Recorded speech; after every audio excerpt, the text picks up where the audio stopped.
European cricket event is proudly brought to you by our official timing partner, Rado, and our official charity partner, Share the Meal by the United Nations World Food Programme.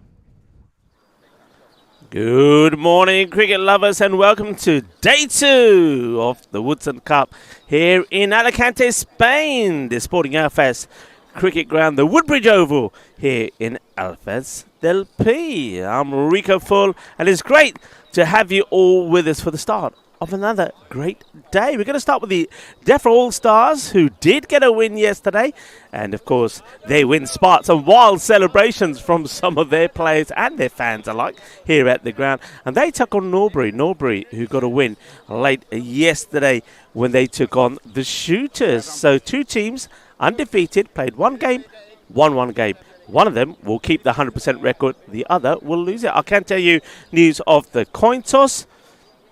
And that news was that the DEFRA All-Stars, they won the toss and elected to bowl first. And I think, once again, both captains are going to be very happy with that result. Norbury, of course, remember yesterday, they did bat first against Shooters, put 190 on the board, having won the toss, and were able to complete victory by 26 runs. So they'll be happy. And, of course, the DEFRA All-Stars, well, somehow they put in a great performance against Green Sox and won. But I think they would feel that batting second perhaps will suit them better. They didn't really get too many runs on the board that time yesterday. So we are ready to go. The umpires are out there. And there's the two Johns again. Now, so we don't get confused, we'll call one Sid Little and the other one Eddie Large, because they are like the Little and Large show. John Howden and John Braithwaite. And yeah, the Little and Large show was on the screens on the BBC 1978 to 1991. And it's a very popular TV show as well. Hey, I'm Rico Full. I'm here with the gang again. I've got Chris, Mars and Alistair. And we're ready to bring you 4 T20 matches in the day. So, Sporting Alfaz, the home side, they made the perfect start yesterday. Made 2 wins out of 2. That's why they're sitting at the top of the standings. They are the favourites for this tournament. There's no denying that. Norbury, as I said, got a win. DEFRA All-Stars also got a win at the one game they played. The Green Sox, well, they do need to pull their socks up today. And the Shooters, well, they were firing blanks yesterday. They need to come out firing as well, because both those two teams played 2 and lost 2. So it's a big day for them. And I always like to give you what day is being celebrated today. It is the weekend, Saturday the 11th. The World Parkinson Day marks the birth of Dr. Parkinson in this month on this day, as we see the first ball. And it's a good start. A swing and a miss first up. So on this day, there are efforts made to increase the public awareness of this terrible disease, as well as all the good put forth by the world's organisations that are dedicated to preventing and finding a cure for this disease. World Parkinson Day today. Ravi with the ball that's hit firmly. First runs on the board. And good morning to a lot of people in the chat, nice and early. Nice to have you all with us on this weekend. And hello to John Heatham, to Nick Brown the Bear, Dave in there as well. Hello, Dave. Hope you've had your brekkie and your coffee. You had that egg in the hole yet? Hello, Rob Thompson. Good morning to you, sir. Terry Richmond also joins us. Ooh, a nice start here from Rajan Thakur.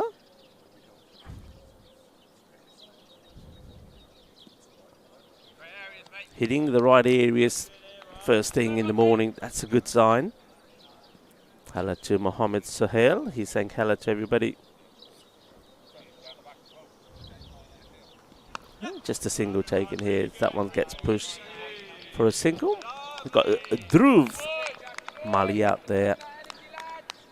And he's batting with Dahia.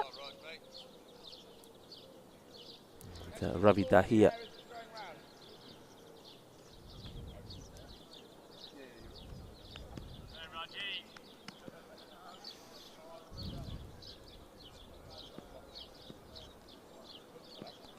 A bit of a change in the openers. I seem to remember that. Oh, that's too high, surely. The two umpires look at each other, and John Howden has put the arm up for a no ball. So this is one of those occasions to remind you about the tournament regs when it comes to talking about wides and no ball. So that is a no ball. It will be 2 runs, no extra ball, and also they get the 4, or the batter will get the 4 for the boundary. So that's going to be 6 runs. So this Braithwaite is signalling the 4. Dahir gets that one away. So no free hit. It's very important also for the batters to understand that. Oh, well, I think he's put a foot on this and has managed to stop it without hurting himself. It's the end of the first over, 8 without loss. Yeah, so let's just clarify the rules concerning wides and no balls early this morning for this Woodson Cup. So any wides, any non-foot fault no balls in over number 1 to 19 will just be 2 runs, no extra ball. In the 20th over, it will be the same, 2 runs, but there will be the extra ball. So that's the tournament regs for this Woodson Cup. And the reason for that is very simple. The same reason we bowl just from the one end. We are getting 4 T20 matches in the day. We managed to do that yesterday. And I think everybody would agree that if we didn't bowl from the same end, all the overs in not just one match, but all the matches, and if we didn't apply that rule when it came to the wides and no balls, there's no way we would have got the 4 matches in. So that's the reason. It's a very simple reason for it. That's played away nicely. That's going to be 4 runs. That's a delightful shot. Hasn't quite got the pace as Rajan Tucker has Williams. And therefore it doesn't really get the same amount of carry through or bounce. And that's played away very nicely. Really good shot. This is Andy Williams with the ball.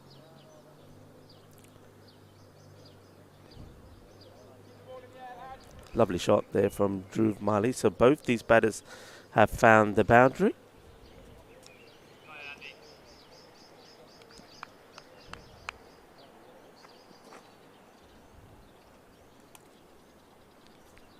Andy Williams again kind of skids the ball through, doesn't he? If you watch his action, have a look at his ball when he comes in again here.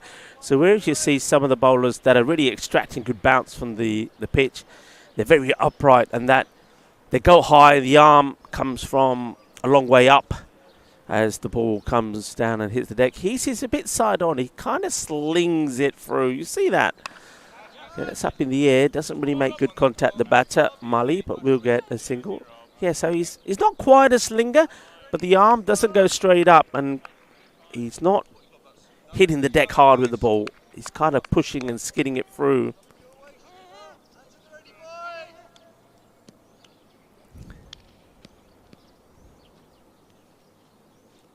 Oh, that's a wild swing, and that probably doesn't miss the stumps by too much. It's not a good-looking shot there from Ravi. Completely loses his shape. I want to say a big well done to all the teams on behalf of John Howden. Of course, there was the event dinner last night. That's going to be the end of the first over. Little or large will change over the 2 umpires. The score 13 without loss. 5 of that one. 8 came off the first. Yeah, there was the event dinner, which literally happened straight after the cricket was finished. The teams rushed away from here, got back, showered, and went to the dinner. But all for good causes. I've touched on the fact how this tournament is all about helping good causes. And it's something that Madrid CC have done for years, and now Sporting Alpha is, of course, joint partners with them in this Woodson Cup, the tournament.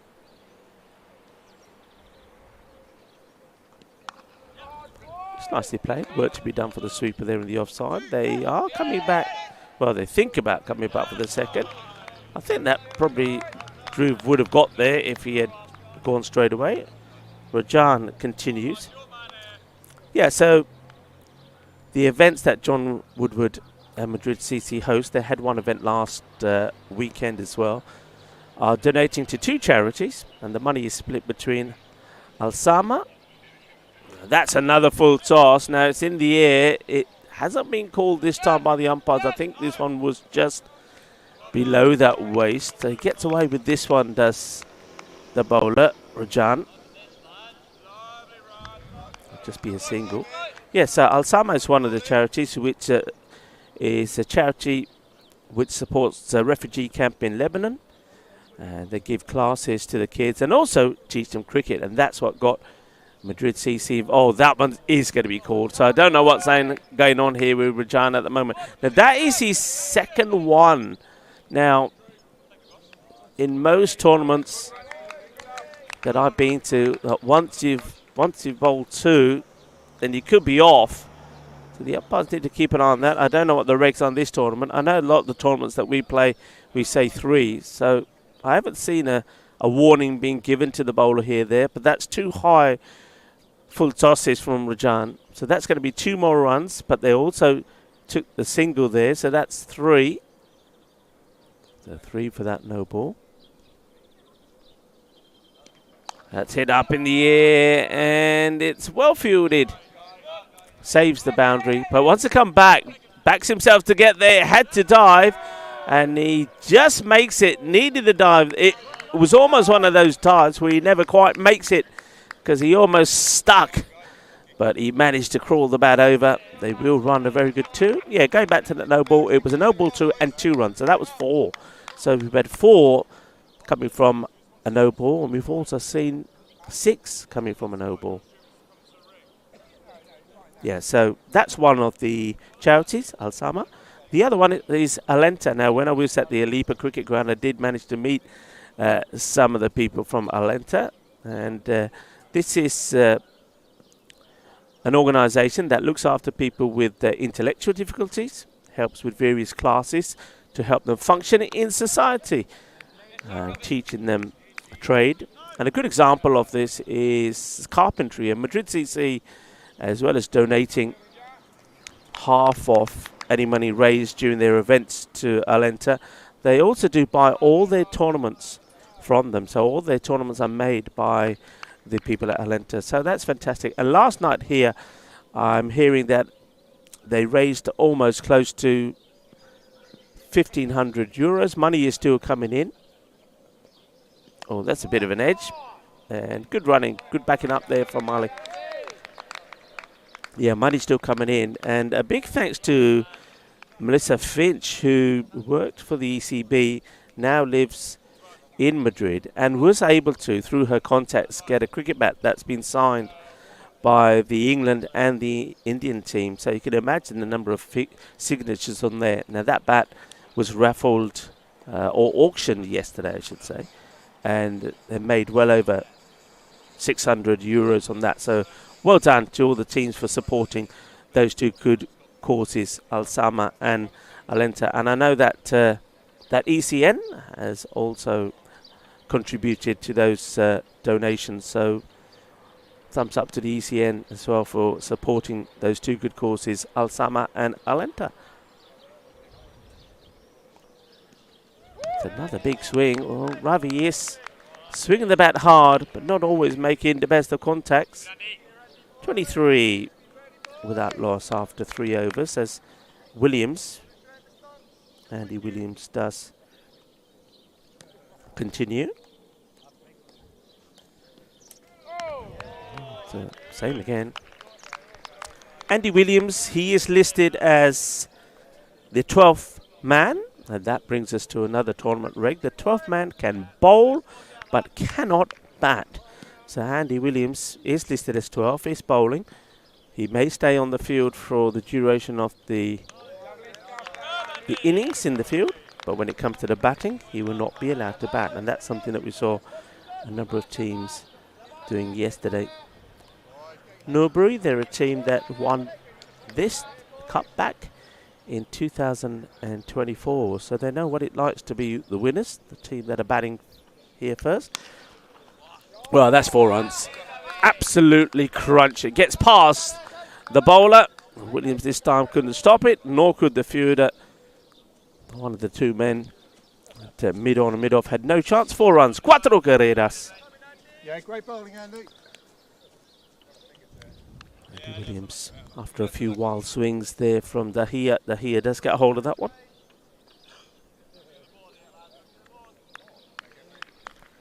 So 2 teams that did get victories yesterday.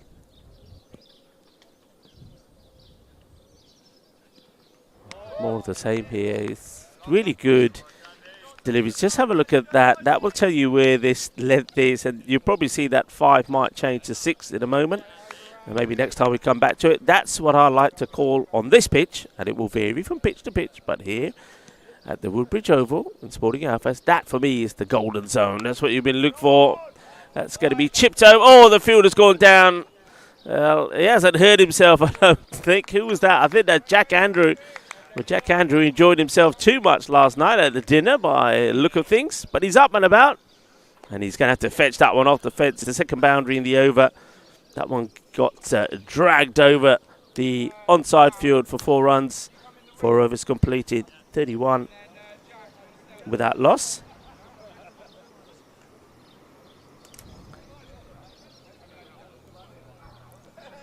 So let's take a look at the way the teams went. So the Defra All-Stars were the first team in action yesterday.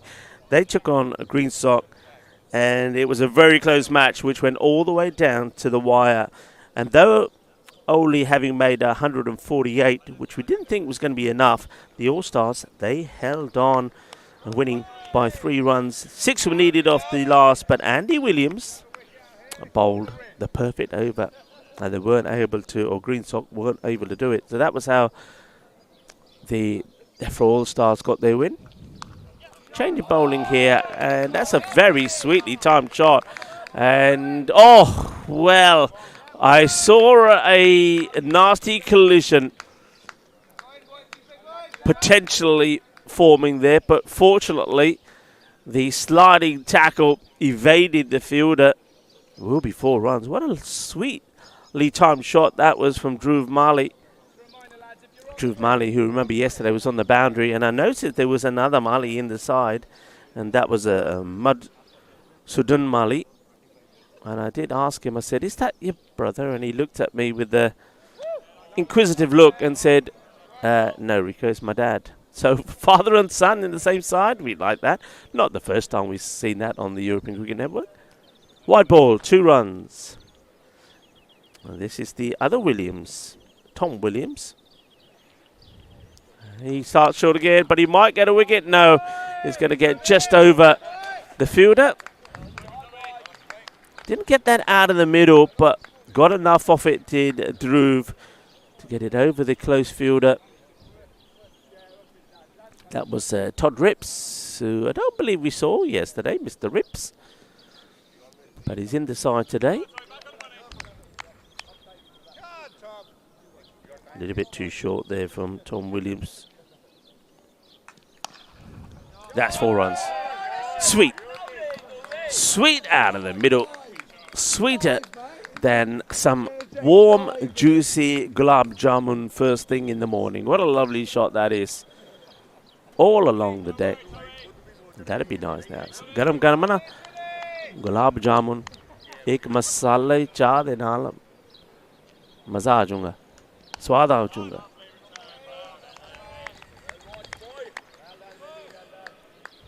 Speaking about tasty things, we did have a nice dinner.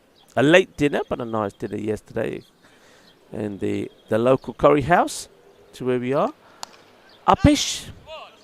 Just a single this time. Fielding gets done there by the captain, Robert Cobbold. Kept it simple yesterday. Just a bit of butter chicken with some naan. It was very nice too, with a little bit of medium spice. And the boys who were in there as well.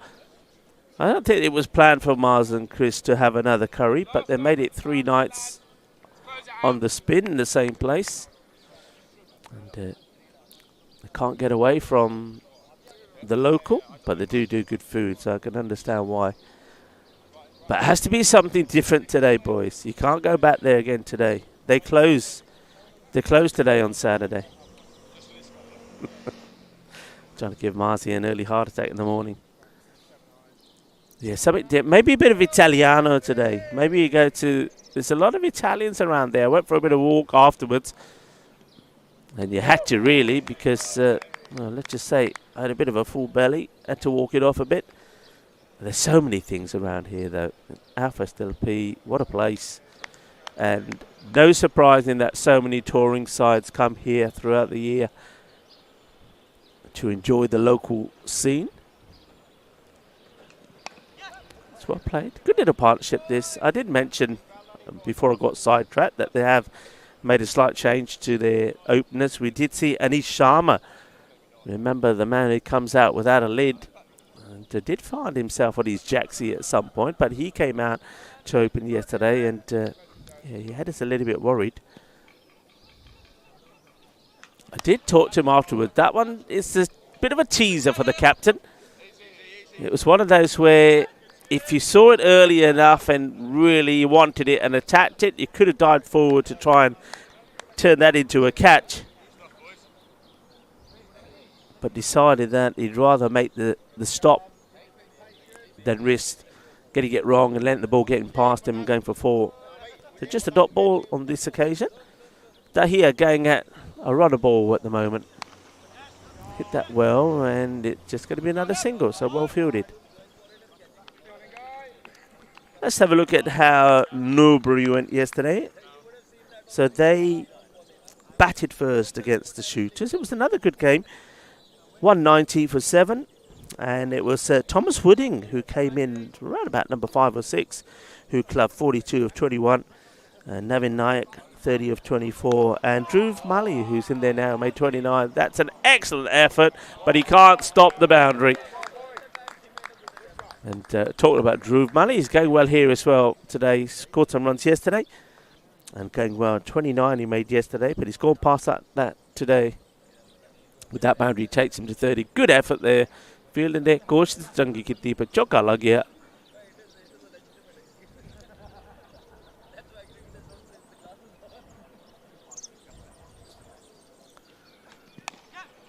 Just gets pushed for a single on this occasion.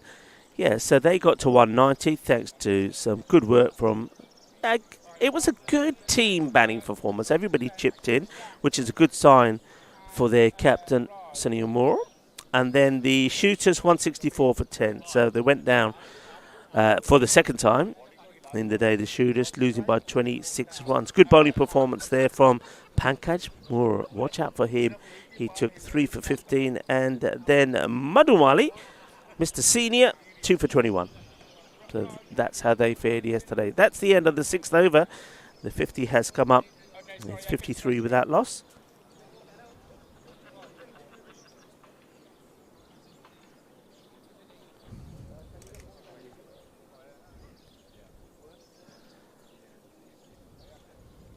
So 7 coming off that over from Andy.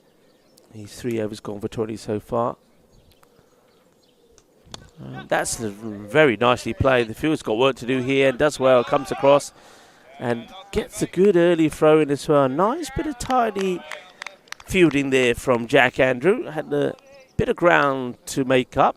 Got there, early pick up and gets the throw in straight away.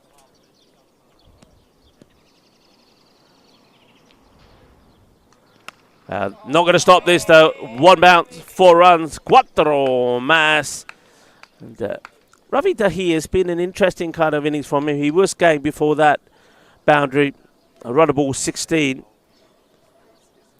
A lot of swinging and missing. But he has got that one away. Let's see if he can get that or keep that acceleration going.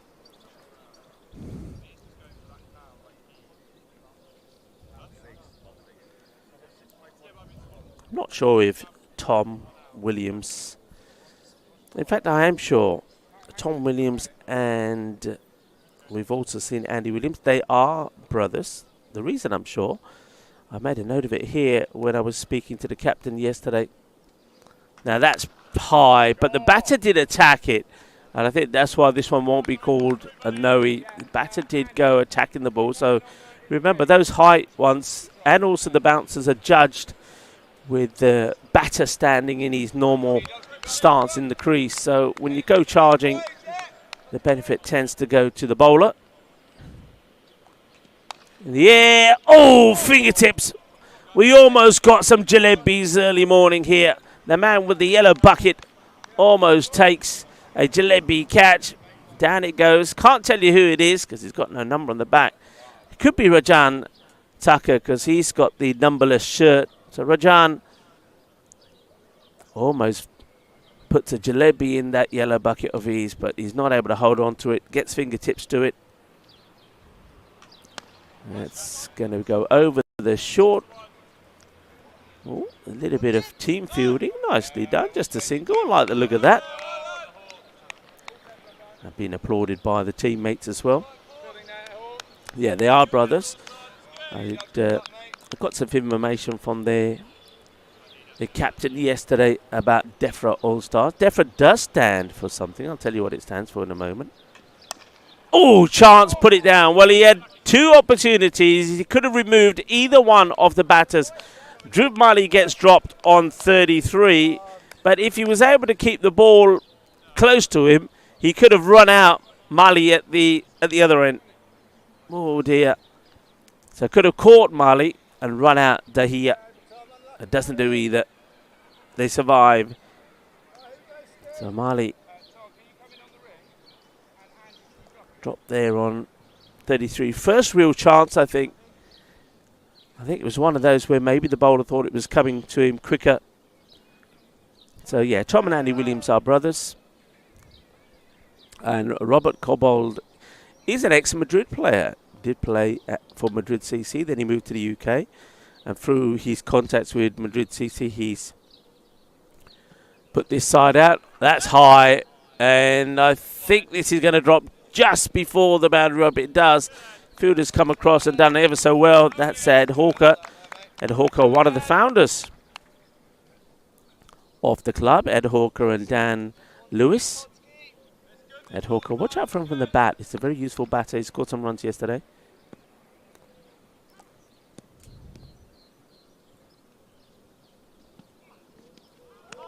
Good delivery, nice and full. Have a look at that. It tells you we haven't seen too many in that area. I wonder if that will register as... Yeah, it does. There you go. It does register. It's a pretty full delivery. Just missing the stumps.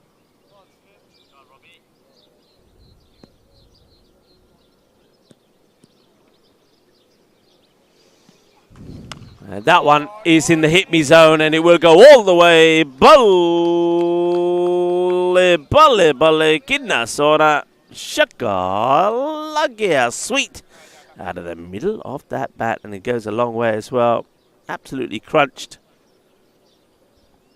Right out the middle.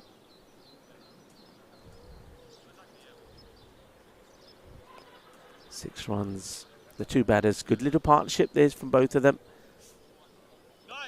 69 now on the board. It looks like they want to make perhaps a change to the field here. So see the first six off the day, the first Maximo. They're just trying to find where that ball ends up. I think it's gone all the way down to the gate in the car park. It means that some water can be taken on board by the batters. Why not indeed? They batted well.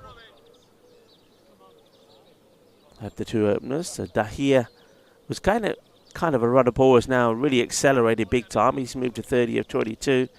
Remember, he was 16 of 16 at one point. And Dhruv Mali going very nicely as well.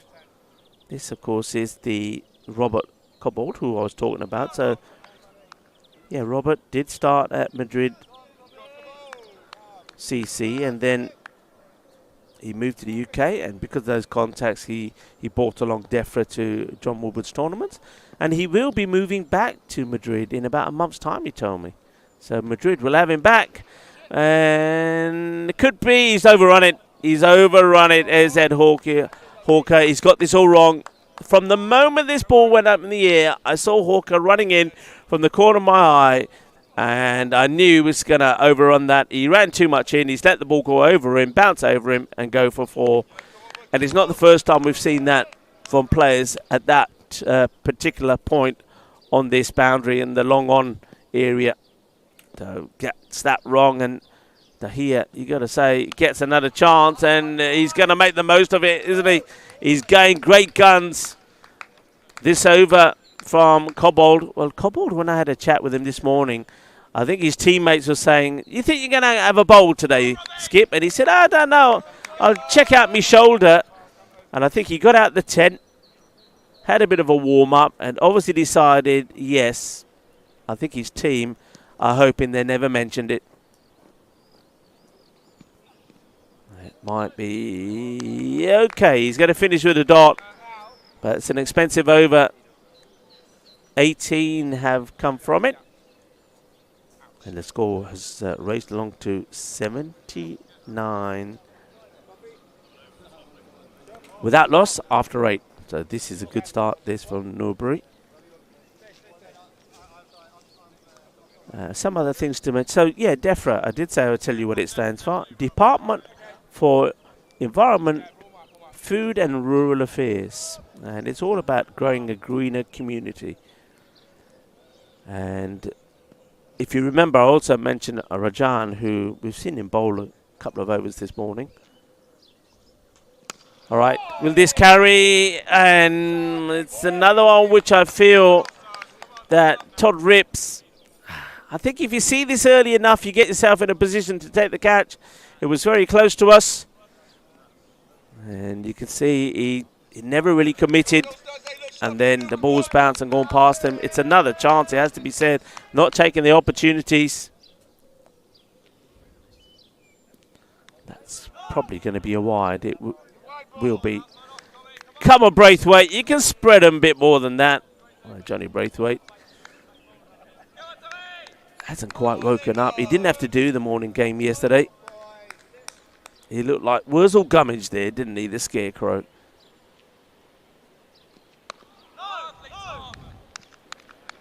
Just a dot this time. Yeah, Rajan, he's here. Rajan is the man who's wearing the yellow bucket hat. Now, he's here rather than be at home to celebrate his first wedding anniversary. So he's going to get some chip. And that's going to fall into a pocket of space. Just not happening here at the moment for the DEFRA All-Stars. Remember, they did win the toss and put Norbury in.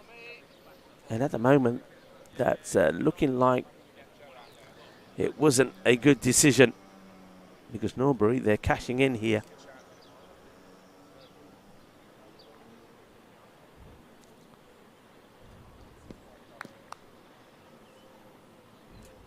Williams. It's a good looking shot, and if it gets past, it's going to go all the way. The chase is on, and well, he's got an audience to applaud him for his efforts there. They are giving him some applause. That's the Norbury boys. They're probably applauding more for the 4 runs, as Ravi Dahia has accelerated big time in the last 10 balls.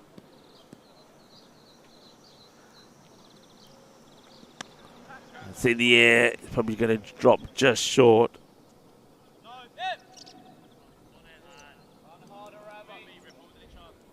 Yeah, 28 of his last 10. We'll make that 29 of his last 11 balls. He was going at run of ball 16. End of the over, 91. 9 overs complete. Tom Williams, his 3 overs have gone for 35. Let's have a look at the chat. A lot of people. Very busy in the chat. I'm liking it. Let's see who we got in there. Who haven't I said hello to this morning? Hello to Amisha Gupta. Maximo was in there as well. Hello, Vinny. Hope you're having a great day. Better connection today. Yeah, a few people did say, I don't know if Chris to my right is aware of this. A few people did comment yesterday after the day to say that some of the connections weren't very good. That they were having troubles. Now, we don't know whether it was down our end or whether it was something locally where people were. So hopefully today will be better. But if you do notice there's some issues where you are, do let us know. Send us through a message, and if it's something that we can tweak at our end, we will let you know. Oh, Tortuga gets it past the first, and a proper blooper gets it past the second. Well, chadar leke nahi thi lamma pai ke so ja, because that's the best thing you can do. Sleep it off. That's gone right through. It was a proper Tortuga. That couldn't be stopped by Joe Strummer, but then that one was a bit of a from I think that's Tom, yeah, Tom Goss, and this one is going to be 4 runs as well. And well batted to Ravi Dahiya. That's going to be his half century. Bahut achhi batting ki thi Ravi ne apni half century puri kali, so he's continued to accelerate at great pace as he brings his 50 up from 29 deliveries. Of course, yesterday we did see 2 centuries, one or the first, and both in the same match, Sporting Alfas versus Green Sock. One from Christian Munoz Mills, 112-43, and then Alexander Satterfield scored 107 of 57 for Green Sock. And I'm not saying we're going to see another. All I'm going to say is that Dahiya has got all the time in the world to do it if he wants to. He's brought his 50 up inside of 10 overs. This is Rips, who's bowling. Todd Rips didn't play yesterday. He was the man who was not that far from us on the boundary, and he should have gone for a catch and didn't. We didn't say anything because he's a big unit, and we didn't want to mess with him. But he should have gone for that catch and taken it. I don't know why Tom Goss is laughing at me. And got Andy Williams here as well. Andy Williams just to our left. Well, Andy Williams let one go through his legs earlier. But I think Andy will agree. The guys probably had a good night yesterday. Did you have a good night yesterday, Andy? Too good of a night. Let's just say that in some of the fielding performances is evident. And I suppose you got the short straw playing the first match in the morning. It's a hard life, isn't it? It's Rips.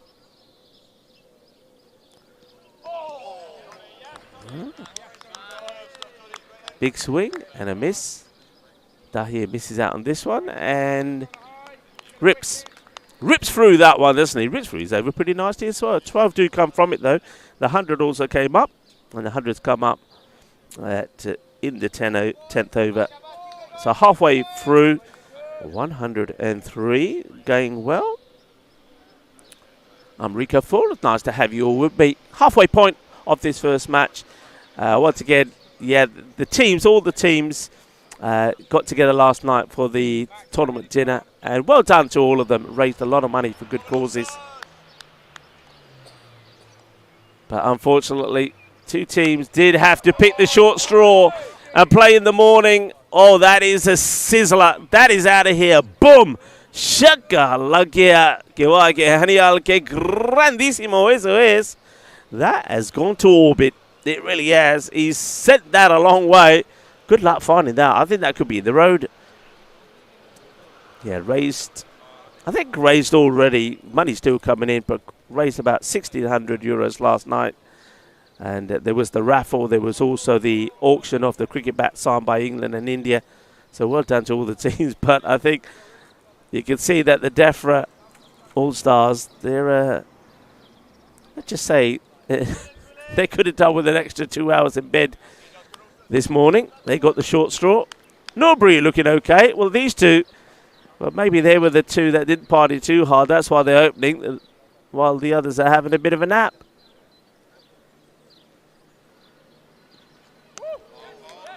Yes, chances arm has Dhruv. He's on 45, looking to bring up his 50 as well. And Damali, don't forget, was dropped that on 33. It was a caught and bowled opportunity, which wasn't taken. Right, I was going through who else is in the chat saying good morning to us. Short, but well, gets that one through. Trying different things.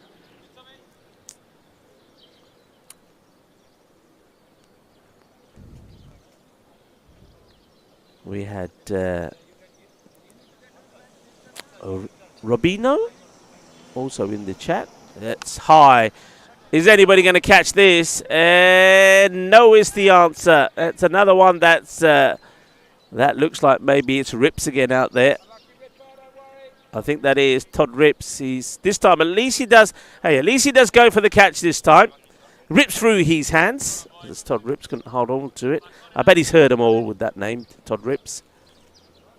I bet when he's bowling well, he rips through the batting order. And well, he's going to have to pick this one up from the bushes. That's a delightful shot, and that is going to be 50 now to Dhruv Mali. So both the openers have pulled up their 50s, and both kind of done it at the same sort of speed, using the same kind of number of balls. Both have now faced 31 deliveries, and Dhruv Mali brings his 50 up with that shot for 4.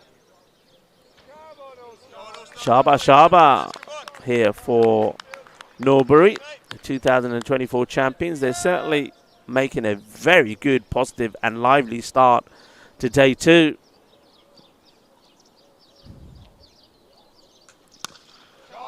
That's a shot and a half. That is a shot and a half, and that for me is good enough to be the shot of the morning so far from Mali.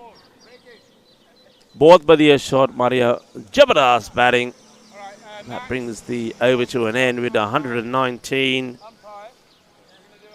off 11. What a shot that was. No wickets down so far. Williams, well, I suppose it's a half century that he won't want to be mentioned. So we've seen there you go, don't often see that. Both the batters have got 50 to the name, and so does the bowler. Tom Williams, 51 off his 4 overs. Looking for a big score here. Remember yesterday that Sporting Alfest put 226 on the board against Green Sock. That was that high scoring encounter when we saw the 2 centuries. And I have to say that either one of these batters could also go and bring up the magical 100.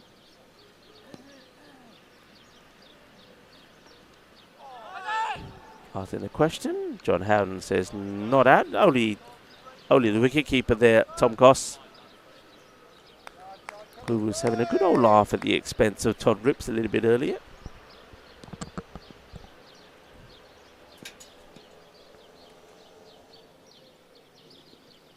It's good delivery.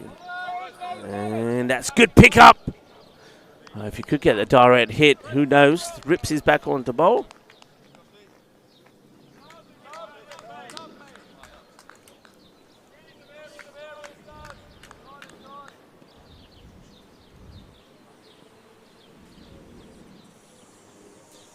In the air, one bounce, and Ed Hawker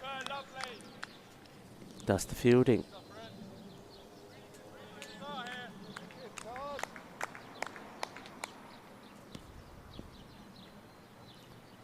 Kroom is saying good morning to all. Hello to Kroom.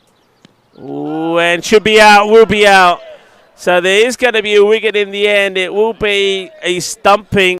So Todd Rips gets the breakthrough. Tom Goss completes the job. It just felt here that Ravi Dahir, I felt he had time to get back. I just think he kind of got his footwork wrong. I mean, the keeper had a lot of work to do. It was taken down the leg side. I don't think it was called a wide. It's gone through the batter. It's taken way down the leg side. And having had to take the ball in the gloves, balance and take the bells off. He had a lot to do, but I think Dahir was just too slow getting back. So after getting a 50, Ravi Dahir will go for 53 of 34. So that means that if we are going to see essentially this morning, it's not going to be from Ravi. It will have to be from Dhruv Mali, who kind of went on a go slow the last sort of 10 balls or so, mainly because it's been Ravi who's been doing most of the hitting and had most of the strikes. So it's time for Dhruv to take over.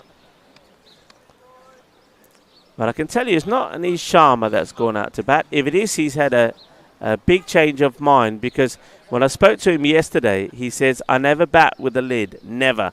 And I spoke to him after his innings last night. If it is Sharma, and it looks like the physique of Sharma, you know. If it is Sharma, he's come out with a lid. Never say never. Well, let's see if it is Sharma. It looks like Sharma, you know. Let's see if I can see the number. He's got the physique of Sharma, and it is Sharma. Can you believe it? Anish Sharma. I got to tell you the story here now. If Sharma gets no runs, he's going to blame me. When I saw Sharma last night, and I think Chris and Mars were with me, and I said, hey, well played today, but you've got to wear a lid.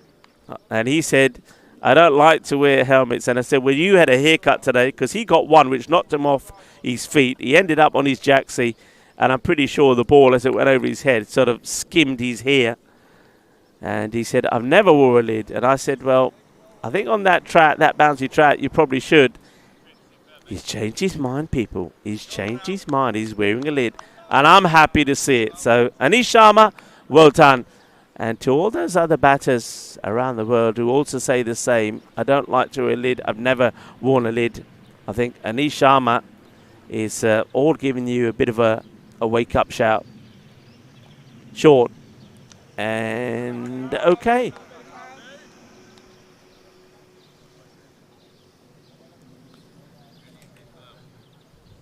I think it's a good decision. I think most people will agree.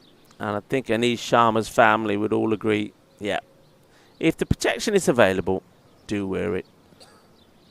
And remember, women do like men who wear protection. It's you know, a done thing. That's taken on the chest, but it's going to go to the boundary. He chested that for 4. 1 bounce, chested for 4. It's going to be a bruise.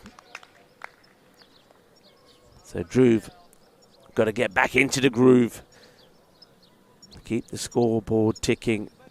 This is Alex Lalaurie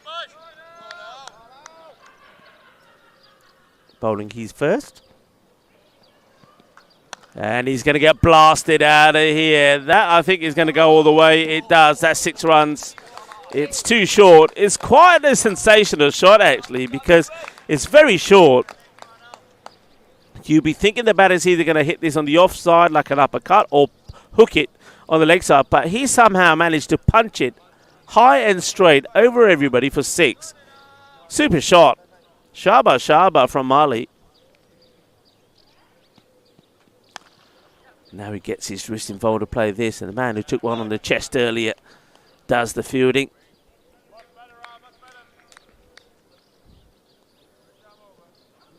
And who else have we seen there? I think James Ball was saying good morning to the ladies and gentlemen. He's from London. Good morning to you, James. So many people in the chat. I'm loving this. I can't keep up with it all.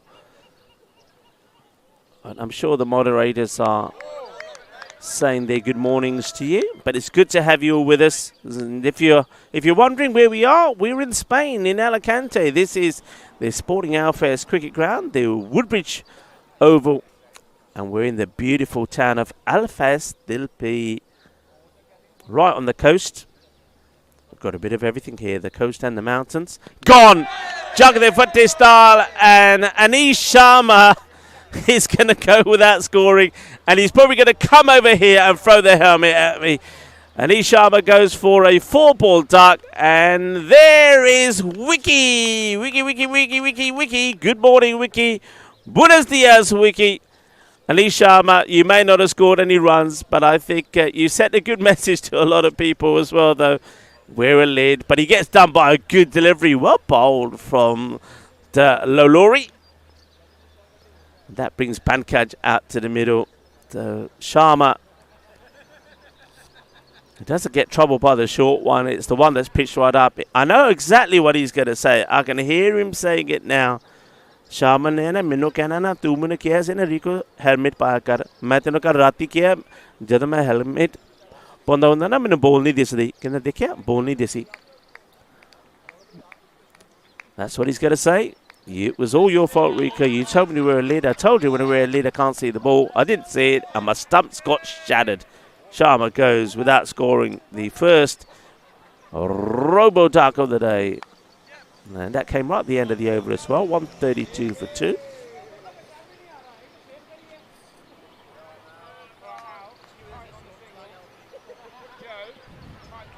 A good start by Laurie. Gets the wicket.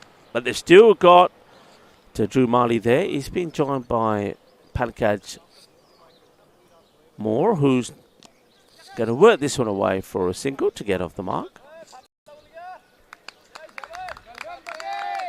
Pankaj, of course, was very good with the ball yesterday. Took a 3-for. Yeah, a few people just updating everybody on the regs concerning wides and no balls and the 12th man. Hello to Mohammed Sohail. That's it firmly, but good stop by the skipper, Robert. Cobbold gets down, gets dirty for his team. The batters still run very well, and now it's their turn to get down and dirty. And that's exactly what Pankaj had to do to get himself in. 2 more to Dhruv. Hello to Brendan.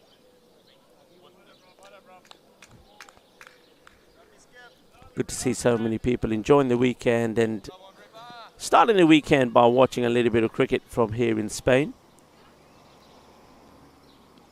Slower delivery, well bowled from Rips.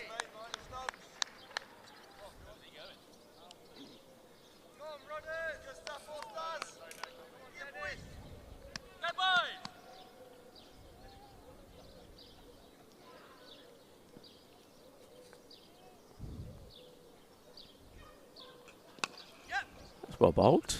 Yorker length delivery played out towards Andy Williams, who'll do the fielding. I want to say hi to David as well, who was saying hi to everyone. Hi David, hope you're well. And of course, hello to the ECN robot as well that was saying hello and welcome to everybody to a big day of cricket. It is going to be a big day of cricket. It's going to be a wide ball, 2 runs, and that will be the end of the over. And that also reminds us once again of those regulations. So all wides, unless in the last over of the innings, it's just going to be 2 runs and no extra ball. Same applies to any non-foot fault, no balls, just 2 runs, no extra ball. If it's a foot fault by the bowler, then no ball, 2 runs and a free hit. And the 12th man can bowl but cannot bat. They're the regs. Same rules apply for every match that you're going to see today, 4 matches and every innings. It's as simple as that. And it's all about getting the 4 matches in.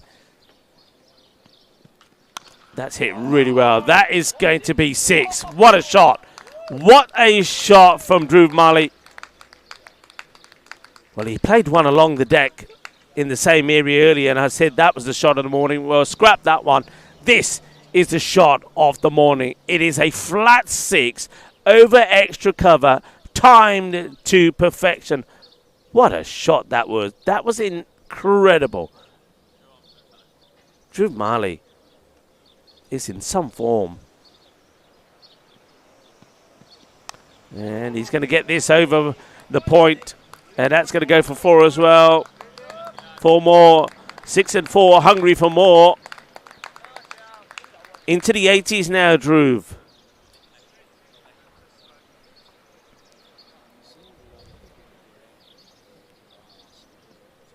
A few people saying, get to Cromartie on. And I've just been told by Andy Williams is that he's injured his foot, Cromartie. That's going to bounce just before, and well fielded there by Ed Hawker. Hits the ground hard and then deviates. So Cromartie, he's hurt his foot, so he's not on the field at the moment. I don't see him, so he's probably why Andy Williams is on.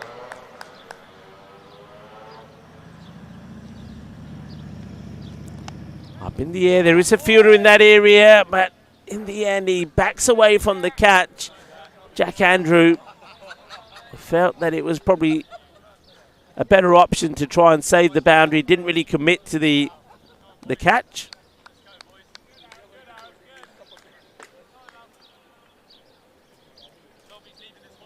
150. Comes up in this, the 15th over. Oh, he hits that so well. He just hits that so well. The ball is just pinging off the middle of the bat of Drew Marley. Quite exceptional. It's spectacular. It's spectacular.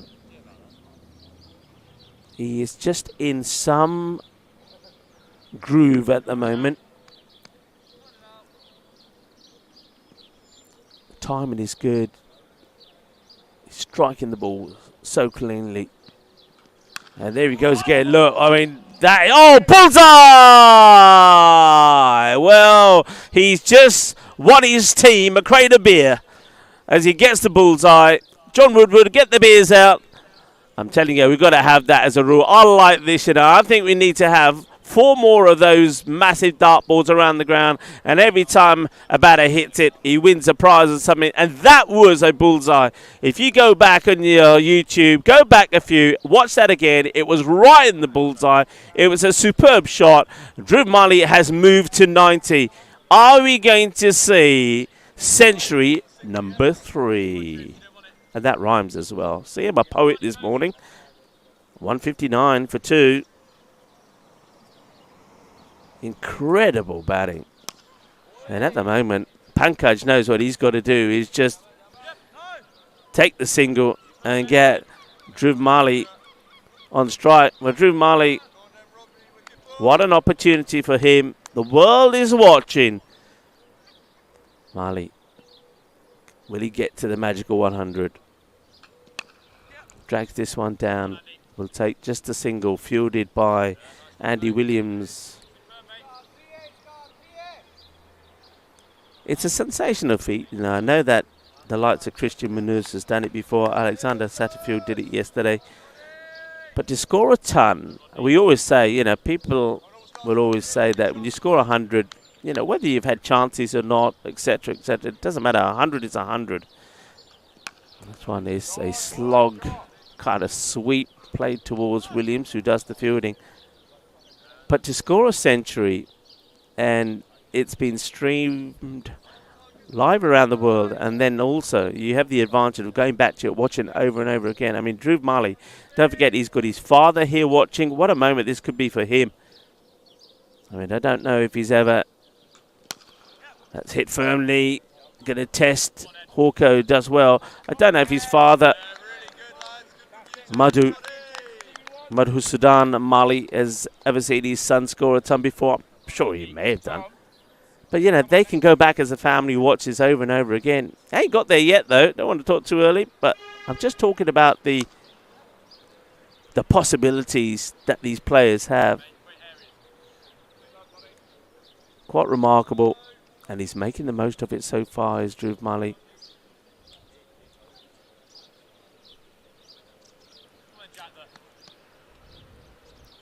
Rips. Bowling to him.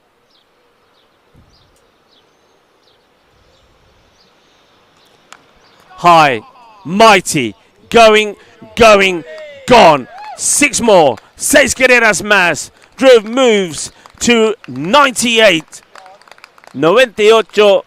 Falta 12. Falta 2 por 100. End of the over, 170. Still got 4 overs to go.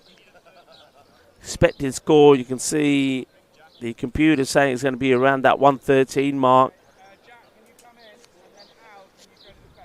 It's one of those tosses you win, and then afterwards you think, I made the wrong call here. That's probably what Robert Cobbold would be thinking. They batted first yesterday against Greensock and won the match.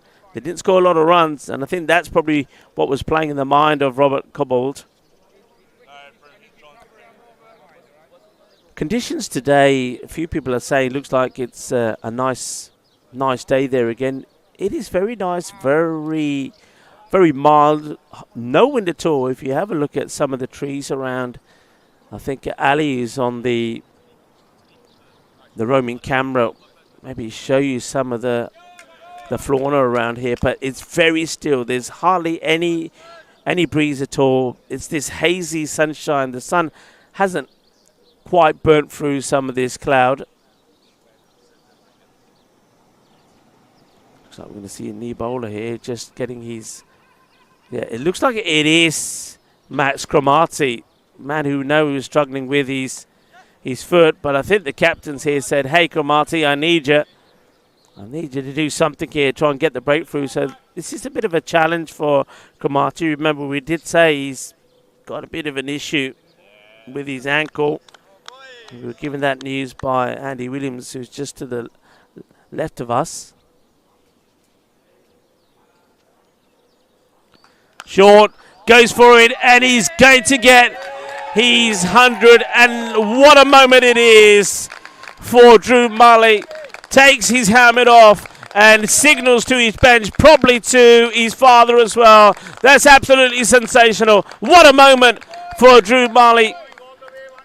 It's one of those, again, though, it has to be said, there's a lot of love on the chat for him. It has to be said that Williams, again, did run in from the boundary and finds the ball go over him. So many times we've seen that happen. Obviously a bit of an issue, fielders picking the ball, but that's gone over him and gone for 4. It's a century for Drew, the third one that we've seen in this tournament. And Drew Marley, बहुत बढ़िया batting की अपनी century पूरी कर ली. And the thing is, he's still got time to crack on and make more. Well, he may be gone here now. Chance and drop. It's one of those mornings for the Death Roll Stars. Oh dear. Well, that I think was Jack Andrew that's put him down. Drew Marley was put down on 33, but after that, until now, he's not given another chance.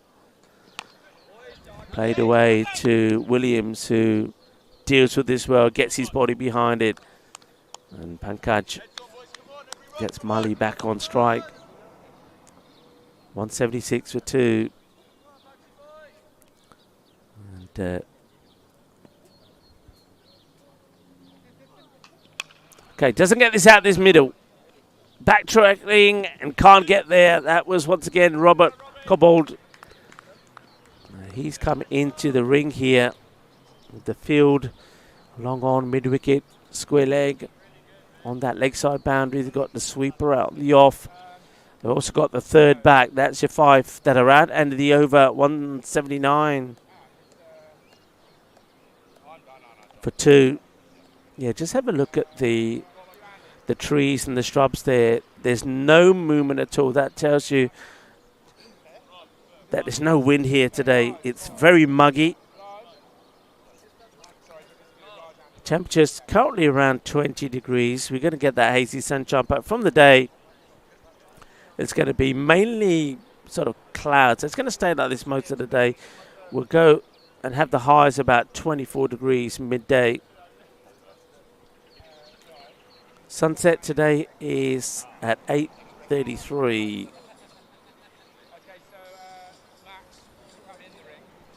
So it's going to be very much a kind of a hazy, cloudy kind of day. 179 for 2. So we have 3 overs to go. And the Defra All-Stars are going to be, well, chasing a lot of runs, that's for sure. Looks like we're going to go back to Rajan. All right, now, can anybody get there? No, it's another one that's just going to bounce short of the fielders. Rajan, I'm surprised that they held him back for so long. I mean, when you got a batter going well and a partnership going well, particularly when you had Mali going there with Ravi Dahir, you thought you would have tried to bring him back to try and break that partnership. But Thakur does come back now. That's up in the air, out on the offside. It's going to bounce past one and not past the second, though. Good bit of team fielding, good backing up. They back each other up well.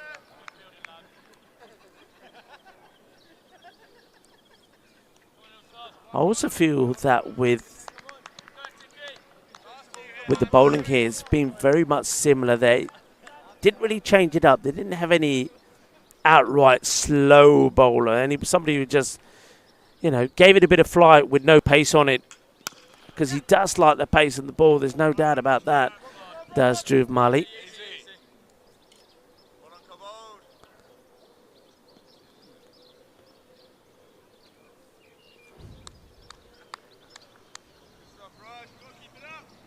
And Dave is saying Rico already jinxed one batter. Will he jinx another? I didn't jinx anybody, Dave. What are you talking about? All I said, and I was absolutely right again. So this one gets worked away for another Maximo. 6 more. And this time it's Pankaj who gets in on the end. मैं भी 2-3 छक्के मारूंगा. मेरी भी बारी आ गई. And there's a little wave there from Chris.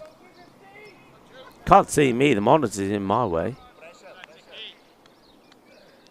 So yeah, I did say at the time when both batters got to their 50, I said there's plenty of time for them to go all the way. And then I did say that one of them will get there. Who will it be? And one of them did get there. So Dave, you've been proved wrong again. There's no commentator's curse. There's no jinx. Just ask Dhruv Mali. Ask Dhruv Mali. Ask Alexander and ask Christian. With all three, I said they'll go all the way, and they did. Commentator's kiss, Dave. Commentator's kiss. That's a rare full delivery. It'd be interesting to see how many we've seen in that kind of zone. That tells you where the ball heights have been bowled. So you can see that one crashing into the pads. So it's not a good percentage, but look at that 57. That's the area where the likes of Dhruv has been just rocking back and either hitting the ball flat and hard through the covers, or he's been pulling. It's been too short. You've either got to go a little bit fuller, or you've got to get that ball right on the toes. Manhattan looking very healthy. And let's have a look at where most of the percentage of these runs have been scored. I'm guessing that a lot have been scored through the covers. I'll have a look at that in a moment. And probably not as many in that fine leg 45. There you go. That's what I wanted to see. It's played away. 45% towards mid-wicket. And of course, that's the area where a lot of catches have been missed out on. 31%. I thought 31% would be a little bit higher, actually. But you can see that behind the keeper, behind point. And, well, that's another one to add to that statistic. And it's another one where the fielder has come too far forward. This time is Matt Scramati. They just haven't been able to get it right here. Now, I don't quite understand what it could be. Sometimes I know that the fielding side has difficulty with the background. But here they're all running in too quick. It's something that you see being done a lot. They're running too quick, and then the ball's going over their heads and bouncing and going to the boundary for. Big appeal, wants it, likes it, not going to get it. And, of course, Andy Williams, who's doing the bowling now, he's been in that position where Cromartie is. He's done it as well. He's done it on 2 occasions. They're just running in rather than just staying still. It's almost like you want to say to those fielders, right, when the ball's coming, just try and stop yourself running forward. Well, that, forget it. You got to run backwards to get that. That's out of here. That is a biggie. That is humongous from Dhruv. Well, what a knock it's been. It's been quite sensational. They're looking to bring, well, that Maximo does bring the 200 up. So 280 now. And 13 fours. And that's his 56.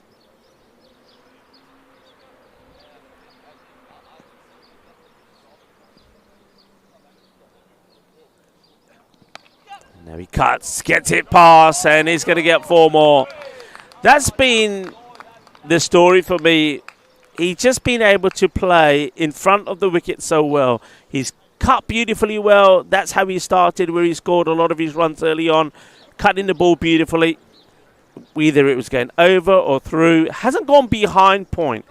So I just feel, though, that they perhaps could have set the field a bit better. He hasn't played anything. You can see the percentages from the team. Nothing's really been scored much behind point or behind square. It's all been kind of in the V. And where they've got the field, they have got the field right on the onside, I feel. They haven't needed a square leg, and they haven't got a square leg on the boundary or anybody on 45. They've got a fine leg back just in case, but even that, I think, is wasted. I think the fine leg could come up into the 45 or do away with him completely. Get him across on the offside. That's where all the runs have been scored. But certainly, to something like Drew Marley, you would have that point back on the boundary. He's seen the ball so well, you don't mind giving him the single. Push the man back. Have your extra cover back as well, 2 men straight. Because that's where a lot of these runs have been scored. And just have a look at Newbury now. Only playing their second match, and they have taken the lead in the number of 60. Miscue, will this one be held? Yes, it will. So finally, a huge innings comes to an end. What a nice moment this is going to be for the team. And that's going to be the end. And new batter that's going in. So that's Pankaj who goes. End of Pankaj.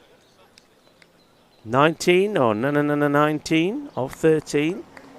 He's done his job. Made sure that he gave Dhruv Mali plenty of the strike to get the ton and more.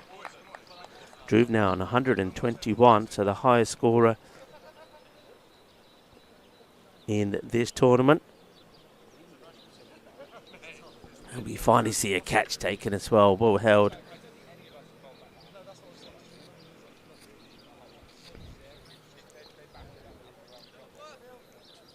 So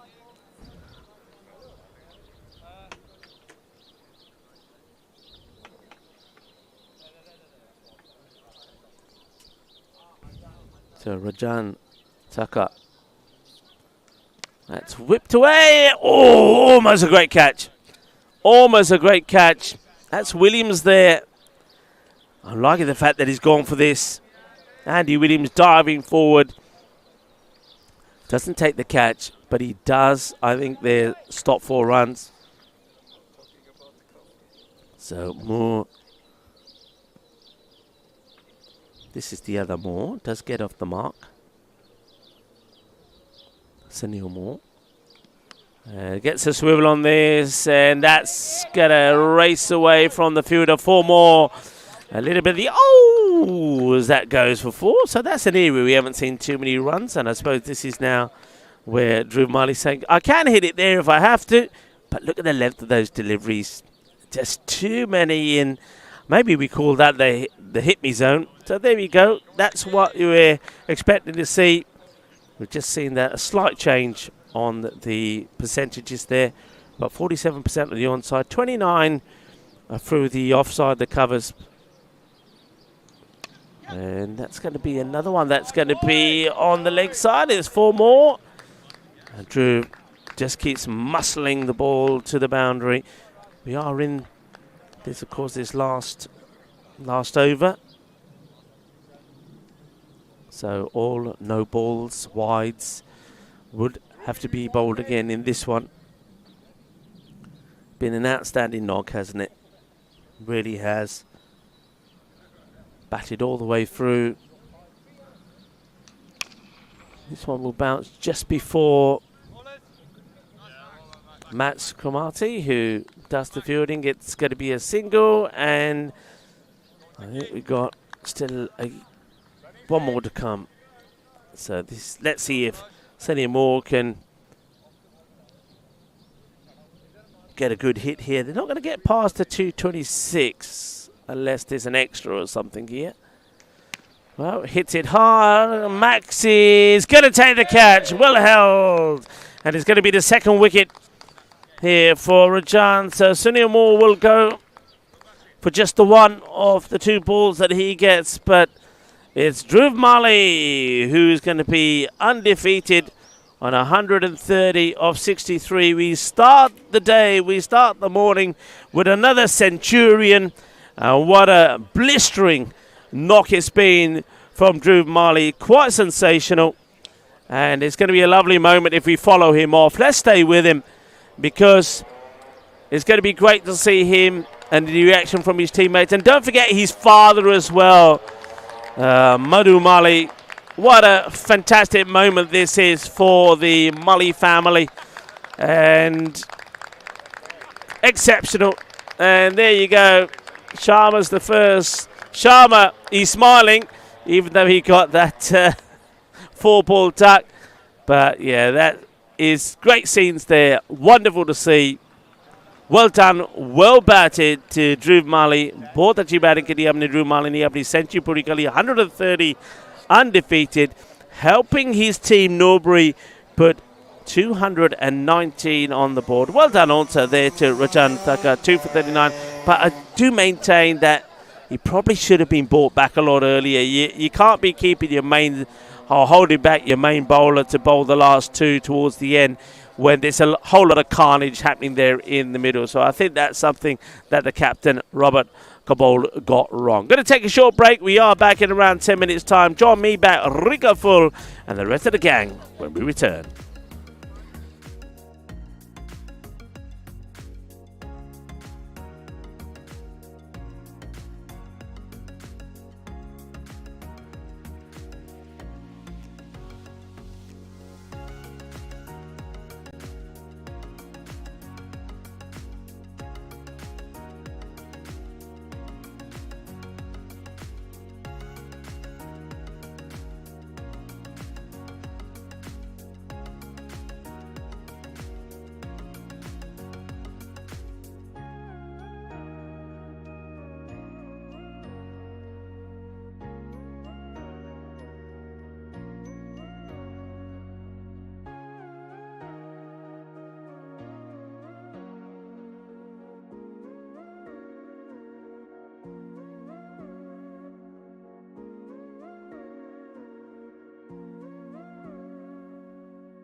This European cricket event is proudly brought to you by our official timing partner, Rado, and our official charity partner, Share the Meal by the United Nations World Food Programme.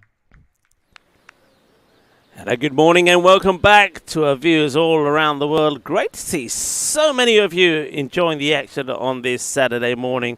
Welcome world, welcome to Spain, welcome to the beautiful Sporting Alfaz cricket ground, and we get set for the reply now from the Defra All-Stars against Norbury, who put 219 on the board. Here's the first, Pankaj the bowler, and he starts with the dot ball. Ed Hawker is the opener. So two teams yesterday played one match and both are victorious. One of them will maintain that 100% record and join the likes of Sporting Alfaz with 2 wins out of 2. The other will face their first loss.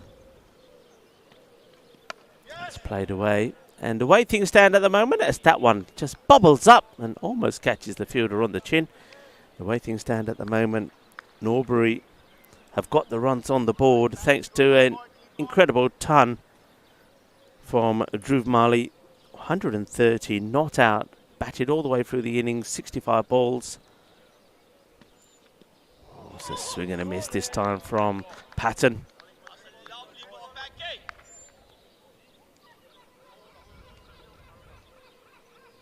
Guy Patton opening up with Ed Hawker up against the bowler who bowled very well yesterday, Pankaj.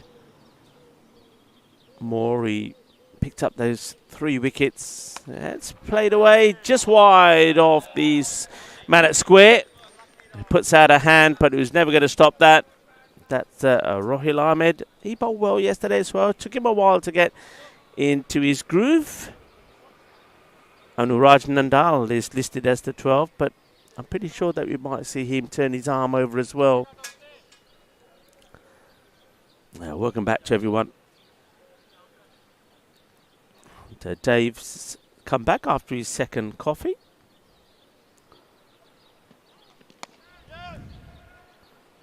It's going to be fielded this time by Sunil Moore, who's at that square leg boundary there. Sunil going back. Quick look at where these fielders have been positioned at the moment.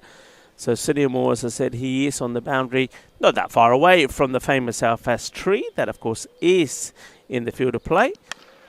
Sunil's got work to do here. Will he catch up with this one? Oh, well, he does get a foot in it. He's beat the offside trap. But fortunately for him, he hasn't kicked it that far. And Navin Nayak will tidy up the fielding batters. Will, though, take the 2. It's the end of the first over. 8 come off it. Yeah, so Sunil staying at square leg. They did have a long off kind of on the boundary, but they made a change halfway through that over. So I'm interested to see where they start with the 2 men that are allowed out. So remember, the 6 over is the power play. So in the first 6 overs, only 2 men can be outside the 30-yard circle. So Sydney Moore is one of them. They've got the keeper. And that's Vishwas. What a name this is. Vishwas Rayo Villas. He's the keeper. And, well, there's the wicket. And it's a disappointing end for Patton. He's going to get done here by Gooden. And not the start that, of course, the All-Stars wanted. The very first ball of Ahmed. Knocking the stumps back. And Rohil Ahmed, much better start from him today. Remember yesterday, his first over was a little bit wayward. In fact, his first and 4th over was a little bit wayward. But the 2 in between were very good. But he started with a good one here on the money straight away. Knocks the stumps back. That means a new batter is going to have to come out and face the music. And it's Tom Goss. Now, Tom Goss yesterday came in pretty low. I think he came in around 5 or 6. But he did show that he could bat when he did get in. A few people in the chat were saying that they're surprised they don't see or didn't see him earlier. And when he did come in, he scored 37 or 33. It was him and Ed Hawker really that scored most of the runs. Hawker scored 41. That was getting the All-Stars to the 148, which was enough to get them the win against Greensock. Greensock lost both their matches yesterday. Played some good cricket, you know, did Greensock. I think they'll be keen to come out there today and show what they are capable of.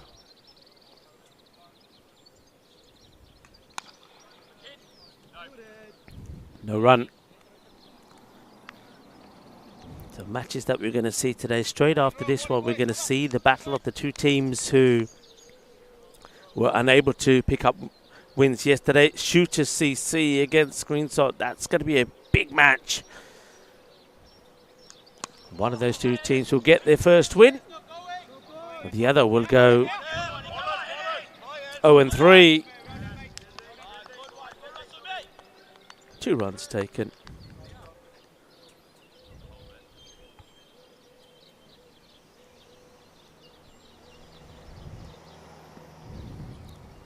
Raheel Ahmed, the man with Sam on his back, fires this one down the leg side and it will be called wide. Wide balls. Hazy, overcast day on the Costa Blanca here in the beautiful town of Alicante. And of course, big shout out to our Federation hosts, Cricket España, who are blessed with so many good grounds here in Spain, this being one of them. Probably the most famous as well when it comes to touring sides and teams that come and visit and play cricket in Spain. Of course, you also have La Manga, we also have Desert Springs. And of course, a lot of people will know of a lot of cricket that we've covered there at Khartoum as well. And more grounds to come. Share the meal if you can. It's our charity partner and all part of the UN World Food Programme. Scan the QR code, and if you are able to help, any little bit can make a big difference. Pankaj to continue. Just guides this to kind of the gully. I was going to say short third, but he's more in a gully or a... Yeah, I think more of gully. He's there in the catching position.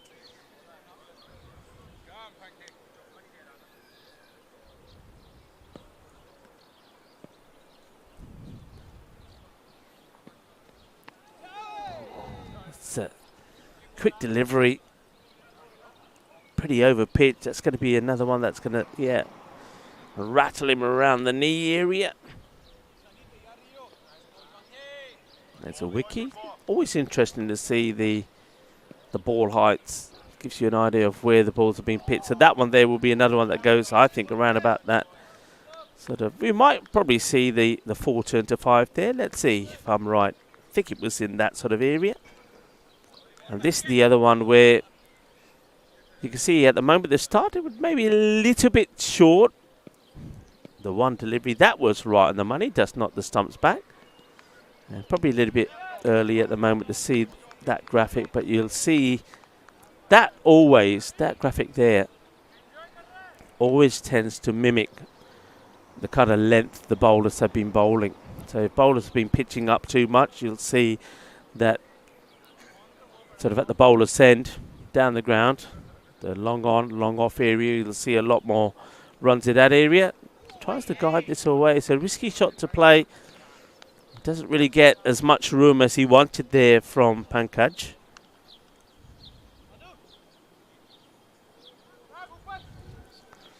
I haven't mentioned any of the international days today. Been so busy with so many other things, especially keeping up with everybody in the chat, and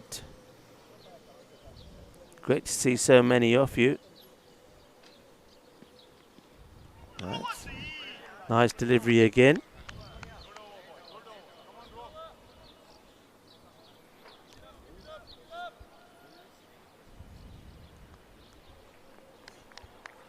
So many people in enjoying the cricket, and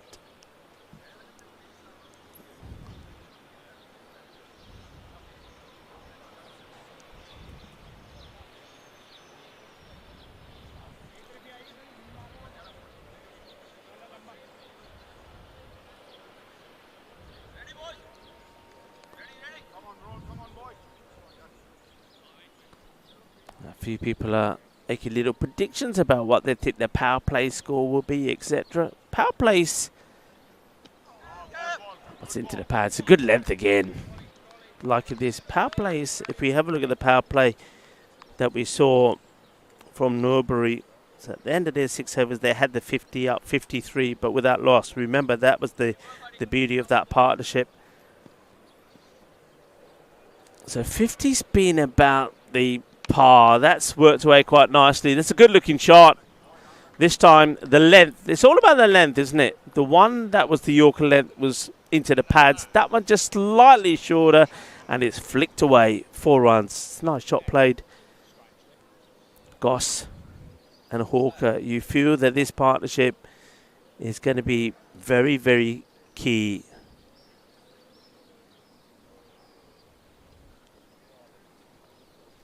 So I mentioned, of course, today is World Parkinson's Day.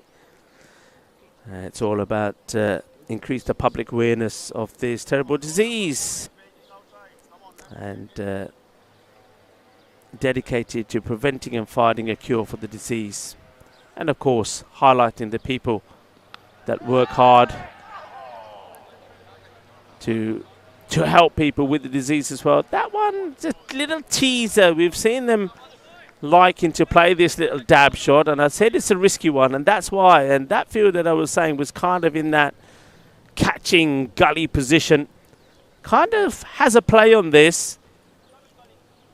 I don't think he quite picked the carry length of the ball, had to really go forward, and you can see that the fielder who's at backward point is suggesting exactly that to him, that he had to go forward. No run this time.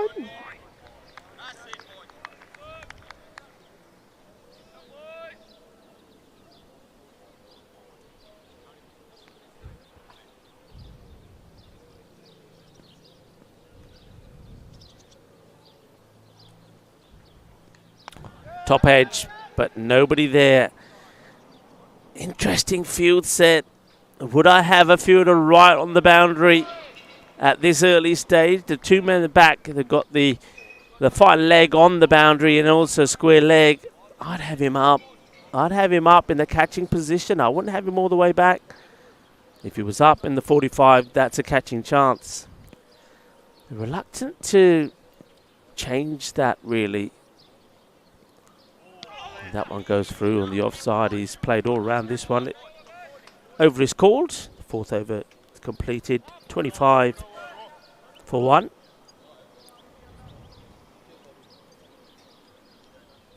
Ten runs coming off that one from Rohil. Now, yesterday, of course, I mentioned on the air that it was National Hug Your Dog Day. Today, it's still a day to do with pets. It's National Pet Day. I'll tell you a little bit more about this day. It's quite an important day. That's a lively delivery there. Nicely played. So people love their pets, we know that. They're some of the most excellent companions that people have, making living each day just a little bit better. It's another big swing and a miss. Pankaj Moore seems to have gone up a notch here. However, for the animals who don't have homes, many people don't realise the benefits of adopting a pet. Even those animals who are old can become some of the greatest gifts in life.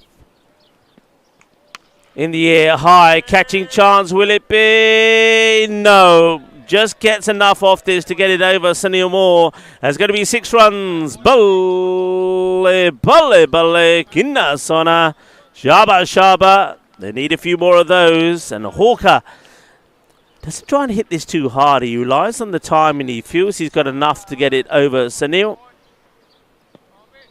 And he does. Time to perfection. And this one's a stroke of luck. It's going to spin away to the 3rd. So they've moved the the fine leg was on the 45 from one side of the field to the other. He's gone at third now. And they have got a 45 on the leg side inside the circle. I think this is a better field. I like the shape of this better. Protecting the third man area. They've got a catcher in on the 45. Square leg is back. And didn't quite pick the length of this one very well, did Goss. So going back to what I was talking about, National Pet Day celebrates the joy that pets bring into people's lives and encourages people to help reduce the number of animals in shelter. Bringing humans and animals together helps to make the world a better place. So National Pet Day today. Slow delivery, but he's picked it. And he's got enough of it to get it over the infield and get 4 runs. That's a really nice shot there from Goss. Nicely played, nicely watched. Once again, not trying to hit the ball too hard, just well-timed. 4 more runs. That takes us to the end of the 5 overs. So 1 more before the end of the power play. 37 for 1 after 5. Let's see if they can get to this 50 score. So that's starting to take shape now. As we also have a look at some of the palm trees around here. And you can see once again there, very little breeze is blowing. It maybe has picked up just a little bit from what it was moments ago. 53% of runs so far on that mid-wicket boundary. It's going to be some more on the leg side, just a couple.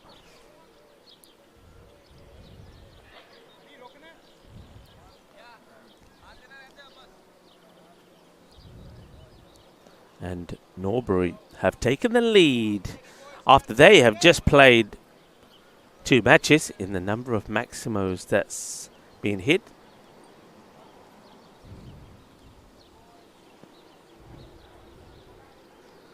Bit of a field change here. Come back to that in a moment. It's well bowled again, right into the body this time from Raheel Ahmed to Goss. So the third has again been brought back, and they've pushed back fine leg. I don't quite understand the reasoning behind this. It's almost like they're not trusting the bowler.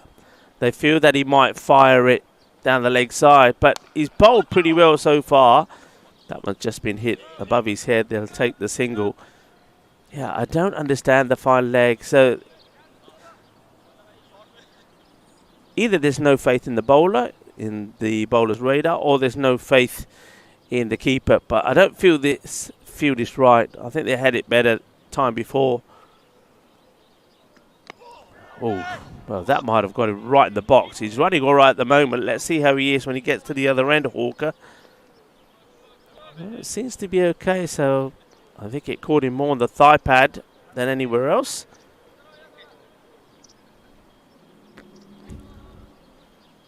Now, the fine leg has moved wider. So he's moved from being the backstop to kind of on the 45. But yeah, I do like the field that they have when Pankaj is bowling. You put the third back, you bring up the fine leg on the boundary to the 45 in a catching position. So at the moment, the 2 back is the 2 on the leg side, the square leg and the fine leg. That will change. Oh, well, the slow delivery. It's an awful shot, really. An awful shot. And Ahmed picks up his 2nd wicket.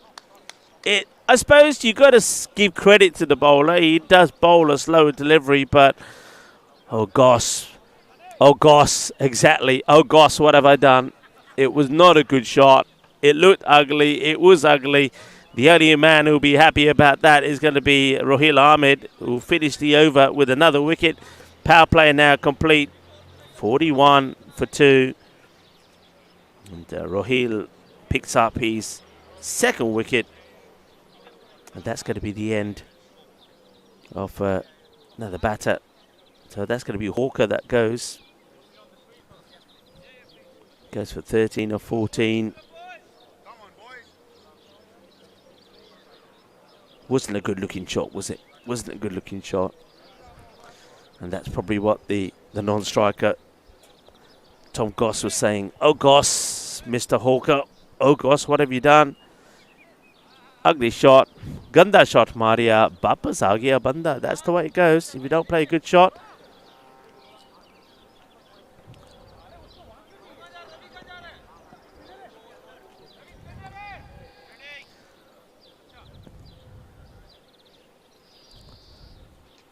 Oh, good start. Right in the block hole. So, well, we saw one Dhruv Mali perform with the ball. Now it's father's turn. Well, perform with the bat, I should say. It's father's turn to perform with the ball.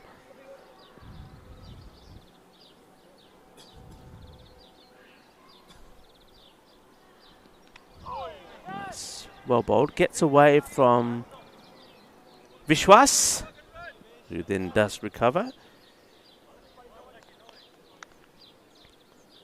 Vishwas Rao Vilas, keeper's name. That's played away, and it's just going to be a single. And it's actually not Madhu. My apologies. This is Anuraj Nandal, who was listed as the 12th. So I did say at the time that I'm sure we'll see him feature with the ball, and he does. So we'll have to maybe wait for Madhusudanan Mali. But I like this move. You've got them 2 wickets down. Now take all the pace off it. This is one thing I was saying at the time that I think that Defra All-Stars were missing. I don't think they had the slower bowlers. And it was very much the same from them.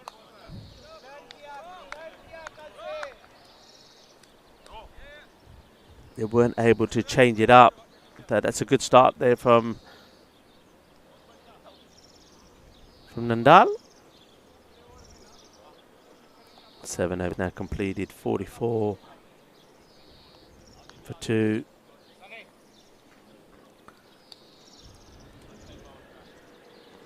So batters that we've seen depart already. Guy Patton was bowled convincingly by Rahul Ahmed. He went for 5 or 4. And then Ahmed was once again in the action, bowling at Hawker as well. Good sharp delivery. Ahmed continuing. He's going to bowl himself out.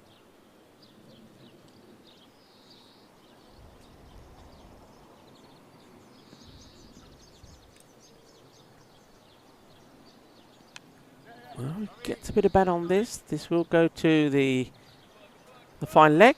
Does the fielding. So we are out of the power play now. Let's see what changes they've made in the field.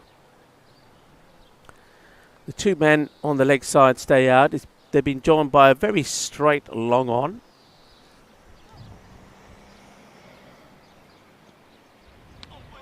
Wide ball down the leg side. 2 more runs to go on the board. They also have a sweeper out. The point is back. So I see 4 at the moment. Just the 4 men that are back. Fine leg, square leg, long on, and point on the boundary. Short, plays a hook. Once again, if that man is up on the 45, he's in a catching position. I think that's one position that they've got wrong. I understand the 3rd back on the boundary. So if he was on the other side on the boundary, I get that. But him being on the boundary there makes no sense to me, especially when you're so far ahead in the match. I mean, if you have a look at what's required, 171 off 74, so that's at almost 14 and over. So once again here, if that fielder's in the circle, you're in a catching position. Oh, terrible mix-up, and he could be in trouble. I think he is just going to make it back. Ooh, there was massive mix-up there. Well, Andrew wanted it, but Goss was saying, no, stay where you are. And had to dive to make it in. Reaching for it, but gets plenty off it. Nobody bat there. 1 bounce, 2 bounce, and 4. Really reached to get that one away. So finally we see a boundary out there, straight down the ground on the offside. 50 now on the board at the end of the 8th over, and that's the end of the spell from Rahul Ahmed. 2 for 28.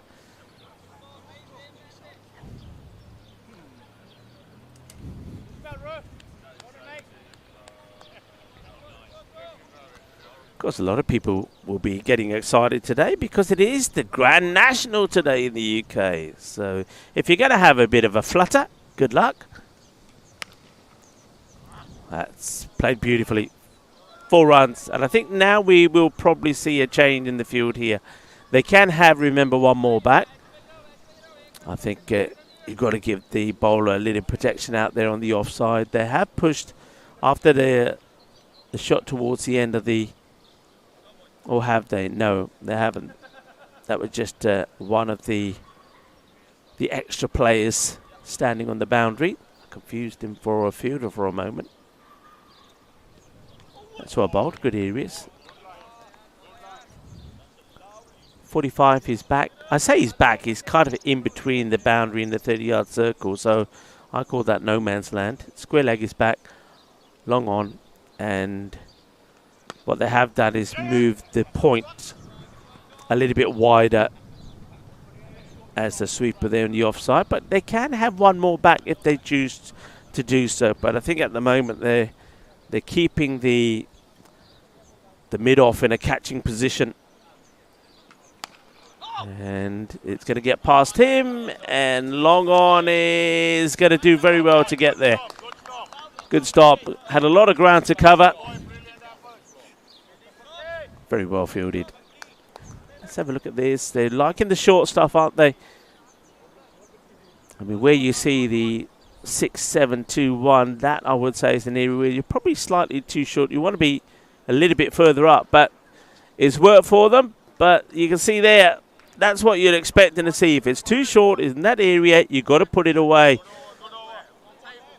And that was a nice slog sweep. Interesting, that one has gone in the row above. I thought it was a little bit shorter than that. I think also makes a difference who's bowling. If you've got a pace bowler, if you're bowling that length in that area, you're going to get a lot more bounce and make it a much harder shot to play. Whereas the slower bowlers, as perhaps you saw in that occasion, they're going to be easier to work away, especially if you are capable of playing that sweep shot. So Goss has moved into the 30s now. He's been joined out there by Andrew. Good comeback from the bowler. Goes back outside the off, gets the dot ball in. Nandao finishes his second. His 2 overs have gone just for 14, 65 for 2. End of the 9th over.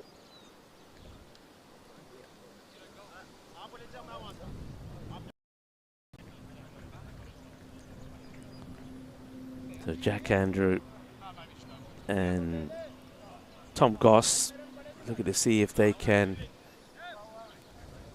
get a good partnership together as we see the Green Sox that have turned up. Good morning to the Green Sox. They're making their way over to the nets to have a bit of a warm-up. I know they had a good evening last night. I bumped into some of them late. There you go. There's the Green Sox. They're on the way to the nets. It'd be cool if they had green socks on, but it's not socks, as somebody will tell me. They'll pronounce the same way. That's well fielded, a dive and a stop. Green sock, spelled S-O-X.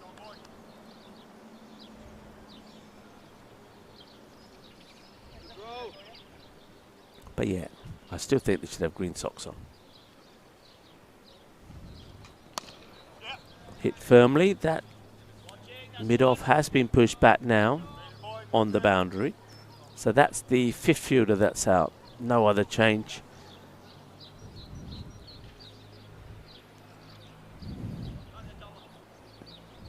This is Wooding with the ball. He's going to bowl a dirty wide there. Thomas Wooding didn't really get a chance with the bat, but he's going to be given a opportunity with the ball.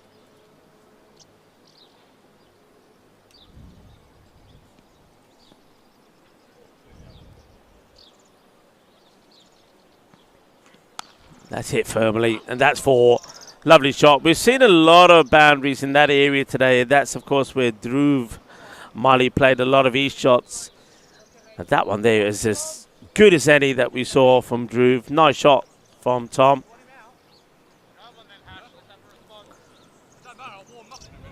And I think we just all heard what Wooding said. Said, it's fine, I'll warm up in a minute.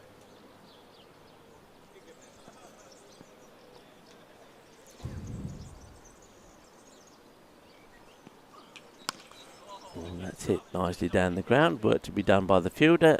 No issues, no mistakes. Nicely done there by Navid Nayak.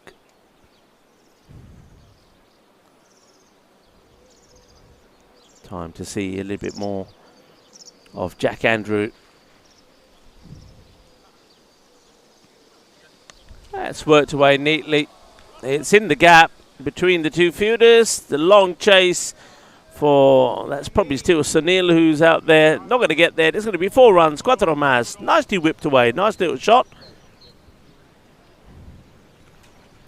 10 overs now completed.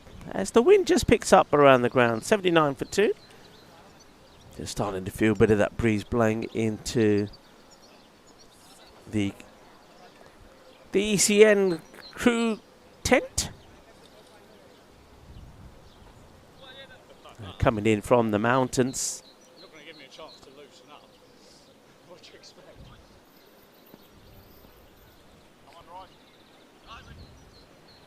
Of course, I mentioned these mountains that are in front of us, the Sierra Halada Massif.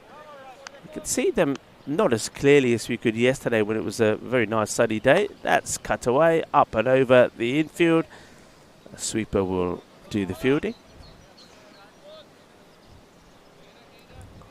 It's in the nets part of the ground. You can see that's where some of the teams now, the Green Sox, are here. They're going to have a bit of a warm-up. A big day for them, really. Big match coming up. Green Sox taking on the Shooters. It's basically survival. One of the teams, the winner, will feel that they still have a chance in the tournament. The loser will know that it's more or less it. It's done. Ooh, misses out on this one. Not really a stumping opportunity. The keeper, Vishwas, not really standing right up. You can see he's about a step behind. And it was a difficult take as well. Well, hit firmly. This time it's towards Pankaj Moore.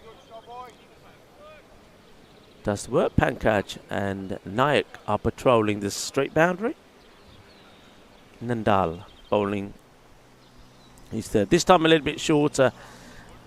He's had some success with that one. The occasional one that he bowls a little bit flatter and shorter, a bit wider outside the off. Both batters have missed out on that. Miscue. Probably just as well, actually. I think if he hit that any better, then they might have gone straight to the fielder. Over is called. It's another one that's gone. 11 completed. And 83 for 2. I'll give you a comparison. Normally give you these kind of at the end of the power play. So the power play scores, as I said, it was 53 compared to 41. But 2 wickets had fallen for the All-Stars. At the end of the 10th over, the 100 was already up for Norbury. 103 again without loss, whereas their opponent 79 for 2. Going for it, but this could be danger. The fielder not quite able to get into good position to take the gap, but gets a good throw in. But the batters will come back for 2. Not out, says John Howden.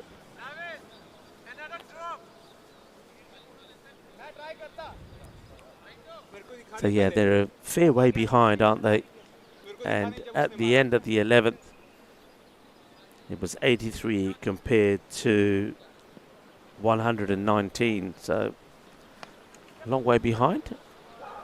Up in the air, gets away from the fielder. The batters will come back for 2.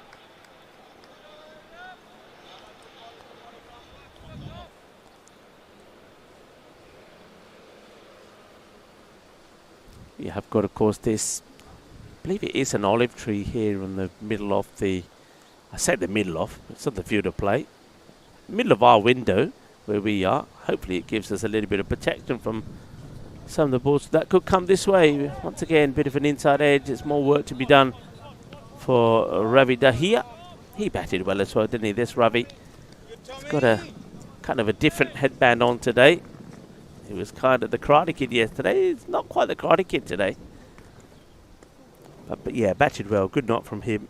53 of 35.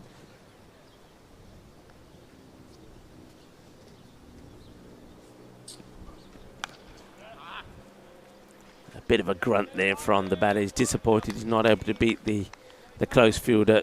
And Sharma does the stop. Yes, I believe it is an olive tree.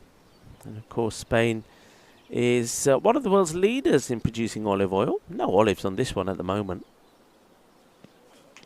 It's hit pretty well, but has he cleared the fielder? No. Oh, he's dropped it. Can you believe it? Can you believe he's dropped this? He had it. So he didn't run in like we saw the All-Stars do. Well, he's going down here now because he can't believe he's dropped it.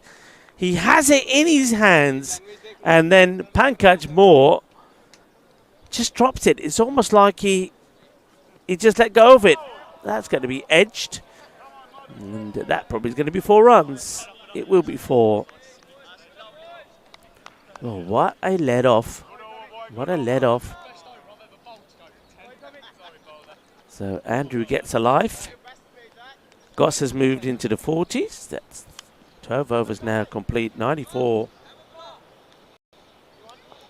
for 2. Yeah, it's a weird one because he takes the cat and then after having it, it just kind of slipped out of his hands. And wow, no complaints there from Jack Andrew. He's going to get a life.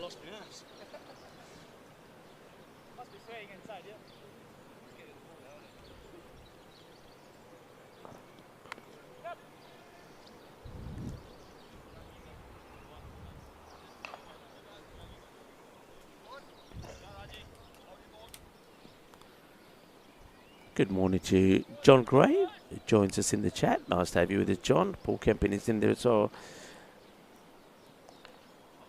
Slower delivery. Bit of extra flight this time from Nandal, but worked away quite nicely.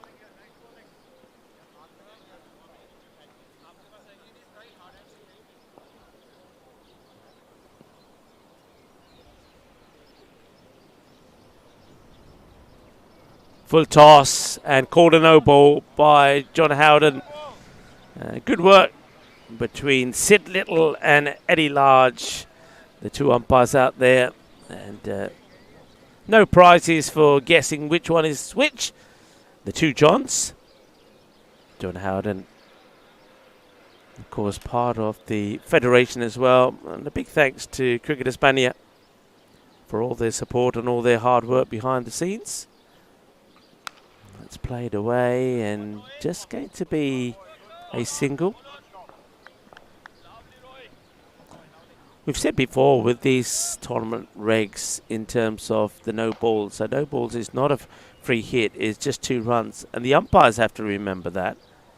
But so do the batters. I mean, so many batters would be used to when they've got a no ball. If they don't think about it, oh, a better throw could have had him in trouble. Pankaj. Once again, well, he's given his reasoning and a bit of advice to the bowler, feeling that the bowler was in the wrong place. The bowler is saying, well, what about the throw? Meanwhile, some others are saying, come on, guys.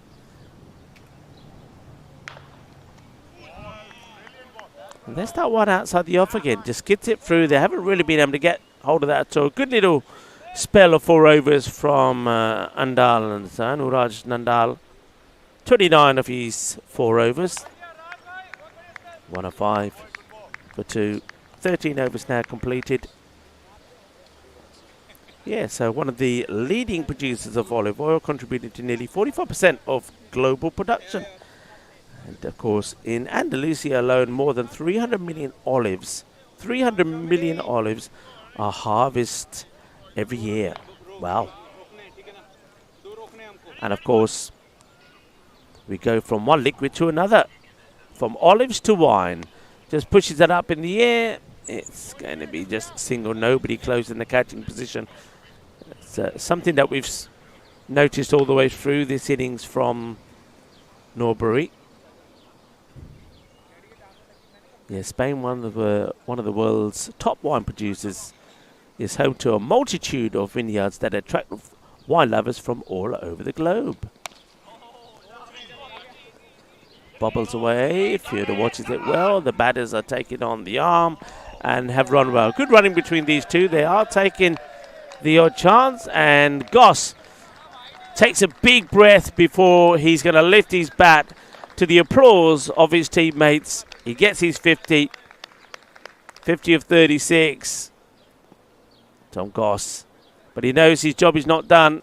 He's got a lot of work to do here. Hits that nicely, and Fielder comes around again, does the fielding, gets the throw in. Nice work there from Navin Nayak.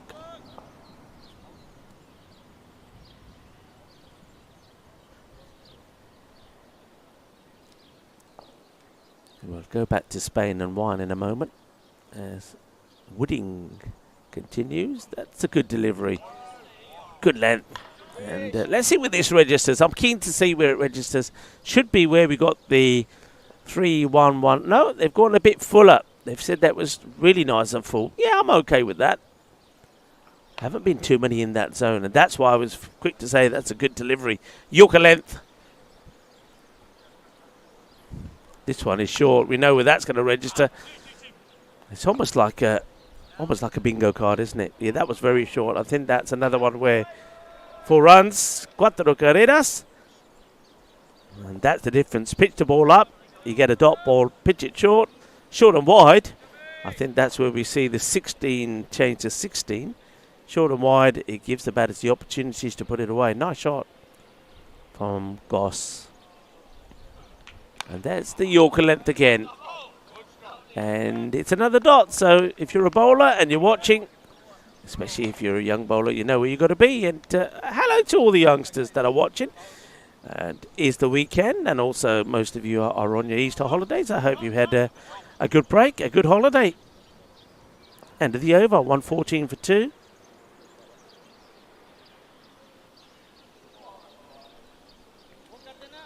Yeah, so Spain and wine. So lots of vineyards attract a lot of wine lovers, from the famous Rioja to the delightful Cava. Each region in Spain showcases its own unique grape variety and distinct sought-after wines. It's fair to say that I got more into wine after moving to Spain than I ever did before.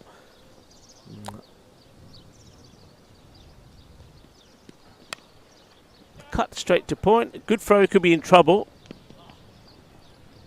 But they do run well between the wickets, these two. This is a man that I've had a good chat with. It looks like it's Sumir Sethi. Was telling me that most of the players are from around the Kent area in the UK. Gone! And what a good delivery that is. Full and straight, and he's got the big wicket of Tom Goss. Goss, after getting his 50, is going to depart. It's in the right area. We were talking about the lengths of deliveries before, and I know exactly where that one is going to be. It's an absolute peach. Lovely delivery. And Sumir Sethi knocks the stumps over. Jagat the Patte. And that brings to the end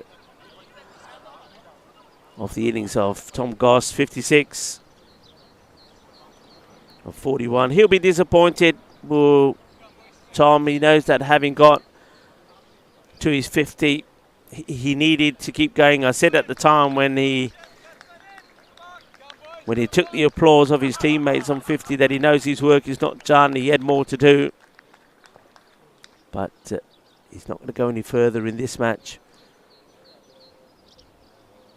All the dismissals so far have been bowled. 3 wickets down, all bowled.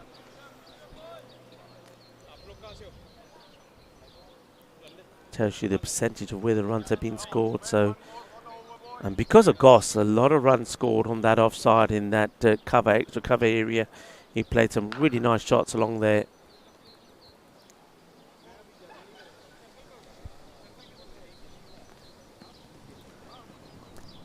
All Stars. You can see that on the Mexico front. They're sitting at the bottom of the pack. You can kind of understand why in this innings we've only seen the one Maximo, and Tom Goss, who scored 56, hit 8 fours but no Maximos. The only Maximo we've seen was the one from Ed Hawker. It was the only boundary that he hit in his 13.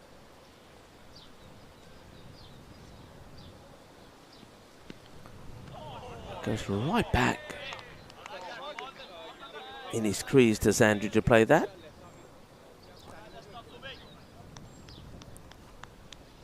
Andrew being joined by Cromarty.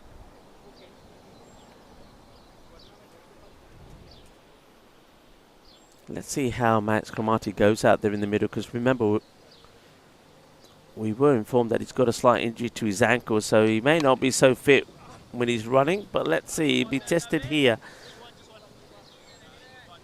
I think you heard him say just one, just one. No start from Sethi.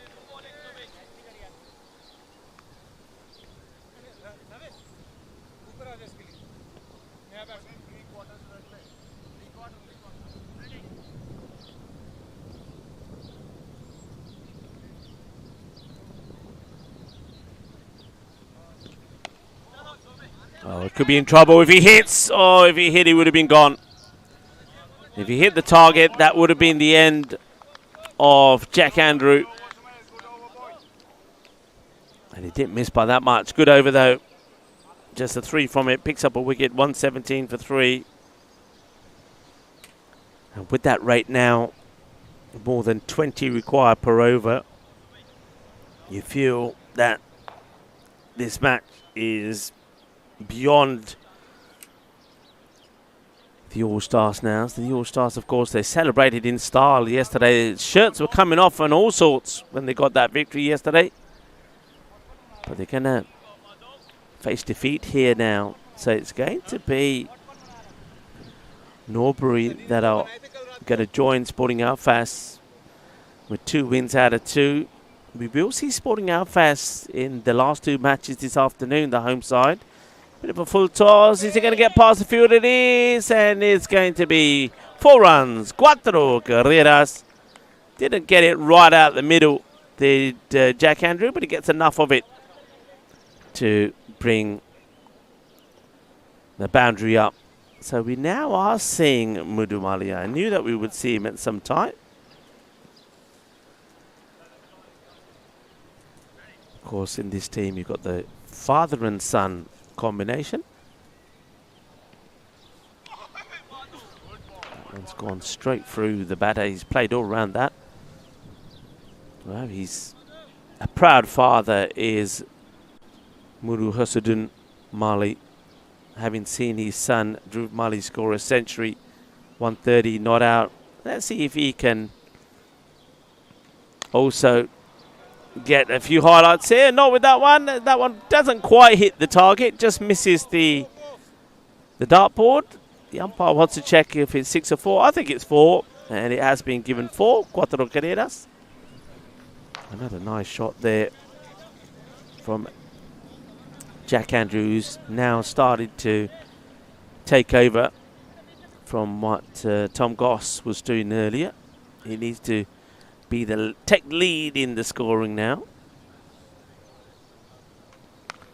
Well, gets a swivel on this, but not out the middle.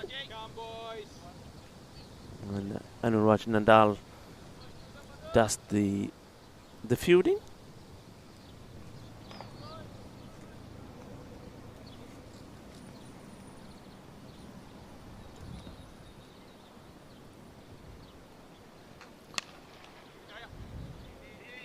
Just a single to Cromarty, who seems to be moving okay at the moment, which is a good sign, really, for the Defra All-Stars.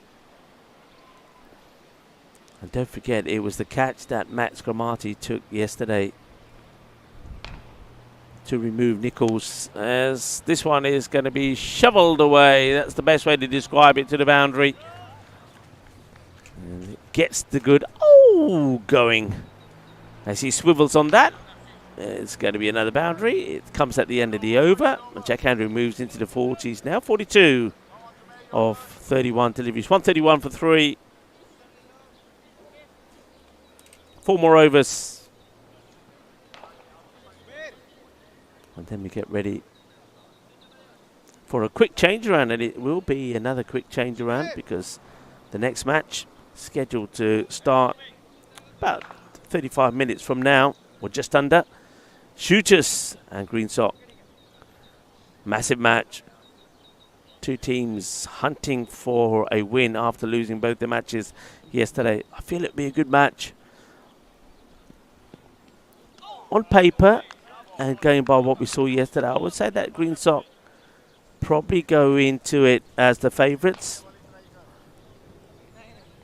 Mentioned before, they would have been bitterly disappointed to have lost match number 2 to the All-Stars. All-Stars somehow defended 148. Green Sock somehow managed to lose a match that they had in the bag.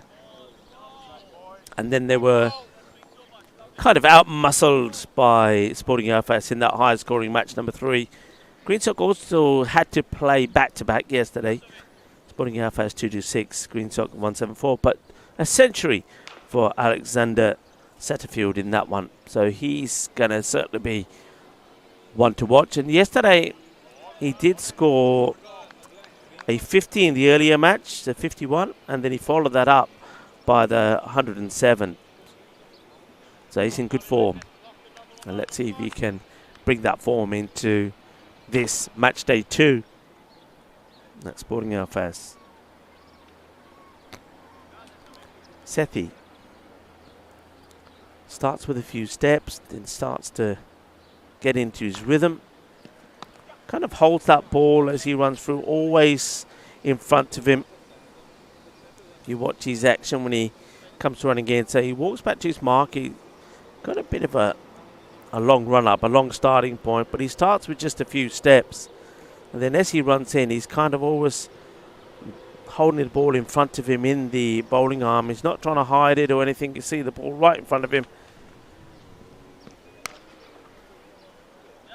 Played out on the offside and just take a single.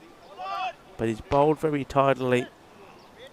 So this match, the way it's going here, is heading for victory for Norbury, who made the most of being put into bat, put the runs on the board,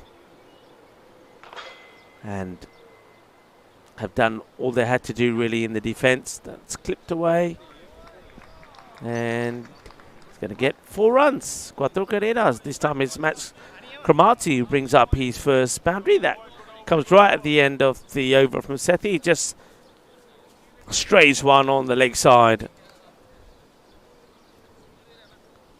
2 overs, 1 for 11, 139 for 3.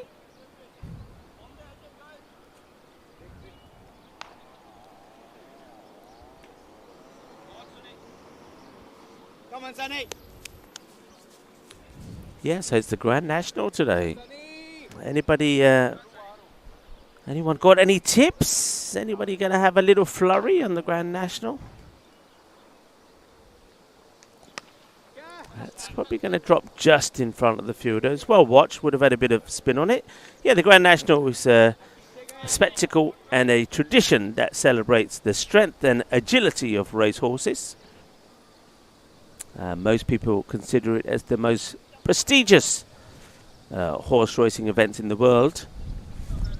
It's held every year at the historic Aintree Racecourse. The National Hunt horse race enthralls audiences with its challenging course and storied, rich heritage. As you see, another wild swing this time from Andrew. He's on 44. And it's more than merely another horse race. The Grand National there at the historic Aintree Racecourse happening today.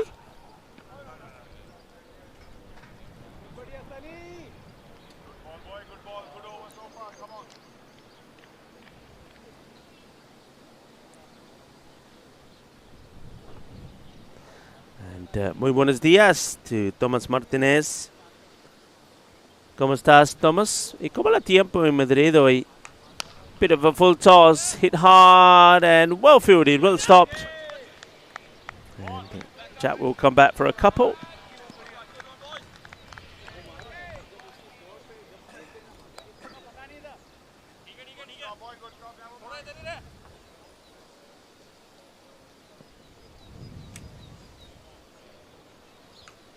That's hit firmly, going to get in the gap by Phil. He's hit that nice and straight, and that will be 50 to Jack Andrew. So another highlight here for the Defra All-Stars as another batter reaches 50, and on this case it's going to be a well-deserved one by Jack Andrew. Once he saw Tom Goss go, he knew he had to take control of the innings, and he does. It's still, though, you feel going to be all in vain, because it's at a point now where even if they hit every ball for 6, they're not going to get there. So it's all about trying to get close. And all about, I suppose, something that I mentioned yesterday a lot, net run rate. They've got to win under their belt. They don't want to lose heavily here. So want to try and get as close as they can to that target. It's played out for... Well, they want to come back for a second and could be in trouble here. After the question, no, says the umpire. It's an intelligent throw, actually, from the fielder. Just needed to be a little bit closer to the keeper, who had a fair bit to do to try and get the bounce off before the batter got in. But I like the running from these two. In fact, the running from the All-Stars has been very good from all their batters. Sumir Sethi once again. Just trying to hit the leather off this, and well, maybe he heated it up because it was too hot to handle from the fielder. Nayak, a rare error from him, allows the batters to come back for a couple.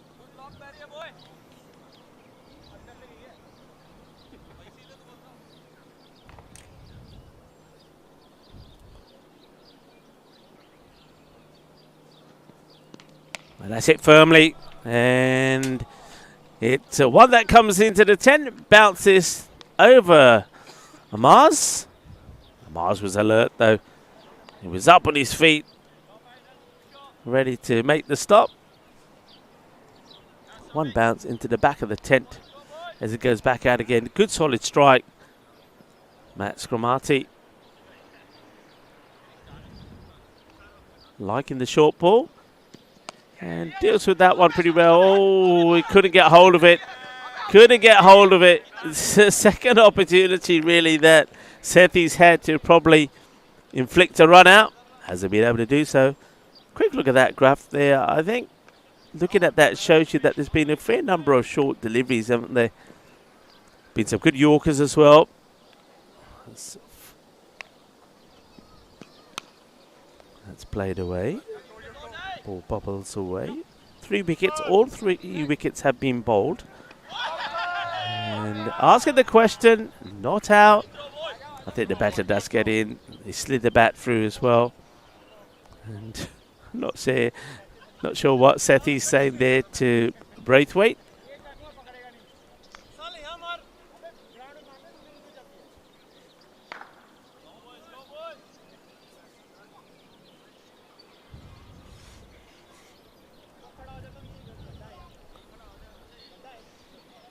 So a ball to go in the 19th, and then over to go in this contest, which has been pretty one-sided. Sethi just loses his run-up, has to walk back to his mark. And there's the ball heights we're looking at again. So when you compare the two, as in where the ball's been pitched and the ball height, that again, you can tally the two up. And that's pretty full, and that's on the money, and that's what Sethi's done before. So it's another wicket for Sethi. He takes his second, but it's also another one that's been chugged. They're knocking the stumps over. देख लो अपने मुंडे डंडे पन के तोड़ के थल्ले रख देंदे आ. Fourth one that's out, and it's the fourth bowled And this time it will be the end of Andrew, who, a bit like Goss, does get to his 50 and then gets done. Sethi was the one who removed him, and it was similar fashion that Sethi's done it again here now. 52 of 39. Warm applause for the batter as he goes back. So 2 half centuries in the innings. And on another day, maybe it might have been enough, but not today. That wicket coming right at the end of the over. 158 for 4. And over to go. And yeah, look at that scorecard. All the wickets that have gone have been bowled. It was started off by Raheel Ahmed. He got Guy Patton for 5. Then he got Ad Hawker for 13. And then Sethi removed the 2 batters that had just knocked up their 50s, starting with Tom Goss and then now Jack Andrew. Asking the question, I think the batter had the bat slid in, not out.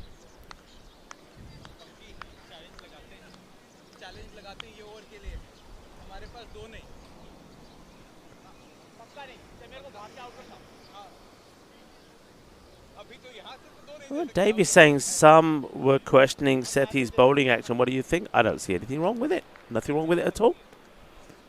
People have this thing, don't they, where they watch bowlers and start to ask questions, but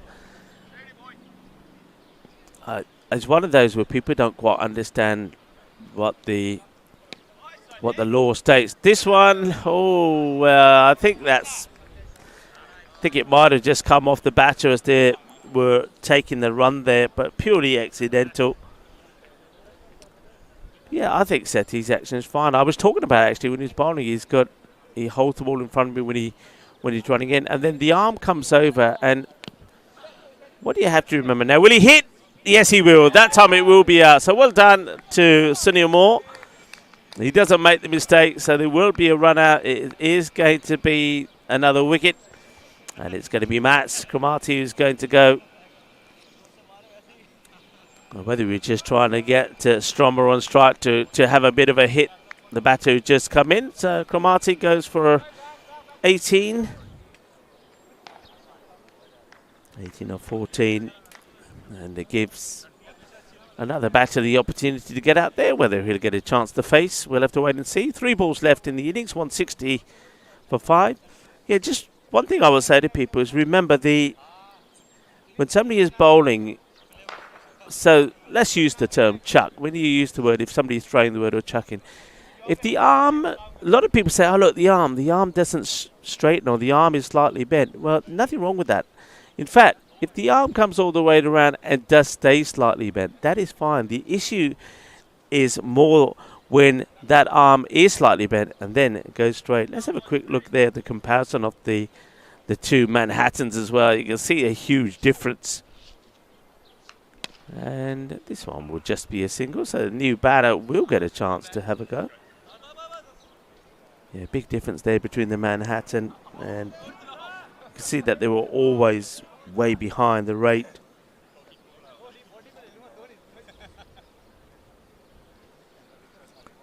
So yeah, it's all about the arm. If the arm is bent and then straightens, it's like a throwing motion. You imagine when you're going to throw a ball or throw a dart. You start with a bent arm, then you straighten it, don't you? This is the captain that's gone out. But if that arm stays bent all the way through, there's nothing wrong with it. And I think sometimes people are getting too picky and too focused on it. I think if it's obvious, the umpire see it, everybody sees it. Right, up in the air, it could be a chance, and it will be caught eventually. And it's going to be, I think that's going to be another duck. It certainly is. We're going to finish with a wicket. And there it is. Here comes Wiki. Wiki. Well, there's Wiki. And Wiki, not only is he out there because the captain has got a duck. That's Robert Cobold. There comes Wiki again. Well, you got 2 wickets on your screen there. But Wiki was also, I think, in tears when he was looking at the comparison of the 2 Manhattans falling way behind. It will be the end of this match. They'll finish on 161. So they will fall and lose by, once again, a fair number of runs, 59, I believe, if my maths is correct. So they'll go down by 59 runs. It's a good, solid performance there. Yeah, this that Manhattan. Just have a look at it in comparison. I mean, they did start to go up when you had that little partnership together between Goss and Andrew, both of whom did go on and put 50s on the board. But it's the beginning part, is the first 10 overs. And when you do then look at the comparison in terms of what they did in 10 overs, and the first 10, they got 79. In the second 10, they scored 82. So there wasn't too much of a difference. They weren't able to get the accelerator in. And even though they did have two batters that put and scored 50 runs, one of them wasn't able to go big. That was the difference, really, between the two innings. Remember, with Norbury, they did have, of course, Dhruv Mali, who scored that sensational century, but he was supported well also by Ravi Dahiya. And that's what makes the difference. You need one batter to go huge and carry on, and another one to support. And that's unfortunately one thing that the DEFRA All-Stars were not able to do. So it's going to be a big victory margin.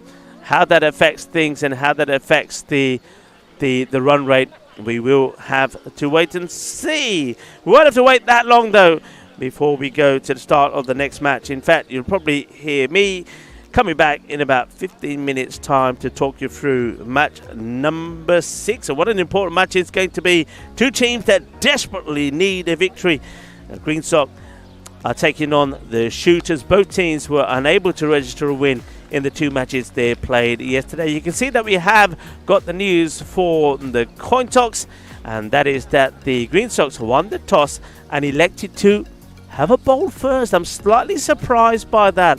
I thought they would have liked to have a bat and put the runs on the board, because they do have the batting to put big runs on the board. But they're wanting to put Shooters in first, so Shooters will have a bat. Join me, Rigo Full, and the rest of the gang when we return in about, well, you can see it there on your screens, just 40 minutes time.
This European cricket event is proudly brought to you by our official timing partner, Rado, and our official charity partner, Share the Meal by the United Nations World Food Programme. Hello viewers and welcome back as we get set for the second match of the day, match number 6, an important one as well in this tournament, the Woodson Cup. Two teams that did not have a good day yesterday. The Shooters, they lost both their matches, and Green Sox, who I thought played some very good cricket. There were some outstanding performances from them yesterday, but they found a way to lose one that they had in the bag, and then that sort of prompted them to have a big match against the Sporting Alfest, the home team, and Sporting Alfest putting a big score on the board, 226, and Green Sox, they gave it their everything. We saw a century from Alexander, so watch out for him today, but they weren't able to get there. So they know that survival is what this match is all about, and that's the same really for the Shooters. Big match coming up. The umpires are out there looking very bright and bubbly. I think the umpires, Roger is there with last. Let's join them in the middle for the start of this very crucial match. News, of course, from the toss. We gave you that at the end of the last one, that it has been won by Green Sox, and they've taken the, I think, unusual surprise decision to field first. I'm just wondering whether they feel that they can contain the Shooters, keep them to a score of maybe 140-ish if they can, and try and knock those off quickly and really do improve the net run rate, because that is going to be pretty important, I think, also for both these sides. They've got 2 losses against them, so they've got to come back strong. Talking of coming back strong, welcome to everybody in the chat. I think a few people have been talking about getting ready for lunch. Some are still having coffees. And I think Dave has had his scrambled egg on bread and his 3rd coffee by now. So Dave, I hope you're ready to go. And John Gray is going to get himself sorted and go and do his weekly shopping. And John is a bit later. Go well there, John. Well, the rest of us can get set to enjoy what should be a very good match of cricket. The wind has picked up around the ground. Give you a bit more on the weather a bit later. Here's the first ball, though, in this match, and it's played away down the ground. Fielder partially stops it as it bobbles around. James Cherry, the captain, gets a hand on it, and the 2 batters just getting a little bit carried away there. Just will be a single to start. This is Thomas Newman-Taylor with the ball.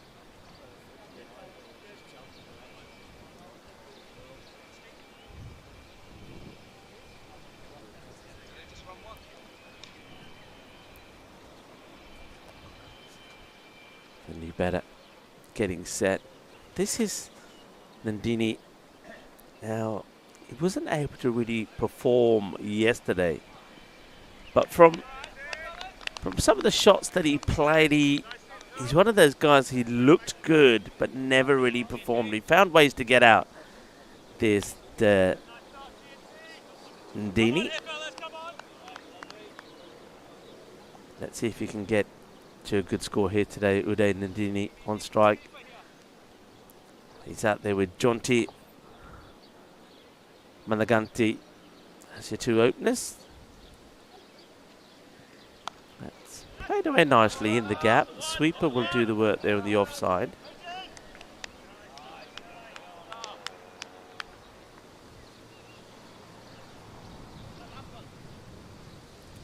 Quick look at the field early on, and 2 men that are back. We have a long on the boundary and a sweeper on the offside. Other than that, another 3 inside the circle on the leg side. That's a good seed. Top seed. Great delivery this from Thomas. Gets his ball to come in and move away. Look at the reactions there from the batter. Jonty just signaling there to Uday, saying, did you see that one? It came in and moved away. And that was perfectly well described by him as well. Good delivery from Taylor. That's hit hard, but straight to the man. In comes the throw. They'll take just a single. Interesting field. They've kind of got three in a line. So you've got mid-off, mid-on, and then the leg side fielder on the boundary, which is kind of there at cow corner, but they're all kind of aligned together. That was going to be a wide on this occasion, signalled there by the umpire. So, umpire Roger, and that wide also brings the end of the over. So 2 runs will go onto the board, but over will also be called. 5 without loss after the first. And just once again to clarify some of the regs for this Woodson Cup, this T20 tournament. For those of you just joining us, all wides and no balls, apart from those in the final over of the innings, the 20th, will just be 2 runs, no extra ball. Foot fault, no balls, will be 2 runs, but will be bowled again, so that will be a free hit. The 12th man can bowl, but cannot bat. And I think that's something that we'll see from both teams. It's something that's featured in all the matches that we've had so far. Just taking time to get this field set. Very heavily pat there on the offside. No third in place, but backward point, sweeper in between the point and the cover on the boundary. Mid-off. And they've got the man on cow right on the boundary. And that's Alan Nichols who's patrolling that area. It's played up over the top of the 3 infielders on the offside, but goes to the sweeper. Does his job well. Just a single at the moment here.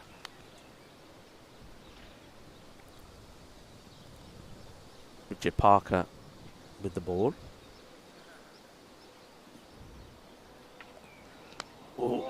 Gets a little bit lucky here, does Nandini.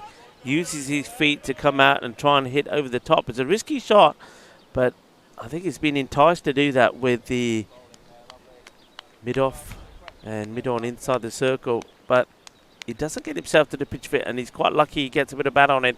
Otherwise, there was every possibility that he would have been stumped there by the keeper. And that's hit flat, and it's just going to be a single.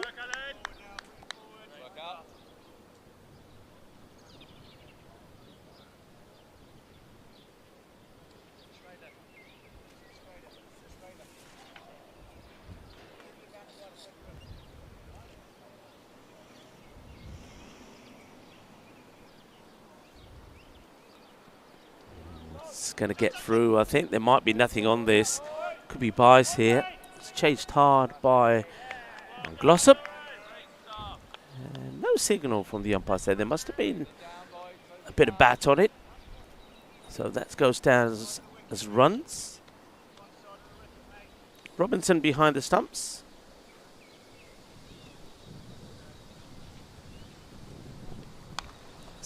Cut away. More work to be done by the sweeper on the offside. Gets down, puts the long barrier down. That's Jonathan Hanna, who's patrolling that part of the boundary.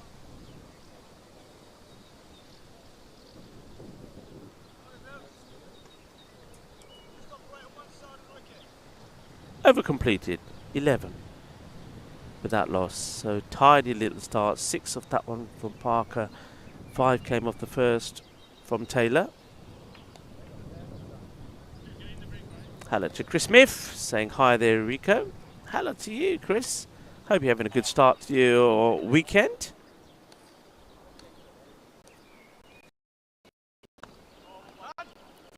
Little defensive push here.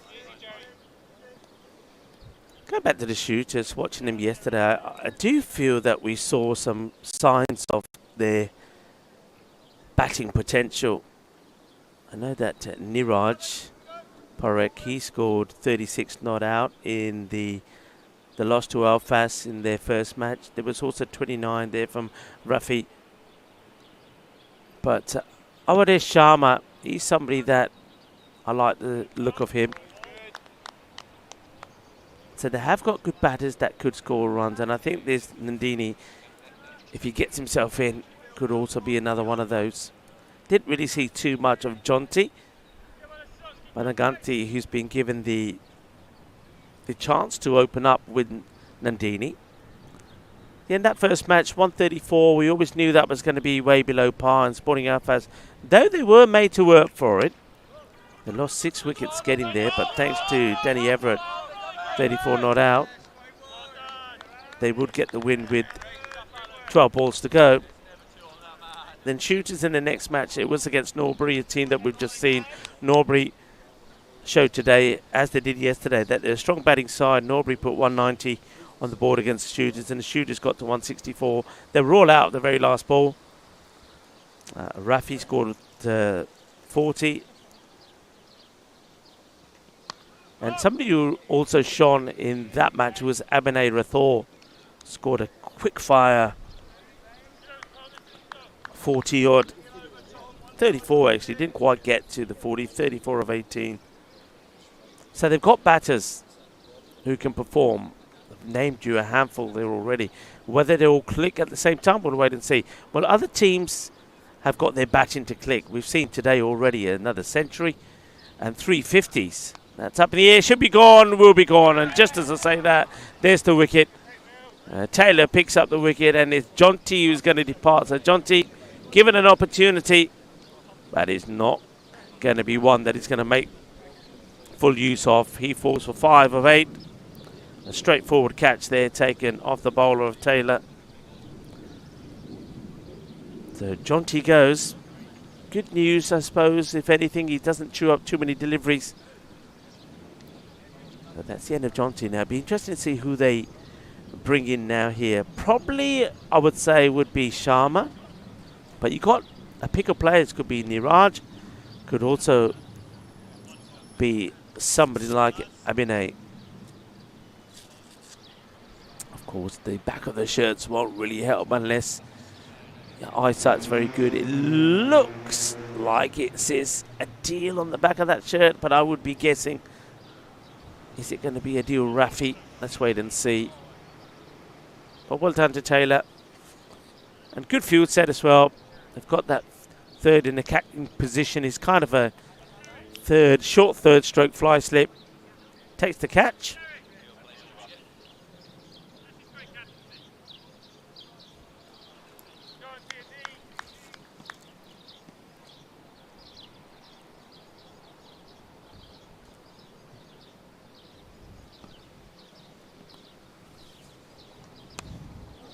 Aggressively played, gets through the hands of the fielder, and he may have to pick it up from beyond the boundary line. I think he will. 4 runs. It will be a boundary. 4 carreras. He's a bit unlucky to go to the boundary in that over. Is Taylor 18 for 1. Seven of that. Joined also by Paul Kemping. Caught and gone, says Paul.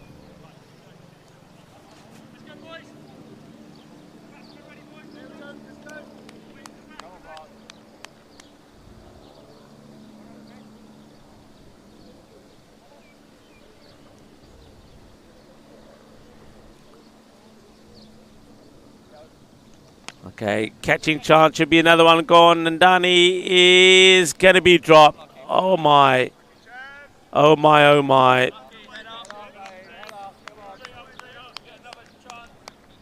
It was straight to the fielder who puts it down. It was an absolute sitter, it really was. And Dani dropped on 7. And the next one gets played away to the boundary. And that's the way it goes, just rubbing it in now. I can't believe that drop. I think it might even be the captain that's put it down. I can't see the number clearly from here, but I'm not sure if it is James Cherry. I think it is, you know. Well, Cherry should be used to picking cherries. Mind you, this cherry's white. Maybe that's what threw him. But it was a straightforward, simple catch. No pace, no power. But down it goes. Richard Parker, the bowler, couldn't believe it. This time it's along the ground. And no issues with that one. In terms of the batting, I was right. It is Adil Rafi who's come out. So Rafi comes ahead of other potentials. Let's see how he fares. Adil, probably quite a big player for the side because they'll also rely on him with the ball. Just wide of the short point. Oh, he's got this a little bit wrong as Jonathan Hanna gets there, but the slide goes wrong. It's a slide fail. He's ended up sliding that over the boundary rope. So there's a couple of lacking concentration in the field. There's the catch that should have been taken. There's the misfield there. There was a misfield earlier that went through the field and went for 4 at the end of the last over. They've just got to tidy this up. The Green Sox. This time, to the laughter of some of the players, Jonathan Hanna gets on his knees, hands and knees to stop that one. 4th over is completed, 29 for 1. Should have been the second then. Nandani should already be gone now. I wonder if Nandani can make the most of this opportunity. Is this what he's been waiting for? And I like that from Dave. He's saying, was that the cherry on the top, but the icing was too slippery? So well said, Dave. I mean, nobody means to drop him. It just happens. And of course, when it's James Cherry, the captain, it doesn't help because it can have a negative effect on the rest of the team. Quick look at where the lengths have been bowled here by the bowlers. Probably could go a little bit fuller. It does show, though, that teams and bowlers do get a bit excited by the extra bounce that is offered on this track. Nice cut shot. Work to be done once again here by Hanna. And this time, Hanna gets down, makes the stop, and gets a good, strong throw in. Thomas Newman-Taylor continuing. Bowling his 3rd.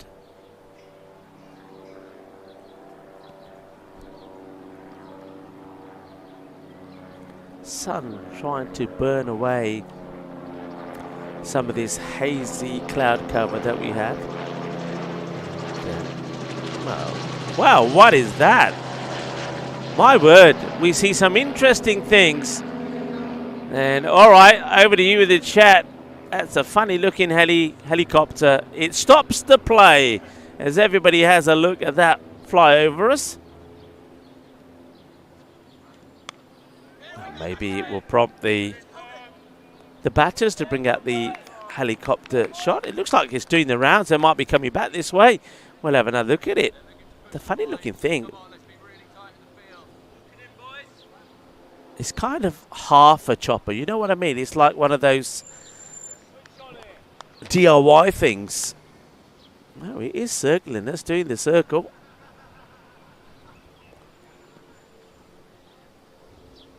That certainly caught everybody's attention for a moment.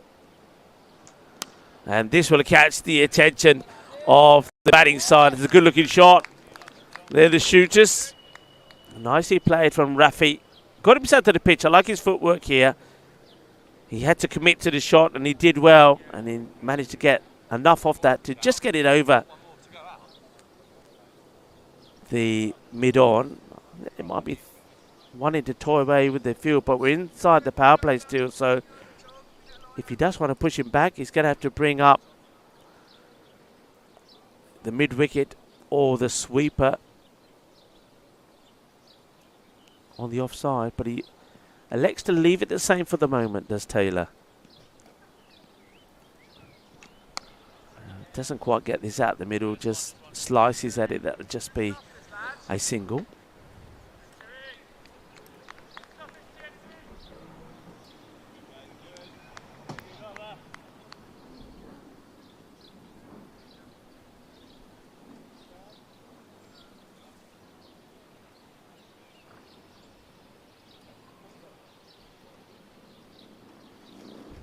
Shorter. Doesn't quite get into the best of positions, but any bat will do, especially if you've got anybody on the boundary. It goes there pretty quickly. The fielding done there by Vibs. Varden just has to pick it off the fence. Didn't really get enough of it, but with the field the way it is, anything on the leg side, if it gets past Vibs, it's going to go to the boundary. Vibs is just being moved around a little more into that mid-wicket area, short mid-wicket. But he's got nobody behind him. The only other player on the leg side would be the fielder there at wide long on, and the 45 inside the circle on the leg side. That's played straight to the fielder, and that's going to be out. And Uday Nandini is going to have to go. It's disappointment again for him. Straight to the fielder. He gets a little tap on the bat there from Rafi. Say that's the way it goes. So Nandini not able to cash in after being dropped on 7. And this is where the captain, James Cherry, he will slightly breathe a sigh of relief, because if Nandini went on to make a big score, the captain, James Cherry, will know that he dropped him an absolute sitter when he was on 7. But it's not to be. Nandini, once again, doesn't make full use of his opportunity. Thought he hit that pretty well, but unfortunately hit it straight to the fielder. It's a nice catch taken. It's another wicket for Taylor. They've got all the 2s at the moment. 2 for 22 at the end of his 3rd over. 39 for 2. 10 runs coming off the over, but he does pick up that wicket. So both the openers have gone. Jonty was the first to go. Good catch by Thompson.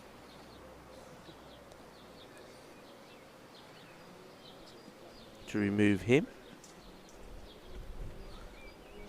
Right, goes for the good sweep slog, and he gets this proper. And that's going to hit some of the treetops and stop the ball going into the pond. That's a good shot. Solid stroke there from Arafi. Well, he's not been deterred by the wicket that's gone down.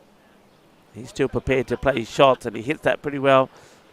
Yeah, a bit of weather watch from Alistair showing us the palm trees and the wind. The wind has picked up. It got pretty strong in between the innings. Has died down a little bit now, but the sun is also trying to come out.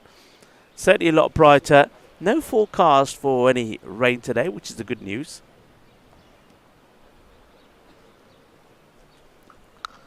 That's played well on the offside.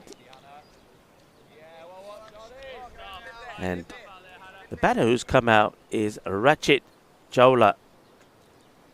Now, of course, many of you will remember, and Rachit did talk to me about this yesterday. He said, Rico, my name's Chawla, not Chawala. But he could see the funny side of it, because he did say, I went back and I watched it, and it was funny. And I did say to him, well, what happened? Remember, if you don't know the story, Chawla ended up wanted to go for a single after he played the ball, couldn't stay on his feet, ended up flat on the floor, face down, couldn't get up, and got run out for 0. And then when he was keeping, things didn't go that well for him behind the stumps either. Well, talking about things not going well, they've started better for him. He has got off the mark. Got off the mark, gets given the strike back again. And he's going to be okay. It only just goes over Vibs. And now he's coming back for a second as well. We'll get there.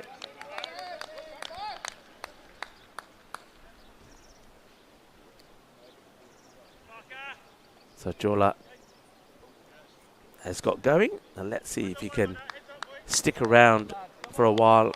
Liking this bowling from Richard Parker. Left arm round.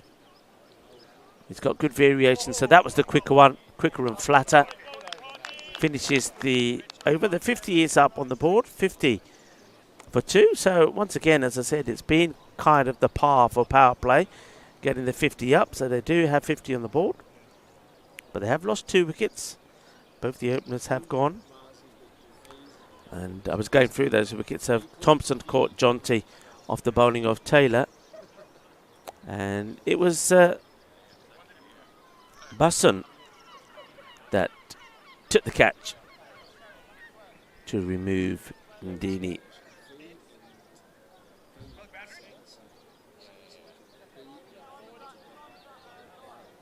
So 2 down. Dave was saying it's a ULM, ultralight flying machine. Microlight said camping.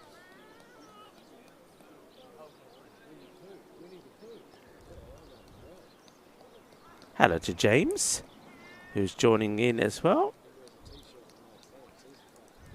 I think James might have had a problem getting out of bed. Some people are asking him to tell the story. I'm intrigued now as that one gets played out to the offside. It's an interesting kind of innings so far. We've seen a bit of everything. The batters are playing and missing. There's been quite a lot of singles, but mixed in with a few boundaries that have come. There's been some drop catches, some fielding errors. There's also been 2 wickets.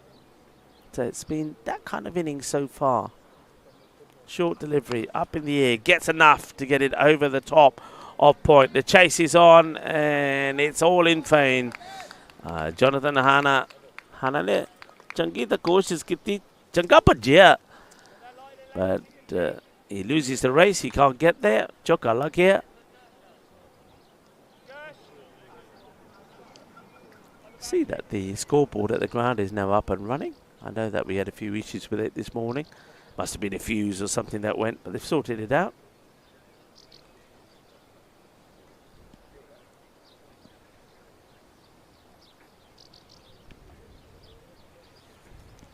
Taylor will be bowled out here.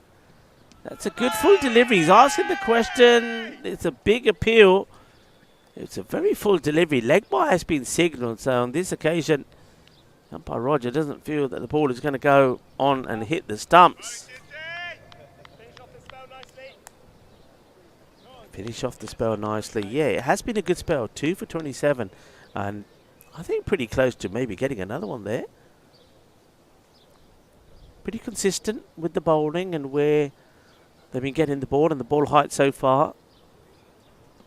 The one that's right at the toes, and that might have been that last one. The LBW appeal. That's good areas. And he's got that thing. Taylor knows when he bowls a good ball because as soon as he bowls it, he does that circular motion back to his mark. But that was a good one. That's the one that comes in and moves away. And I think because of his action, because he's always ready to drift away when he bowls, he gets that ball to go that way as well. That's why I think he probably gets that movement. I'm not sure what the batter's waiting for there. Rafi.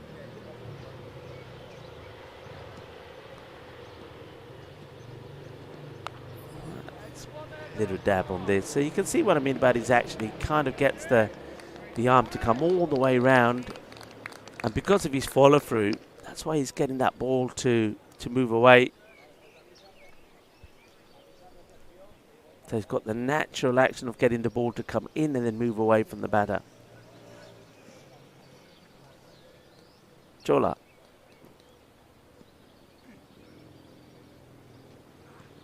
He's played that nicely. Last looking shot. The long chase here for Vibbs.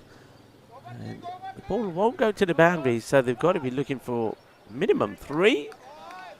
And if they were quicker, they could get 4. They did think about it for the moment, but decided against it. Vibbs Warden had a long way to go and it doesn't really have a strong arm.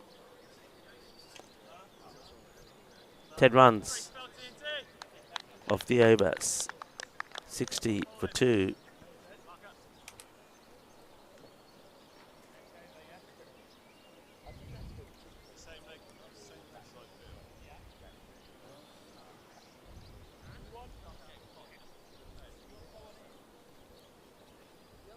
Just checking the field here now. So remember, you can make the change. You can see that you can start to see a bit more detail of those mountains behind us now. This morning it was just a haze, so the The sun is starting to break through slowly. Parker will continue. Bowling to Chola. Then they got long on. Cow corner. Sweeper on the offside and square leg are the fielders that are back so far. This one will not quite get past the short mid-off, who does well. So once again opting not to have the 5 back, just the 4 at the moment.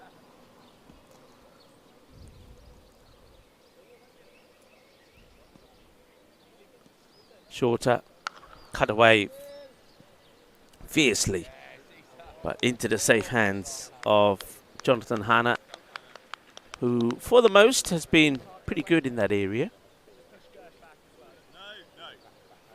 He's starting to warm up now. You can see or get warmer. Not that it was cold earlier, but the wind seems to have settled down once more.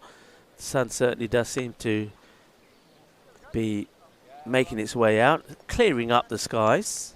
So you can see more of the beautiful flora and fauna around this area of Alfest LP. That's where we are.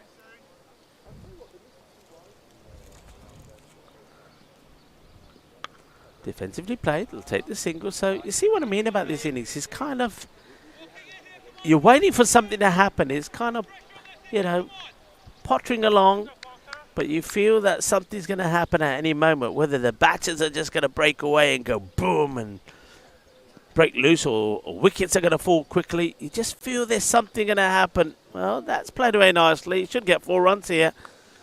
And interestingly enough, that we're seeing another team, this time it's the Green Sox, that are not keen to put their 5th fielder out.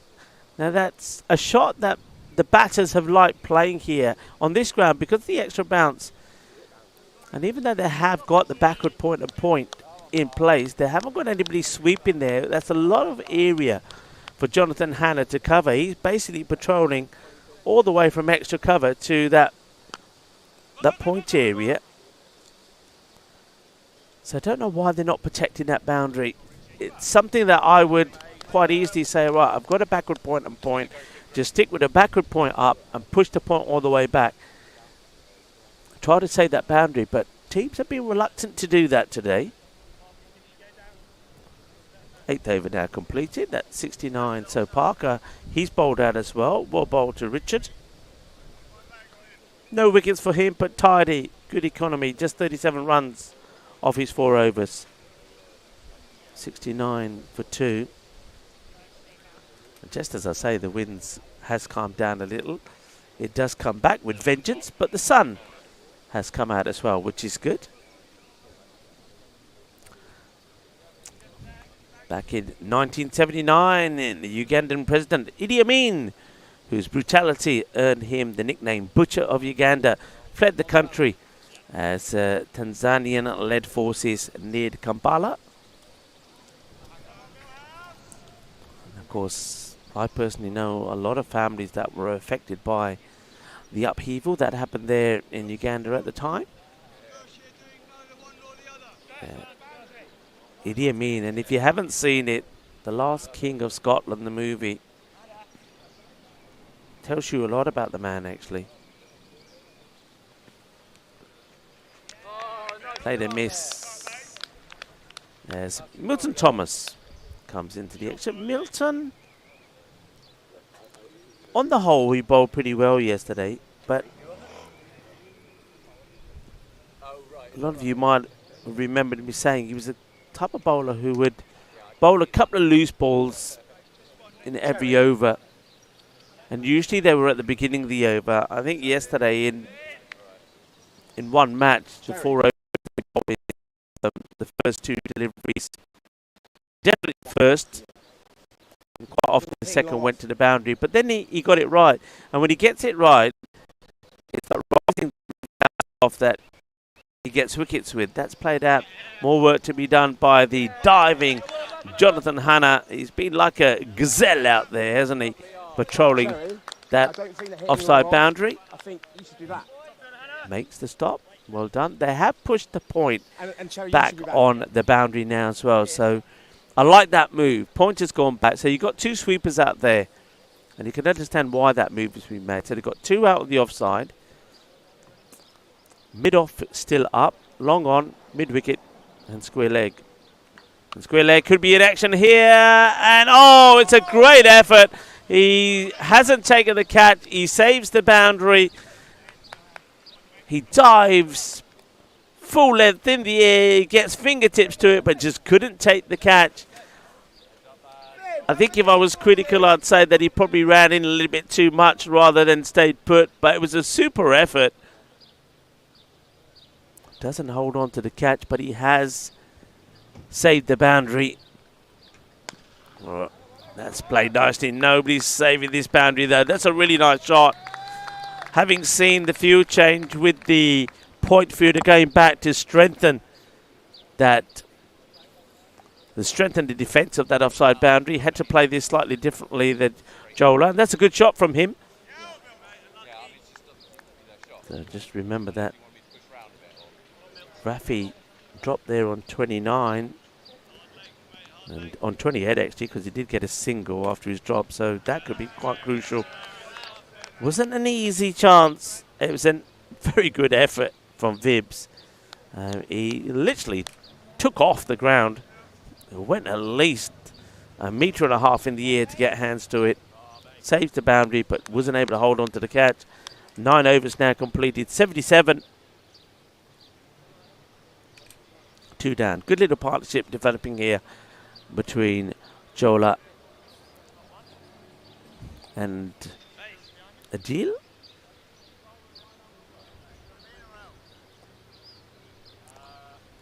So another change in the bowling department. And it looks like it's Joseph Basson who's going to come on. Joseph, the 12th. Remember, 12 can bowl, but not bat. Just checks his field. See if they're going to make any change here. Looks like very much the same. James Cherry is going to back paddle all the way back to the boundary at long on. Long on the boundary, mid-wicket on the boundary. They stick with 2 on the offside. The point and extra cover. Oh, that's going to go a long way. It's a lovely shot. Sounded beautiful. Shaba, Ginna Sona. Boom. Lagya. That was a glorious stroke. Got into position so early, did Rafi. So it's a little bit too short to start off with from Basson, but it was all about the positioning. One thing that batters will learn very quickly also to the slower bowlers is rock back and then get the swivel going, because if you go forward, the bounce will get you. And if it's slightly short, the batters, that are what they look to do. Rafi just waits for Viv's Warden to get back into spot. Now, ooh, toe end off the bat. Looked to go cow corner. But on this case, he didn't get his positioning right. Good comeback there from Basson. Just held the length back slightly and had Rafi reaching for it. Okay, Ratchet. Jola. Much better from him today with the bat. Well, he plays this and it's just going to bounce once before it gets to Vibbs. Wasn't quite in his catching zone.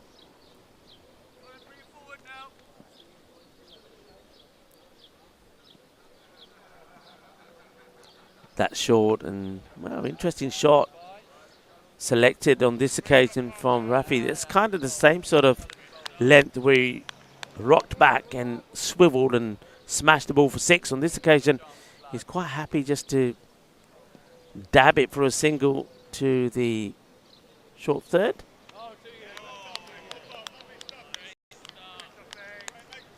Good variations from Basson.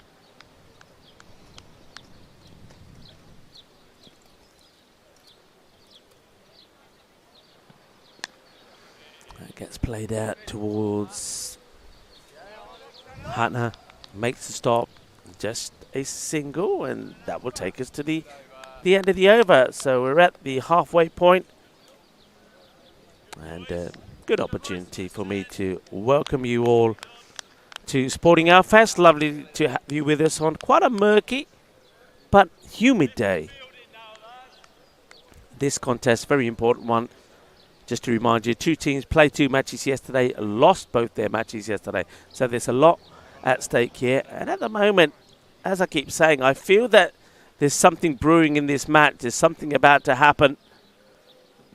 Whether it's going to be an explosion of runs or whether it's going to be a clatter of wickets. At the moment, it's just been, I think the words I used earlier were pottering along. And if you have a look at the Manhattan, it kind of tells you what I'm feeling. It's kind of neither here or there. Defensively played, will take on. Oh, could be in trouble if he hits, and he will hit, and that's out. That is out, and maybe that's what I'm talking about. Something going to happen. Very intelligent from the fielder actually there. Could have really. We've seen so many times players really try and smash the stumps down, but Milton Thomas, I believe it was, just took his time. It was a terrible mix-up, and Jola, can you believe it? He gets run out again. But this time, it's probably fair to say that it's perhaps maybe down to him. You can look at it again, of course, on YouTube if you go back. But I get the feeling there that the shot's been played. It's gone. The bowler's missed it with his foot as Thompson. He's missed it and not able to stop it. And the fielder, who's then picked it up from behind him, has kind of sort of said, well, okay, he's out of his crease. He doesn't throw it. He thinks, and he thinks for a moment, says, so I don't need to throw it while, waits patiently and says, right, underarm throw will do. And politely asks the question, and I don't even think the umpire had to give it. So, Ratchet Jola will go. He goes for 25. 25 of 18 run out. No mistakes from the fielder. And I do believe, it'll come up in a moment, I believe it was, it's gone down as Basson that did the run out. And it would just be a single. So Basson did the run out. I thought it was Thompson, but Basson has gone down in the book, so we'll go with that. New batter that's come out is Sharma. So Awadish Sharma coming a little bit lower than what he did yesterday. Plays out with soft hands and running very quickly. He's keen, isn't he?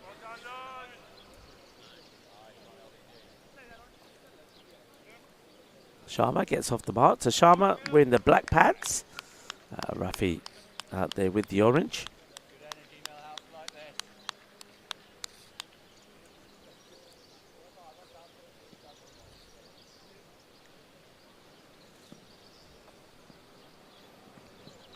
It's well played. He likes that shot, doesn't he? He waits for it. Waits for the short ball. Gets into position very early. He likes to pull and hook. We saw him play a similar shot to this the first over for Milton Thompson. Waits for it and then he's very quick to rock back and swivel on it. 4 runs. It's been, apart from that boundary, it's been a pretty tidy over.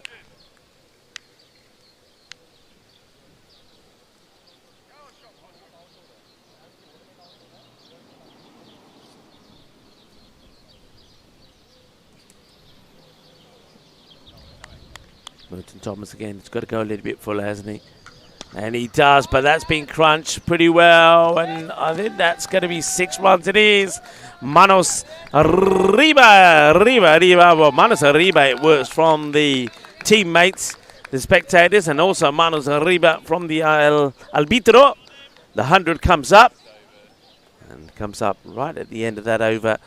And Rafi also moves on to 48, 100 for 3. So expected score here at the moment around the 180 mark, which I was saying, I was using 180 as my par. So Green Sock want to get a few more wickets. Here is Manson who continue. Flighted nicely. That's a good delivery. Really nicely flighted. You can see the batter takes a long step forward, does Sharma, to deal with this.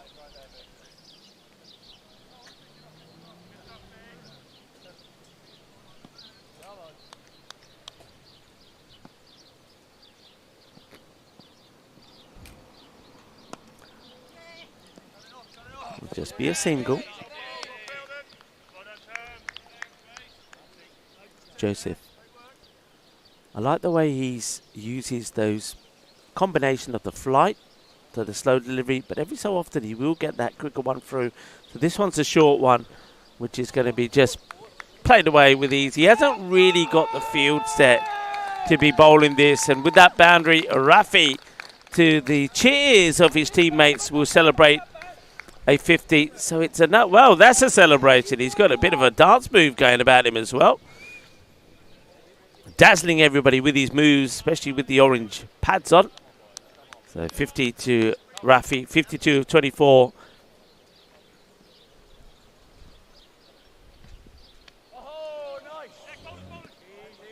We'll take a single, just dab this one down. Yeah, this field, when you've got a batter like Rafi, who does like to get on the back foot and swivel, having just that one fielder there on that leg side, because they've got a very wide mid-wicket. And that means that the fielder, Vips, has got a lot of area to cover. Well, this is going to get over everybody. He's going to go all the way. Shaba, Kinna, Sora, Shaka, Lakia. Sharma's turn to hit big. Sharma was good to watch yesterday. I think with Sharma, there was a few issues with his runs being mixed up with one, if not two, the other batters. I still think he went on and scored a very fine 40-odd, though if you look at the tournament scorecards, it shows differently. It's a much slower, shorter delivery this time from Basson.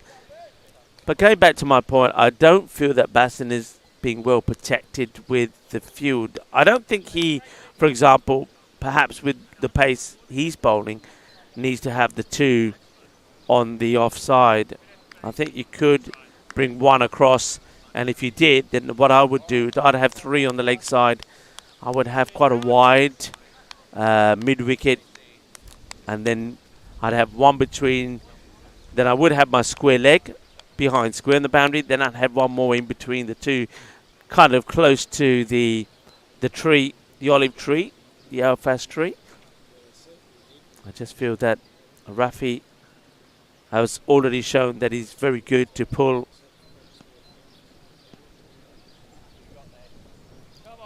So 113, 12 overs completed.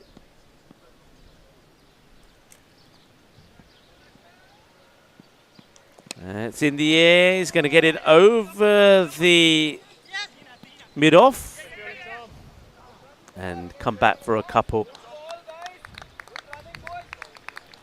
Over to Sharma, looking to take on the mid-off, who's inside the circle. And the reason he's inside is because there's already 5 out, 2 outside the off, 3 on the leg side. It's a nice full delivery. He's got more work to do here. Gets down and makes the stop, just a single. Oh, well, I say just a single. It's overthrows. They might even go again if they want to. Oh, well, it's a calamity of disasters for Green Sox. Dear, oh dear. Should have been just a single. Single becomes 3. It was a little bit the old road runner. Andale, andale, Iba, meep, meep. And just from nowhere, 3 runs get registered. Up in the air, big moment, and he's dropped it, but I think he might have worn this Well, he's got up and got the throw back in, but I think this has come out of his hands and slapped him on the face. And now they're still running. Well, what is going on here? Catching opportunity. That was a huge moment because Rafi, oh boy, gets dropped again. They run 3 once again. I've never seen 2 threes run consecutively, but the chance goes down. But I think catch the shoulder ditta ball hai na, fe booty de bat ke thappar bhi chapeed mari bat ke, and that's why he goes down. But he's up, but he must have got hurt there. All right, this one is in the gap, and that is going to be 4 runs. Sharma gets the boundary. So Rafi, just remember, he's been dropped. He was dropped when he was on 28, and now also dropped when he just got past his 50, 53. He's been dropped on as well. And Cherry's doing the bowling. I think he wants to make a change in the field here because he's noticing that Abhilash Sharma does like to play in that long off area. That was Thomas, I think, who puts the catch down. The main thing is that he's okay because you could hear the balls kind of give him a slap across the cheek. Certainly looked that way. I know he lost his shades. But toying with the field a little here. Let's see the change what they've made. So I think he might have got injured there as well, Thomas Newman-Taylor, because he is being moved from that area. I wonder, they moved him a long way. So they've kind of moved everybody around one. There's the square leg that was on the boundary is not there now. That's dangerous to give extra protection on the offside. I'll go through that field for you in a moment as the captain, James Cherry, comes in. And that is the danger. The batters will try and take the opportunity to go on the leg side now. Wasn't the best of deliveries, though, from Cherry, considering the field that he just set. He needs to be outside the off or on the offside, not angling towards leg. So that's whipped away from Sharma. Abhilash Sharma proving to me what he can do. He did look good yesterday. And just take a quick look at the Manhattan starting to go in the right direction. So that field, they've moved a short third on the 45. Point on the boundary. Extra cover on the boundary. Oh, that's a no ball. And this, well, I tell you what this is going to be. Have you ever seen 8? Have you ever seen 8? Well, that's what you're going to see here now. That is 8. No hay 6. No hay 6. No hay 7. Eso es 8. 8 runs. It's a high full toss, which has been mullered to the boundary. Boom! Chuck de Fate style. And I can't even say 6 carreras, porque eso es boom! Shaka lagya 8 carreras. Well, James Cherry is not having the best of matches. The captain, that one over of his has gone for 24. He will say he should have had a wicket.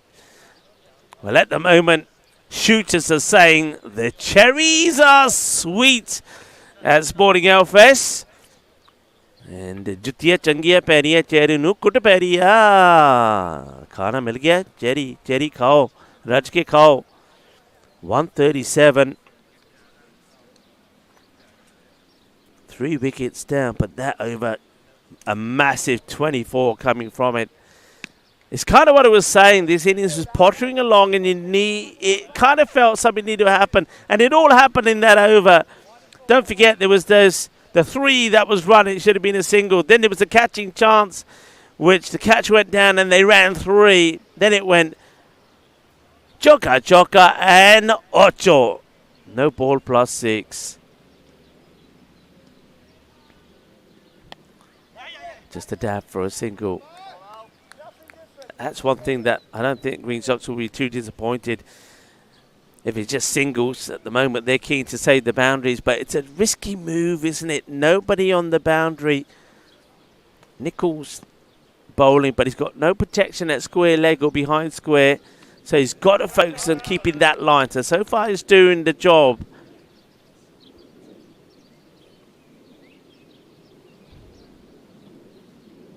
He bowled very well towards the end of the innings yesterday, Alan Nichols. Now that's the danger if you bowl short, but luckily for him this time it has gone more or less straight to Richard Parker, who gets the throw in, and they are going to complete the second run.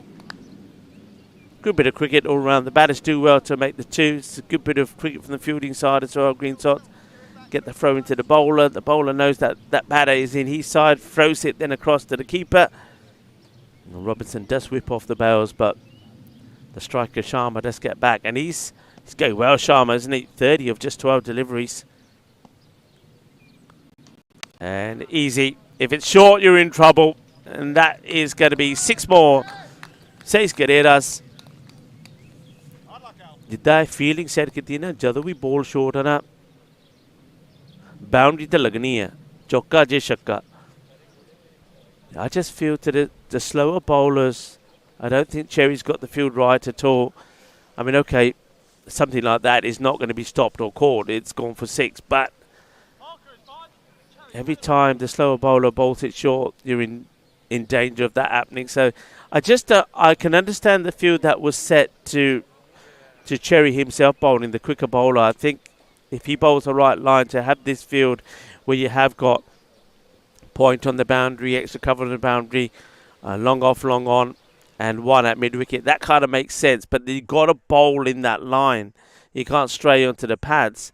But to the slower bowler, this field, I think you kind of know that the batters can see there's nobody back there and are going to be looking to play it there. And on this occasion, both the batters are seeing the ball pretty well. Good comeback ball there from Nichols outside the off.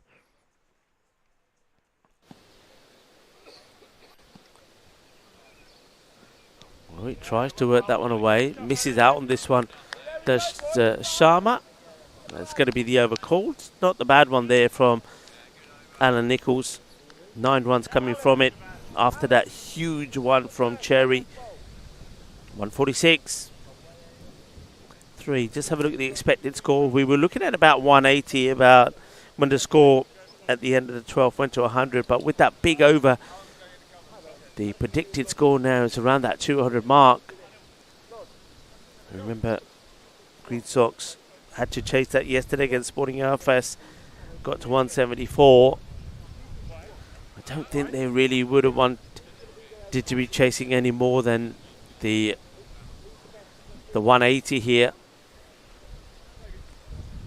Two teams playing for survival, fighting for survival. Both lost both their matches yesterday. On paper, as I said, Green Sox probably were the better side in their performances yesterday. They lost a match which they had in the bag against the Defra All-Stars. They were outgunned by Sporting RFS in a high-scoring thriller. The Shooters, on the other hand, they were easily beaten in both their matches. But I think they've taken full advantage of being put into bat here. It's going to carry in a good catch taken. Nicely done. Well, just like that, James Cherry, who's been having a nightmare, takes the catch and is well held from Cherry. Comes across and takes it in the mid-wicket area. Once again, the batter's looking to get over the top of him. Nice catch taken, and Jaspal will get a wicket off his very first ball. And Rafi, who had a bit of a charmed life, was dropped on 28 and 53. He will finally depart for 57 of 28. And Cherry, well, all of the comments about Cherry in the chat. Cherry comes good in the end. And, well, this time there is a Cherry on the top of the cake.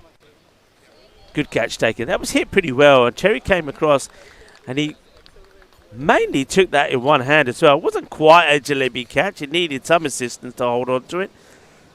But a good catch taken. The problem here is that the batters that have been particularly the likes of Rafi and also Jola and even Nandini have set the foundation for a big score here. So any batter that's coming in here now, and of course, got to mention Sharma as well, 36 of 15 still there.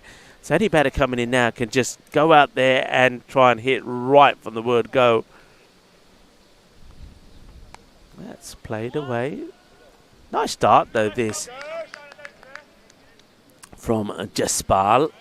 I think first time we've seen Jaspal with the ball. Gets the opportunity probably because of that over from Cherry that didn't go well. So Gurchabad Jaspal. Good areas. That's the thing, as I keep saying, if you're going to go with this field, now they have pushed the fielder back though on the boundary now on the leg side. I like that move as well. But if you're going to go with this field, you've got to try and keep the ball there outside that off peg. That's the flatter one, so hit away hardly.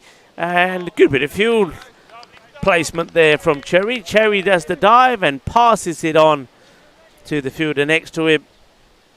And Richard Parker does the tidying up. So good work again there from James Cherry, the captain, and Parker. It's only a single.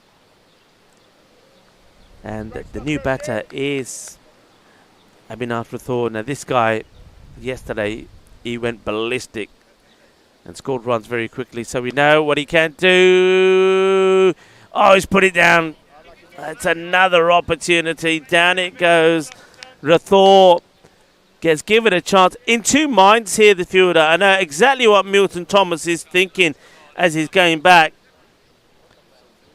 So Abhinav dropped on one. He was coming in to take the catch in a particular way. At the last moment, for some reason, he decided to change his technique, and it cost him. I think he was right the first time. He was running in with basically the fingers pointing down to take the catch, and then at the last moment, he changed his mind and went to fingers pointing up, and all he did was par the ball downwards. So it's a very good over from Jaspal. He should have had 2 wickets. Only took the one, and if there's one batter on that shooter's side you don't want to give another chance to, that's Abhinay Rathore. But he will get another chance. And that's probably been, I think, the story of this innings when it comes to the Green Sox. They more or less have given every batter an opportunity. They haven't held on to the chances.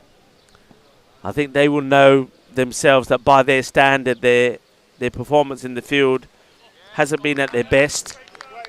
There's been some misfields in there, but there's been a lot of drop catches, and some of them have been pretty simple as well.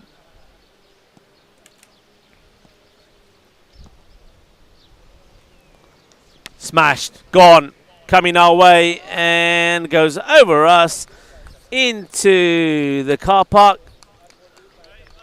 Too short, swivels on it, boom! Shaka lag gaya. Ah, shot dekhiye na, swad aa gaya, as Avadhesh Sharma shows us what he can do. I liked Sharma yesterday. I think you all heard me say that. One thing about the shooters was, even though they didn't get those wins yesterday, I don't think their batters showed us their best. What they showed us yesterday is that they have good batters, but they didn't apply themselves well yesterday. They got out cheaply. They got out when they should have gone on to score bigger runs. Alan Nichols. And that is going to be another boundary. 1 bounce for 6 and 4. Hungry for more is Sharma. Well, he's hungry for a 50. And he might bring it up pretty quickly as well. That's 4 more. That takes the score to 160. The 200 still on the cards. Sharma moves to 48 of just 21 deliveries. I was going through the names, weren't I? Abhinay, Awadesh, Uday, and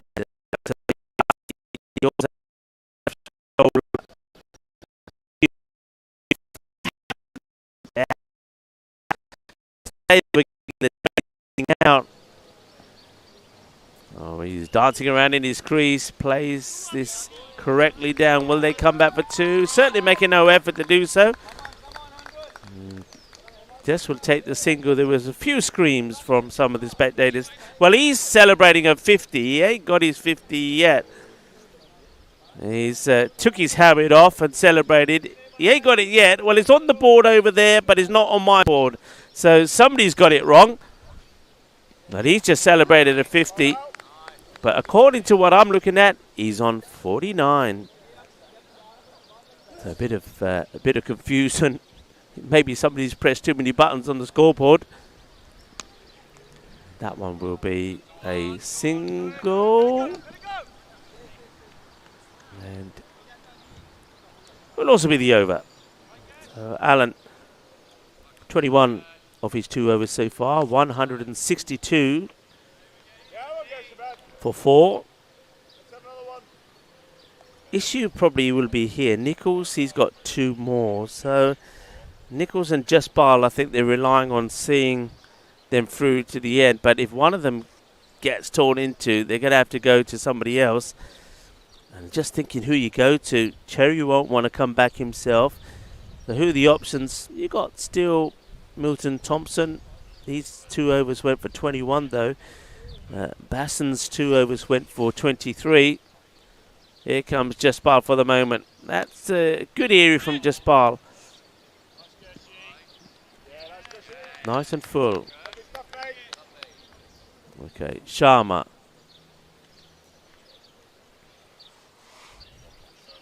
On 49. And he will now get his 50. Probably don't have to run for it either. That should go all the way, or will it? Yes, it will. 4 runs, so well batted. That is your 50. Now you can celebrate. Oh, it is Sharma. 53 of 23. He's a good batter, isn't he? He looks good, looks the business, comes out, plays his shots from the word go. He hasn't given a chance. It's been chances so far, and he scores at a brisk rate. You've got actually 2 pretty explosive batters out there at the moment. Too short.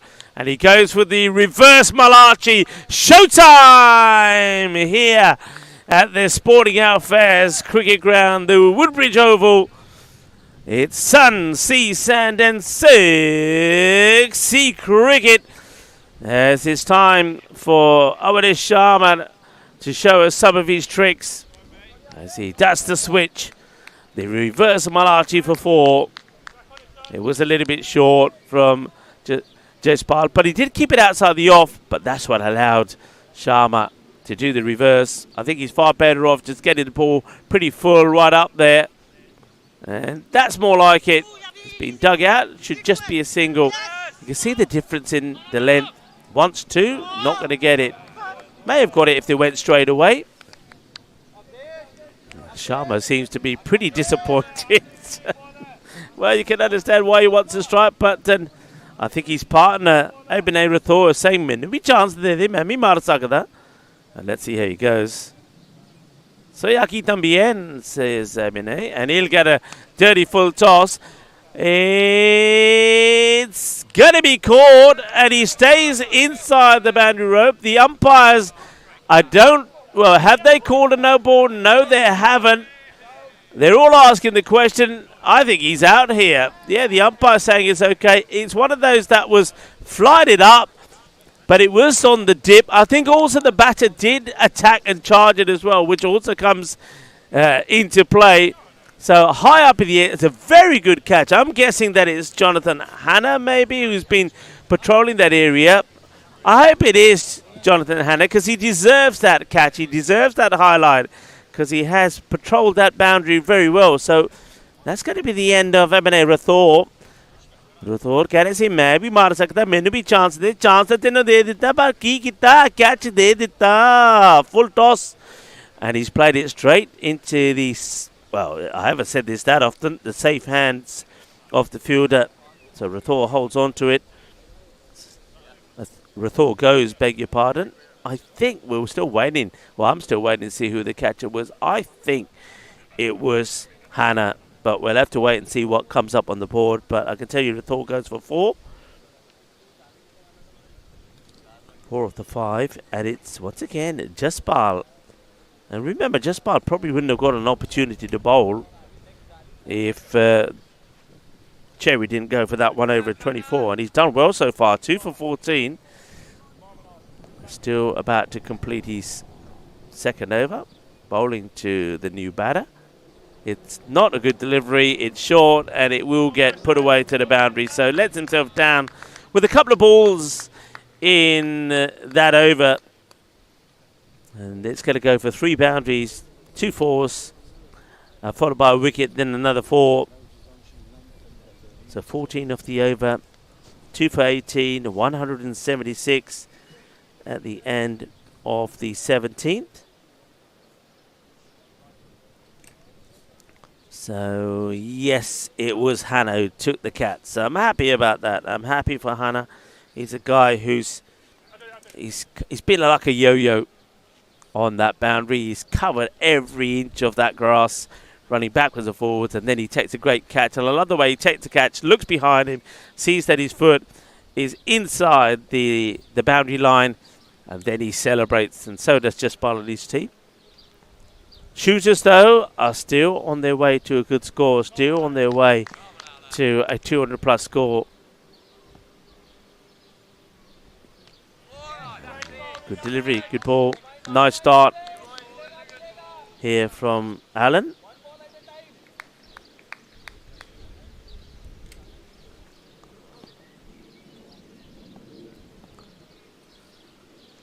That's well bowled as well. Yorker length. We haven't seen too many of those. I mean, the Manhattan shows that the shooters have been pretty consistent at their rate, and that's that big acceleration that's come towards the end of their innings. Right, that's high. That could be landing on top of us somewhere. Everybody take action. Where is this? Well, I thought that was coming right on top of us. 8 misses by too much. Chris was up, ready to protect the equipment. We didn't have to in the end. I think it's gone over us. And yeah, John Woodward is going into the pond. Get your swimming trunks on, Woodward. Go for a swim.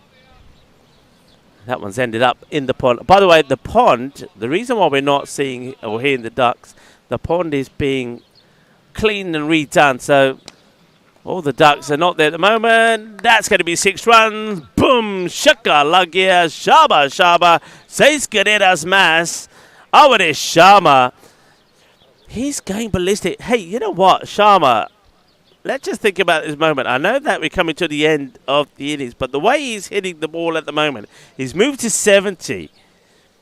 70 of 29. And it's on, you know. If he gets enough of the strike, if he can get enough of the strike, then we could see another century in the day. Oh, he's played this away. He'll get 1. Will he come back for 2? He says no. Doesn't want to take the chance.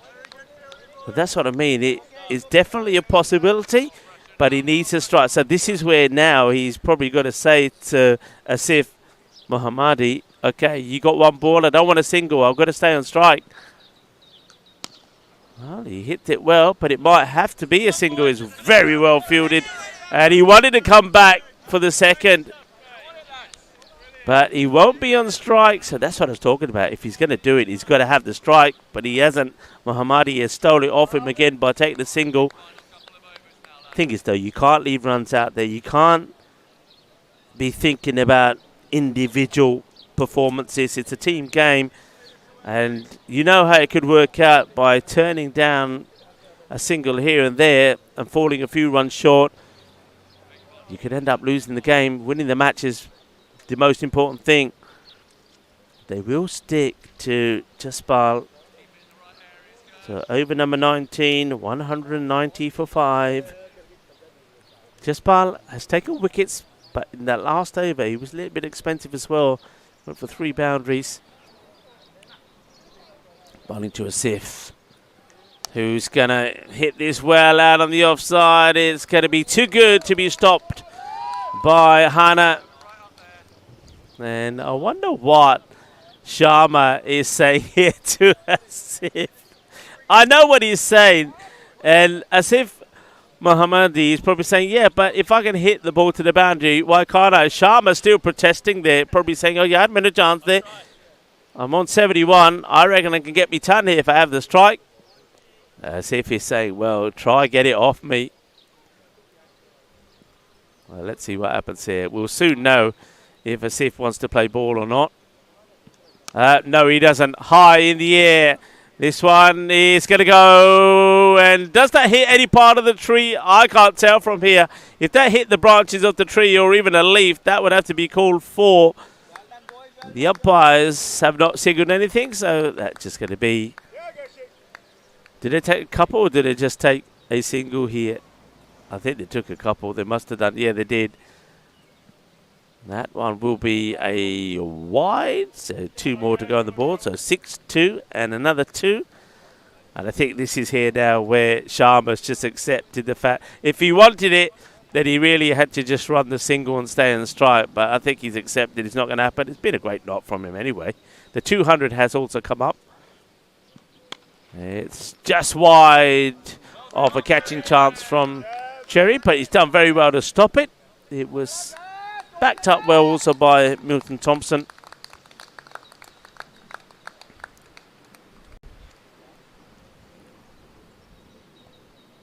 The Green Sox know that they're in for a big chase here.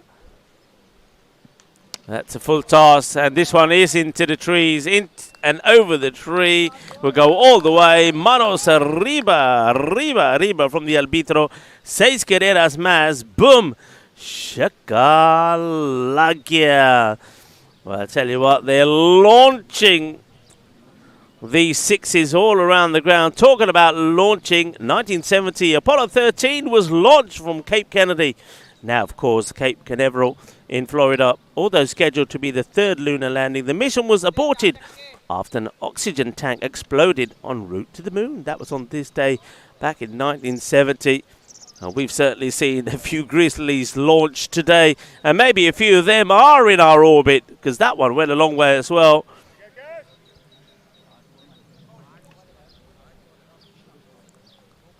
The shooters have come good when it matters here today. They've had a sleep. I don't know how many hours they've had a sleep. They had a bit of a party last night as well. I think all the teams did.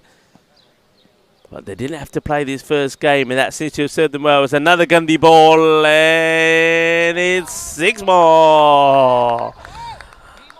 Oh, Changi Kutapadiya bowler taking the bowler to the sword here, Jaspal. I think Jaspal is one of those bowlers where I think if he gives you 1 or 2 good overs, you take that and say, thanks very much, take a rest. If you get greedy and give him too many, he's going to get the treatment.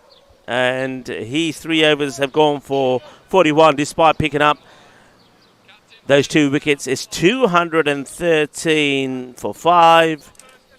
6 balls to go in the innings. Shaka shaka time. It's been an explosive start to day 2. High scoring matches. We saw Norbury put 219 on the board, and we saw a ton from Dhruv Mali. We're not going to see no century here. I mean, Sharma.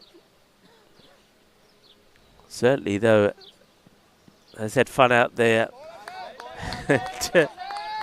This was, I say not going to see no century. Asif Mohammadi has taken a single at that ball to give Sharma the strike. He's on an 83. He's got 5 balls. You know what he wants? Let's see if he's going to be able to do it. And he's James Cherry doing the bowling. High. Cherry after it. Somebody's going to call this. And he's dropped it. And he's going to come back for 2. Oh, madre mía. Madre mía. ¿Qué pasa hoy con la Green Sox? They haven't been able to catch too many, have they? I mean, that was a difficult one. But I was more concerned that there was going to be a bit of a wipeout there. I thought the Cherry was going to get crushed. And forget Cherry. We're going to be drinking cherry liqueur later. But he doesn't get crushed. 2 runs. Sharma, 85. 4 balls to come.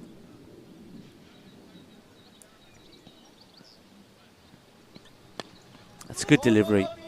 They want to push for 2, of course. They've got to try.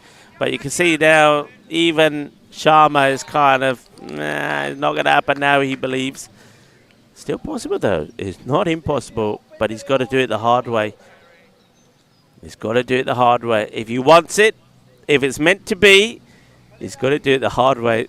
Though it has to be said that Asif Mohammadi hasn't really helped him in his quest. 218. That's the ball he needed, and he smashed this out of the park. The fielder once again ran in from the boundary. Why oh why, you never know. And it's Milton Thompson who's the guilty man again. So, it's on. We're on century watch for Avadish Sharma. Milton Thomas runs in, the ball goes over his head, goes for 6. If he stayed on the line, it was going to be caught chest height.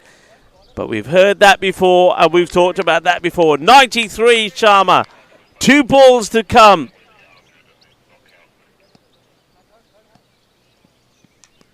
All right, that's not going to the boundary. He's got to try and get back, hasn't he? He's got to get back. He will get back. He'll get back. He'll get 2. He moves to 95. Maximo for a century. Maximo for a century for Avadish Sharma, and it's a quick one as well. Can he do it? And everybody, this is a little contest here between James Cherry and Sharma. Will Sharma get a 6th to get his 100? It will be the 4th of this tournament. Here comes Cherry. Full toss. It's going to go all the way, is it? And it is 6 runs. He will get a century. A full toss. It was put on a platter for him. A full toss down the leg side. He can't get his lid off. Somebody help him. Somebody help him. There it is. And he's down and he celebrates. Avadish Sharma scores a century. Had to hit a 6 of the last ball to do it. Cherry delivers him the perfect cake with the cherry on top. And Sharma made no mistake by smashing it for a big 6. 101 not out of 37 deliveries. It also means that the shooters have posted the biggest score in the tournament, 232.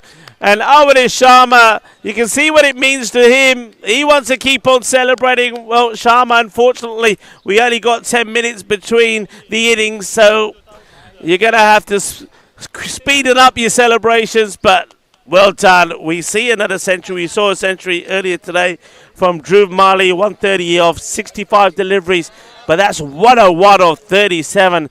And Avadish Sharma at one point never looked like he was going to get the chance to do it because his partner, Asif Mohammadi, wanted to have his own time in the middle and hit a few shots himself.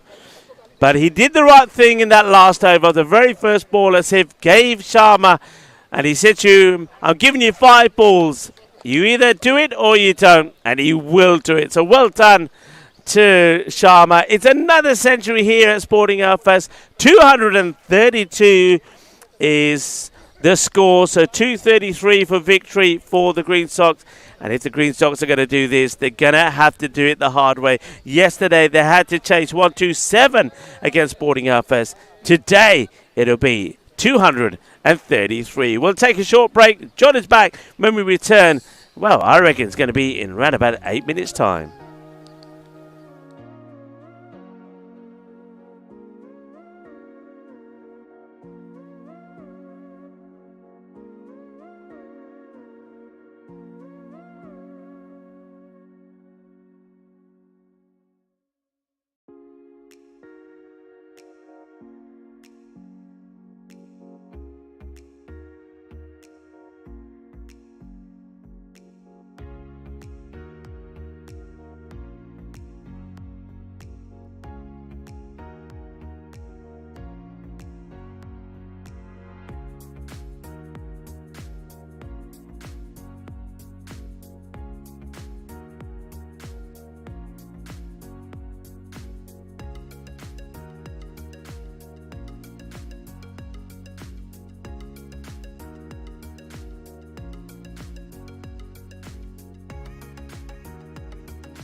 This European cricket event is proudly brought to you by our official timing partner, Rado, and our official charity partner, Share the Meal by the United Nations World Food Programme. Hello viewers and welcome back. What a wonderful day that we're having. It's been runs galore from all the players so far, and I feel there could be more to come, but there's going to have to be more to come in this match, especially for Green Sox. They're playing for survival, playing for their lives. We knew that this was going to be a crunch match between them and the Shooters. Two teams that haven't got a win to their name, played two yesterday and lost two yesterday. But the Shooters, they've been flying high with the bat this time around. Remember what I said at the beginning of this match? I was very surprised that the Green Sox had won the toss and elected not to bat first. They gave the Shooters the opportunity, and the Shooters did not disappoint. We've seen another century in the day. Well done to Sharma. It never looked likely. Thought he was going to run out of time, but he brings up his century. Earlier in the day, in the first match, we saw one from Dhruv Mali as well. And then yesterday, of course, we saw two centuries as well. So we're seeing runs galore. Are we going to see some more? Are we going to see this run chase? It's going to have to be a big one. 233 runs are required here for the Green Sox. If they don't do it, then I can't see them getting the victory and going on to being playing in the final tomorrow. So this is going to be a massive innings for them. Thank you to everybody that's tuning in from around the world. It's great to have your company on this Saturday. It is the weekend and we are doing it in style here in Spain at the Sporting Alfaz Cricket Ground. This is the Woodbridge Oval, and I can see that the umpires are out there and we're getting ready to start and see the reply from the Green Sox. Let's see if we are going to see a surprise here, or whether the Shooters are going to hold their nerve and get their first victory. They certainly have got the runs on the board. And, of course, the centuries that we saw yesterday was from Christian Munoz-Mills, 112 of 43, and to Alexander Satterfield, who will be playing in this match because it was when Alfaz played Green Sox. Green Sox made 174 chasing 227. And Satterfield scored a century as well. So we've had now 4 centurions in this tournament, and we're not even halfway through day 2. Umpires are helping the batters take their guard. The umpires have had a change of colour. They were out there in red earlier, and the red has changed to the blue. So I think the red was better. It didn't clash with the team colours, did it? But hey, maybe the red was when it was a little bit chillier and windier. Thanks to Kate in the clubhouse. Maybe a nice coffee that'll keep me going. And that's the one thing about Sporting Alfaz. It is what we would like to call a proper cricket club. First delivery, asking the question, probably too high, if anything. So there will be a leg bye to start. And that's the thing about Sporting Alfaz. It's not just about the cricket, it's about the community of cricket. It's about the sporting aspect. And it's about bringing fun into the game as well. It's a proper cricket ground, lovely clubhouse, where you always get a good crowd coming and watching. And being the weekend, plenty of people here watching and enjoying the entertainment. Quite wonderful for a neutral. If you love the cricket, come on down. And you can either sit in the clubhouse, plenty of room for you, or bring your own chairs, park yourself somewhere and just enjoy. Enjoy the weather, enjoy the cricket, and enjoy the hospitality of a very good club here in Spain. And in the beautiful town of Alfaz del Pi. You've got the beach nearby, you've got the mountain, you can hike, you can bike ride. All the water sports available, of course, in the sea. Bit of bat on ball, wait on is the call. Vivs Warden out there with Nichols.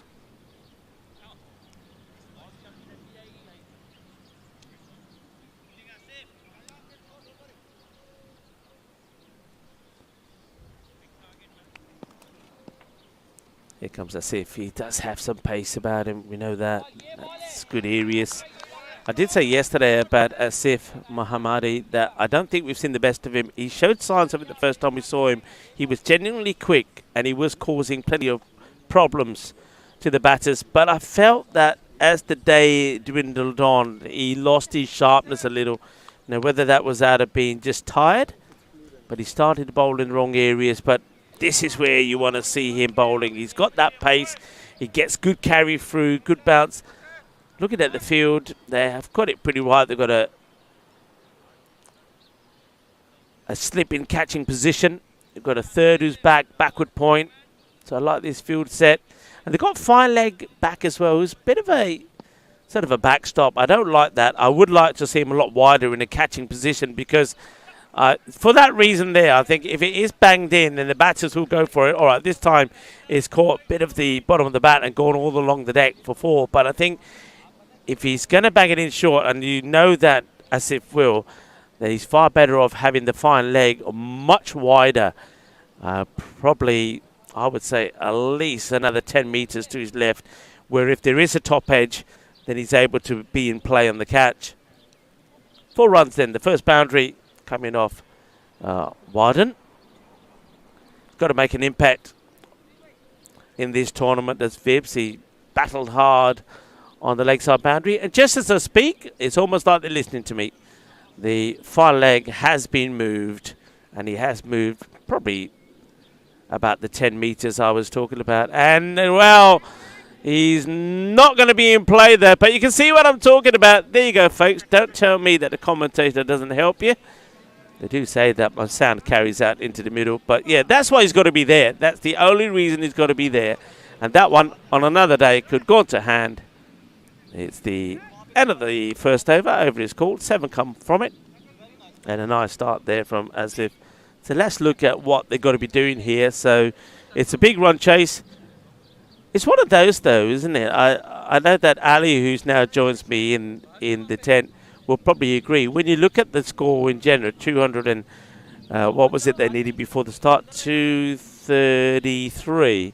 You think, boy, it's a lot. But then when you break it down into required per over, you know, just under 12, it doesn't sound that big, but you got to maintain that. You got to maintain it. It basically means that you got to start well, and the power play in this occasion is pretty crucial. So most teams have been getting to around about the 50. I suppose if you can get a good power play in, let's say you go 60 in the power play, 60, 65, that sets you up with wickets in hand for a big push on this score. But you can't fall behind. You can't be allowing that rate to be getting higher and higher and get to the 15 mark. A bit of spin early on. That's played away, but straight to the fielder. They get the field right again on this occasion. Extra cover on the boundary. And long on. I'll give you the other fielders in a moment as Niraj didn't get an opportunity to bat today, but will surely feature with the ball. Will this go to hand? It certainly will. There's the first wicket. Niraj gets the wicket. Warden will go. That's the end of him. He'll go for 6 of 6 deliveries, and Niraj gets the breakthrough. Just caught up with him. It's that extra bounce. He's trying to play it going forward, and the danger with playing the slower bowlers when you're going forward is that the bounce is always going to do you, and that's what's happened there. So I was saying that Vibs really needs to make an impact in this tournament. Hasn't really happened for him. He'll go. A very comfortable, easy catch taken.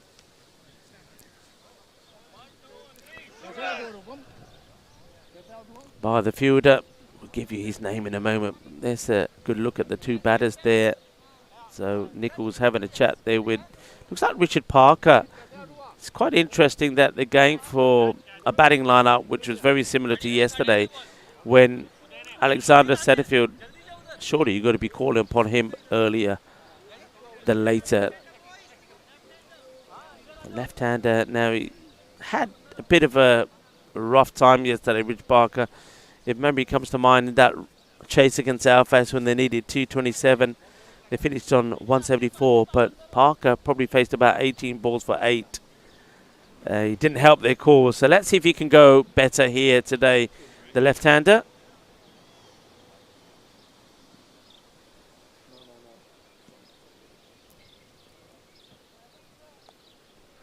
On the pad, they like it. They're asking the question. Big appeal. I wonder if that just pitches outside the leg stump.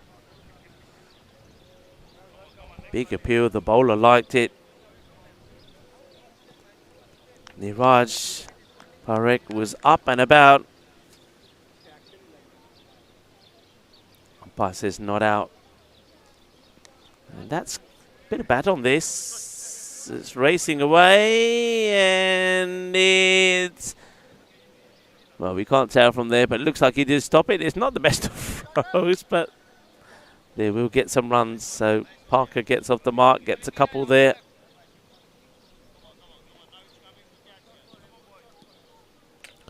Welcome back to everybody in the chat. I'll go back to the chat in a moment.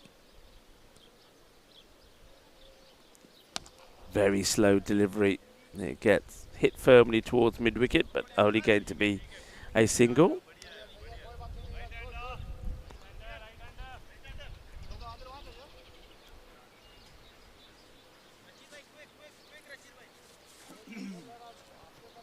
Just making some changes to the field here to the right-hander.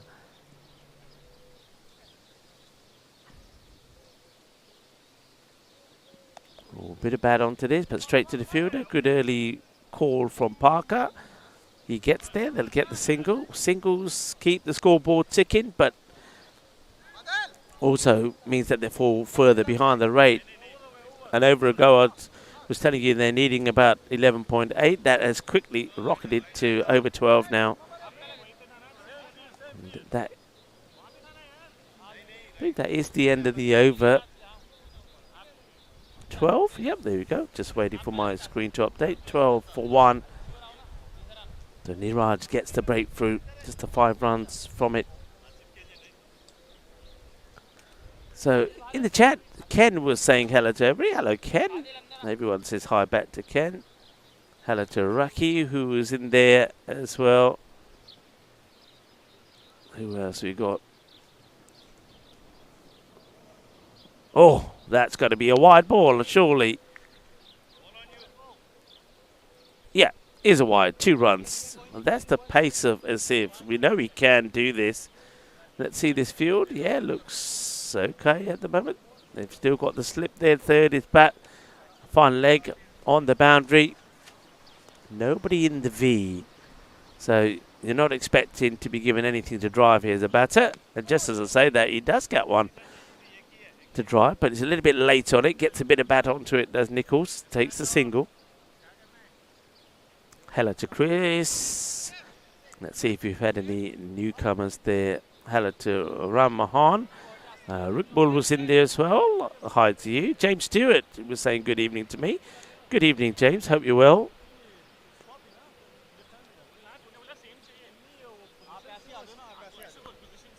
Nice to see so many people enjoying the action on a Saturday. Action that's coming to you live from Sporting Alfast, the beautiful Alfast Del P. On the pad again.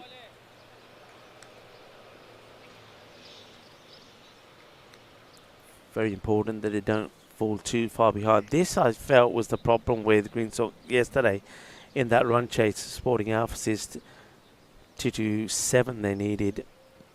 And when Alexander was there, he was kind of the only one who was keeping them in the match. But he wasn't getting any support from any of the other batters. If you go back to that match, so he scored that 100 and Alan Nichols made 33 of 27. That was it. So they depended a lot on Alexander. So I have to admit, I'm very surprised that we're not seeing at the top of the order. Well, that's the top edge. That's going to be 1 bounce and 4. It's flown off the edge. I wonder if what the height on that was like. I mean, I haven't seen anything from the umpires, but bear in mind he did bang one in short that went over the head of the batters. That probably was pretty close to being another one that was going to be over the shoulder, but the 2 umpires haven't made any signals on this occasion. The only signal was 4 runs for the boundary.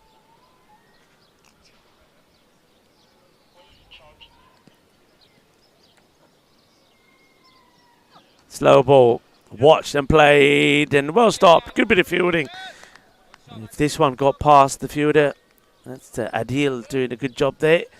It would have been 4 runs, but Rafi makes a stop. It's the end of the over. 20 after 3 overs, 20 for 1.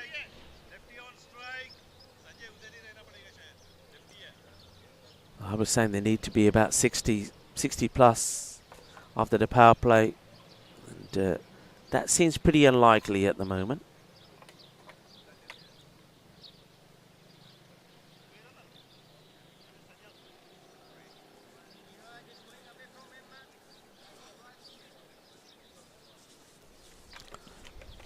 Paul Campini is putting a question in the chat saying, when and where is the next cricket after Alicante? Well, you don't have to wait too long. It'll be next weekend at La Manga. So we'll stay in Spain. And yeah, La Manga, we'll have some T20 action coming to you from La Manga, when we'll have a kind of all Spanish, all the stars show. That's what we're going to miss from the left-hander. As we'll see a combination of the Spanish squad and all the players be split into 2 teams. You'll have Corey's team and Alistair's team. It goes for the big shot. Fielder getting underneath it and will hold the catch. And that probably has been the difference already between the 2 teams. Shooters are holding on to the catches, whereas, of course, Greensock did not do so. Parker goes for 8, but it's better from him in the fact that at least he was playing his shots and going for it. If you get out, it's better to go and you're still scoring or have scored at a good rate than chew up too many deliveries. So he kind of scores the same as he did yesterday, but uses 8 balls less. I don't mind that. He's gone for the big shot, gets caught well on the boundary. A good catch. So Niraj picks up another wicket. And it will be that of the left-hander. So that's the end of Richard Parker for 8 of 10 deliveries.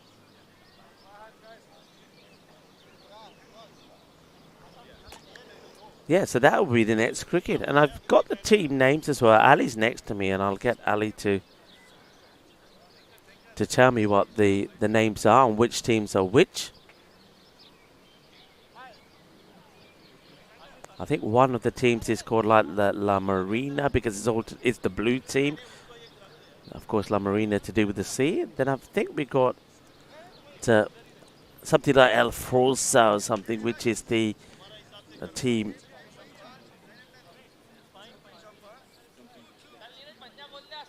We got, of course, plenty of players that are playing as well, players that we know really well. GDC will be in action. Somebody like Murad Ali, quick fast bowler. Christian will be there. And Mihai Ishan, of course, was the highest or biggest scorer on the ECN. Booney, be good to see Booney again. What a character Booney is. And some of the players that we've seen recently, like Manav Naik. Of course, Naik was absolutely sensational when we saw him in Granada. So there you go. And obviously keep a lookout on the website. We'll give you more information on that as well. Wanting 2, and we'll get 2 comfortably in the end. Now Robinson has come out at number 4. So they have really stuck to the same batting order as they did yesterday. They haven't made any changes, which I think is a bit of a shame, actually. I think when you've got a guy who scored 50 and then 100 and gone, this time it will be out. It's a big appeal from Nirad. He wanted it, and Robinson is going to depart. He's going to go leg before. And this time the umpire thinks long and hard, but on this occasion Roger says it is out. So that is going to be the end of Robinson. He only faced 3 deliveries. He will go for 2. And now we probably will see Alexander go out. So Niraj 3 for 7. That comes right at the end of that over. So 22 for 3. And shooters, they're up and about at the moment. You probably heard them. the Screamer shooters. Paul is saying thanks, and James Stewart saying lovely spot, that La Manga. I'm looking forward to going back to La Manga. I believe that the Las Lomas village, as it was known, is now back open, where a lot of the teams used to stay. So, and of course, La Manga does have some wonderful facilities there as well. So from one great location, from one weekend to another the next. So that's when the next will be at La Manga. But of course, do keep an eye on the website. The website will keep you updated on what's coming up and when.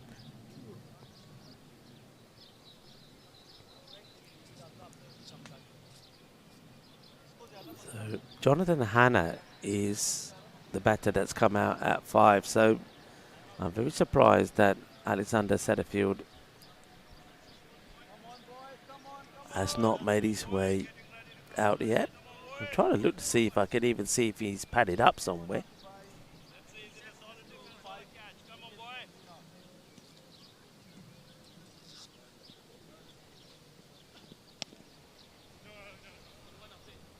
That one just gets played out, but no run.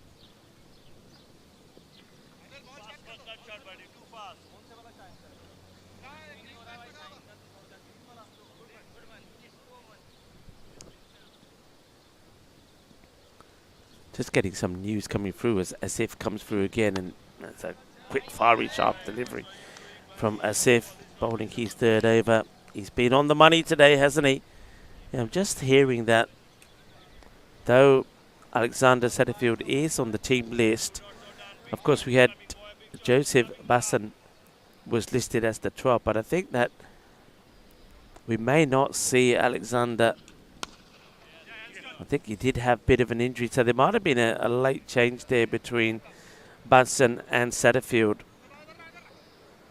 which is probably would explain why we haven't seen him. And, so no Satterfield is what I'm hearing. We'll have to wait and see if that is the case. I certainly don't see him padded up.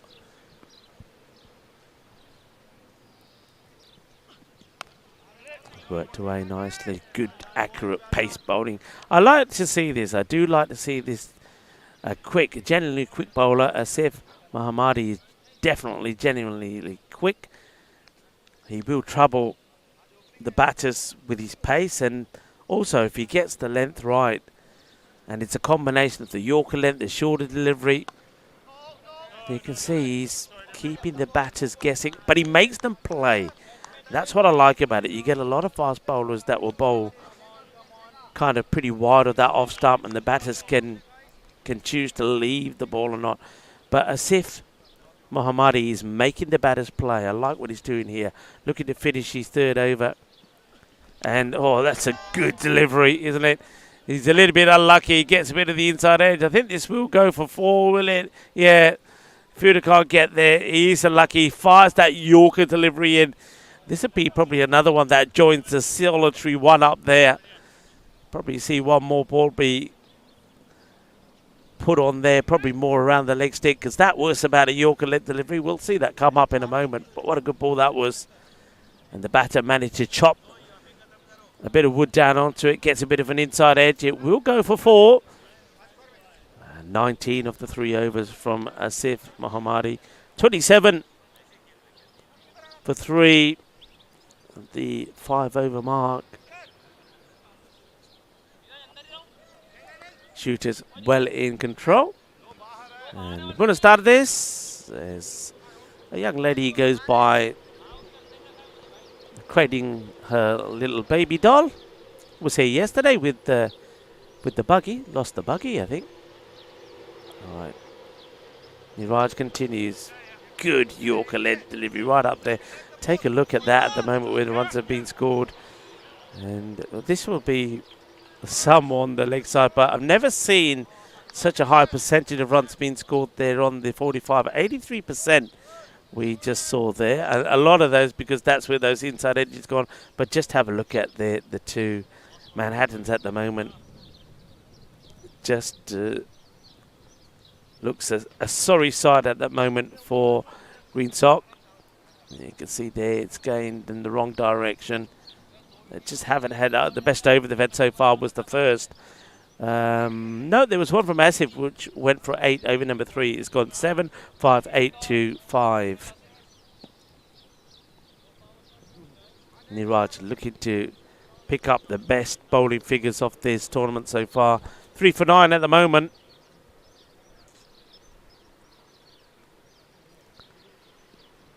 That's possibly a wide, and the umpire, I think, will call it, and just like that, the wide becomes 3 runs. 2 for the wide. The batters also run as the keeper, who's Awadesh Sharma, the Centurion, not able to stop it.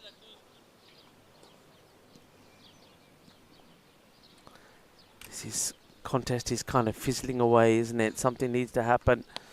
It's kind of worked away, but it's only a little kind of a push on the leg side for a single. Runs are not coming. The body language from Green Sock doesn't look too good either. Very quiet in the dugout, very quiet out there in the middle.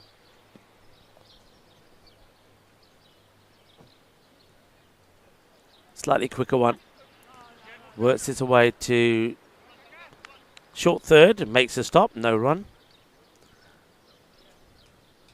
Niraj Parekh, really good bowling. Great variations, but one thing he's done well all the way through is he's kept the ball in the right area. He's kept the length really good. Up in the air, fielder should take the catch and drops it on this occasion. Goes diving forward and kind of pushes it forward rather than takes it. And now he's checking his fingers. 1, 2, 3, 4, 5. 5 are there, but it looks like they're calling the medic. He looks like he might have cut it here, so he's coming off. Looks like the third is going to be coming on. So not sure who that is, but he's obviously done himself some damage. And you're going to have to get the 12th man on. Which probably is Muralo, who himself is not 100%. So nobody likes to see an injury, so he's coming off, and looks like, I mean, he went diving forward, so the only thing I can think of, maybe he caught the tips of the fingers, maybe the nail part of the finger, and he's done himself injury that way. Doesn't look like he's dislocated it, but certainly looks like he's going to need some attention to that. That happens at the end of the over. 34 for 3. Niraj 3 for 14. They're probably going to bowl him out, I would guess.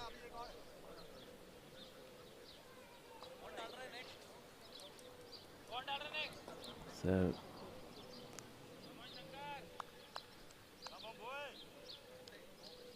just look at that rate now. 199 required of 84. It's gone up to over 14. So I'll give you info of who's gone on to the field of play. And also who it was that went off.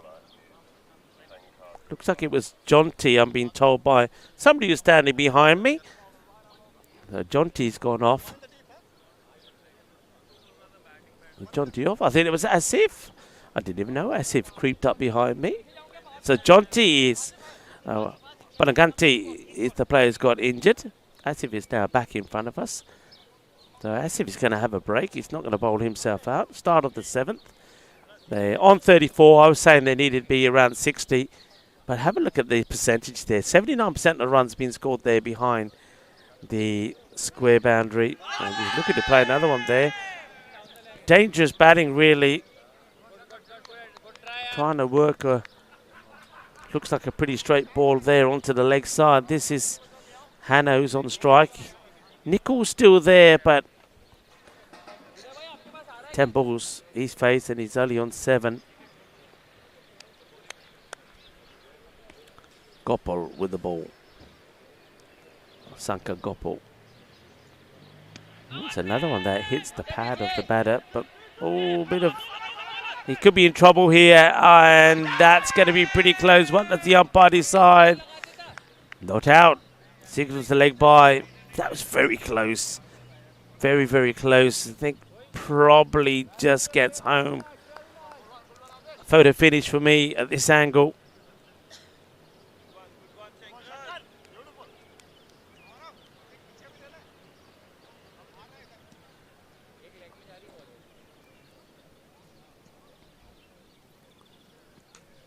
That's hit pretty well. The work to be done by the fielder. Should get there and opts to use his feet and gets fortunate is the best way to describe that, because, well, the bowler opts to use his feet as well to try and stop the ball hitting the stumps.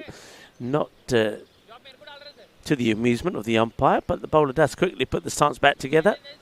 So double footwork there from the fielder and the bowler. Yeah, Paul Kempin saying this target is out of reach.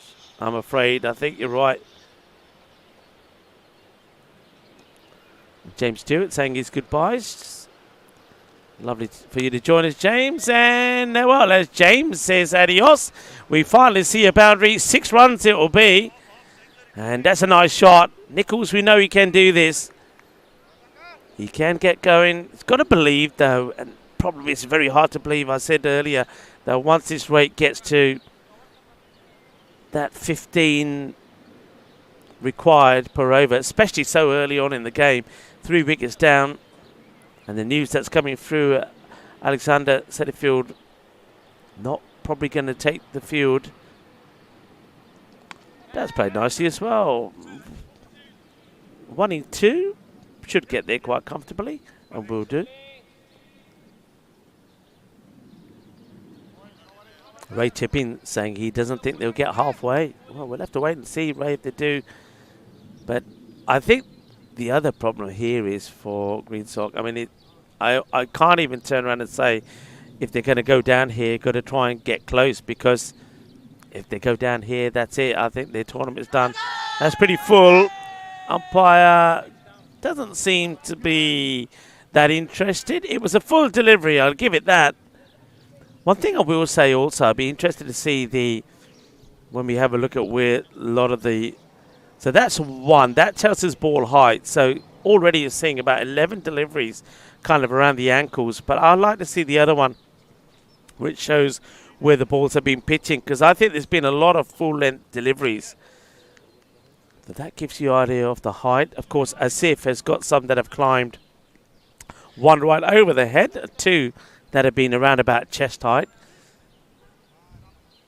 But good areas from the bowlers so far. Thank you, Wiki. Wiki makes a really nice model. Well, this one we know just tells us the predicament, really, that the Green Sox are in. But I'm interested to see the ball length, to see how well they've bowled in those areas. Another over that comes to an end. That wasn't a bad one at all there from Gopal. And it looks like another change here. That struck firmly, gets through 1, but not through the sweeper. Just going to be a single this time. Look at the shooters in terms of the Maximos. They've, okay, they are playing their 3rd match. Sporting Outfits have only played 2. But they've jumped right up. But having said that, Norbury have only played 2. Down the leg side. Probably catches a bit of the pad, does it? Let's see. It's a signal for the umpire. Yeah, leg buys, catches a bit of the pad. This is Murala, who would be the normal captain, Murala, but he too's got a slight injury, and that's why he listed the 12th. And he's got a wicket. Well, might be injured somewhere, but not when it comes to his bowling. His radar is full, is straight, and that's another wicket. It's going to be the end of Jonathan Hanna. He'll get cleaned up for 6. Murala comes on and gets the wicket straight away. Just keeping it full and straight, nice and simple. You can see that the run percentage spread a little bit more evenly on that leg side, but not a lot happening there on the offside. 4th wicket now goes, and this is looking to be quite a sorry little side here for Green Sox. Somebody's got to shine. Somebody's got to stand up firm. Alan Nichols still there, but he needs a partner. But Nichols himself is scoring barely just over a run a ball. Now, this is what I wanted to see. So have a look at the lengths being bowled here. A lot of full deliveries. That's looking very good for shooters, isn't it? If you look at the first two rows after the halfway, very few deliveries that have been too short. But look at upwards from there, from onwards, particularly in that second row down from the bowler's crease. A lot of deliveries in that pitched up zone. And that tells you a story. And that one there from Murala would have been another one right up there.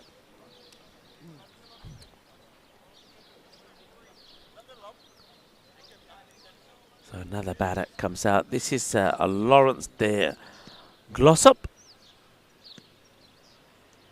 And he starts nicely. He just strokes this ball out of the offside. Where, in fairness, we said we haven't seen too many runs. So, yeah, just take a look at that one more time. 3-7-1-1. That area, now you see one more go up in there as well. That, for me, would be what I call the golden zone. The sort of the top two after the bowler's crease. If you're a bowler and you're putting there, you're going to do well. Good bit of defensive fielding from Asif. Stops the ball getting through him and going to the boundary. Takes one for his team there, does Asif. The shooters, they've come good here today, haven't they? The other thing the shooters, now it could be very vital. That's down the leg side. The other thing the shooters have the opportunity to do here is to get a big win. A big win. And if they carry on and win, say, the remaining matches, who knows how valuable that could work out to be. Of course, I'm talking net run rate again. 49 for 4 after 8. Murala gets a good over in there. Just the 3 runs, 1 wicket. I mean, matches still to come today. So we won't see the shooters again. Remember, they played 2 yesterday. But we'll see them in action tomorrow against the Defra All-Stars. That could be a big match, couldn't it? But today we have Norbury and Sporting Alfas, the 2 unbeaten teams. 2 teams that have won 2 out of 2. What a humdinger of a match that is going to be. And then we have the All-Stars who will play their second against Sporting Alfas as Sporting Alfas go back-to-back. And that's a big one for the All-Stars, isn't it? Because remember, they went down earlier today. Good effort from them against Norbury, who put 219 on the board. So needed 220, got to 161. And we saw some half centuries from Tom Goss and Jack Andrew. It's easy. Oh, that just sums up for me, really, at the moment. Green Sox, they weren't with it in the field. They were sloppy. They dropped a lot of catches. They gave away a lot of runs. And their batting, well, that's the end of Alan Nichols. What a soft dismissal that is. It's almost like Nichols was afraid to hit the ball today. He was afraid. Okay, na maro. A bola, chitti bola, anda ni maro ni tutudi. But they didn't want to hit it. And that kind of, if you look at that strike right there from Nichols, signifies that 18 of 17 deliveries. And you get the feeling that this is going to be a bit of a hiding here. As the 5th wicket goes down, it's very simple, caught and bowled. Gopal picks up a wicket. Well done to him as well. Sankar Gopal.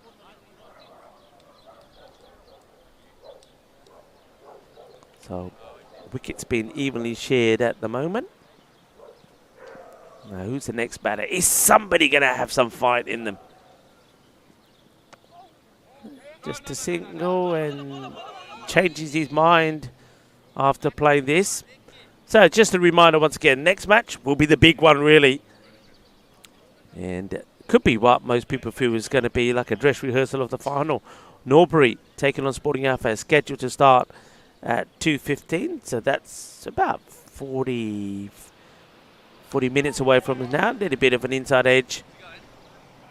Races away to the boundary, and it's not slowing up either. That is just going to stop short of the boundary line. A couple of runs will be taken there.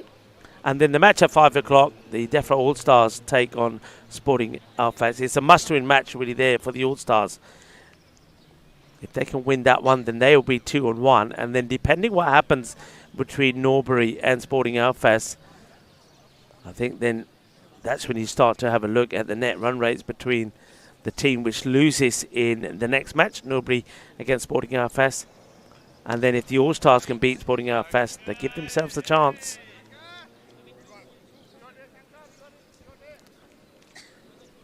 Norbury will start tomorrow against Green Sock, and the way this is going, I think Norbury will fancy themselves. Green Sock, they know they'll be out of it.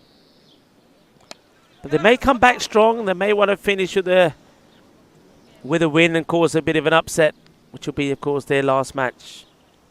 Because you can't see them making it through to the final, which, of course, is scheduled for 4 o'clock tomorrow on the Sunday.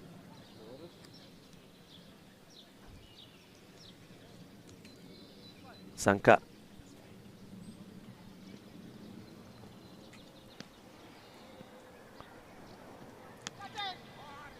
Misses out on it. Dot ball to finish. Nice tidy over. 54 for 5. 9 overs now complete. Rico Full here, folks. Loving your company in the chat. This match, I think we know is probably done and dusted. 60.3 an over required from here on in.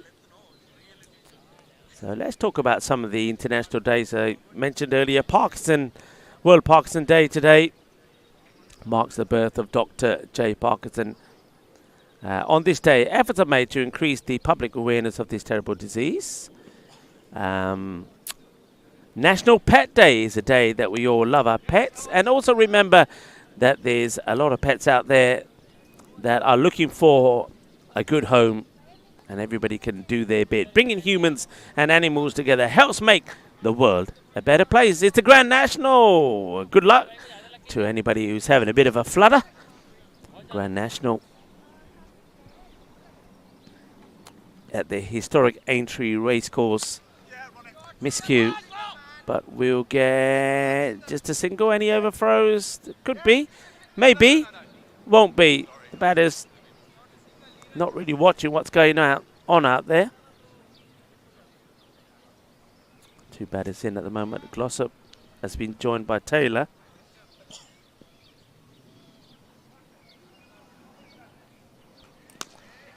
Strikes that nicely. Little bobble up to the fielder, but it'll only just be a single.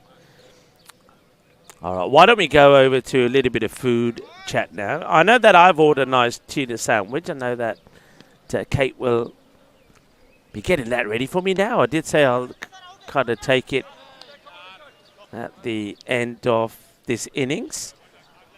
And that's going to be a rear boundary. It's a loose delivery. Nobody on the square leg boundary. They've got mid-wicket in place, but nobody there, so that's going to be 4 runs. It's been a long time since we've seen a boundary. So it's well received in this, the 10th over. National Cheese Fondue Day. Hey, I don't know about you, but I love cheese, particularly melted cheese. That's got to be one of my weaknesses. I think we all have a food weakness. Marzi is kebabs. The Alistair, food weakness? Pizza. Oh, yeah, pizza. That's played away nicely. Oh, 4 runs. Lazy fielding. Well, claiming that he's got a bit of that on his finger and it hurt. Can the mini subtle lagi in her hand? Oh, but that is lazy fielding. It's 4 runs. So another boundary comes kind of at the end of the over. 66 for 5 now. So, hi to everybody. So, yeah, this match looks like it's fizzling away. It's going to be a victory for the shooters. So, they're going to keep their hopes alive in this contest. Whereas I think the Green Sox, they know it's all but done. But they'll be looking to come back tomorrow and get a good finish to their tournament. So, let's have a little bit of food, a chat. Cheese Fondue Day today. I've got to say that I do love my melted cheese. And all of those dishes that include melted cheese, I say, bring it on. Let me know what your favourites are.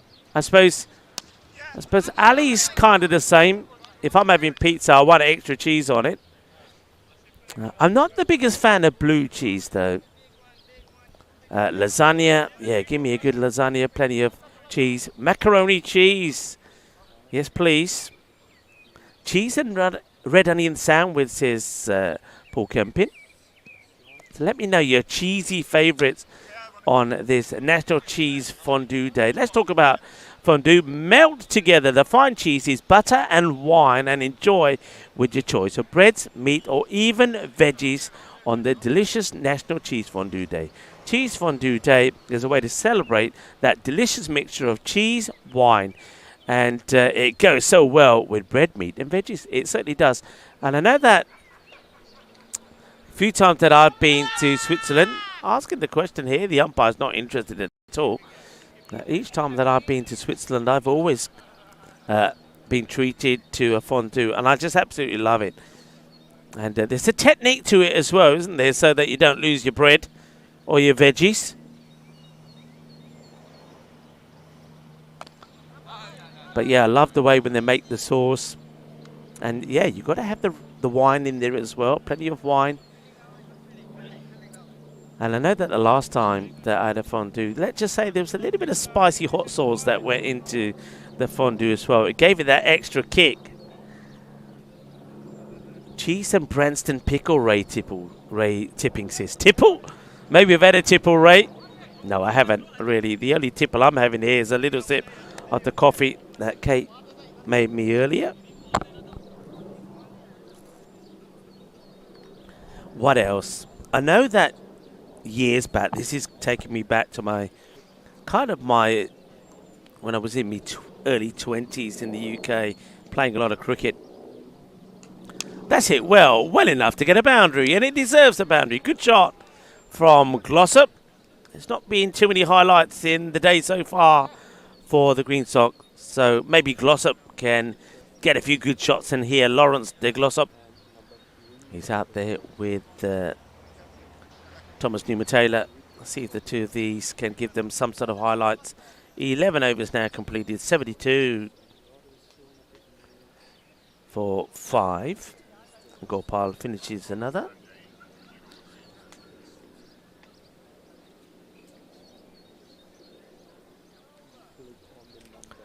Yeah, so in those early days, we used to, so you played your cricket, you would have something to eat, but it would never be enough. And you know what it's like, you play the cricket, you'll go and have something to eat, you then end up at a friend's house, you have a few drinks, you talk about the cricket and other things, and next thing you know, you're feeling a bit peckish. It's about 2 in the morning.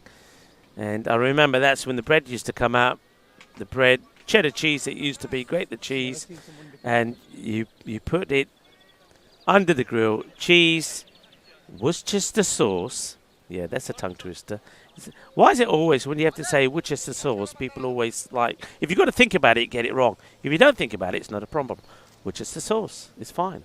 But if you think about it, it's a bit of a tongue twister. That's played away, this time to the fielder, makes a stop. Yeah, cheese, Worcestershire sauce, and green chilies. Chop them up, put them under the grill. Oh yeah, that was the way to do it. Making me hungry already. What else cheesy delights are there? Yeah, mac cheese. You can't go wrong with a bit of mac cheese. This is the captain who's now turning his arm over, Sanjay Chaudhary.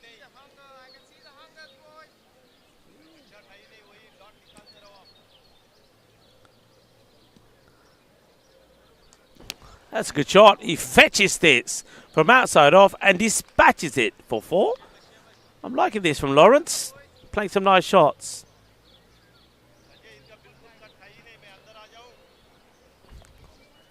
Just having a quick look at this field before we go back to food and cheese chat.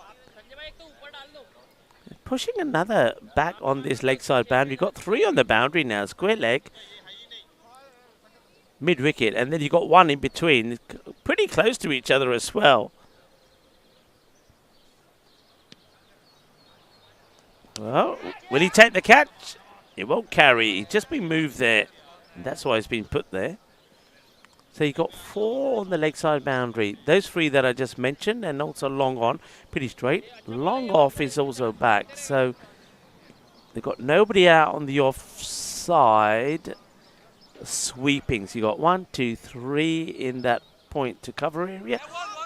But they're not able to get it past. It's a wild, quick throw. Won't be run out. The umpire's got work to do now, putting the stunts back together. And that happens at the end of the over as well. 79 for 5. 12 overs now completed. So what else is cheesy?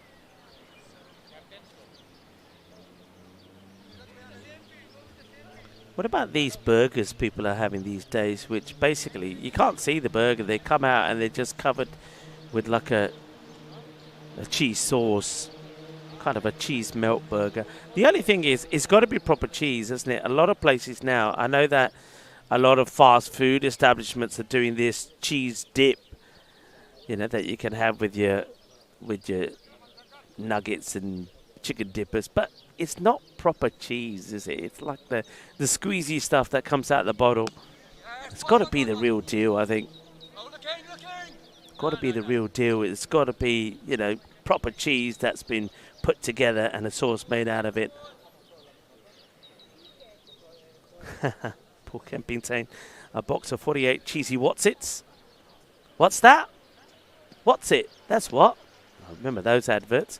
High in the air, catching chance, surely, and it will be taken. Nicely done. It's been put there for one thing, takes the catch.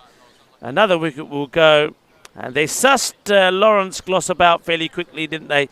They knew what he liked to do. They set the trap, they set the field, and it works a treat. And the wicket will go. It's the second one for Gopal. So Sankar Gopal gets another. And Glossop is going to have to make his way back. So 6 wickets now down. Glossop, I like the fact that he played some shots, gets to 17 before he has to depart. Straightforward catch there taken. So yeah, we're talking about cheese because it is National Cheese Fondue Day, and I do like fondue. I think it's one thing I like about fondue. It's a great way if you've got a lot of people around, to gather them around a table, you chat, you drink some nice wine, and you know, you're chatting while you're eating. It's great. That's one thing that is great about, I think, food in Spain, like the tapas and things. It works really well. You have a few drinks, your tapas come over. We certainly enjoyed that when we were in Granada. And I think fondue allows you to do that. So if you haven't got anything planned for tomorrow while you're watching the cricket here, why don't you organise a bit of a fondue? I wouldn't mind that.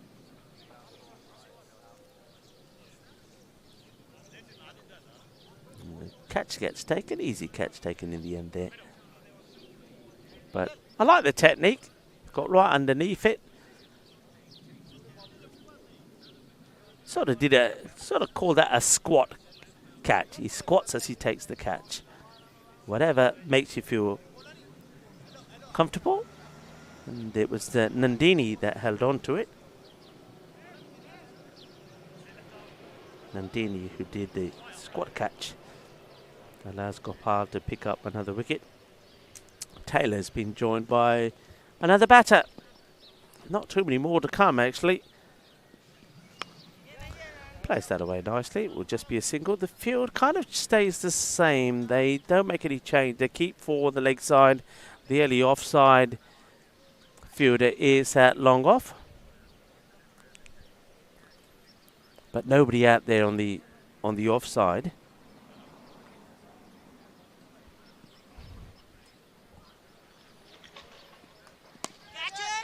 Catch it. Oh, well, almost loses a kneecap. And then the fielder doing the backhand up almost loses his chin.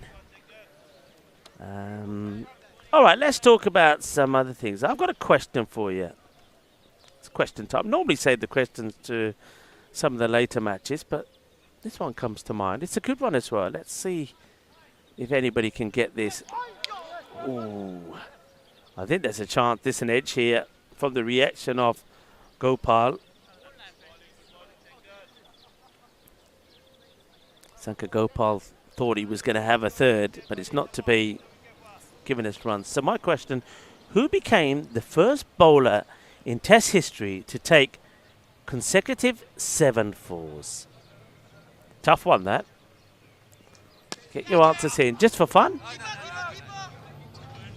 And now he has a chance, I think, for a caught and bowled here. Gets fingertips to it, not able to hold on to it. End of the over. A big shout out to our host federation, Cricket Hispania. John Howden is doing a little bit of scoring, doing a little bit of umpiring as well.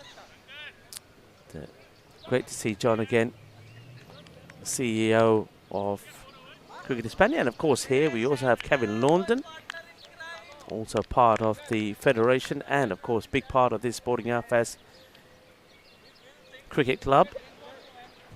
And of course we'll be seeing more of the likes of John Howden when we go to La Manga next week, which I believe is the Rodriguez Cup. I think we're playing for. I don't know if that's the right terminology. Of course, the president of Cricket Hispania, Juan Rodriguez. I'm pretty sure that's the cup. But I am told that he may not be present himself. I believe he's going to be away. So we're playing. It's going to be the Juan Rodriguez Cup. But Juan himself, unfortunately, I don't think is going to be present. But I feel that his family will be around. I'm pretty sure that his son will be there. So he'll be well represented. Certainly looking forward to that. We'll give you more details for that tomorrow. I'll have a little, or maybe later today, I'll try and get some details from Ali. If we have a bit more of a break. We might have a bit more of a break at some point in the day. If we do, I'll give you some info. I'll ask Ali to scribble some things down for me. Mind you, time is of essence, as you know. The next match is supposed to be starting at 1:15 the hour, so it doesn't look like we're going to get too much time. And this is one of those matches where they're not going to get the win. We know that, and they never really looked like they were going to, but it's just kind of been dragging, isn't it? Kind of been dragging.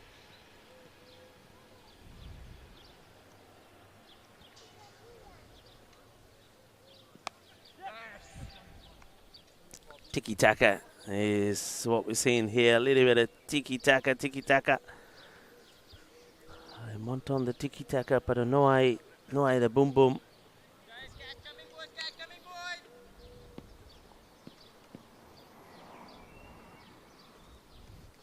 It's played up in the air. Not going to go to hand. It's kind of found a safe part of the ground to chip that to. You can also see here that the shooters also, if you have a look at the players from the boundary, they know they've done their job. They're taking it easy as well.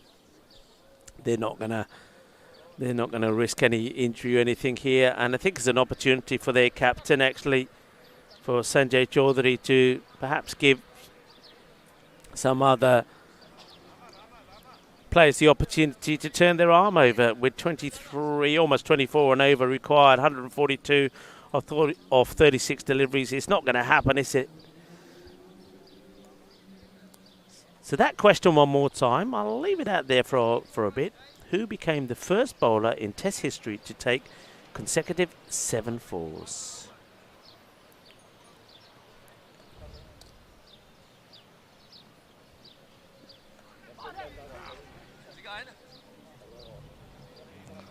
Oh, where's this one going? Going, but just stops before it gets to the boundary. The batters will come back for a couple.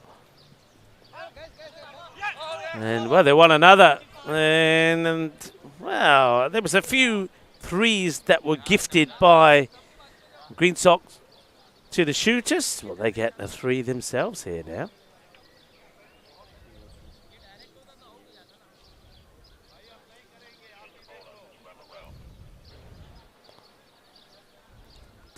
This looks like it's Murala who's bowling again. It's not Gopal, because Gopal has bowled himself out. This is definitely Murala, who I was saying earlier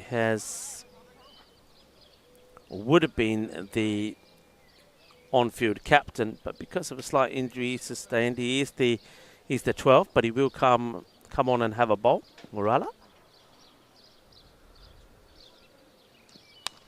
That's hit pretty well and deserves 4 runs, and he will get 4. Cuatro más. This is Thompson that's come out there to have a hit. So, Woodson Thompson, he's had a bit of an up and down tournament, hasn't he? And a shot of some players kind of having a bit of a picnic there on the picnic bench behind the massive dartboard, which has seen a bullseye hit. 100 is up on the board with that boundary. Morala's got that quicker delivery, which sometimes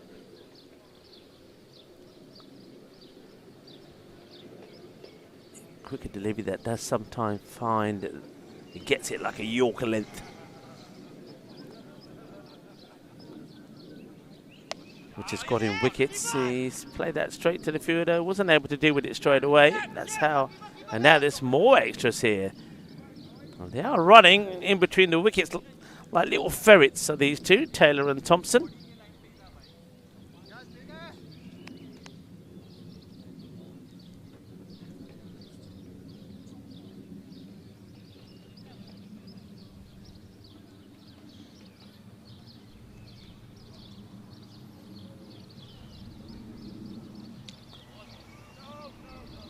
No, this time. Don't want to take that one on. Over comes to an end. 15 completed. 103 for 6. We've still got 5 overs to get through here, so I get the feeling that we once again may be starting the next match more around the closer to the the hour mark. Nice shot of the area around us here at Sporting Alfas. Sporting Alfas, so much to see around here. There's those mountains. I've talked about those a few times, haven't we? The Sierra Halada Massif that stretches for some 6.5 kilometers. Of course, next to the sea, the highest point is about 438 meters. Magnificent views. You can see trekkers normally going up those. And this area, of course, known for its beauty and has got a wealth of biodiversity found in the Sierra, and has been declared a area of special protection, especially for birds which nest on its cliff faces. And of course, it offers you magnificent views of the bay, the cliffs, gullies, caves can be observed. It goes to play the sweep shot, gets in there, good position, but misses out on the shot.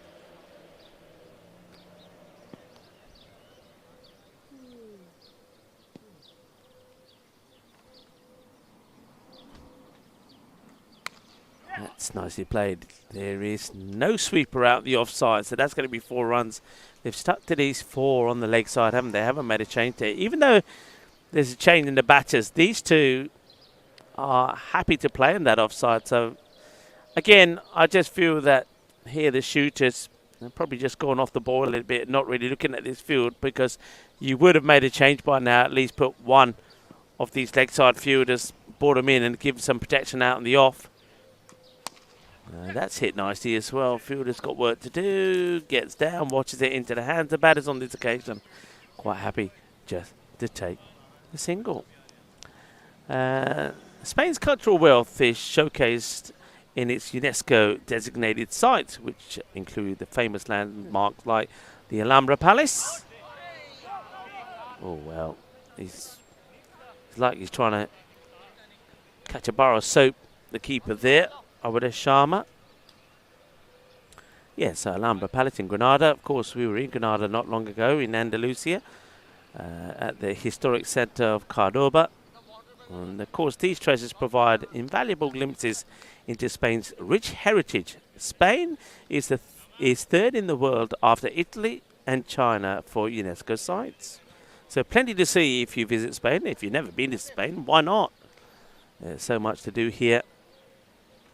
We've talked a lot about food and, of course, about cheeses. But, of course, in Madrid, It's renowned for good food, but particularly a restaurant called Sobrino de Botín, which has been in operation since 1725.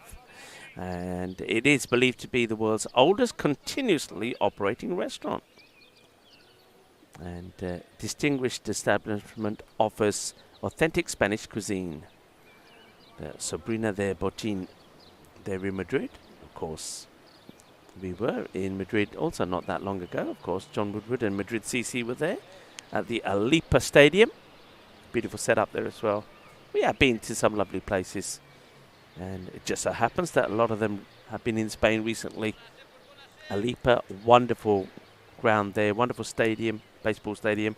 Hope to be back there pretty soon. Granada, first time I've been to Granada. What a setup that is. And that's timber. It stumps. And Asif comes back. Mohammadi is a different ball game when he's got the ball in his hand. Comes back to bowl his last over. He's quick, he's fast.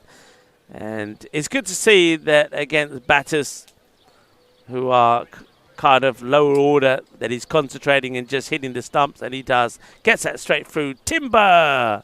Jagadepatte. And a good effort from Milton Thompson comes to an end.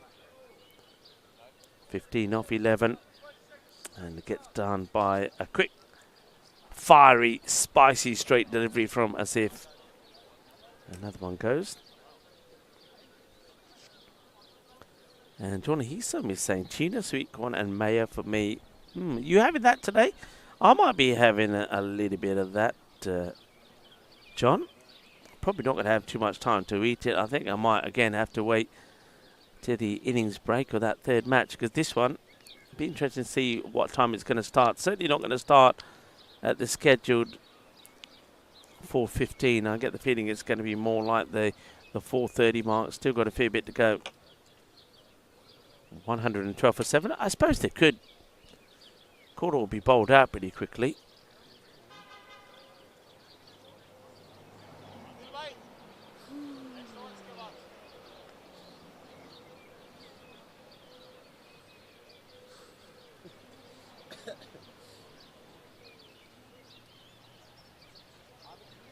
Jaspal, who had a bit of a fun time with the ball. He did pick up a couple of wickets, but he went for a few as well. I think he was just kept on for 1 over too many. I think his first 2 overs were fine. Let's see if he can have a bit of a hit out there. Well, he's going to play and miss at this one. Get stopped by Awedis Sharma. So a reminder for everybody, the next match that is coming up is what's considered probably as the big one. Many people will see it's kind of perhaps the final, as that one just gets chipped up. It will just be a single. Norbury, who got a win earlier today already, remember, beat the Dafra All-Stars, put 219 on the board, and so we've got 2 teams coming back who have scored 200s. Sporting Alphas scored 226 against Green Sock. So Norbury and Sporting Alphas, both teams undefeated in 2 matches they played so far.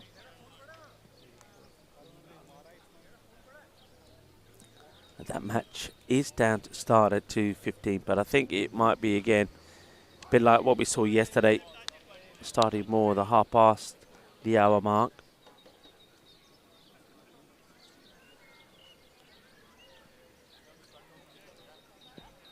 Ray Tippin, well, we're on sandwich talk now. Ray Tippin saying you can't beat a bacon sandwich. Yes, run, come on. Defensive push, yes, run, come on. Run is a run. Oh, I've got spiders over me now. There you go, I'll put that back down there. Spiders are coming down on us now like SAS style. Over comes to an end. 114 for 7. 17 now completed. Nice shot of the ground. Lovely shot there, actually. So, nice one for us to appreciate. And for people that haven't been to this area and haven't been to the Sporting Alphas cricket ground, well, this is what you could experience if you come down here. And, of course, the other thing I haven't even talked about things such as going to Benidorm, which is only probably, what, a 15, 20-minute drive from here. Having said that, not that you would need to. There's plenty here to do. You don't need to go to Benidorm. You have the beach. Lovely beaches here. We're about 500 meters away from the beach. And just around this area, so many restaurants. There's something for everyone. That's what I like to say here. There is something for everyone. When it comes to food, when it comes to activities.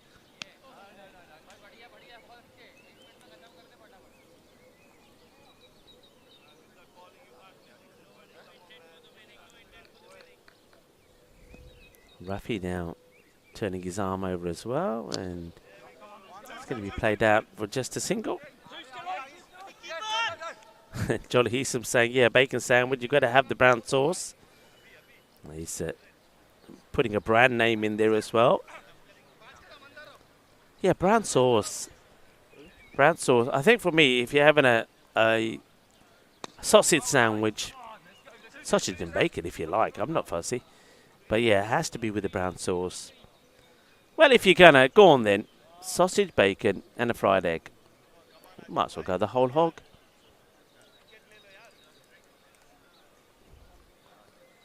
But you've got to have the right bread, haven't you? The bread has to be good as well. Just be a single. Oh, a bit of a collision. Bumper cars. There's the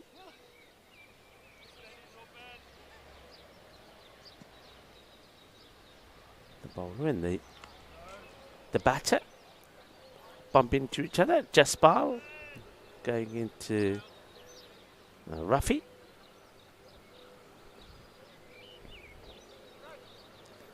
Ray Tippin saying, oh yes, to the brown sauce. Another over comes to an end. So we're 2 overs away from the end of this match. 122-7. Has been kind of a no contest, hasn't it, as we said. No denying that. We haven't quite had the same sort of kind of excitement that the day started with in this innings. And I'm a little bit surprised, I must admit, going by what I saw yesterday. I thought the Green Sock would be the stronger and better team. But of course, I know that one player doesn't make a team, but with Alexander Setterfield not playing, that was always going to make a big impact to the batting of Green Sock. Man who scored a 50 and 100 yesterday. Dot ball again.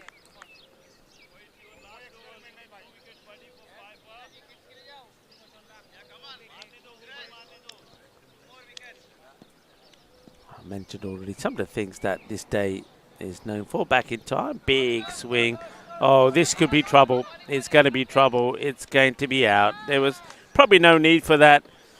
Jaspal doesn't really hide his frustration as he walks back. Well, that bat may not have a handle by the time he gets to the dugout. He's clobbered it on the ground a few times. There's not really a need for that. I mean, I know that Taylor has been pretty keen to run these singles, but that wasn't a single on there, and there's no need to barbecue your partner. The bat goes flying. Thought it would. Luckily, the camera's not on him. Some of the shooters have decided it's a good time to sit in the shade and enjoy the fresh breeze for a moment. So Jaspal, yeah, it gets barbecued. Jaspal da turka lag gaya. He'll go for 6 of 8.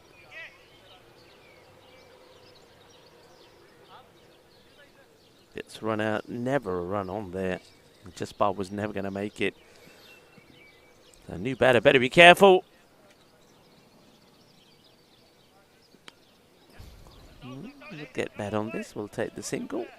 And who's gone out there now? This looks like it's the captain, James Cherry.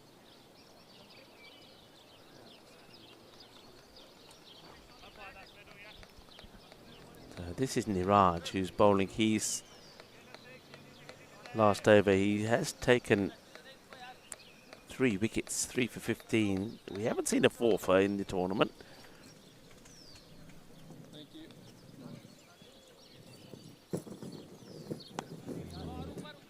defensively played by James Cherry.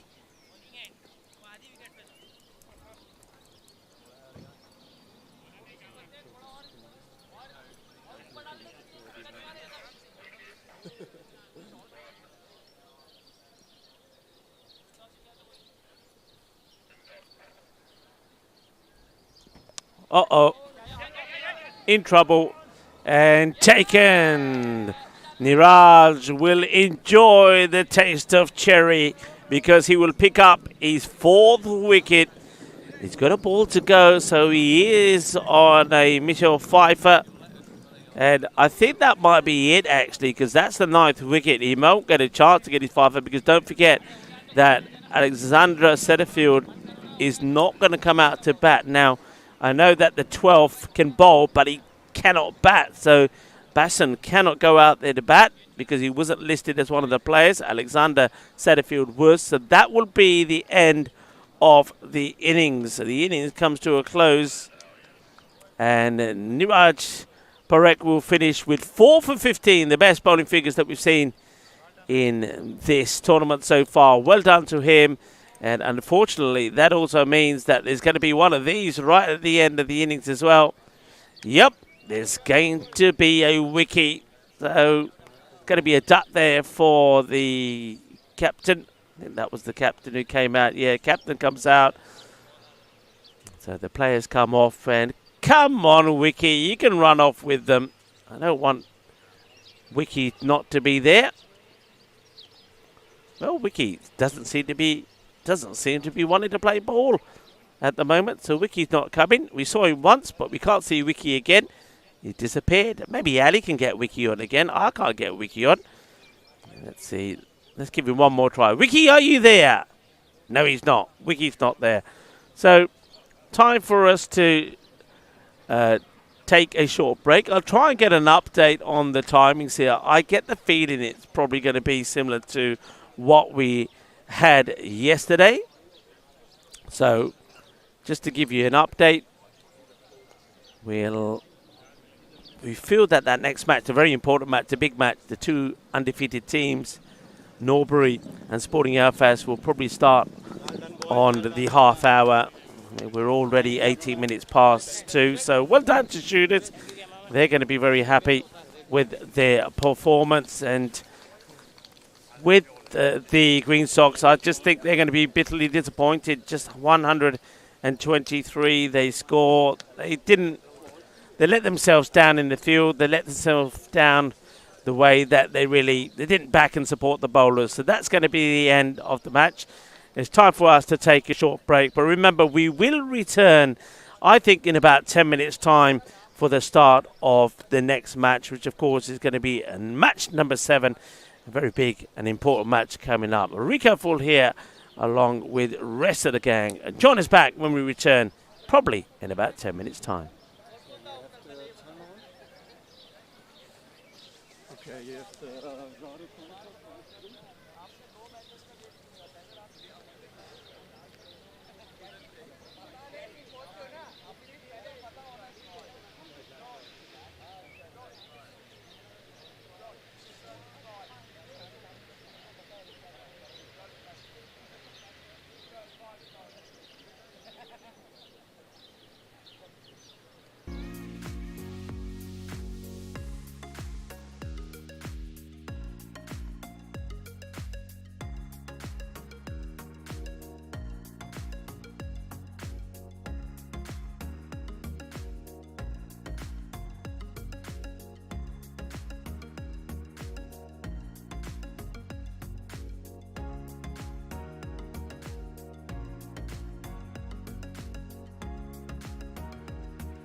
This European cricket event is proudly brought to you by our official timing partner, Rado, and our official charity partner, Share the Meal by the United Nations World Food Programme. Hello viewers and welcome back as we get ready for the big match. A lot of people saying this could be the build-up to the final. Norbury and Sporting Outfest, both teams undefeated, going head-to-head. The news from the coin toss, you might have saw a glimpse of that before we went away, is that Sporting Outfest have won the toss and put Norbury in. First ball just played away. They will take the single and they will get there. Might even get a couple here now as the throw wasn't taken cleanly there. Looks like this is Damien van Jasveld who's opening up with the ball. It is indeed. And you've got the two men that batted very well this morning out there in the middle. Hit firmly, Christian Munoz. Now Christian, I don't think he's going to be making mistakes in that part of the ground where we saw so many fielders running in from the boundary and then getting himself in a position where the ball has gone over. Then welcome back to everybody as well. It's nice to have you all with us. Yep, and no is the call.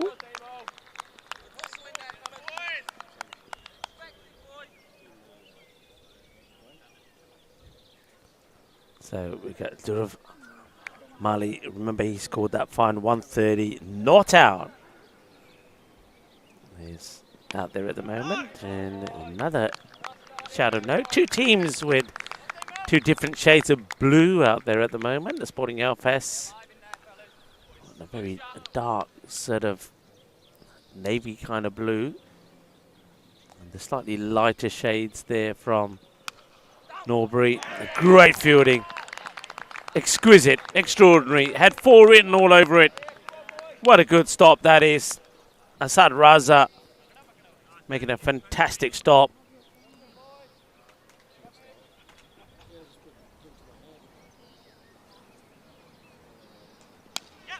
Leans into this one and takes the single. Does Drew gets off the mark.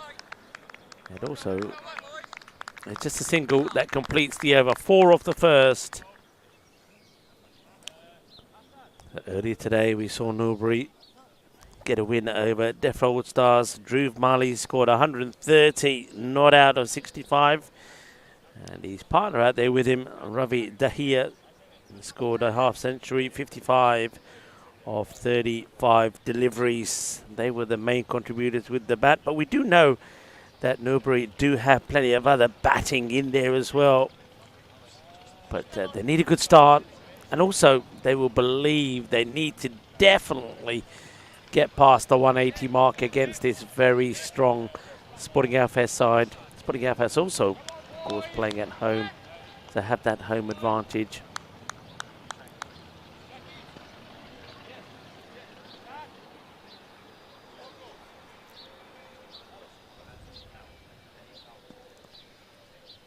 In comes Jake Sunderland. Good, quick, fast delivery from the captain.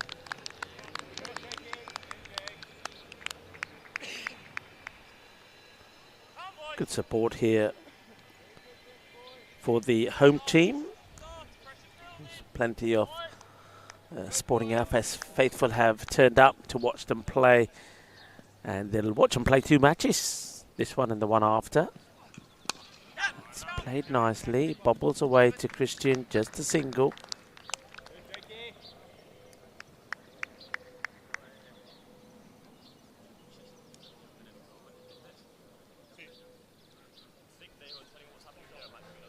Quick look at this field. Third is back on the boundary. Kind of wide. And back. And they've got a sweeper at point. Oh, that's hit beautifully. Lovely crisp strike of the ball. And that's Ravi Dahia hitting the first boundary for Norbury. In that last match, Ravi kind of got things going. Dhruv then caught up with him, and then Dhruv kind of went on hold while Ravi went ballistic for a while. Ravi was run a ball 16 of 16, and then he kind of accelerated big time. But then when he departed, it's when Dhruv really turned on the style. That's up in the air and just over the head there of the fielder who's chasing hard. That's Damien, I believe. Yeah, Damien van Jarsveld. They can't get there. Well, if he's going to be bowling this line, then I think Jake may want to push one of his two fielders back and probably look to bring up. I would be saying you bring up the point fielder in. Not making that change yet. He's quite happy to let the batters, Ravi Dahiya, to try and go over the top again. Slightly slower, but he's picked it up beautifully. That's a really good shot. It's a quality shot that will go all the way. Balle, balle, balle, kinna sona, shaka, lagya. That's a good shot. Slower delivery from Jake Sunderland. But Dahiya gets into a beautiful position and hits that for 6 over extra cover. Nice shot. Muggy, hazy sunshine once again here, but certainly warmed up, about 25 degrees. And now comes dancing down the track. Sunderland sees him coming and does bang the ball in short, but the batter gets a slice of luck. The thick edge goes over the keeper, and they get a couple of runs here. End of the over. 17 coming off that one from Sunderland. It's 21 without loss. One thing I did, one observation I made in that earlier match that Norbury won against the All-Stars, I don't think the All-Stars varied the pace of the bowlers much. I don't think they bowled enough slower bowlers. Sporting Outfest, they have that luxury. One of those slower bowlers and very effective is Damien, who's going to come on bowl his second.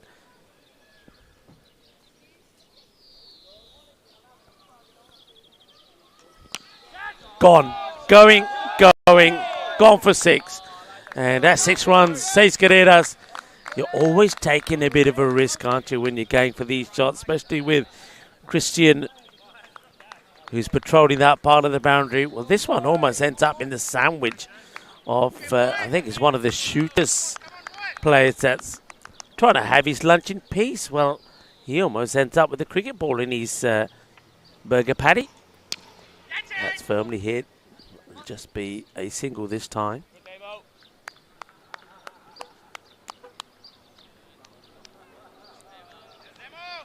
Most people expecting this to be a very good contest between these two teams.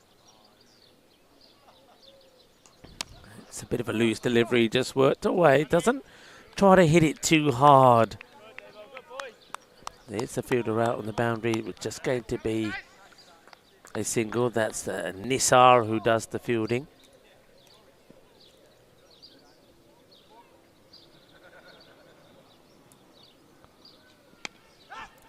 Oh, well, I think they... Oh, that's very wild. Well, they're taking on the second. I think that was Asad Raza who threw this in, and Braithwaite was in trouble. Although Braithwaite, I've never seen him move so fast. And that one came. Braithwaite thought he was going to lose his head for a moment. 2 runs taken of that one. No run this time.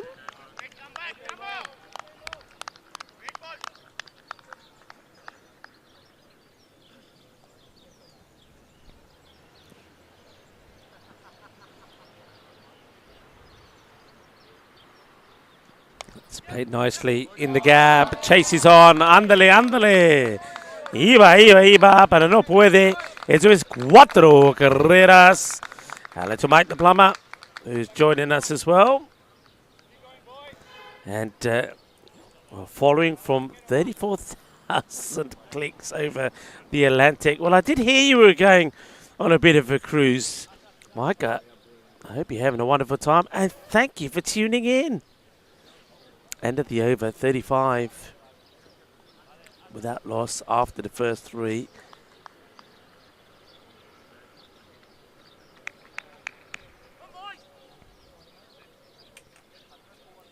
Now, Jake. Wonder if he... No, he's not going to bowl. He's second. I didn't think he would. He went for 17, and I think maybe he's deciding, I want to try the slower bowlers that I have so far.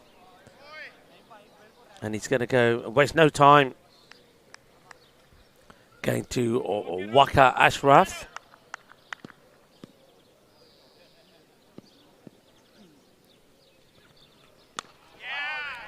Played away just for a single. Got 2 men straight now. That's the field because Waka normally does bowl wicket to wicket, keeps it right up there, will vary his pace. We know that he will. Mr. Bombay Mix, as I was calling him the other day. Well, that's a slightly quicker one. It's fielded well there by the short cover fielder.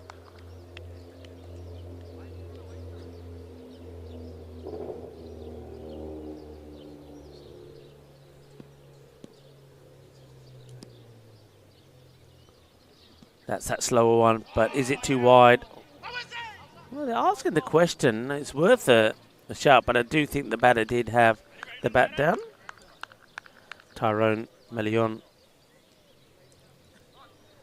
behind the stumps. Very good keeper. I've been very impressed with Tyrone.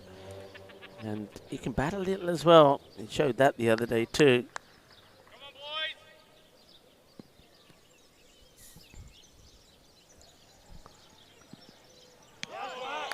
Tries to come down the track here, completely misses this one, does Ravi. Ravi doesn't like to be bogged down. He showed that in the last match. He likes to play his shots. Yeah, Mike, great to have you with us. Tell us exactly whereabout you are. And what was your journey like? Where did you start? Slow. And okay this time. Oh, well, they might take a run. Probably could have. They were entitled to, but Dahia says, nah, Rande, leave it.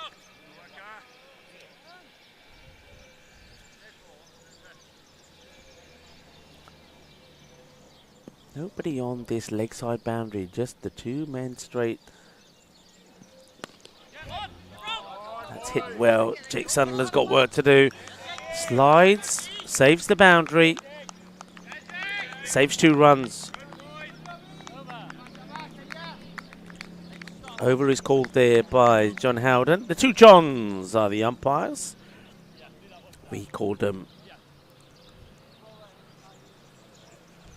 John Little and Eddie Large early this morning. And when you see the 2 of them cross over, you can see why. Sid Little and Eddie Large, not John Little. 2 Johns. Not that you'd have any trouble distinguishing the difference between the 2, but just in case, Sid Little and Eddie Large. Braithwaite being the Little, not really.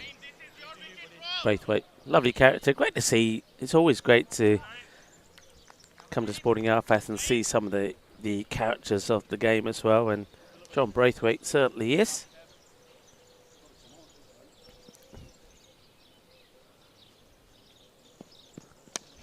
Oh, just doesn't carry, I feel. Now he might have, I hope he hasn't done himself an injury there in trying to take the cat. He's just holding his hammy there for a moment. That's David McClements. You don't want him injured. He batted so well yesterday. First time I've really seen David McClements out there in the middle of the bat. Played a great sporting role. Oh, that's too high, surely. Yeah, called. No ball called there. Nisar gets that one a little bit wrong. So, no ball, 2 runs, no free hit. Batters have to remember that.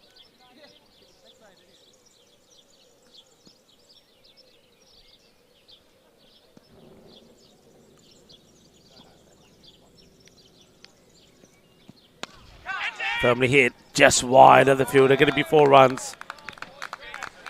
Plays in that area really well, does Dhruv Mali. He scored a lot of his runs through there in the earlier match. And he's hit that sweet out the middle. I think there's a massive shout for catch it, but Shaquille didn't really have too much of a chance, but they're going to make a change in the field anyway. Looks like Damien is going to take that spot. I don't think Shaquille had a chance. Maybe they feel that Damien. All right, now this one is going to be a tough one, but Sunderland can't quite get there. Well, Jake Sunderland came steaming in from the boundary to see if he can try to make any attempt, and this cat just couldn't. It just died on him. So it's the first real miscue from the two batters. And Drew Mully gets a little bit fortunate there. That's a big swing as well. Generates some good pace, does Naeem. They used him yesterday with the ball, named Nisar, and he bowls some pretty good sharp deliveries. He's got, you wouldn't think it, but he's got a bit of pace about him. Oh, that's ugly. Oh dear, that's the second one. Now they are taking on, so they'll get 3 for that, but that's also the second one. So it's the end of the over, which sounds peculiar in the game of cricket. 50 is on the board, 50 without loss after the first 5, so going well here, Norbury. I get the feeling that if he bowls one more of those, he'll be off, because both of them were, I mean, there's no balls which are high, which go down usually as not dangerous. Both of his were. They were right at the noggin off the batter. And well, I reckon that we probably should see a few more of those up there. It was more than one. Should be 2. Where's the other one? That's a good shot. Cracking shot. They don't get any better than that. Drew Mully, he is so good with those shots. It just makes you think he just should settle down and concentrate on playing shots like that. Actually, I don't think that's... Yeah, that's Ravi, I think, who plays that shot. Yeah, Ravi Dahia.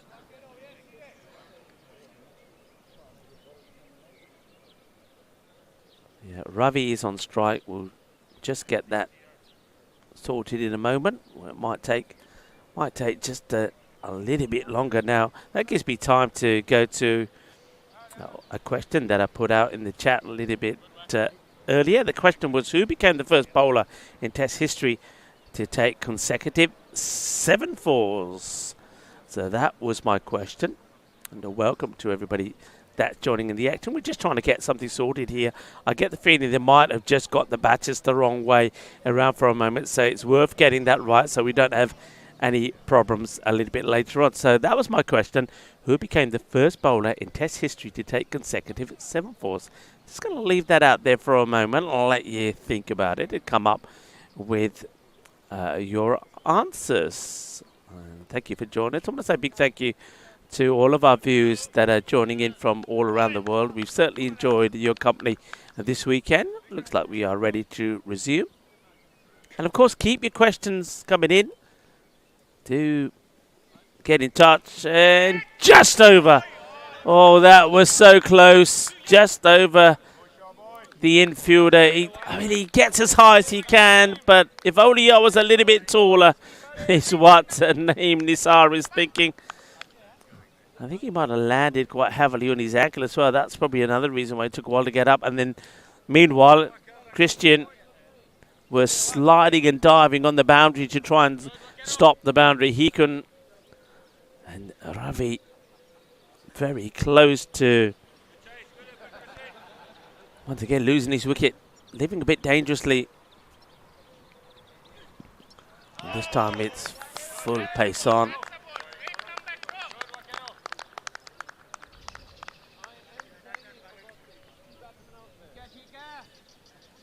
Ashraf keeping the batters guessing.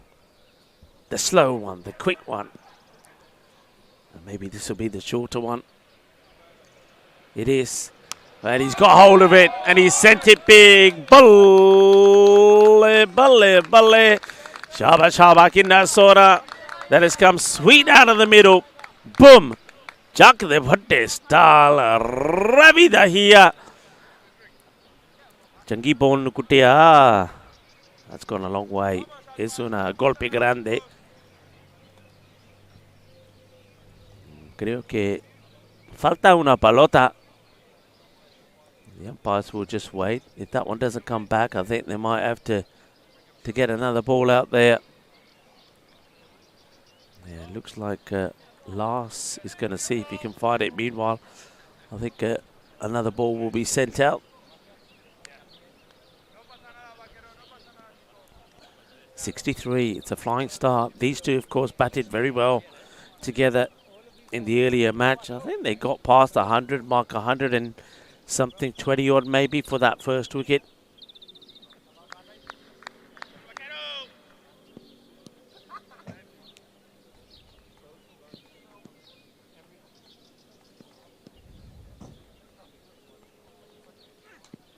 That's a bit of a full toss on the leg side, chased, but not going to be stopped. It's 4 more.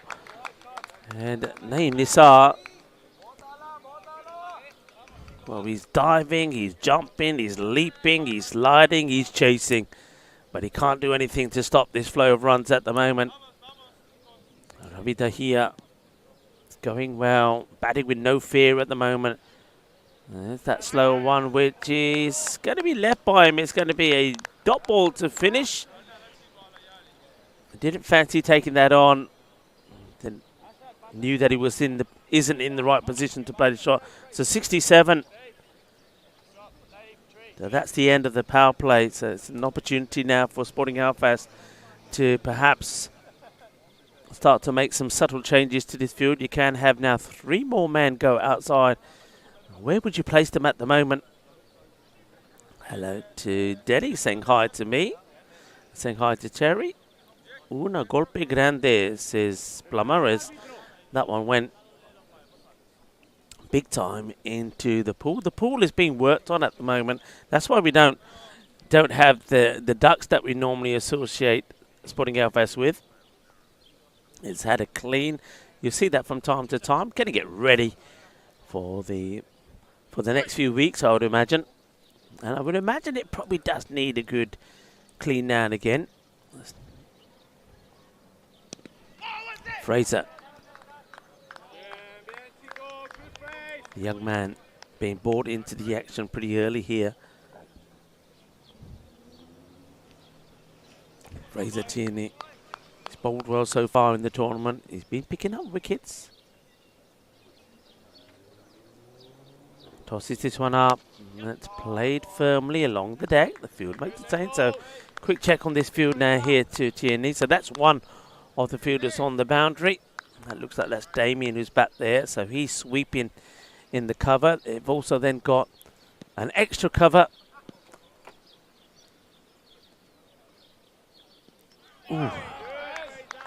Misses out on that one. That shot was on. So they've got the extra cover. And then they've got Christian Munoz-Mills, who's literally right behind the non-striker, straight on the boundary. And then you've got Nisar, who's kind of at that very wide, long on. He's coming in here, but it's not going to be catchable. Just bounces in front of him. So getting a bit of the rub of the green at the moment on Norbury. So they've got the Southern Cross field in place. I can't actually show you that in the camera, but if you were looking at that graphic on your right, imagine a fielder right down the middle, in between the 58 and the 32, and 2 either side of him. That's the best way to describe it. And Christian Munoz-Mills is right down that centre line on the boundary, and then he has 2 fielders either side of him. Then you have the one sweep on the offside, and then you also have square leg. All right, here we go. Can he get there? And just, well, has he got there? Well, the catch has been claimed. The batter is not contesting it. I tell you something, this is an extraordinary catch. They do not come better than this. Christian has just taken an absolute blinder. It's a wicket. Fraser gets it. But what a catch this is. It's good to see that the batter also, there's a Ravi Dahiya, is he just takes the word of the umpire. The umpire say, yeah, we think it's out. He just goes, I like that, because there could have been a lot of debate about this. But what a take that is. That's a great catch. Well, you folks, I will do later. You can go back and watch this over and over again. That is an outstanding catch. I was just talking about that Southern Cross field. I just mentioned that Christian is right there in the middle. But he still had so much work to do. Had to dash across to his left. You saw him sliding to get down and take the catch, and he holds on to it. That was an incredible catch. Breaks that partnership that was worth 70. And it's Ravi Dahia who once again will be the first to go. He goes for 40 or 22. And it's the Spanish national team captain that takes the wicket right at the end of the 7th over as well. What a good start that is from Fraser. But that was all about the field positioning and a sensational catch there from Christian. Amazing stuff. Absolute screamer, as some people are saying in the chat. What a catch. Well, could be another here. Just dropping short once again to Sunderland. Dhruv Mali now has to do what he did in the earlier match. He's been joined out there by Anish Sharma, who has gone back to not wearing a lid. Oh boy, he got a 5-ball duck in the earlier match, and he did come out with a lid after telling me last night he never wears a lid. And now he'll say, see Rico, no lid, and he saved it again. Wow, Christian no es un hombre, no es un hombre, es un máquina, es un máquina. What a bit of fielding that is. Slides to save 4, and then in the process of making the first save, yeah, there he is, una máquina. He's a machine, he is. And then in the process of saving 1-4, he has to slide again to save the other, and now he could be in with a catch. Well, he won't be. Oh, well, if he was, it may have been taken. But in the end, it's Nisar who does. But it won't get taken. Great effort from Naeem diving forward. It's harsh to say, but most will say, well, if that was Christian, it would have been taken. Christian probably thinking, I didn't even get time to get back to my mark. But Christian, he must have grazes on his arms, knees, and all other places as well.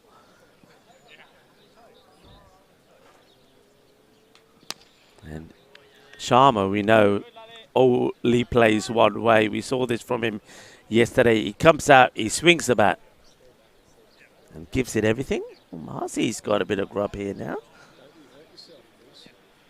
Time for Mars to refuel and get set for the rest of the afternoon. That's well bowled. Quick delivery.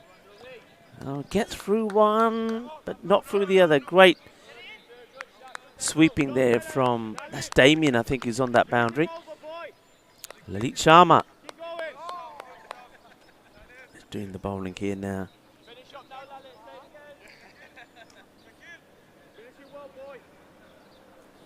Ball to go. Sharma on strike. He's only got one thing on mind. And just what I think that he decides just to guide this down to in that backward point area. Takes a single. End of the over. 8 come off that one. 78 for 1. Let's have a look at what these runs have been scored at the moment. 54% out there in that extra cover area. I'm expecting that to stay high, especially while Dhruv Mali is out there. But having said that, with the pace off the ball, Fraser will come back and bowl his second. His first one only went for the 3 runs, and he picked up that huge wicket.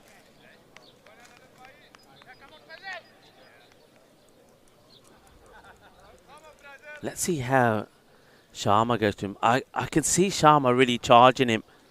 We could see Tyrone Malayan in play here. Now he plays his uppish. Christian does the fielding. It's just going to be a single. Interesting though, isn't it? It's almost like the batters know that these 3 fielders are waiting for anything that's hit their way. I noticed there that Jake Sunderland's gone a lot wider. All right, it's not out in the middle. It's a miscue. This is a massive moment. And, oh, well, what do you think, folks? I think that's an opportunity, big opportunity. And gets alive. That's Drew Marley living very dangerously. I think that was an opportunity. I'm not sure who that is, who's out there. Big moment, maybe. Wasn't able to get back quick enough. And that one's pretty full, but it goes to Naeem, who makes the stop. So the slower bowlers, Fraser, Lalit.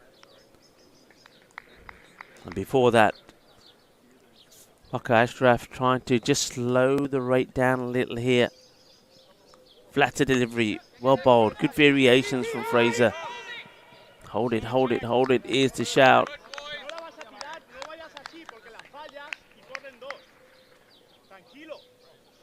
Can hear that. A few people saying, tranquilo, tranquilo. Don't throw the ball away. If it's just a single, single's fine. Tranquilo, tranquilo. That one is not tranquilo. It's muy fuerte from the batter. That's going to be probably 6 runs. It is. Braithwaite puts his hands up in the air like he just don't care. 6 carreras más. And Drew Marley crunches another one away. Remember, was unbeaten. 130. Hello to Monty, who's joining in the chat. Hope you're well. Slightly shorter, played away. Oh, well picked up. That's a kind bounce this time for the fielder. Comes up, and he's able to take the ball around about waist height.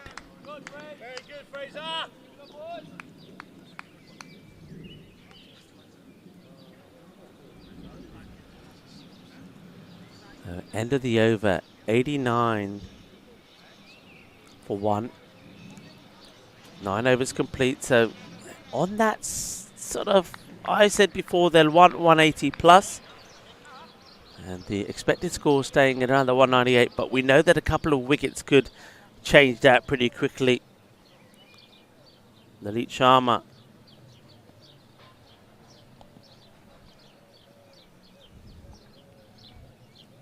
Oh, that's an ugly swing.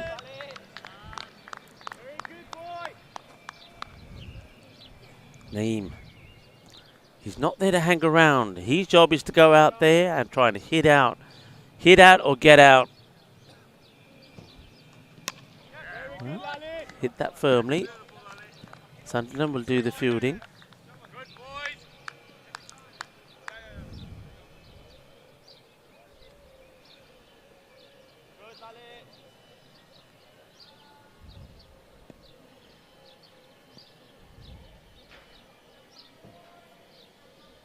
Oh, well bowled.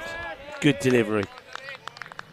Wanted to try, you can see what Drew Marley's trying to do here is trying to get himself in a position to hit one right in between where Sunderland and Damien is. Misses out on that one. But he does get hold of this one. Trying in that area, but Damien gets down, makes the stop. It's only going to be a single. They're putting the squeeze on. There was the 6 runs in the last over, just the 1 boundary.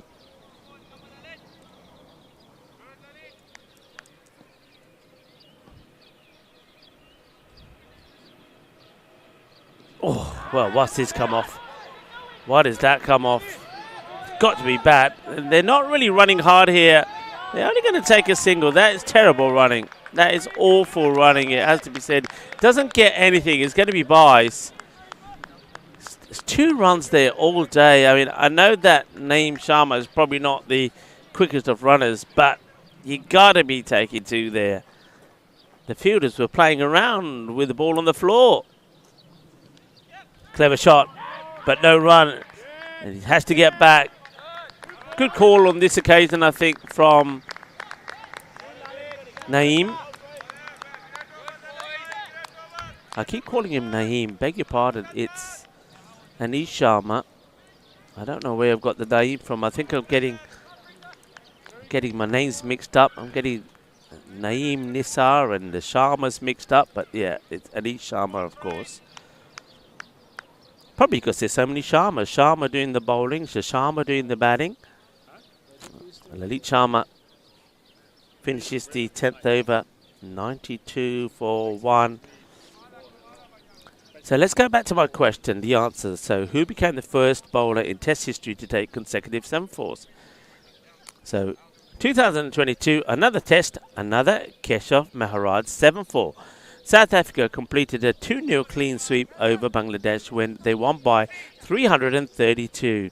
Maharaj became the first bowler in Test history to take consecutive 7-4s in the 4th innings, and that wasn't enough. He also top scored with 84, coming in at number 8 in the 1st innings. So Keshav Maharaj became the first to complete back-to-back 7-4s in Tests. So if you got it right, well done.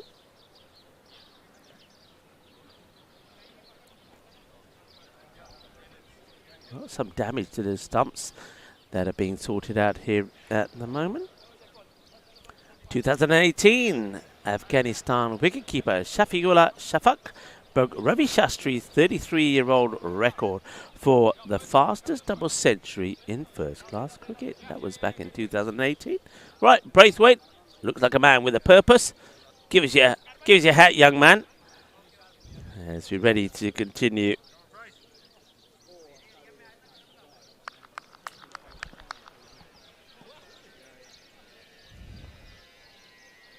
Anish Sharma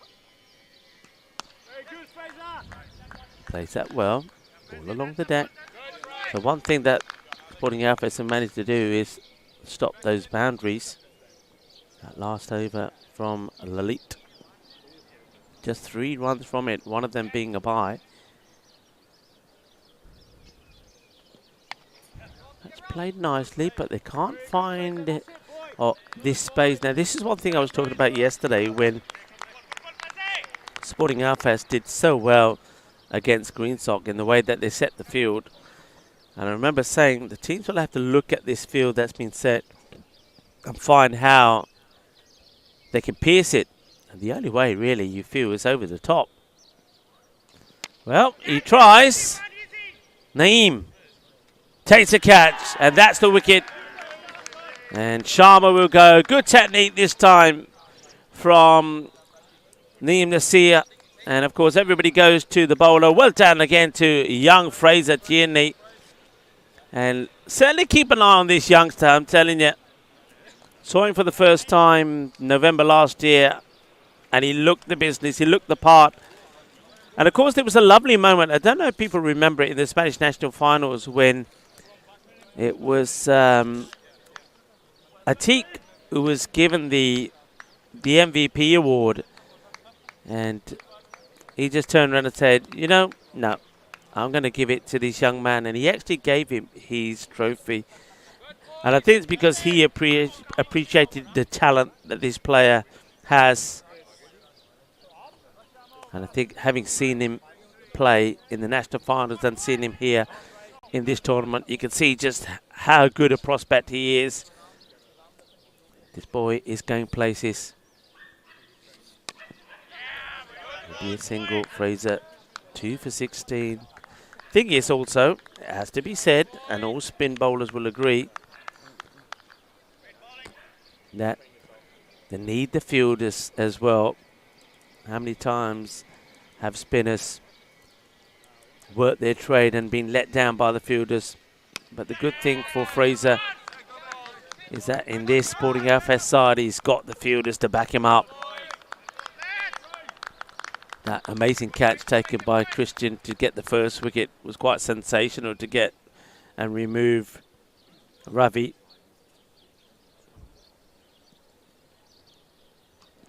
Let's hit flat, but will be one bounce.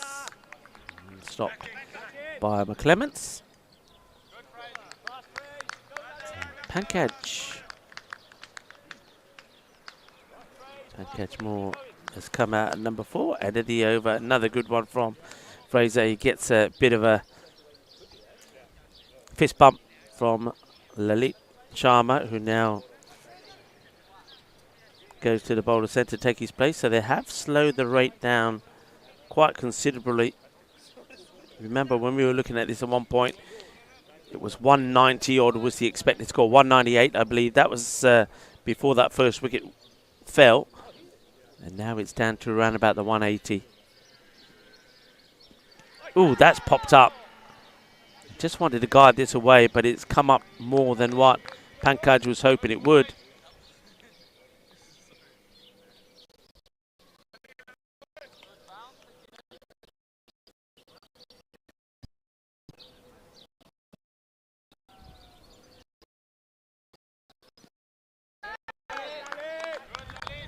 Ball.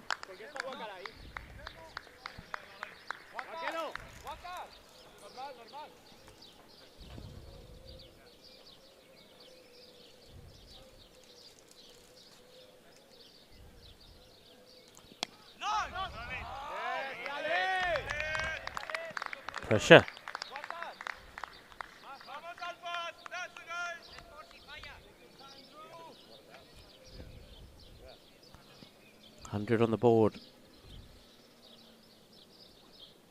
Ooh.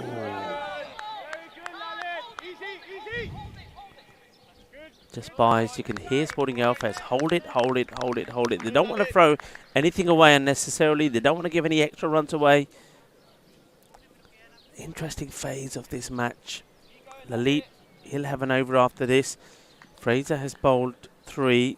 Now I wonder if Norbury will say to themselves, well look, we're going to see these guys be bowled out soon. Let's just see them off and then have a real go with wickets in hand towards the end.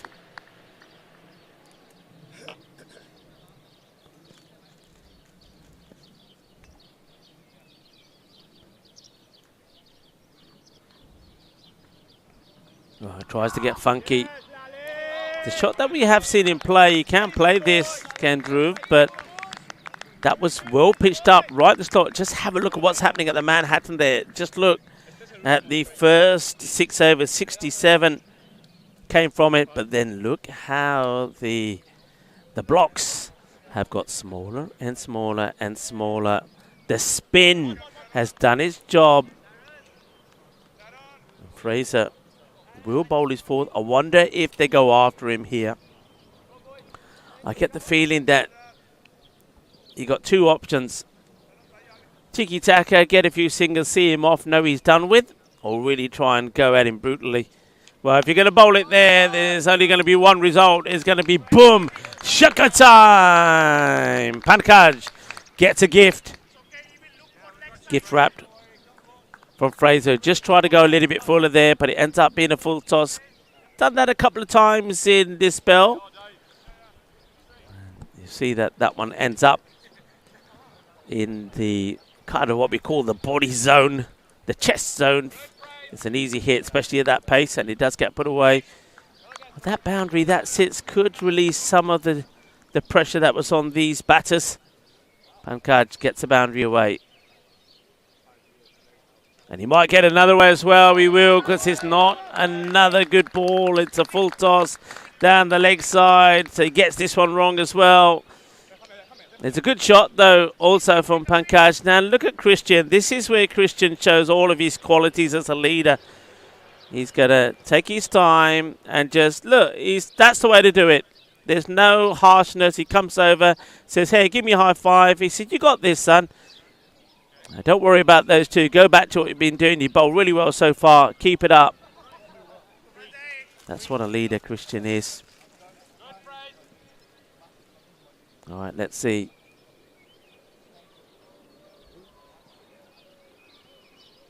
Okay, this one is coming in front of us. Is going to be 4 runs. He does hold this one back a little, but now he's too short. He's just lost his radar for the moment. And this is what can happen. It's a brutal game for a bowler. You can be on top, can't you? Any worse, Fraser? His first 3 overs were brilliant, but this one, 6 4-4. Have a look at where the runs have been scored so far. Most of them down the ground. Most of them as we expected there in that offside. But with the last few boundaries, you can see the leg side starting to be the productive zone. That's better. Good comeback. Oh, no, it could be trouble. He just gets back. Oh, boy. Went straight away. Went on the hit. Did Drew. Pancake didn't move. I mean, if Pancake went straight away, it's probably on, but he was on the back foot. He wasn't able to get going. Played along the ground. Christian will come along. And it's great. Bit of fielding. And that's the understanding here. Some people will feel that's kind of a misfield. It's not. What that was all about is Christian knew that he's been backed up there by Nisar. So Christian already said, I'm going to go for it one-handedly. If I pick it up one-handedly and they're taking on two, they're in trouble. If I don't, we're all right because you're behind me. And that's exactly how it panned out. Short. Tries to hit it too hard, but really needed to be getting the placement in. And he's finished the over well. After the first three balls went to the boundary, 14 came off the first three, but then off the next three, just the two. 16 off that over, 118 of 13.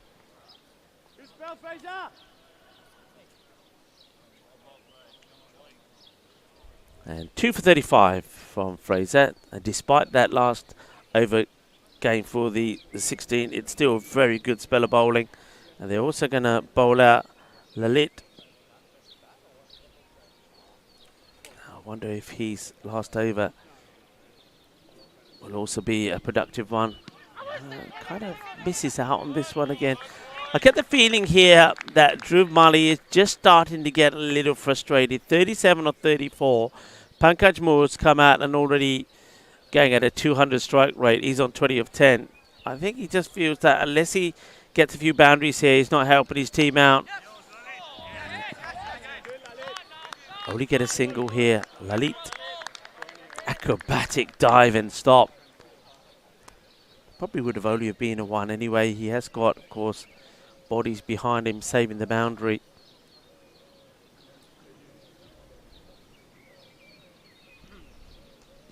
Played away. More work to be done there on the boundary by David. Does well. Lalit. How about that for a spell of bowling?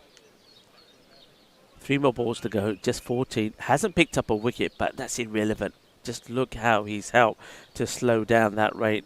And the graph tells you, the Manhattan shows you how well the spinners have done. Lalit. Oh, that's going to be called a wide. Didn't look that wide from this angle, but it's called there by John Howden. 2 more to go onto the score. 122 now with 2 balls to go.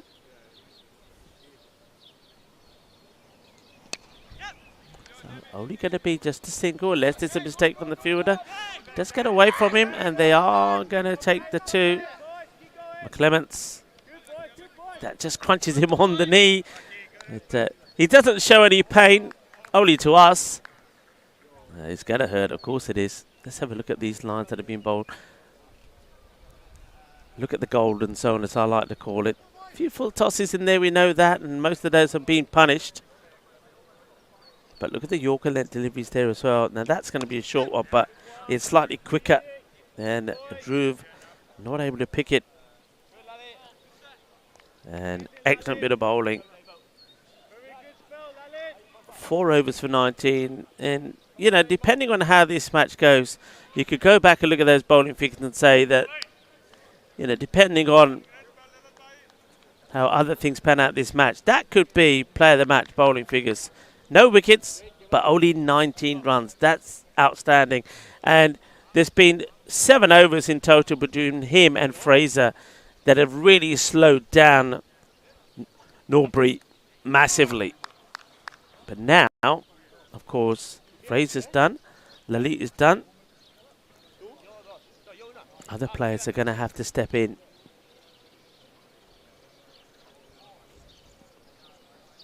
We go back to Damien. Oh, it's a bit of luck here from the bat. slides off the back of the bat. It's going to be just 2 runs. The batters take a comfortable couple. Damien, his first over went for 4, the first of the match. Second went for 14, but it was Ravi that took a liking to him. Ravi Dahia.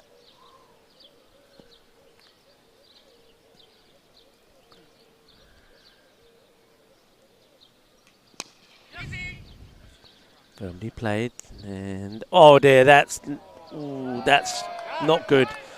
I get the feeling here that you had one fielder who was getting ready to do the stop, but then he was put off by the shadow of Jake Sunderland, and they thought there was going to be a collision there. So Shakil Hafiz, let someone go through him, and you can feel Hafiz doesn't look too happy about that. It's a gift of a boundary really to Dhruv Mali. Not really wanting this to go, but he will get a single. Moves to 48. This is where, at this point of the innings now, after this over, you'll be looking into the last 5 to really increase the rate. They've got wickets in hand to do it, and they've got a set batter out there. That one's going to be pulled away just for a single by Pankaj. Yeah, they've got the batting. Pankaj has made a good start, 22-12, but it's Dhruv Mali. If he can get going like he did in the second part of his innings earlier today. It's in the air, but it's going to go all the way. 6 runs, bounces into the clubhouse. It's going to be another half century. Dhruv Mali signals to his bench, to his teammate. That's where his father is sat as well. After scoring that fantastic 100 in the morning, 130 off 65 deliveries, not out. He's now gone to put 54 on the board. But he's got to keep going, he knows that.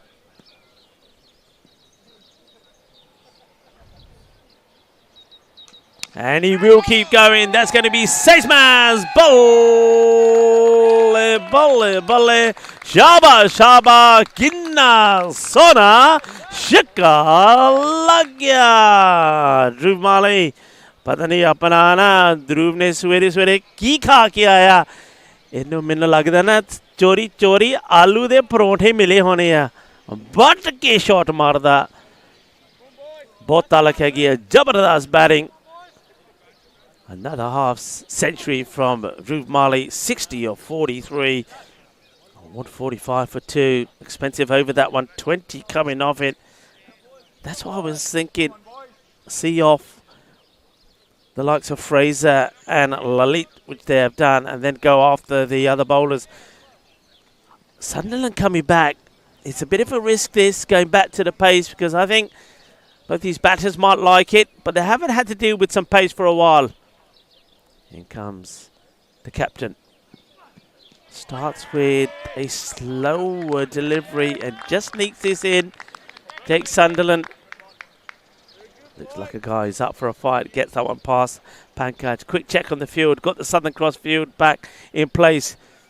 Though the fielder on the offside is a very wide, long off. Sweeper out on the off at point. And square leg on the boundary. And it's the square leg that it get into action first. I call him square leg. I've said this before. He's kind of between square leg and orthodox mid-wicket. And the reason why he's there is because they've pushed the mid-wicket a lot wider to create the Southern Cross.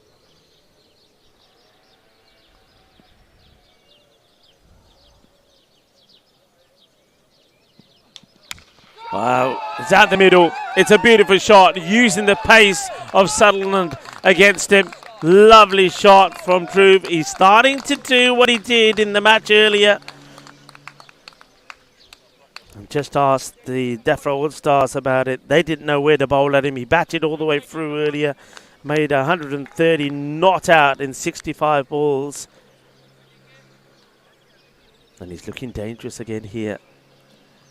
Got to be looking to get those Yorkers in, Sunderland.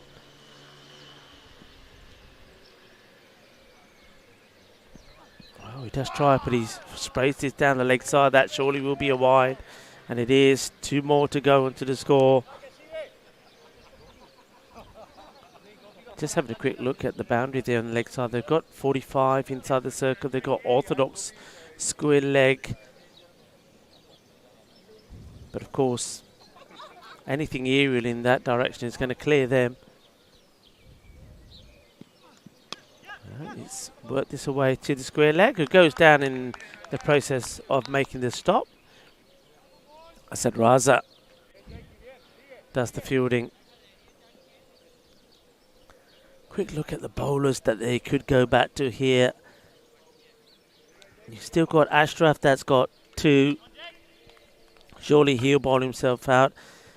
Naeem Nisar, you've got to go back to him, I would have thought.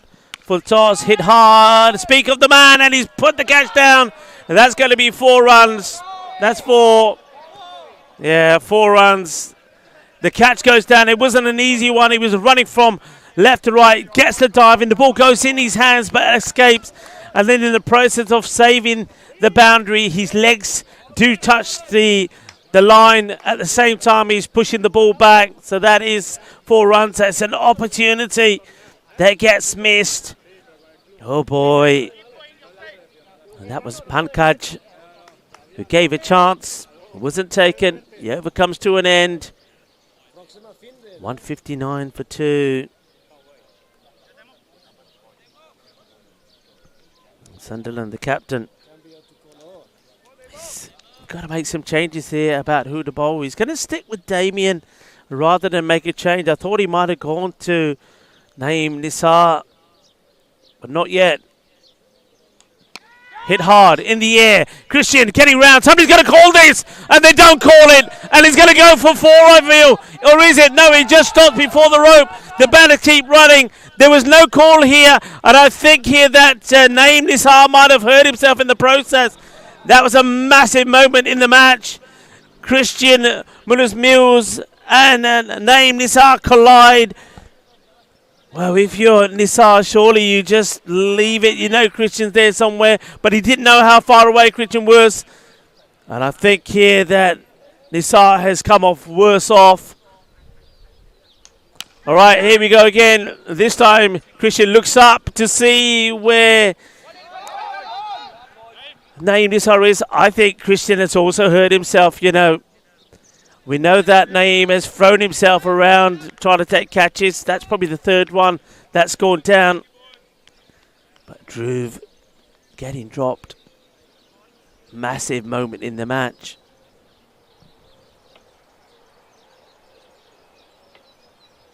Slow ball, but he picks it and he sends it big. Shaba, Shaba, Ginna, Sona, Shaka, लग गया कहना मैं परोठे नहीं खा के आया साग दे नाल मक्कियां दी रोटियां खा के आया boom Shaka लग गया.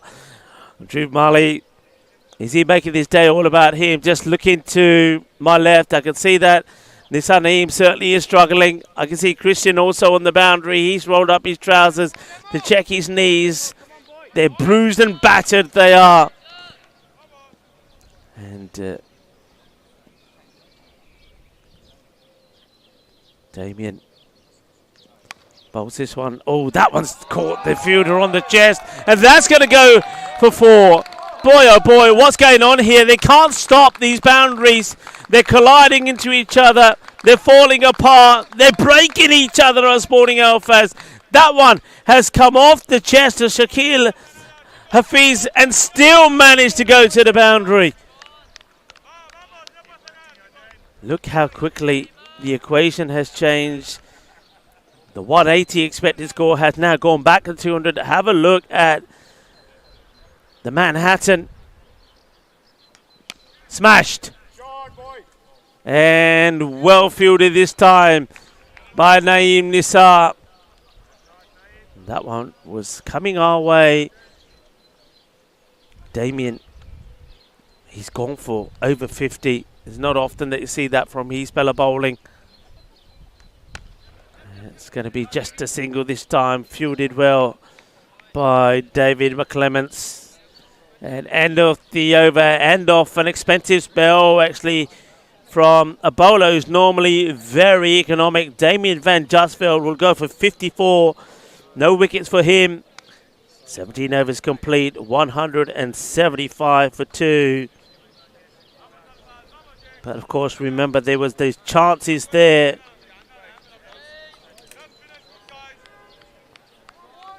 And if you don't take the wicket of Dhruv, then you'll be in trouble. He's on 82. I can't remember the last time. Should I say it? Yeah, I'm going to say it after this ball. Good delivery. I'll say it now because he's going on strike. I can't remember the last time I've seen somebody score back-to-back centuries.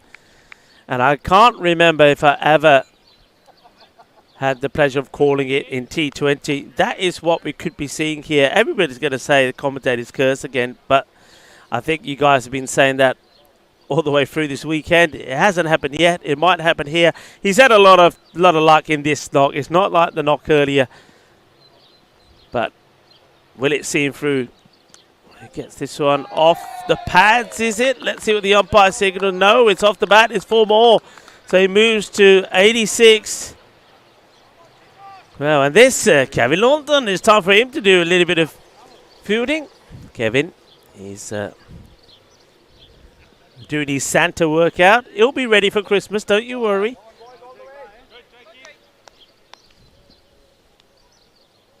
And you see one of the sightseeing buses go by as well. Oh, what a shot! Arifa! Shaba! We are on the Costa Blanca and we're talking about Sun, Sea, Sand and sexy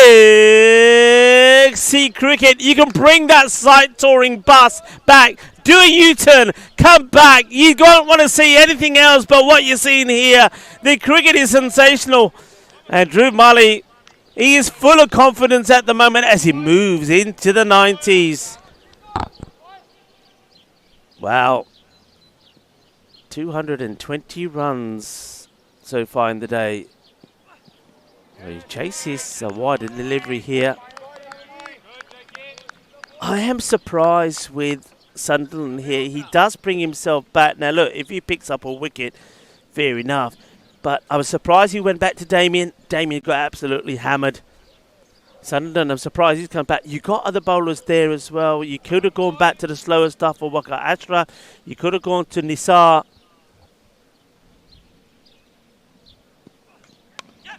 Quick delivery, well played. And a bit of a tug of war between the bowler Sunderland and Pankaj. A little bit of kabaddi. Well, who held their breath longer? Pankaj.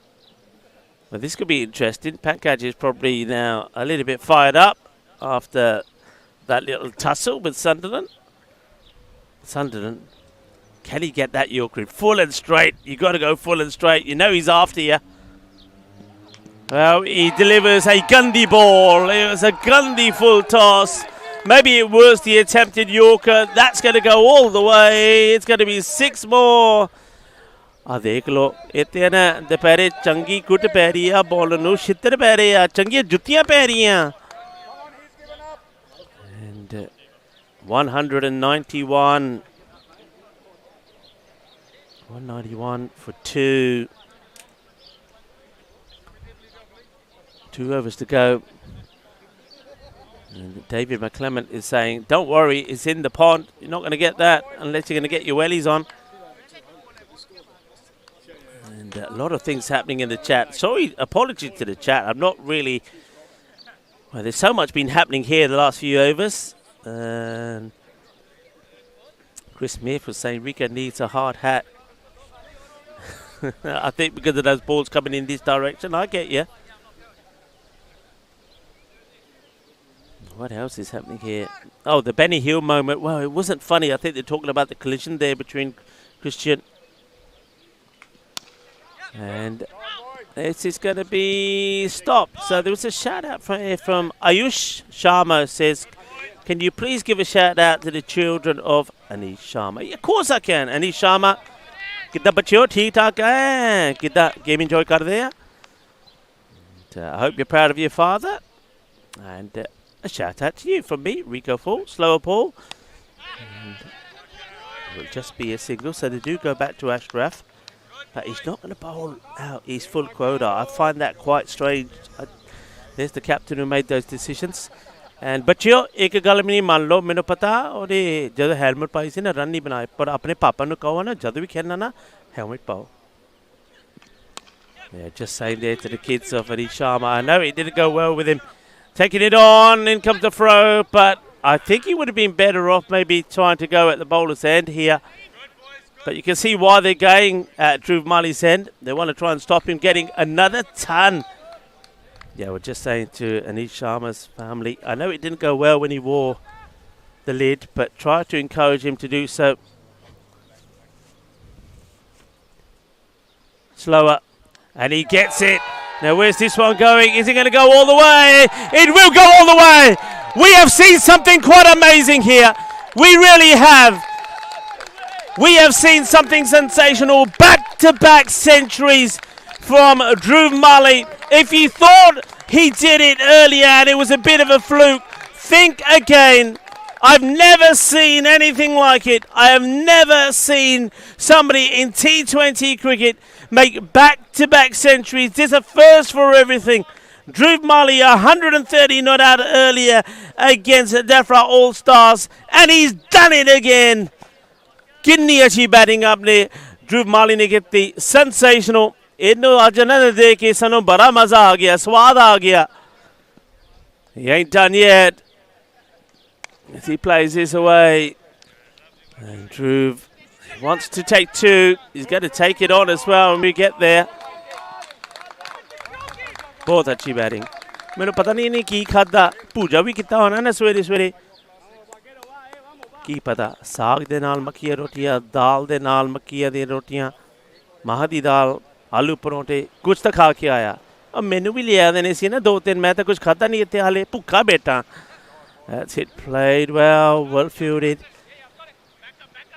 It's kind of been, I suppose it was Sporting Alphas. I mean, this match is still very much alive. It's far from done. I mean, we know that Sporting Alphas, they themselves can score 200 for fun. Over comes to an end, 204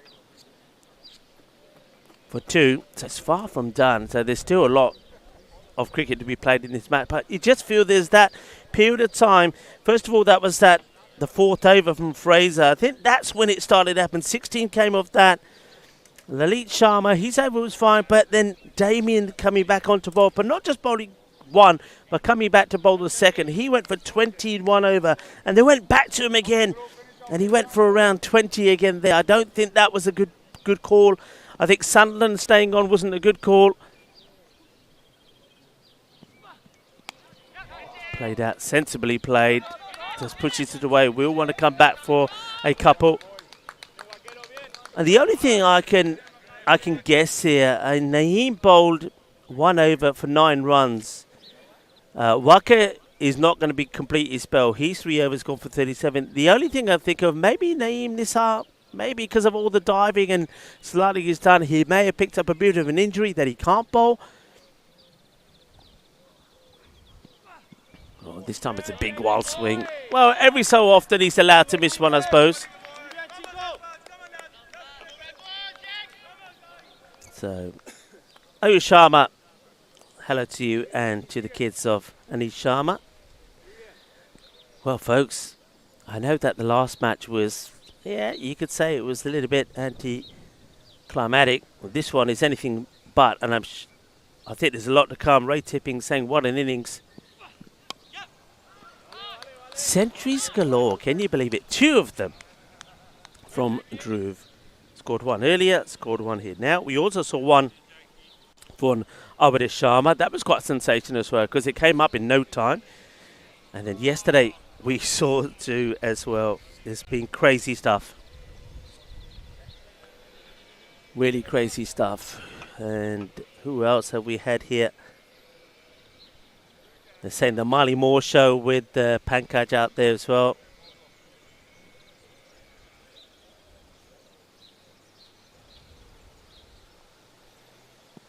Oh, that one is going to be a dot. Probably, well, batter doesn't like it. It probably is one for the over, but it's not a wide.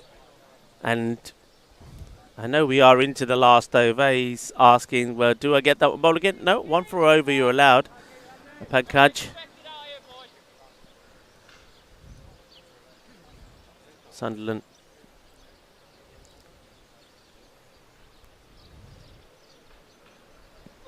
Oh, wild swing. They will go for the run. They might even come back for two. I think they should be looking to... This is where I always like to say, I know you probably want Dhruv Mali to get another ball here. He could swing and miss, and that one run could be so important. Let's have a look at where these boundaries have been scored majority of the time. There on that leg side, 44%, 28 down the ground is what you'd expect to see. Very few behind point. Oh, here comes Sunderland again. Short, slow delivery, and that one will be called a wide. So this is a good example of how this rule works. So in any other over, that would have been the end of it in 2 runs. But in this one, that will be 2 runs. Don't forget that. You still get the 2 runs, but it will have to be bowled again. Dhruv. He scored 236 runs in the day in 2 not. Quite amazing. And he's going to take the run here. It will be a single. That will also be the end of the innings. And what an innings it's been. 211. It will finish 211 for 2. Another century for Dhruv Mali. It's been quite unbelievable. It really has. They've got the runs on the board. Sporting Outfits, it has to be said, from around that, I would say that 15th over onwards, that was when we saw Christian and Naeem collide. That's when we saw a few mistakes in the field.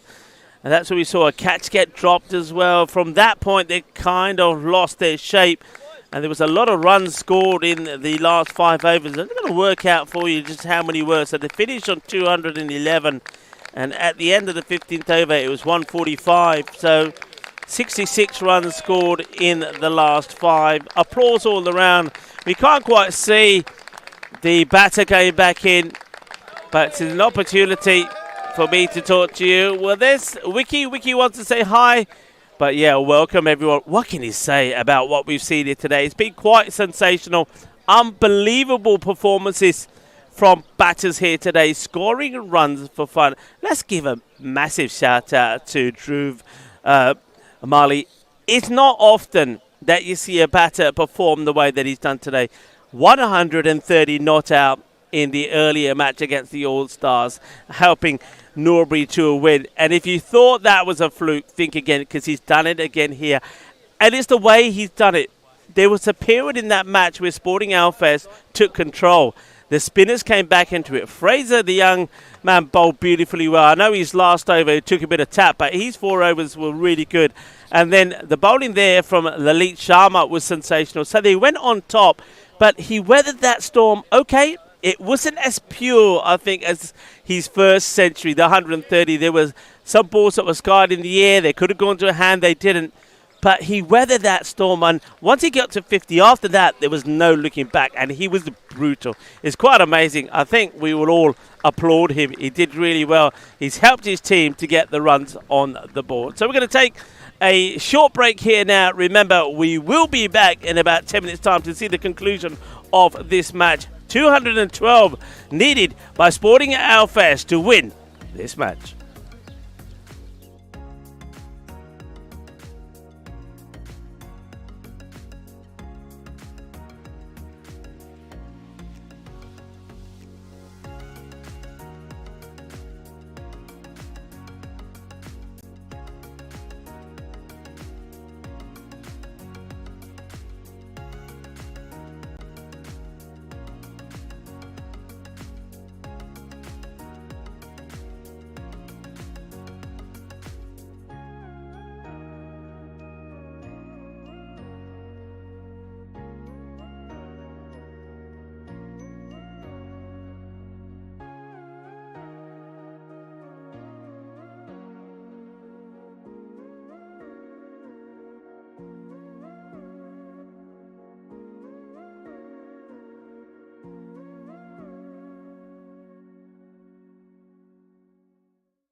This European cricket event is proudly brought to you by our official timing partner, Rado, and our official charity partner, Share the Meal by the United Nations World Food Programme. Hello viewers and welcome back. I hope you've had time to calm your nerves and settle down just a little bit as we get ready for the reply now from the home side. Sporting Belfast, they've got some work to do. They've been well tested in the field, and now I feel that they might get well tested here with the bat as well, as Norbury are looking to maintain their 100% record. Or will it be Sporting Belfast to do that if they to get the victory here? I'm just having a look at the batters going out, and I can see that Christian Munoz-Mills is going out as the opener, so he will go out there alongside, that looks like that Shaquille. And of course, we know already that in the side that we don't have, there's no Danny today. Of course, Danny Everett was one of the batters for Sporting Belfast that scored a half century in the win against Shooters. Christian did score that century, so he's right up there. And David McClements, I'd like to see him higher up the order. Maybe he's going to come in at number 3. I think he batted very well, and I think yesterday I did say that he looked like an opener for me. So Christian is going to be at the non-strikers end. Shaquille on strike. Shaquille has made starts, but he's never gone on to score big runs. So let's see if he can make the most of his opportunity this time, Shaquille. And Alphas, they would have been reading a little when they went back in the interval. A lot of things didn't go right for them, particularly towards the end, the last 6 or 7 overs of that innings. So looking to put things right. Norbury want to get a good start, and that's pushed out. It'll just be a single. Shaquille takes a run at the first ball. Expect to see some good running between the batters as well.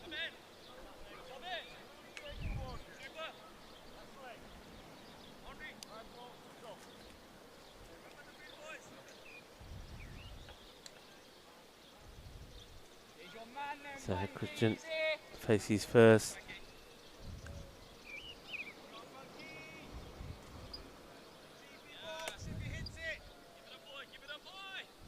You can see that trying to play some mind games with the batter. Here's your man. Let's see if he hits it. I think Christian is too experienced for that. And this is where Christian turns around and says to the guy, I think I hit it. What do you think? I think that's 6 runs. Bale, bale, bale. It is 6 runs. Christian is in good form at the moment. One of 4 batters that have scored centuries. Christian was the first. Alexander Setterfield was the second. Dhruv Mali earlier today was the third. And the fourth was Avadish Sharma. Of course, there are 5 centuries because Dhruv Mali scored 2. And, oh, he's made a complete hash of it. Complete hash. Well, he's trying to say the sun was in my eyes, and then he looks and says, tu pata hai nahi, main ki keh sakta, mera kasoor hai, galti hogi, maafi mang lo. You don't want to be putting Christian behind. Should have been taken. And now he's going to be replaced. Oh, dear. Well, could this be a match which is all about the missed opportunities? Pankaj, who has bowled very well today. Well, no, we probably should have had the victory of Christian. Christian survives.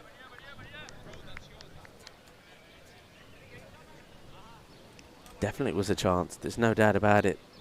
I just love the way the fielder then afterwards wanted to find an excuse. Couldn't find one. And just got dismissed from that area.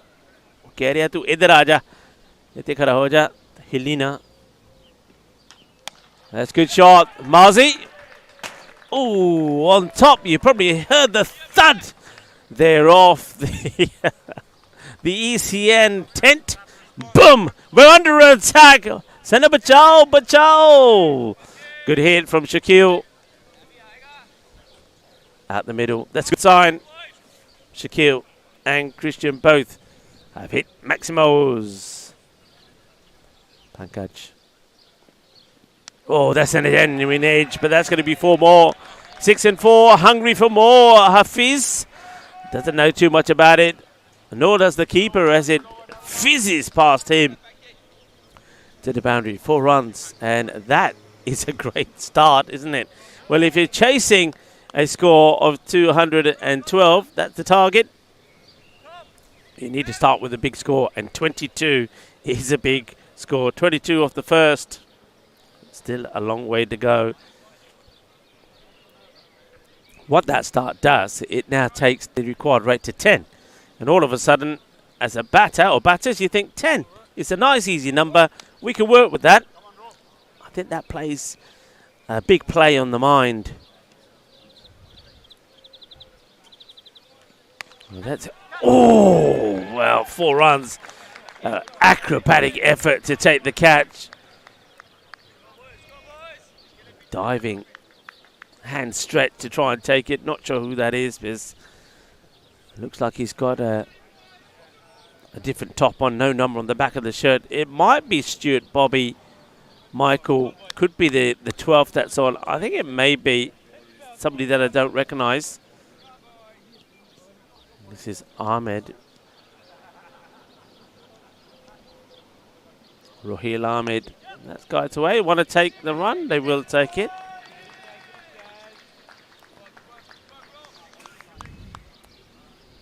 Welcome back to everybody that's been tuning in. Hello to Denny. And Ash was also in the chat. Hello, Ash.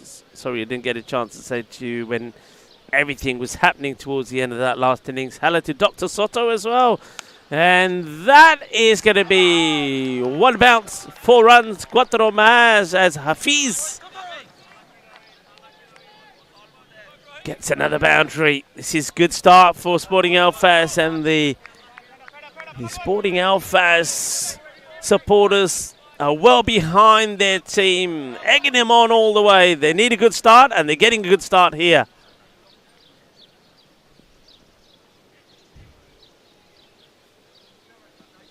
It's another short one, and it's somehow stopped by Vishwas.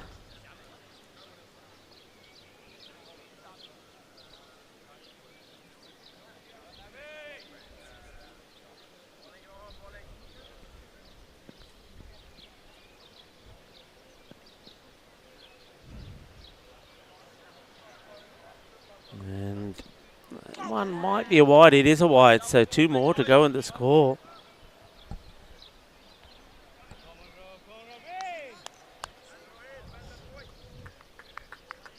So both the openers haven't started very well.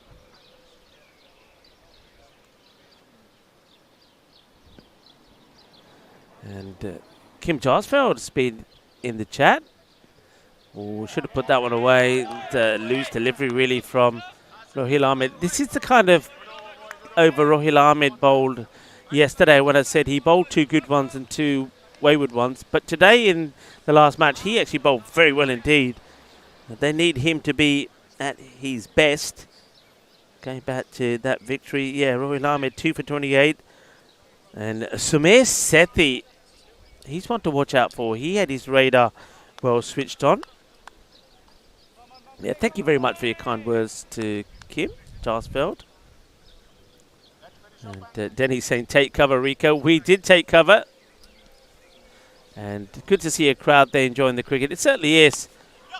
Oh, big early call. Good call that from Christian.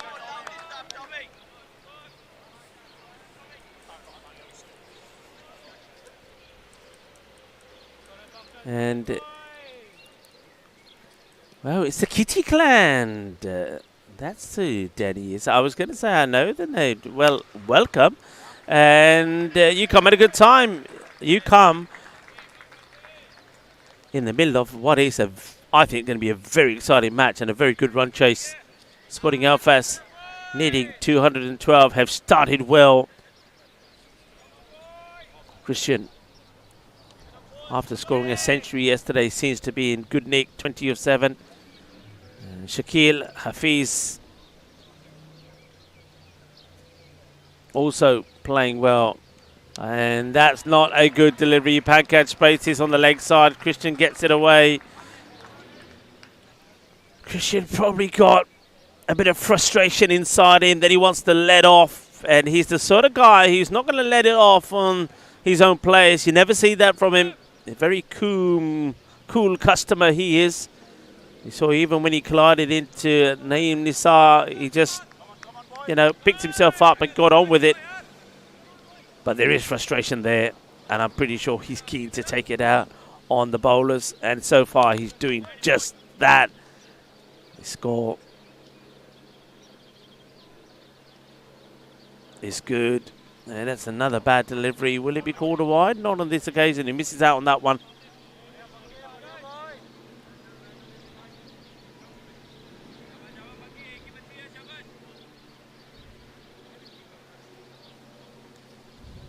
Pankaj hasn't quite bowled to his usual tidy line and length. And that's another one that he's missed out on. That's going to be a wide this time.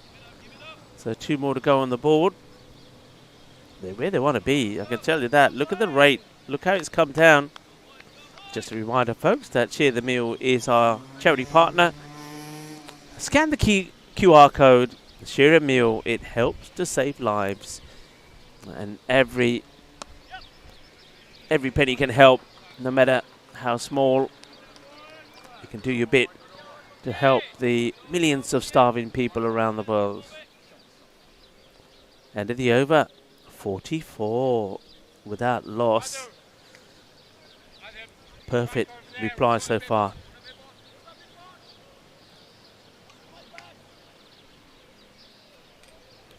Pankaj. Maybe he's a little tired after his effort with the bat. 36 of 21. He kept Dhruv Mali company. Dhruv Mali, by the way, 237 runs not out in the day in 2 knocks. Outstanding from him. Rohil Ahmed, the man with Sam on his back. Bowler. The 4th over. Wait, says the captain. Wants to make a change in the field. So Halasti Kitty Clan, are you all well? It's good to have you with us. Paul Camping saying tough target, but they've made it look easy at the moment.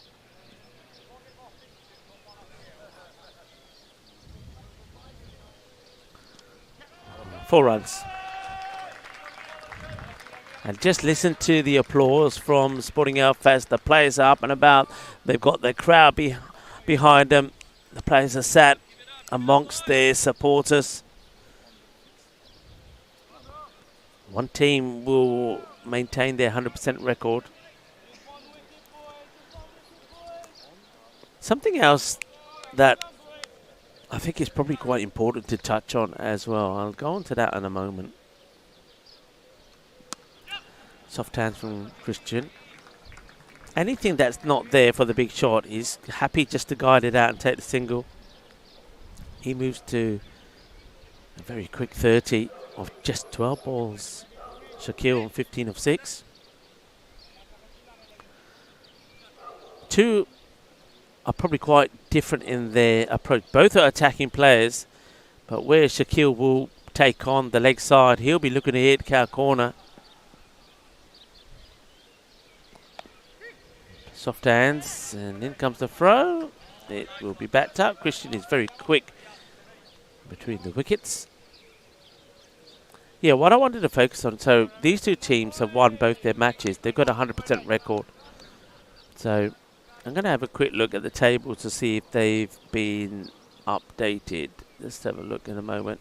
Up in the air, and he's going to get it in a pocket bit of space. There's going to be 4 more runs for Christian.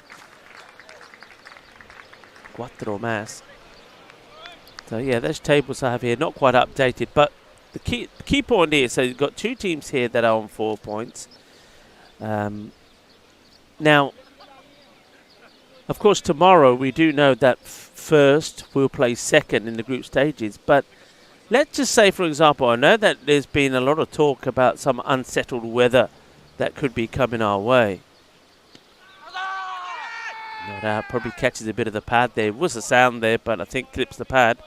So there's talk of some unsettled weather that could be coming this way. Now, if that does happen, it could come down to the way teams are placed in the standings. If you don't get any play, if you don't get that final, it will go down to where teams finish. So that's another reason why I think this match is hugely important. And if weather does play a part tomorrow, this could be the final. This could be the match. And I think that's why it's so important. And I believe that Sporting Alfest know that. They're a smart team. They played in a lot of these competitions. They know that a victory here could be more than just a victory in the group stages. It could be more than just keeping your 100% record intact. If the weather does play a big part tomorrow when it comes to the final, these two teams certainly could be there at the top. Now, we do know that Norbury, of course, they will have more cricket to play.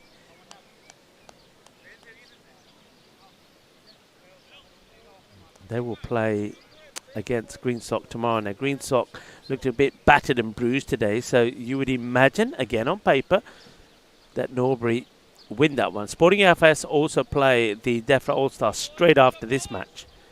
So, if Sporting FS get the win here, and they also win against the All-Stars, then Norbury, whether they win against Greensock or not, will always be behind Sporting FS. So this is a big match, it really is.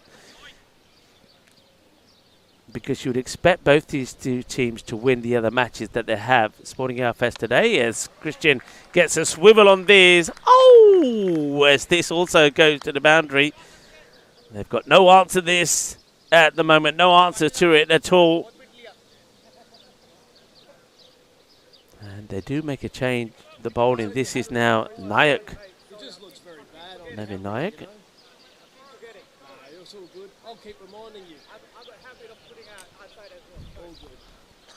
Looks like Ali is having a little bit of a chat there to somebody. Not sure who he's talking to. Looks like it's Pankaj Moore he has a chat to about something.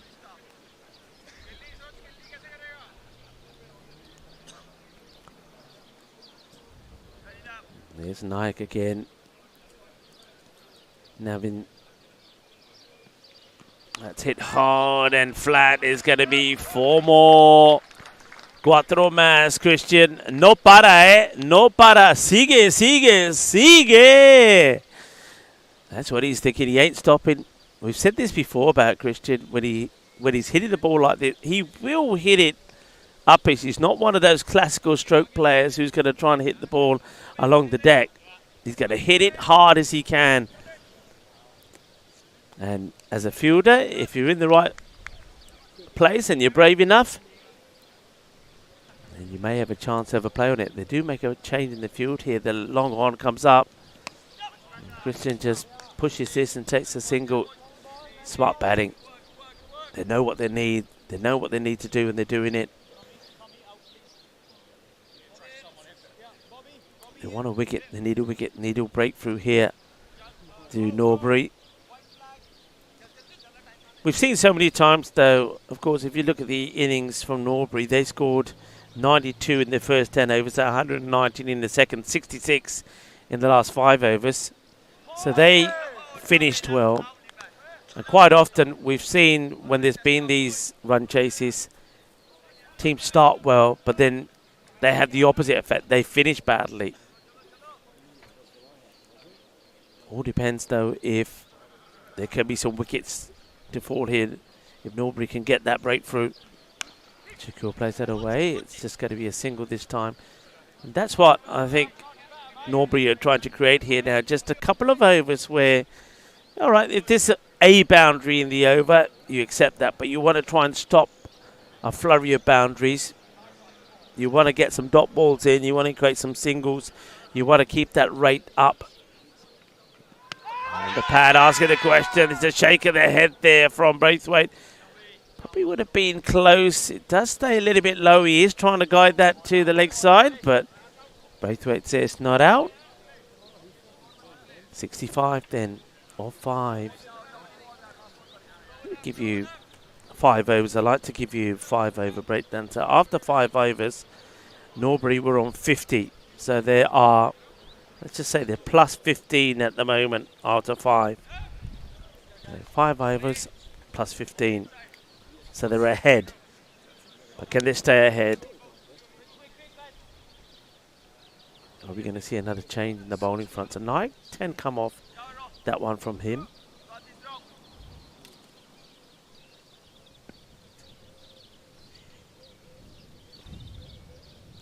Up in the air.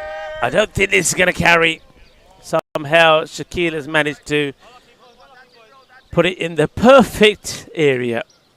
Almost a Bermuda Triangle there.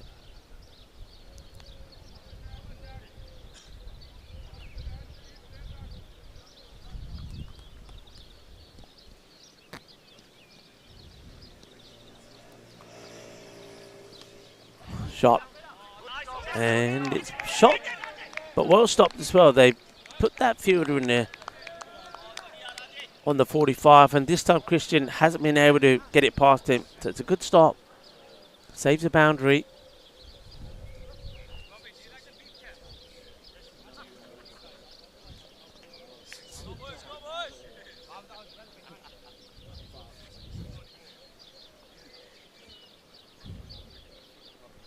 Braithwaite puts the stance back together and then takes a few strides back to his mark. Gives his partner in crime the thumbs up.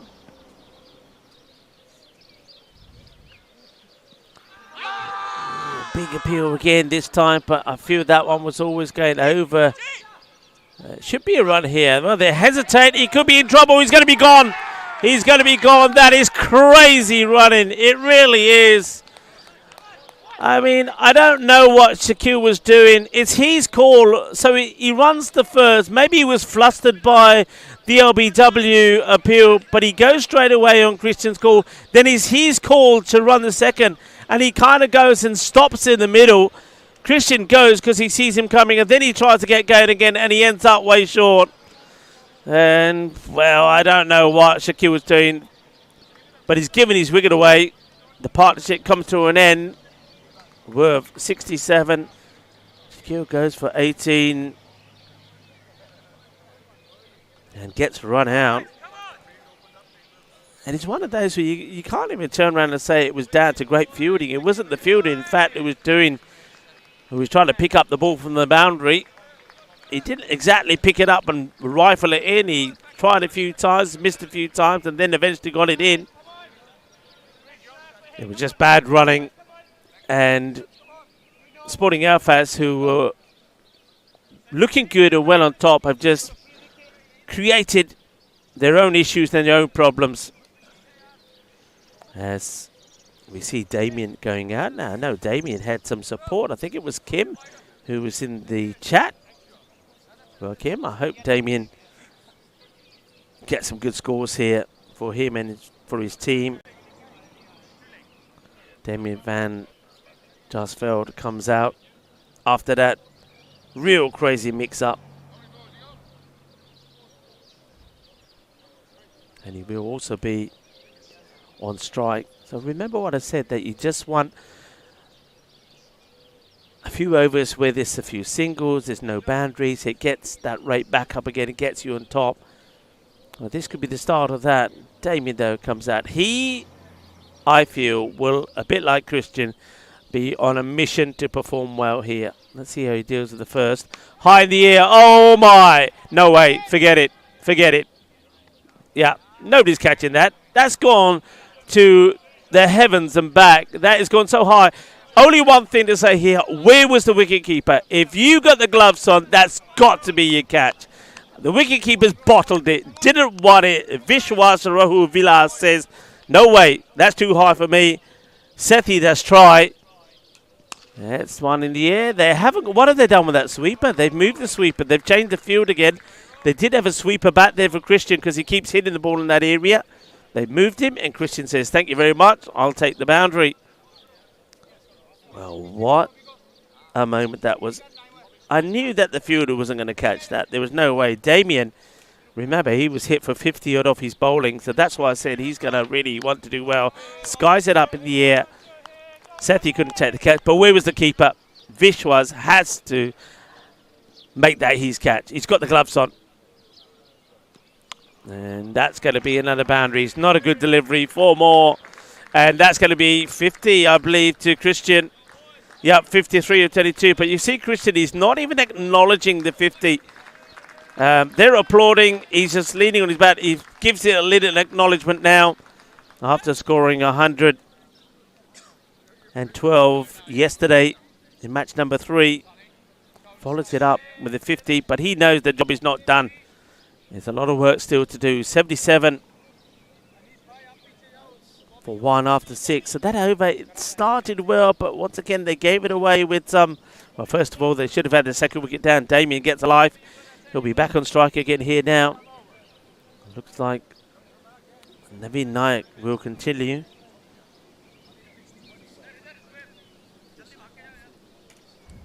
Taking time to get that field right here. So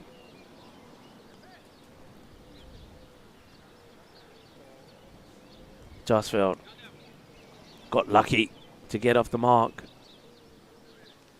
And now he's going to try and cash in. Whipped away for 4. This time he keeps his head nice and still. Just a quick look at the bowlers to come. I'm pretty surprised that they haven't turned to Sumir Sethi just yet. You still have got the slow bowling of Anuraj Nandal. And we know that Sharma does like to turn his arm over, but there's also Thomas Wooding. They have options. They just got to try and stay focused. Stay focused, stay calm and not panic. Easier said than done. But the chances that come their way, they've got to take it. It looks like here that Nayak wants to make a change in the field. Does move his fielder.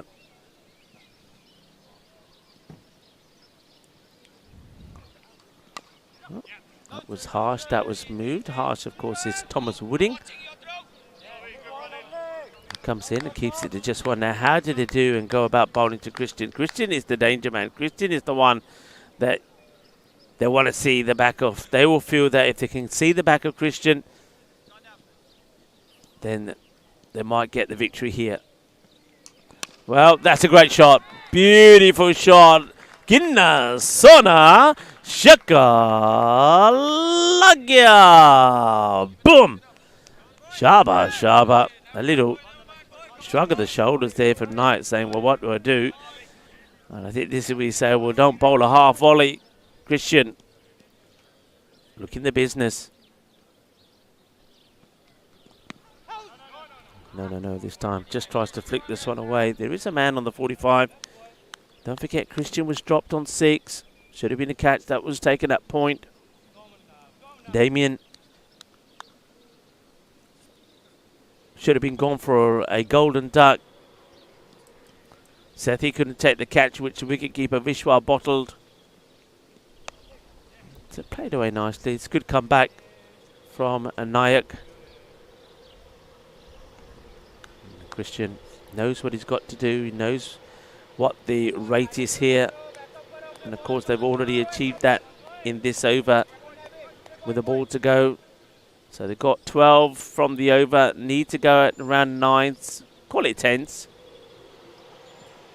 And Damien will add at least 1 more. They might even think about the second. They will think about it, and they will get there quite comfortably. And Shaquille, if you're watching, that's what you should have done. You should have just called it and ran under the over.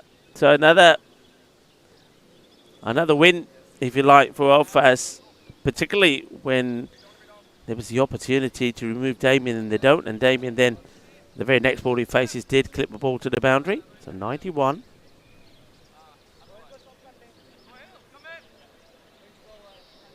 For 1.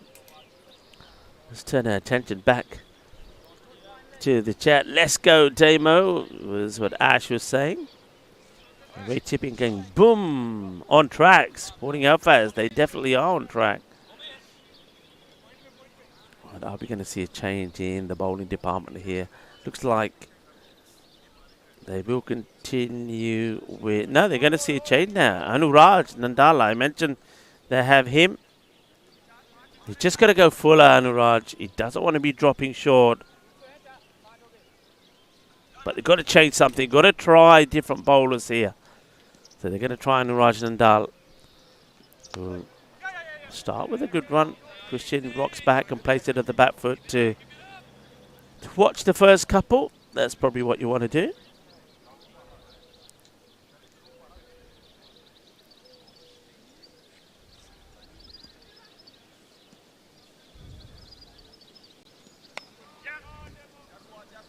Just the one. They don't want to be too concerned about the ones, Norbury. You can afford to give the ones away. Is to try and stop the boundaries, and well, it's short, and that's going to be the boundary. Beautifully played. Cuts this into the ground through the offside, and we'll get the 4. Quick look at the boundary here. Just you've got 2 on the leg side, so you've got square leg short, and you've got that fielding position between square leg and mid wicket. Now, just as I mentioned, mid wicket, he's now being brought in because they now want to put a sweeper out on the offside. So mid wicket comes in, long on his bat, long off. That's up in the air, and this one will skid through to the fielder, who makes a terrible hash of an attempt to stop this. It gets right through him, no long barrier. That's not a good look. And well, you can't keep replacing fielders. I mean, that's silly, isn't it? How many times have they done that? Every time a fielder makes a place, they move him. It's not the way to do it. And I think that may... It's probably Sharma out there, needs Sharma. That's hit well. It's going to be fielded on the boundary. Well done. Good throw that comes in as well. That looks like Dhruv Mali that makes the stop. So they're sticking with the same field also to Damien. That's the other thing you got to look at. Look at where the batters are scoring and see what changes you can make. This one gets played away. Got to get down the fielder. Gets down. Does well. That's nicely done on this occasion by Nayak. So this field, the mid-wicket comes inside to Christian, so you don't want to be dropping short. It's the end of the over.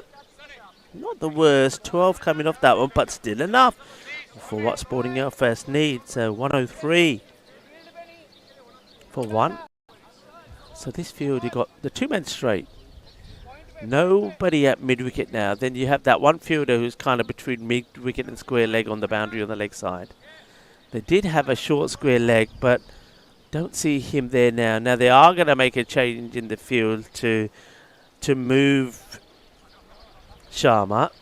And he's Sharma. They want to get him away from the boundary, so he comes into the circle in the offside.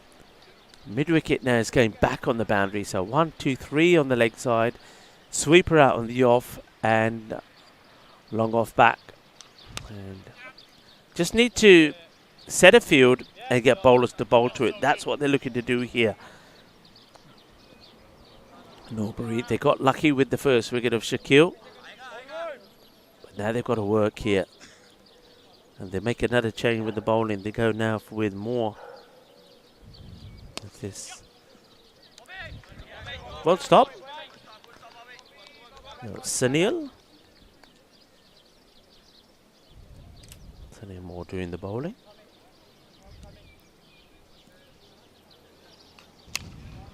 That's wobbling away. No mistakes from Wooding.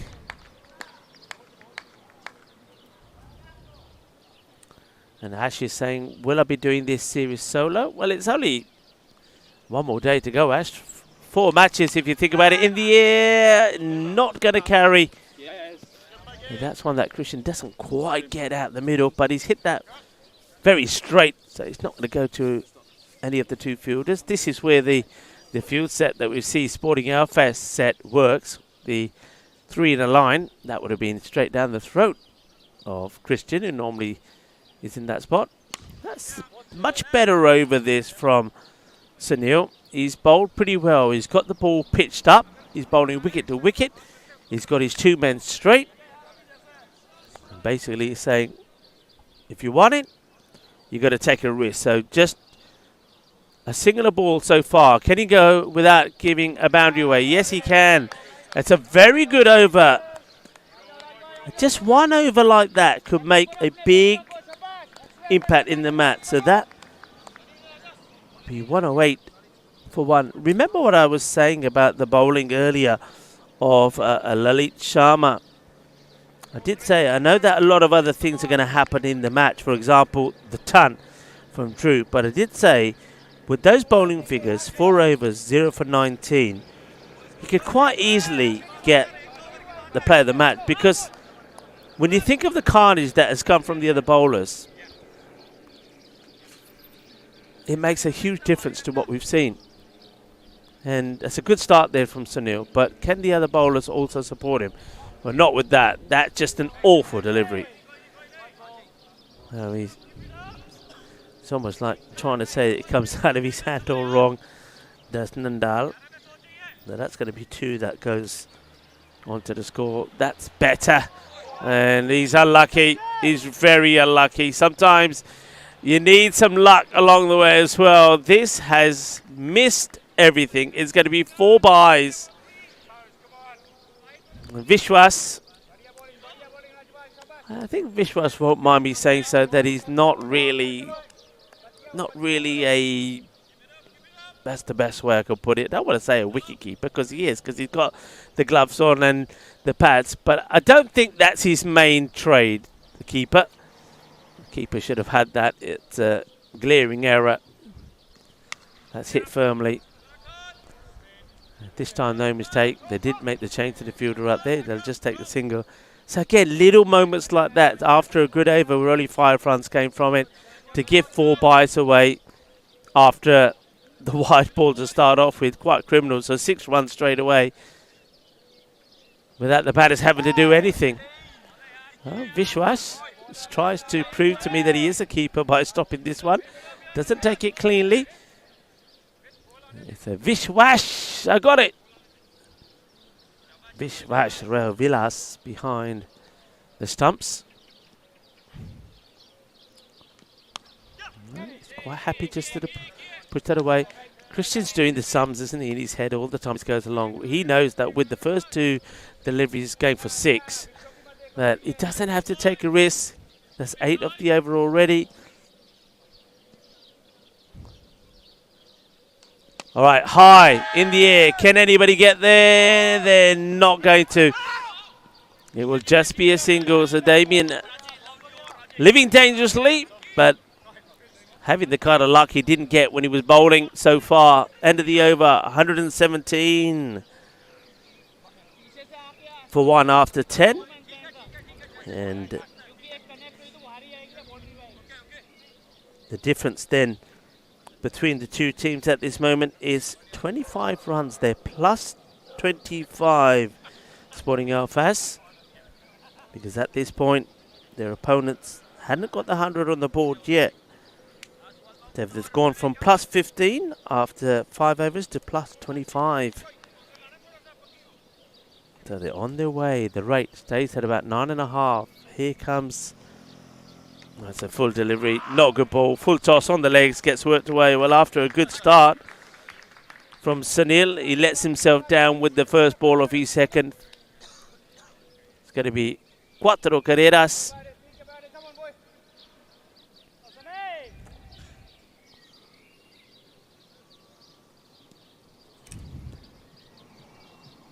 High. Now, another chance. Nobody's going to get here. He is placing it perfectly. Well, Damo is going to find the middle of that bat soon, going down the ground. He's skied 2. 1 went to hand and never was taken. And 2 have not. Christian hits his up in the air. That's a glorious shot. It really is. Beautifully played. That's going to be 6 runs. Braithwaite, he can't get his hands up in the air. Give it to us again, Braithwaite. Put him up, Braithwaite. Well, I think it's probably because he's got a cap or something under his armpit and he doesn't want to put the hand up as the cap's going to fall. 6 more to Christian. Well, we saw back-to-back from Dhruv. Remember, last time we saw Christian, he also did score a ton. And there you go again. Cleverly takes the single. Push him. And they don't want to take on Dhruv, though. Dhruv comes across.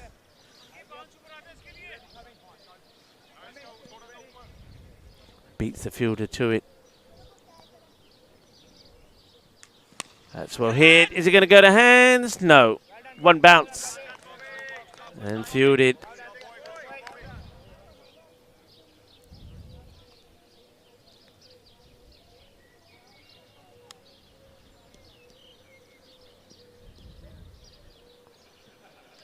And there's that little push and go. Takes a single. It's sensible batting. Couple of boundaries and then singles. That's all they need, and just like that they're getting more than they need and over. 14, so they've taken the rate down now to just 9 and over. 81 required of 54 deliveries, 131 for 1 after 11.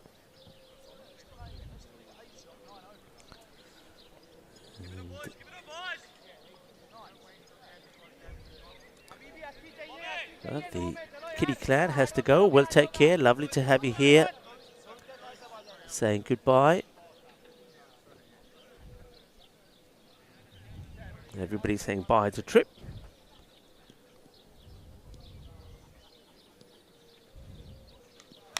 Okay, here we go. Oh, he ran in. He ran in and then had to run backwards. Only had to go across. Another miscue, another half a chance. Couldn't get there. Get the feeling that that's... I think that's the 12th that's out there at the moment, Stuart. Nandal.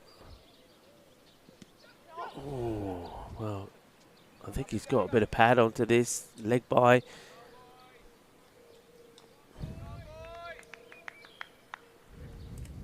Need a wicket and need one quickly. I get the feeling here, I'm going to say if Christian is there for another 3 overs, I think this match is done. And I also feel that he will get his turn. Christian, last time we saw him, he scored that 112, helping Sporting Alphas to 226 and getting the win. Green Sox.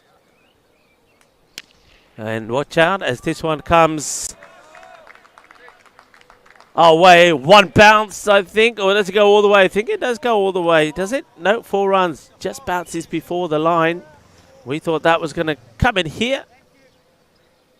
Just misses the tent, but it was coming our way. Nice shot this time from Damien.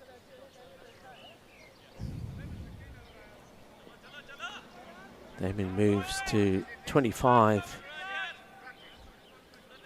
of 17. Christian on 83.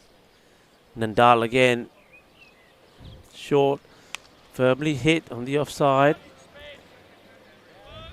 Single gets taken, so nice little partnership this. Remember, this partnership should have been worth nothing.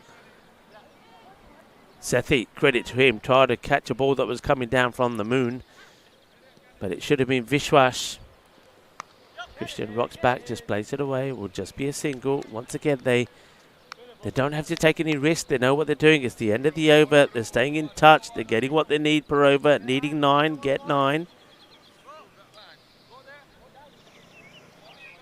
140 for 1. Somebody needs to make the break here. Somebody needs to try and get this wicket. They've got to take a gamble. If they don't take a gamble, if they don't break this partnership, if they don't get Christian out, they're not winning this match. I wonder if you take the gamble, go back to Pankaj. Pankaj is your main strike bowler. Rahil Ahmed has got one left as well. I think you've got to go for them. You've got to go for them here and hope they can get you the wicket that you're after. Gonna keep with Sunil for now. That's hit firmly. Gets past one, and it's going to be 4 runs. Haven't quite got, for me, they haven't got this line right. Christian shouldn't be hitting the ball between the two fielders there, the short cover and point, and getting a boundary. That sweeper cannot be in the right place. They've got an extra cover out as well, so he's not in the right place. He should be in between those two fielders. It's a fuller ball. This time, Christian just drops the bat and takes a single. He's got this in perfect control as Christian. He's running the show out there. He's a conductor, and he is conducting everything the way that he wants it to be. Shot over the top of us and goes for a big 6. Damien getting better. The longer he stays out there, he's got a powerful hit. A lovely strike. Sails over us here in Cow Corner. Big 6. I think that one's ending up right at the other end of the car park.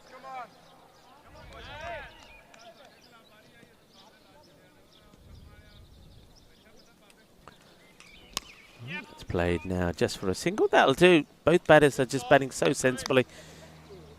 They've got the runs they need off the over already. The 150 has come up now as well. Remember again the importance of this match. If weather does spoil the festivities tomorrow, the result of this match could be so important. Big call of no this time from Christian. Sporting Alphas will be back on the park later as well. They will play the last match of the day against the Defra All-Stars.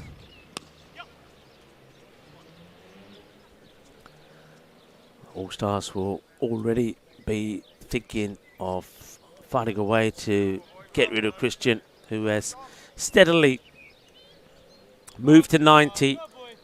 90 of 44 deliveries, 153 for 1. And they're going to roll the dice once more. I like this change. You've got to try something different.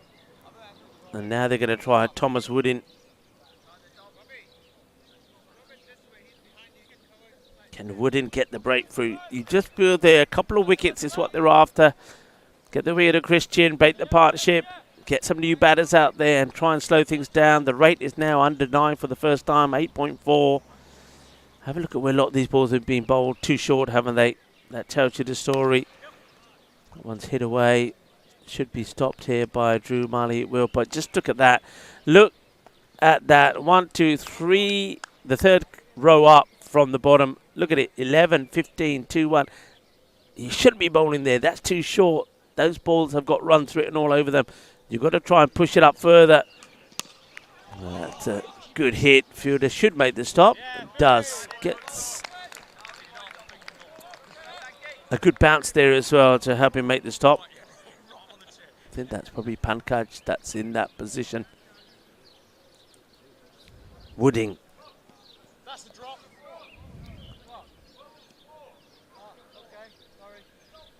Well, there's some sort of discussion going on here about, I'm not sure what's happening there. It seems like a few people were wanting a 4 there, but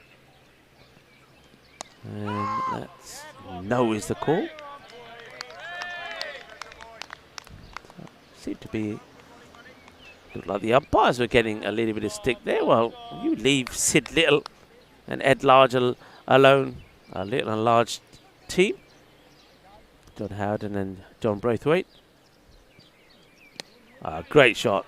Beautiful stroke. It really is. That's the class of Christian. You know, it's not just all about butchering the ball to the boundary. He can club it. Yes, he can. But sometimes it's about the finer touches as well. The little bit of finesse. And that's what Christian shows there. He has moved to 95. Well, we know we saw Drew Marley make it back-to-back centuries, but in the same day. Christian not in the same day, but will he make it back-to-back? Plays that out. Oh, well. Probably the right call there, actually, from Damien. I don't think that was a single.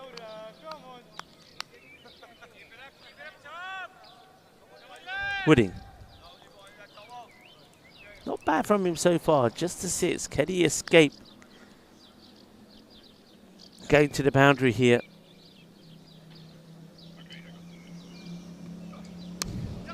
It's only worked away. It should just be a single. Christian will go back on strike. 7 runs then off that one. So after a long period of time, I think the last one was Sonny Moore. He's first, which only went for 5. That one doesn't go to the required rate. I think that is the over. It has been called 160 for 1. 7 coming off that over. So Sonny was going to carry on. I don't think this is correct. Look, we've got 6 overs to go. You need to make some changes here. I'm going back to Pankaj here. He's my lead wicket taker. All right, his 2 overs haven't gone well. He's gone for 33. But you need wickets. 33 is also what the 3 overs from Ahmed have gone to. You need your wicket taker to come on here. And I just don't think that Sunil is the man. He hasn't been able to contain, apart from that 1 over. Christian plays that out. Probably, well, may have gone for 2 if there was anybody else, but Dhruv doing the fielding. He's moved to 97.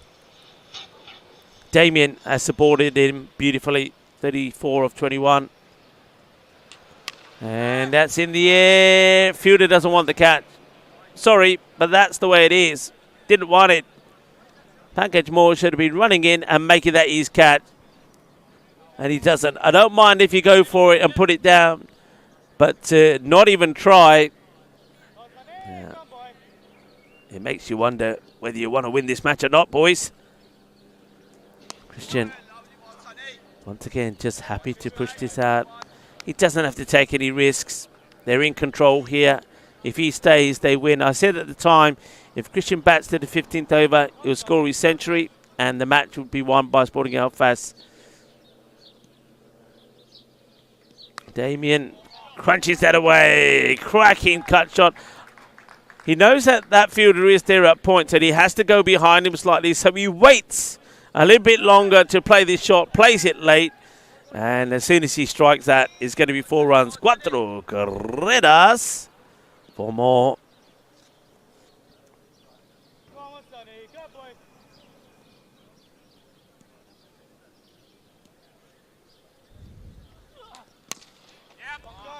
Struck well. Pankaj will do the fielding. I said earlier today, it's not often when we started the day that you see a match where you see 2 centuries, 1 in both innings. We saw it yesterday with Christian and Alexander. And it looks like we are close to seeing it here today. Christian just happy to take the singles, moves now to 99. And any run will do it. End of the over. Sonny Moore finishes his spell. He's gone for 41 off his 4. 169 for 1. Had the perfect start, remember, when Pankaj went for 22 off his first. Did come back well in his second.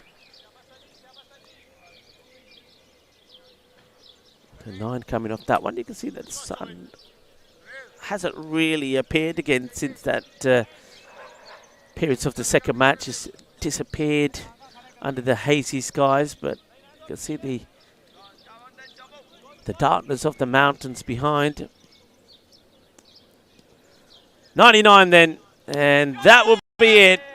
It's going to be another century for Christian. 100 of 53 deliveries. Muy bueno, muy bueno. Back to back from Christian. Outstanding. Really is outstanding. It's his turn now to raise his helmet the same way that Dhruv did. Sensational knock. 14 4s and 3 6s. अरे वाह Christian कह रहे हैं ना ध्रुव कल्ला नहीं जिन्हें परोठे खाते हैं मैं भी कुछ खा के आया.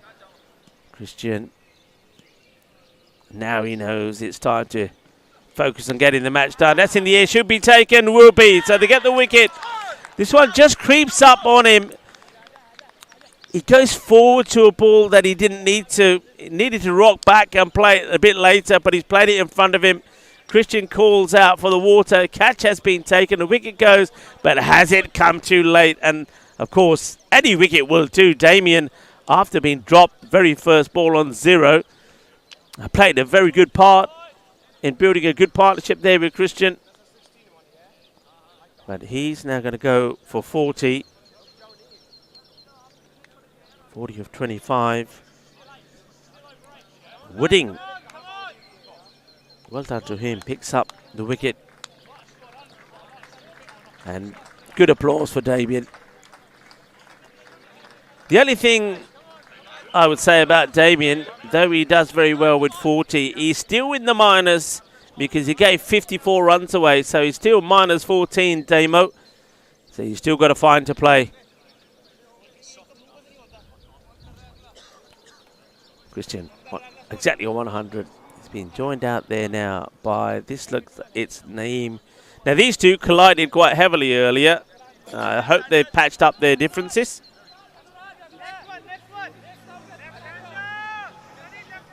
So Naeem Nisar goes in at number 4. Catch was taken there by Ahmed, by the way, to remove Damien.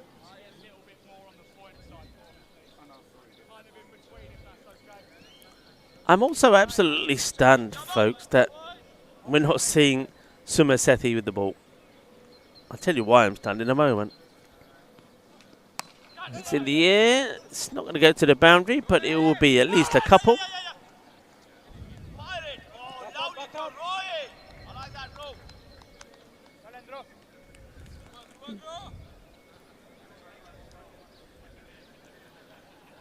Yeah, so don't forget in the earlier match when Newbury played the All-Stars, that's not a good delivery and it's going to be easy runs. It's a Gundy ball, 4 runs. Worked away nicely, but yeah, Sumir Sethi, 2 for 22. Where is he? Why haven't we seen him? What's going on here with Norbury? I think maybe Norbury don't perhaps understand that the importance of this match. Maybe they haven't seen the weather forecast. Look, I hope it doesn't happen, but depending on which weather app you look at, it doesn't look very promising at certain times of the day tomorrow. It's a wild swing this time, and that's going to be gone. So there will be a wicket. Wooding gets another. A big swing from Nisar. That's going to be the end of Nisar. Well, Wooding certainly trying. Well, he's another one I mentioned a while ago. Why isn't he bowling? Well, they do eventually go to him pretty late in the proceedings. He came on to bowl his first over number 14. But it's almost like they tried everybody else first before Wooding, including also people I would say they also bowled. They haven't tried Sumir Sethi at all yet. I don't know what they're saving him for. 36 Ricardo, 25. Sporting Outfest with Christian still there will know that they're in a very healthy place. And with David McClements coming in now, I can see these two buckling down and just finishing the job off. Vishwash does take the catch. He's much better when he stands back. He's got a bit of a chance, hasn't he? Well done to Wooding. Picks up another wicket. Now, let's see what he can do to McClements. I did like the look of McClements yesterday in that partnership worth 183. He made 66 not out. And he starts with a lovely stroke. Fielder gets down, makes a good stop. Does Pankaj, but they will come back for 2. And it was his shots down the ground that he played. So expect those percentages down the pitch. 39% on the offside, going straight. 27 on the onside. Expect those to go up when he's batting, because he does bat with a beautiful straight bat. Looking at some of the lengths that have been bowled here, not too many of that heavy length ball, and I think that's because they haven't really got the pace bowlers, and Pankaj, who can do it sometimes, hasn't managed to do so. But he certainly could get that ball around about that chest height which would force the batters to try and play the backward point area or try to turn the ball onto the leg side. That's why I think you also see those percentages where the runs have been scored are pretty low in those areas. I'm gobsmacked that they're going to go back to Nandal here. I really am. I don't understand the thinking from the captain, Sunil Moore. Christian plays that away. And, well, if the fielder got the throw in straight away, maybe, but it allows McClements to get back. So Nandal is going to bowl himself out. So Sunil Moore has not been, I think, very wise with his bowling changes. I think he bowled out himself. I think he should have made some changes while he was bowling. Sunil, he went for 41 of his 4. It'll just be a single. It looks like he's going to bowl out Nandal here. Nandal started with none for 25 at the start of this over, so he's not been particularly bad, but you need to be thinking about trying things different to get wickets. Wooding was a good call, though it came for me a little late. Christian goes for the shot, and he's going to probably get the boundary. He is. 4 more to the gentle applause of the Sporting Alfas faithful. 4 carreras más.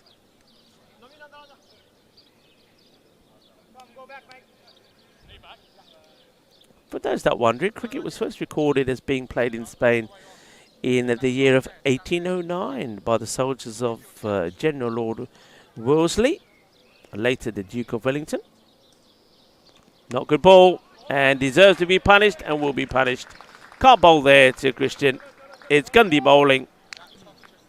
बहुत पैरी bowling है. गंदी bowling, leg side ते चौके ते छक्के लगने हैं.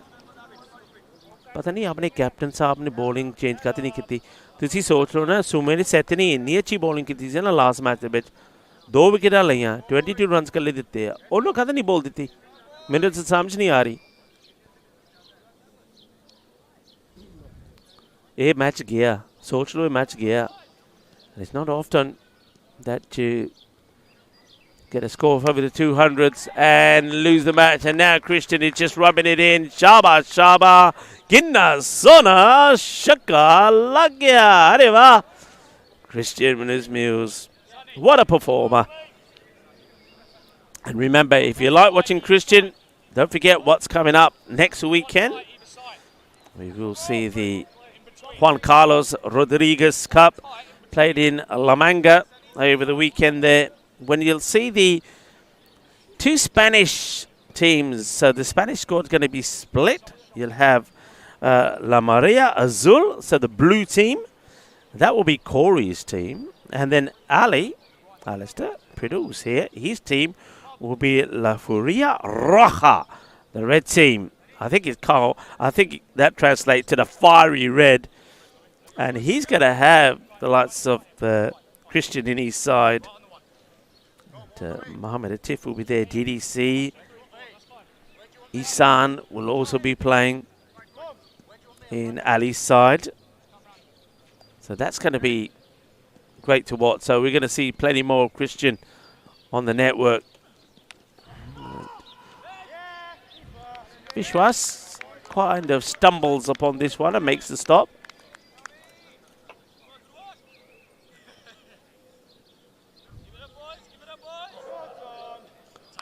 Some people saying this is savage. Yeah, very savage. 18 runs of 17 down to run a ball here now. Wooding doing his best. Nice shot. And got to get the slide in. We'll get the slide in. Great fielding by Dhruv. Spirit thought for him. That's Dhruv Mali. He scored a ton. He's undefeated in 2 innings. 130 not out earlier. 107 not out in this one. And he's going to end up on the losing side. Up in the air. It's lobbed over everybody.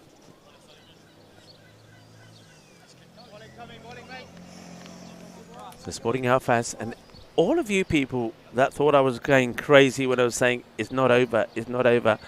I remember when Ali was sat next to me and he said, Ali, you know, the score itself, the chase itself, when you talk about it, 212, it seems a lot, but when you break it down to what's required per over, it's not, and it wasn't. And that's exactly what Sporting Alphas did, especially after they got 22 of the first. It then was a straightforward 10 and over. And that's exactly what they did. Took 10 and over. And look at that. Hold the pose. Captain Saab. Apni pose. Hold karke. Jokka maar. Smile please. Click, click, click. There's another one for the album. Christian. He's flowing at the moment. And dare I say it, Death Row All-Stars, who are playing the next match against Sporting Alphas, be warned, because Christian Munoz Mills, the Spanish team captain, is right now in incredible form. And who knows what he's capable of. Could he make it 3 in a row?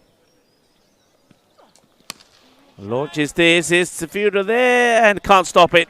That's going to be Cuatro más, I feel. I think John Howden probably just checking to see what the fielder says. I think it is 4. And it's gone. In fact, it's 6. It's given it 6. I thought it was 4, but 6 is called. And Drew can't find where the ball is. The ball has disappeared. So that is given a 6. And that takes the score to, I think, 2-11 are we at now? What's the score at now? Or is that it? Is it done? We're still waiting to see here. No, it's gone down to 6-207. So the score has been updated. So 5 runs required. 207 for 3. And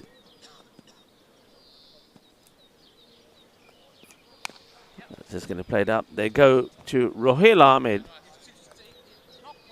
I've got nothing against Rohil bowling. He's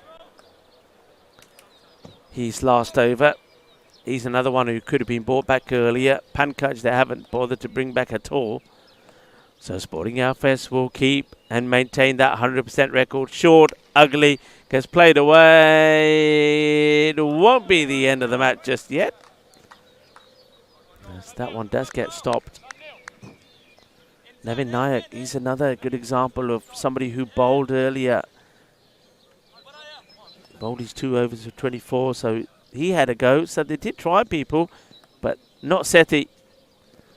It's up in the air, should be gone, will be gone. So there will be another wicket. Clements will go trying to win it with the boundary. Catch gets taken.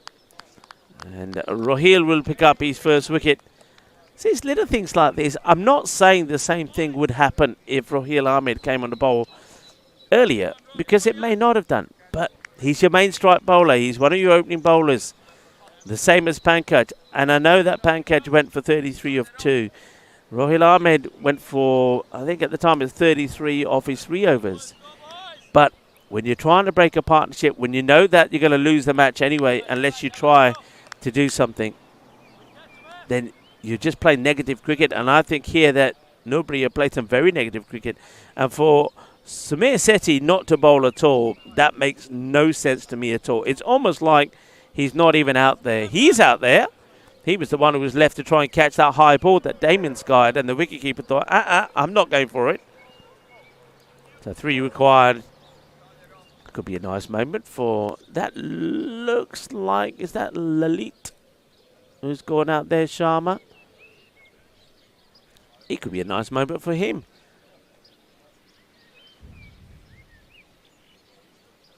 And defensively plays it. And now that I've seen his number, I can confirm to you he's Lalit. If it wasn't for this knot from Christian, 126, let's say if Christian got 80 or so and they'd still gone on, Sporting Alphas would still have won the match, then Lalit Sharma is my player of the match. He's 4 overs for, what was it, 18? No wickets, but player of the match. Lalit here is, I think, he's decided to himself, you know what? Well, Christian is probably going to go up to him and saying, hey, what's up, buddy? And Lalit's saying, I'm going to block it because I want you to hit the winning runs. Christian is probably saying, look, don't worry about me. I'm all right. I got 126 to my name. Hit it. And he does. And that will be the end of the game. So well done to Sporting Belfast. They get the victory. And they'll do it right at the end of the 19th over. And what did it say? That good teams always chase down with an over to go. And that's what Sporting Outfits have done. And Sporting Outfits are a good team. Once again, they've got to give a lot of thanks to Christian Munoz-Mills, the Spanish team captain, for an outstanding knock. Been a great game of cricket, really, hasn't it? It's not often that you see 400-plus runs being scored. And that's what we've seen here. It's not often that you see in both innings 2 players score a ton. Dhruv Mali did it for Norbury, 107 not out of 65 deliveries. He batted all the way through the innings. And Christian Munoz-Mills has done it as well. 126 he scores of 63 balls. And he's not out and helps his team to victory. So great moment there as we see the players shaking hands. What a good match that's been, especially for all the neutrals. But of course, not too many neutrals here at the ground. The Sporting Alpha supporters are going to give their team a big old cheer and applause, especially to the local lad, their favourite, a young man who's born and bred Sporting Belfast, Christian Munoz-Mills. Congratulations to Sporting Belfast. And of course, Sporting Belfast are now getting ready for the next match. And I don't know if we have the coin toss for the next match. If we have, we can probably put it on for you. Well, there you have it. Sporting Belfast. Oh, the toss. And elected to bat first. Well, Christian, I don't think he's going to take those pads off. Yeah, I don't think you're going to be able to prize those pads off him. He's going to want to carry on. He's going to say, right, you start playing a test match. I'm going to have a bit of tea. I'm going to have a cheese and cucumber sandwich and get back out there and do it all over again. So time for me to say we're going to take a short break here. You can see that the timer clock is up there. We'll be back in about 14 minutes' time. I hope you enjoyed that game. It was a cracking contest. 2 great knocks, 2 tons again in the same match, 1 in each innings. It happened yesterday, it's happened here today. We've had 6 centuries now in 7 matches. Quite outstanding. The quality of the cricket is great. But Norbury will go down for the first time. Sporting Belfast, the home side, keep their 100% record intact. We'll be back in around 13 minutes' time. Join us soon for the final match of this match day 2.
This European cricket event is proudly brought to you by our official timing partner, Rado, and our official charity partner, Share the Meal by the United Nations World Food Programme. Hello folks and welcome back. It's that time of day as we get set for the final match of the day, match number 8, and we're going to see some more of Sporting Alfest. Sporting Alfest did win the toss, if you remember. At this time they have decided they'll bat first, but I have, as I've been mingling with the Sporting Alfest supporters and some of the teams, I have learnt that they are going to make a few changes to the batting lineup. So they did. I think Christian told me that he said to Jake, I either keep these pads on and go straight out there, or I take them off and I sit and I rest, because he was starting to ache, and it's understandable. So I think Jake Sunderland has said, all right, you can rest up. So there's going to be some changes here. Lalit Sharma is going to face the first ball. Welcome back, everybody. So he's going to face the first. And of course, we are seeing the Defra All-Stars come back. They've had a win and a loss so far, so let's see how they go. This looks like it's going to be Rajan Thakur to bowl the first. And Sharma plays it away. Sharma was having a nice chat with Sharma. He's played his cricket in Poland. He was 10 years in Poland, and then from Poland he moved to Barcelona. He's played for, well, one of the clubs you know very well, they're Hospitalet. Spent a couple of years in Barcelona before moving down this way. That's good delivery. Good rising ball there from Takar. And Paul Kemping was asking, will there be another ton in this last game? Well, you never know. You never know. We've had tons galore at the moment. 6 in total. That's up in the air, and that's going to be 4 runs. Good start from Lalit. So it was Lalit who didn't have to take his pads off. Remember, he was there to finish the game off. Yeah, the number of tons, quite amazing. We've had 6 tons. I'll make that now. It's not often that you lose count of the number of tons that there's been in a tournament. And, well, Lalit Sharma's from Barcelona. Well, it's the number of tons that we're having here. It's like we're in Barcelona at the moment. 126 was that one from Christian. That's defended away.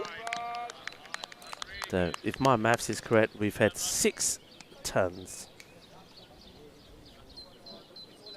And that's quite exceptional. And on 2 occasions, 2 batters have made it in back-to-back matches. That's Christian and also Dhruv. And in 2 matches, we've seen a ton in both innings. So runs galore. That's a good shot. Oh, he's got this proper, lovely, jubbly. Boom. Shakalaka. Well, Lalit Sharma says, I am from Barcelona, you know. And this is the way they do it in Barcelona. Yeah, we know that. That's a really good-looking shot. It was kind of in the slot for it, but it still had to be put away. Wonderfully played.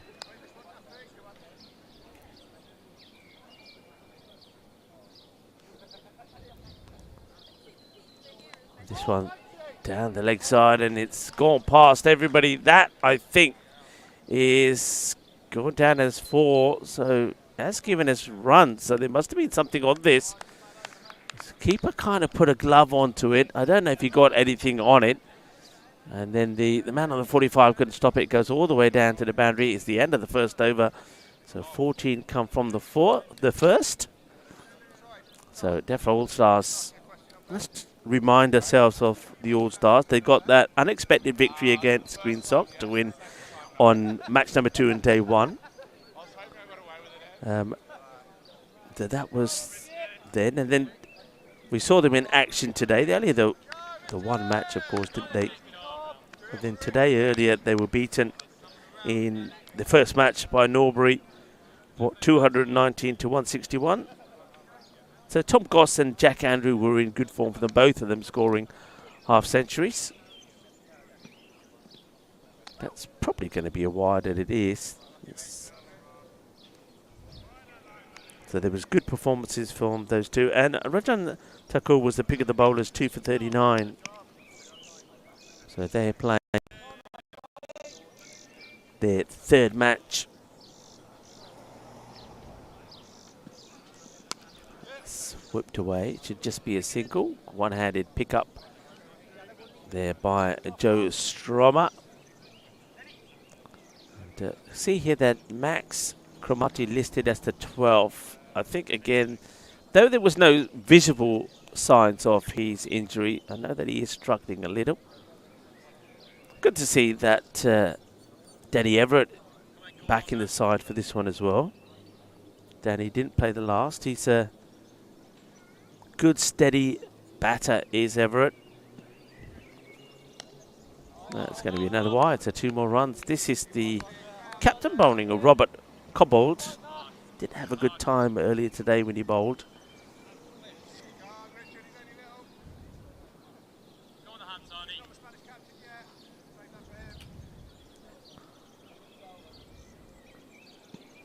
Short, oh, lovely shot. That has come so good off that bat. Goes all the way for 6 runs. Shaba, Kinda, Sona shot Maria. Hitting that hard and over the top on the offside. That is a cracking shot.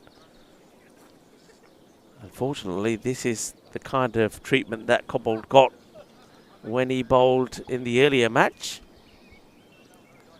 And Danny just enjoying watching Lalit at the moment.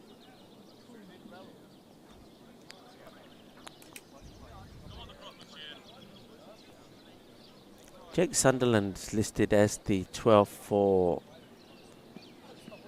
they like it. He could be in trouble here, you know. The umpire thinks long and hard about it. And the bowler can't believe it. Well, look at the reactions from the captain. Robert Cobbold thought he had his man. I reckon that would have been very, very close. The umpire thought long and hard about it. And in the end, I think that's Roger. Turns around and says, not out. That was pretty close. And I think that I sense a sense of panic there from the batter too. He survives the shout. That was pretty close. High in the air. Chance. Oh! Oh, yar. Well, the catch goes down, but I feared for Rajan there.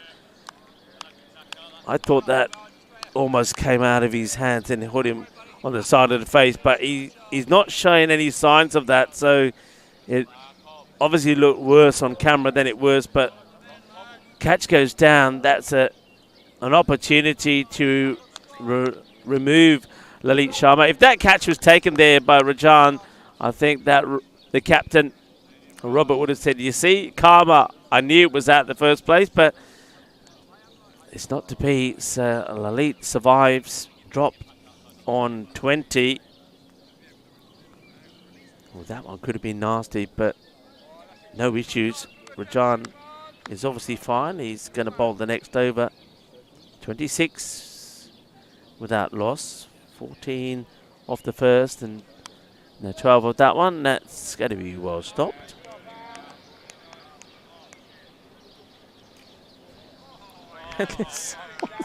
What? There's people falling around all over the place at the moment. I don't know what's happening here. The DEFRA All-Stars, remember, they played the first match. They've had a bit of a wait to come back again. At the moment, it looks like they might have been spending too much time at the bar while they were waiting. Up in the air, it's another opportunity, and it's another one that goes down. It's almost like there's a sniper out there somewhere, and every time the ball goes up in the air, it goes... Goli Marditi. That was a bit of a sitter, wasn't it? So, now it's Everett who gets dropped. And he gets dropped on 1. Good delivery, good comeback from Rajan. You get the feeling here that if there's going to be wickets, it's going to be bowled or LBWs. I don't think too many are going to get caught from what I'm seeing here. And don't forget, it's not just the All-Stars that are having problems catching. We saw the same from Greensock in their match earlier. And that's going to go all the way. 6 runs. Gets a swivel on this. MJ Star, a little bit of the as that is going to go and disappear. It was too short. Rajan wanted to test it with the short ball, but Lalit looks like he's pretty good with the short stuff. Rocks back and sent it away.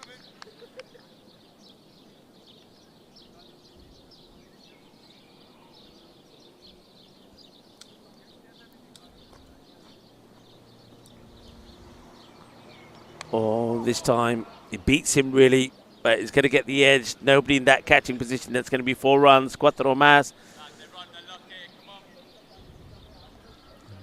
Well, it's Kevin Lawton there. Why don't we can have a quick look at Kevin on the camera? Of course, Kevin Lawton does a lot of work on...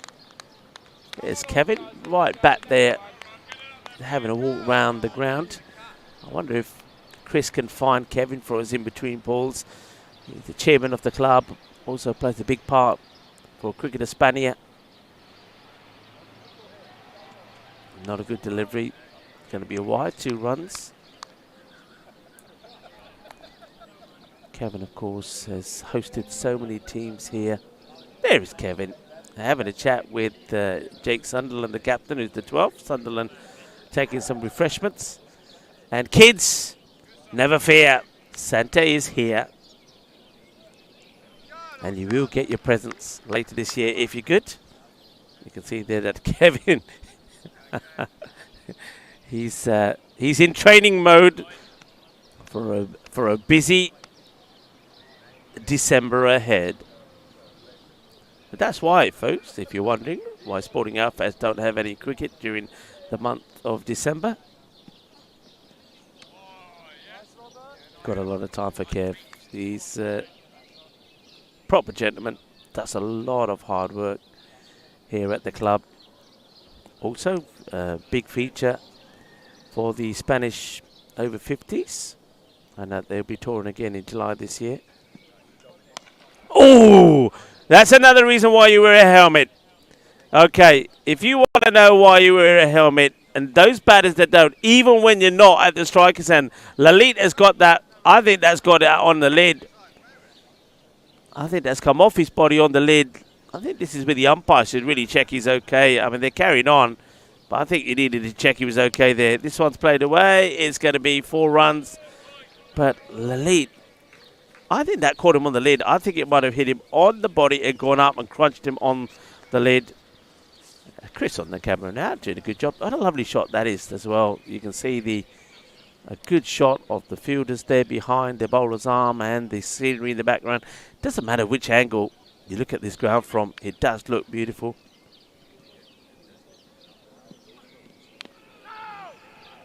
And that time it was a bump ball. Nice try from the fielder. Comes in, takes a catch, says, how's that? Not out. Who's that out there? I think that might be, is that Dan Lewis? Could be. I know he's a bit of a character, is Dan. Cobbled with the ball. And it's going to be another edge that's going to go into that vacant third man area. They haven't got the third back. And there's been a few runs that are going in that department. That's going to be 4 more.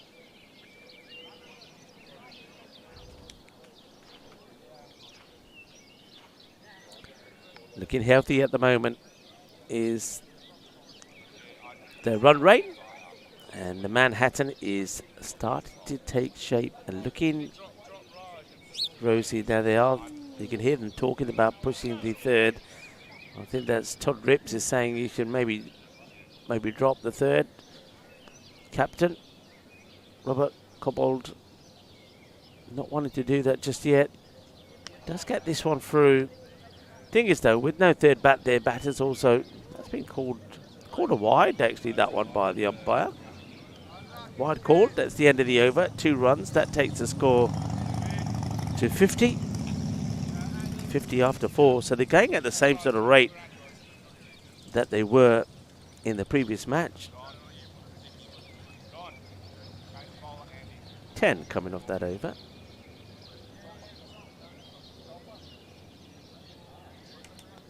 So going at the same pace. And if you go by what you're seeing so far with that 50 on the board after 4, the expected score is looking at 250.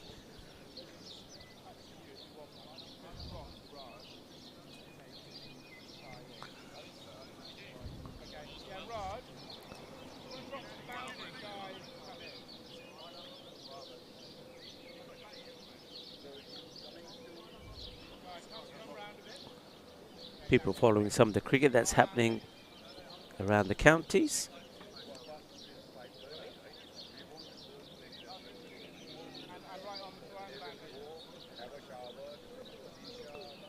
Great that we've had so many people with us today on this Saturday. It's been entertaining cricket, and that entertainment isn't going to stop yet. That's going to be 6 more. That is sweet. Sweet out of the middle of that bat. Sweeter than a tarta de chocolate, 6 carreras. Or sweeter than a box of donuts that we need right now with our coffees to keep us going for the rest of the afternoon. Marzi agrees. That'd be good. So anybody who's listening, come down to Sporting Alfaz with a box of donuts. I'll have one filled with cream and jam. I'm going to be naughty. I feel in a naughty mood. I tell you who's been naughty as well. Naughty but nice is Lalit Sharma.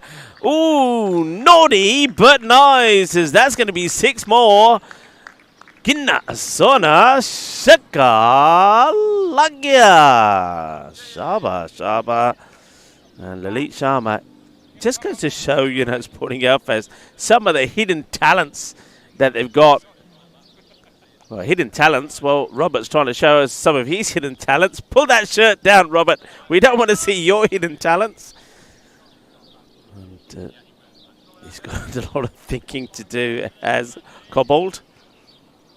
Sharma has moved to a rapid 44. And that's glorious shot. Glorious shot.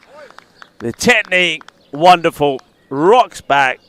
Cuts away. 6-6-4 the over so far. Andy Williams, who's come on to bowl here, is being taken to the cleaners. Just bowling runs. Sharma, 48 of 16. So if you are tuning in, if you're in the area, come on down. Well, it's another helicopter. We got more helicopter watch. This time it's a yellow one. We had kind of a makeshift one before. Lalit doesn't want to be put off by the chopper. He's saying, hang on a minute. It gives Chris time to capture it. Back to the action now. In the air, and that will be 50 to Lalit Sharma. You can only just hear the cheers from the Alfaz supporters this time as the helicopter drowns them. Well batted, and you can tell that this boy has played in Barcelona because he's doing it the Barcelona way. See ball, hit ball, 54 of 17. It's the kind of innings that we're used to seeing in the T10 format. Elite. Looking elite at the moment. And that's high. Arriba. What an over this is turning out to be. It's gone 6-6-4-6. Oh, well, Williams has gone for 28. 6-6-4-6-6. Gone for 28 with the ball to go. I think Andy Williams has probably done his bowling for the day after this ball. Unless Kevin, he's seen the funny side of things. It's up in the air, and it will be another boundary. What an over that is. And some people were saying a bit earlier, I think it was Kemping, was saying, another match, another century. Well, what do you reckon? I like that from Robert. Said, do you want to take a rest? I think Andy Williams will probably not be expected to come on to bowl again. And what a big shout out to Sporting Alfaz Cricket Club, of course. And also the Ayuntamiento de Alfaz del Pi. And can I just say to everybody at the Ayuntamiento, muchas gracias para todos, porque vosotros es muy contento que está aquí en tu ciudad, porque es una ciudad muy, muy bonito. Muchas gracias. And of course, very big thank you to Sporting Alphas as well for being incredible hosts, as they always are. High, in the air, catching chance. What do you reckon, folks? Nah, never going to happen. Yep, it's been a little bit like that. They haven't caught the simple ones. They're not going to catch the difficult ones, are they? That was Dan Lewis, I think, who was getting himself under that. They'll take 2 runs. Danny Everett has tried everything and anything to get out. I think he's skied about 3 balls. Maybe he's been dropped 3 times. I don't know, but he's still there. He'll have another go, and this time he's going to get this one to skid past the fielder, who almost knocks himself out. The olive tree almost claims his first victim. Jack Andrew almost gets taken out by the olive branches, but he's all right. He gives us the thumbs up. There he is. He's still here, people. Don't worry. He hasn't been swallowed up by the tree. And that's just going to be a single. I just get the feeling that this is going to be a highly entertaining innings, but it may not be very amusing for the Death Roll Stars. Captain is being persistent. He's carrying on. He's trying his cobalt.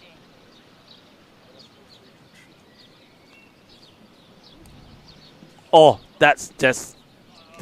Well, it's been called a wide. Surely that's... Well, it doesn't really matter, does it? It's not going to be bowled again anyway. It's going to be 2 runs, whatever happens. So, I mean, he said that's one for the over. So that, I mean, no ball has to take precedence over a wide. To the laws of the game, should be a no ball. But wide was called. 2 runs is 2 runs. I suppose would there be no free hit, it probably doesn't matter. And we'll talk about free hit. We'll have one. And Sharma will move to 70 pretty rapidly. So Lalit Sharma, all right, I'm not saying anything. I'm going to ask you in the chat. So let's make the chat the people that call it. Century or not, I'm going to put you in the hot seat. I'm going to put you in my seat. I know what I'm thinking. I'm not going to say it. I know exactly what I'm thinking. But what about you guys? Century or not, let's see who are going to be the ones that are going to curse the batter here. Lalit.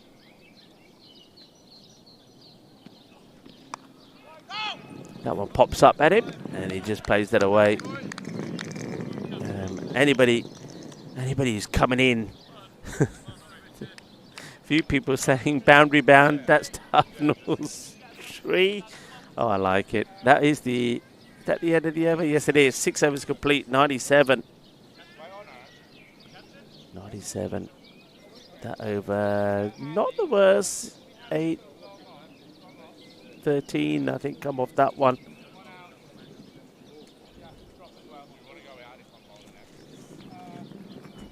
Well, who they go to now? That's the question.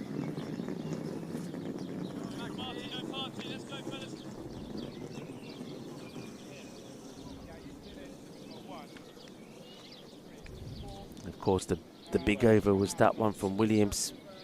That one over that went for 30.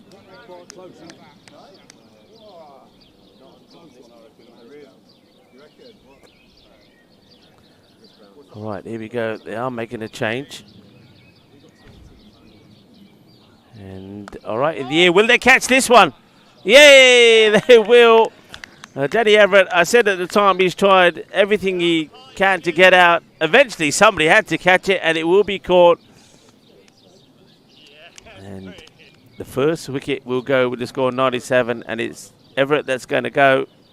I suppose there was no point hanging around. He was having a go. And, not sure who takes that catch. It might be Stromer. It's the tall guy. I know Stromer is the tall chap, so the first wicket will go. So Danny does depart. And, well, gives them time to reflect on what's happened so far. In, can you believe it? We're not even through we've only just completed a power play. What a power play it was as well, 97. And can I just take you to look at the expected score at the moment, 315. I think it's gone down a bit. At one point it was about 350. More. Ali says even more. It wasn't near 400, was it? 327 it was at one point. That might just... The thing is, I say it might settle down, but it's only that high because of Lalit. It wasn't Daddy who was pushing it upwards. And left-hander has come out now. And it doesn't look like... Yeah, Paul kept been saying thumbs up to the century, so Paul's not afraid to say he reckons it will be. Who else?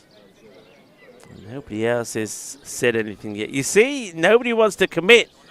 But Paul, at the moment, if he doesn't get it, Paulo, I'd say, if he doesn't get it, it'll be down to you. New bat. It's going to take his time to get it. Now, this is a good opportunity for Naeem. Naeem, he's had his chances, but he hasn't made it count. Can he do so? He's got to really bat sensibly. That's guided away quite nicely. Should get a couple here. The fielder that almost lost his head with the olive tree, Jack Andrew, does the fielding, gets the throw in.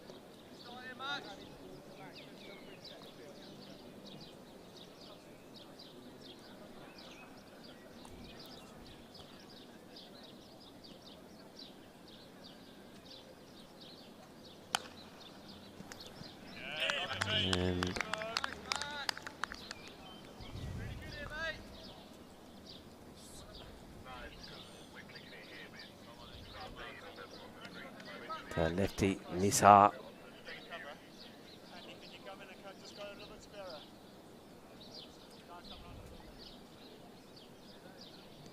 So here comes Kamati, and that's a nice delivery. I think that's come off the bat.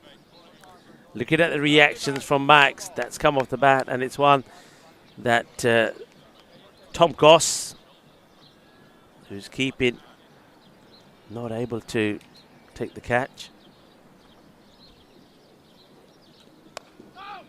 No, I like this length. I like the length. He's bowling that short of a length, the heavy length we call it, and that's a really good over. When you think of what's happened before that over, that's quite spectacular.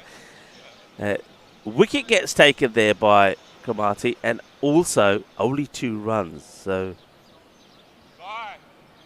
you think of all the carnage before that over, that is quite amazing. So 99 for 1, and just like that, the rate goes from 315 to 283. And I think we're going to see a double change here. Looks like that's Todd Rips.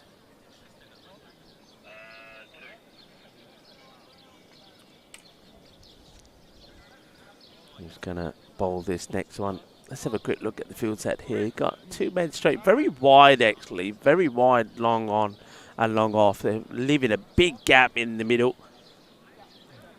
And they do have a short... They have a mid-on as well. They don't have a sweeper on the offside. And just a full toss. It's a hit me ball to start off with. And Sharma has been off the strike for a little bit. Brings 100 up. And we are only in the start of the 8th over. So Rips. Good look at this field. So, yeah, 2 men straight on the boundary. Very wide, as I said. They've got a short, long one as well. But I don't see... I'm looking for the bright red shirts. I don't see anybody else on the boundary or the offside. You've got the mid-wicket back by the tree. And I'm trying to look past them. I don't see anybody past them. So they've only got 3 back on the boundary. Now they're pushing back as... No, they're not. They're pushing back to the left hand. No, in fact... Yeah, that makes more sense. They do keep the sweeper out on the offside. Just come straight up. They're 2 straight. He is moving the long off a bit straight as well. So Rips setting a good field to himself. And that's a nice looking shot. And Naeem Nisar decides he's going to try and open up here as well. He could do with some runs, can Nisar. I think what we've seen from him most of the time that he's gone out there, he's probably hit a boundary, and then he's found a way to get himself out. So he's pretty keen not to do that this time round. And he gets his first boundary, and it's going to be a 6, a maximo for him to start.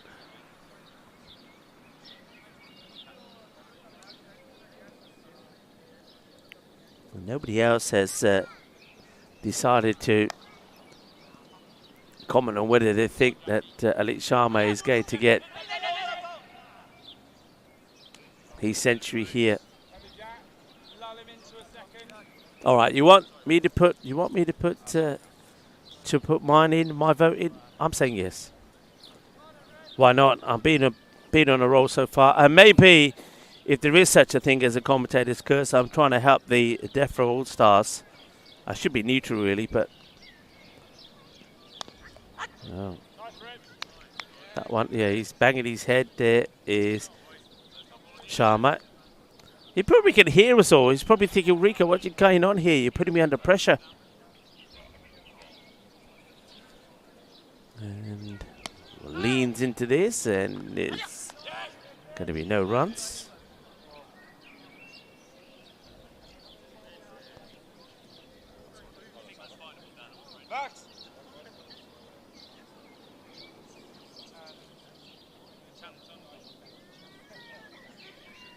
Eight overs now completed.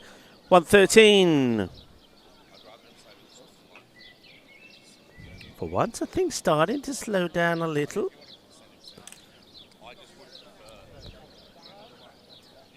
And I think you might as well make no changes to what we've seen. Max Cromartie, who picked up that wicket, will continue. So Cromartie is listed as the 12th, so that means that we won't see him batting. So he'll bowl, but not bat. Remember, the 12th man can bowl, but not bat.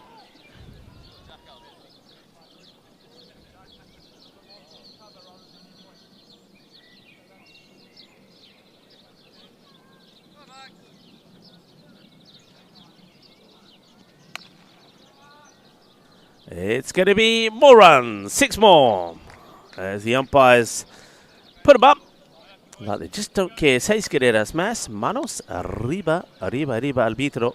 Eso es una 6 otro. And Nissan now deciding he's just going to plant his foot down the pitch and whack it away. And there we go. Chris is bringing us a little bit of wildlife. Showing us some of the seagulls. There's plenty of them around, isn't there? Seagulls around here. Short, cut away. Better areas to be a bit short and wide.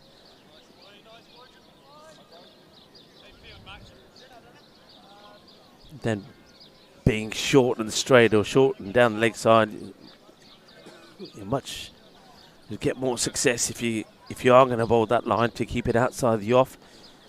Moving fielders around here is Max.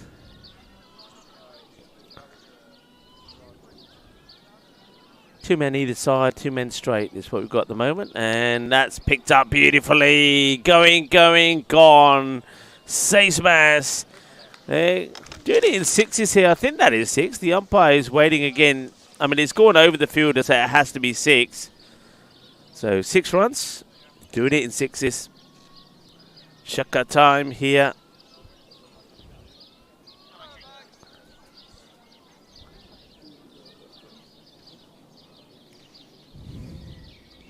This one pops up a little.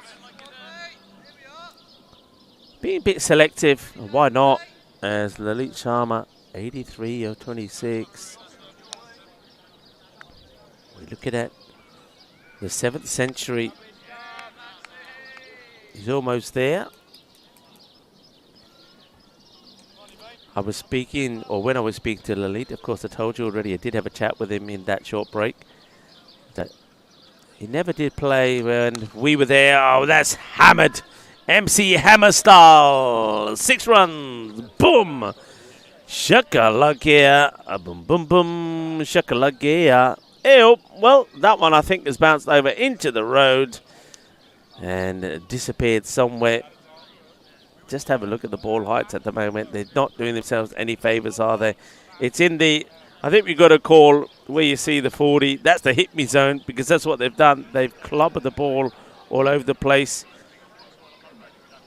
And I'm not sure what's going on here. Have we run out of balls or something? It's the end of the over.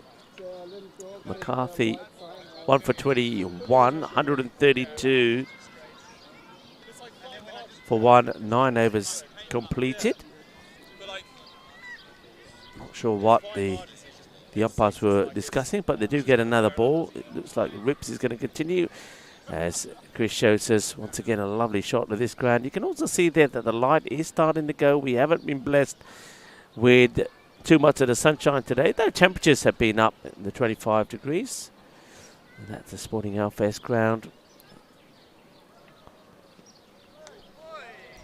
Swing and a miss on this occasion from Nisar, who's trying to get going here. Nisar is trying to get in the action, trying to get in the runs.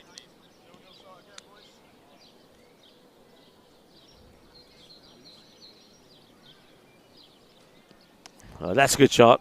It's one that all left-handers like. It's in that area where you can get down on one knee and just work it around the corner. And another boundary. Oh, there's the Seagulls as well. They're getting involved. The Seagulls are saying, well, maybe we can help the Defra Stars a little bit, try to fetch some of those balls. But that Seagull is definitely flying low and wants to be in the action.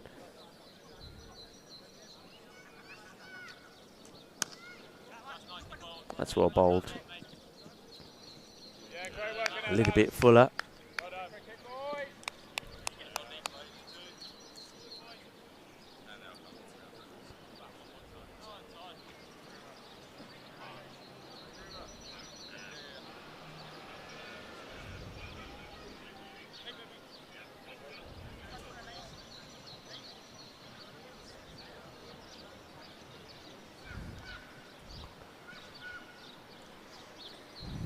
Ooh, didn't quite pick the line of that one.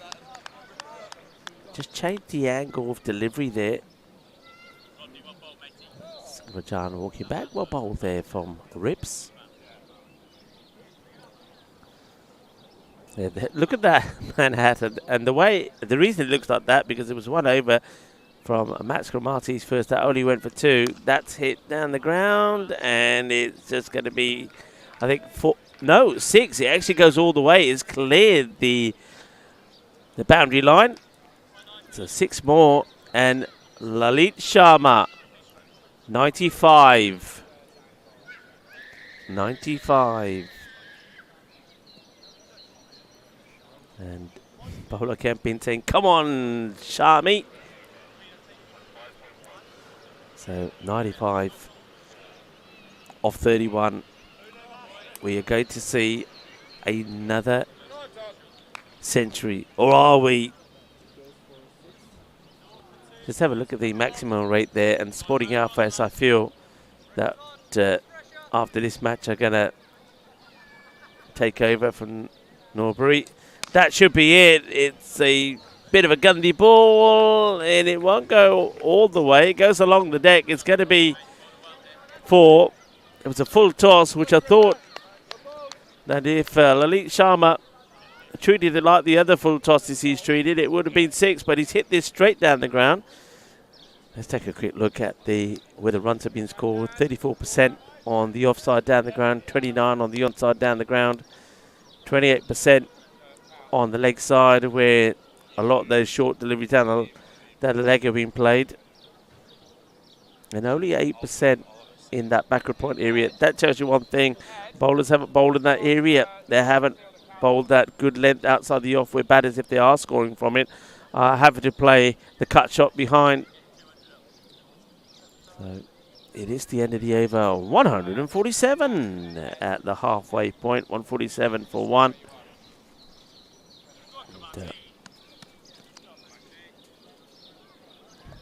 Cromartie is going to get mullered away. It's short, it's gundy, it's 6.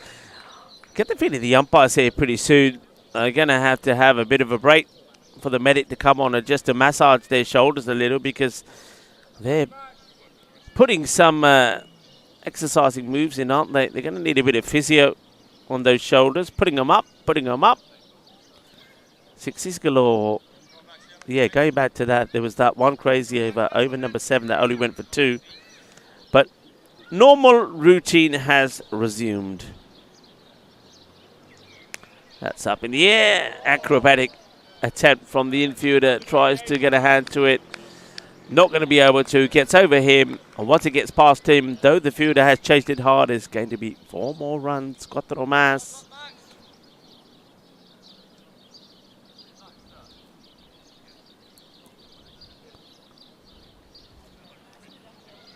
And Nisa probably needed an innings like this. He needed to be out there.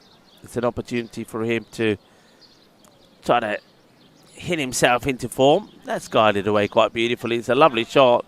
The chase is on. This one may just be stopped. It will be. And आजा मैं नहीं आ रहा कहते मैं नहीं आ रहा मैं तो थक गया तेरे पता मेरे 99 बन गया मैं अपनी 100 बनानी है मैं मुझे 98 बनाई जाता. I don't want to run anywhere, he says. I want to take it easy. I've got to save me energy. And this I wanted the 3rd. Sharma says no. And that's another good shot. He's played that really well. 4 runs this time. We are on for a huge score here. We really are. Sporting Alfas, we just pulled off that great run chase in the last match. Chased down the 2-12 they needed. And did it with 6 balls to go.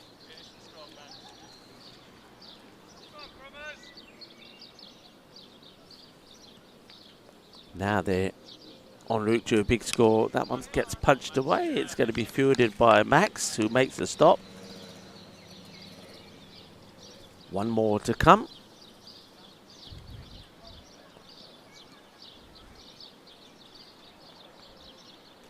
Well, try to go for the same shot again. It's going to be called a wide. It will also be called an over. Remember the regs for this tournament, all wides and no balls, unless it's in the last over of the innings, will be 2 runs. Only the front foot faults will be called a no ball and a free hit.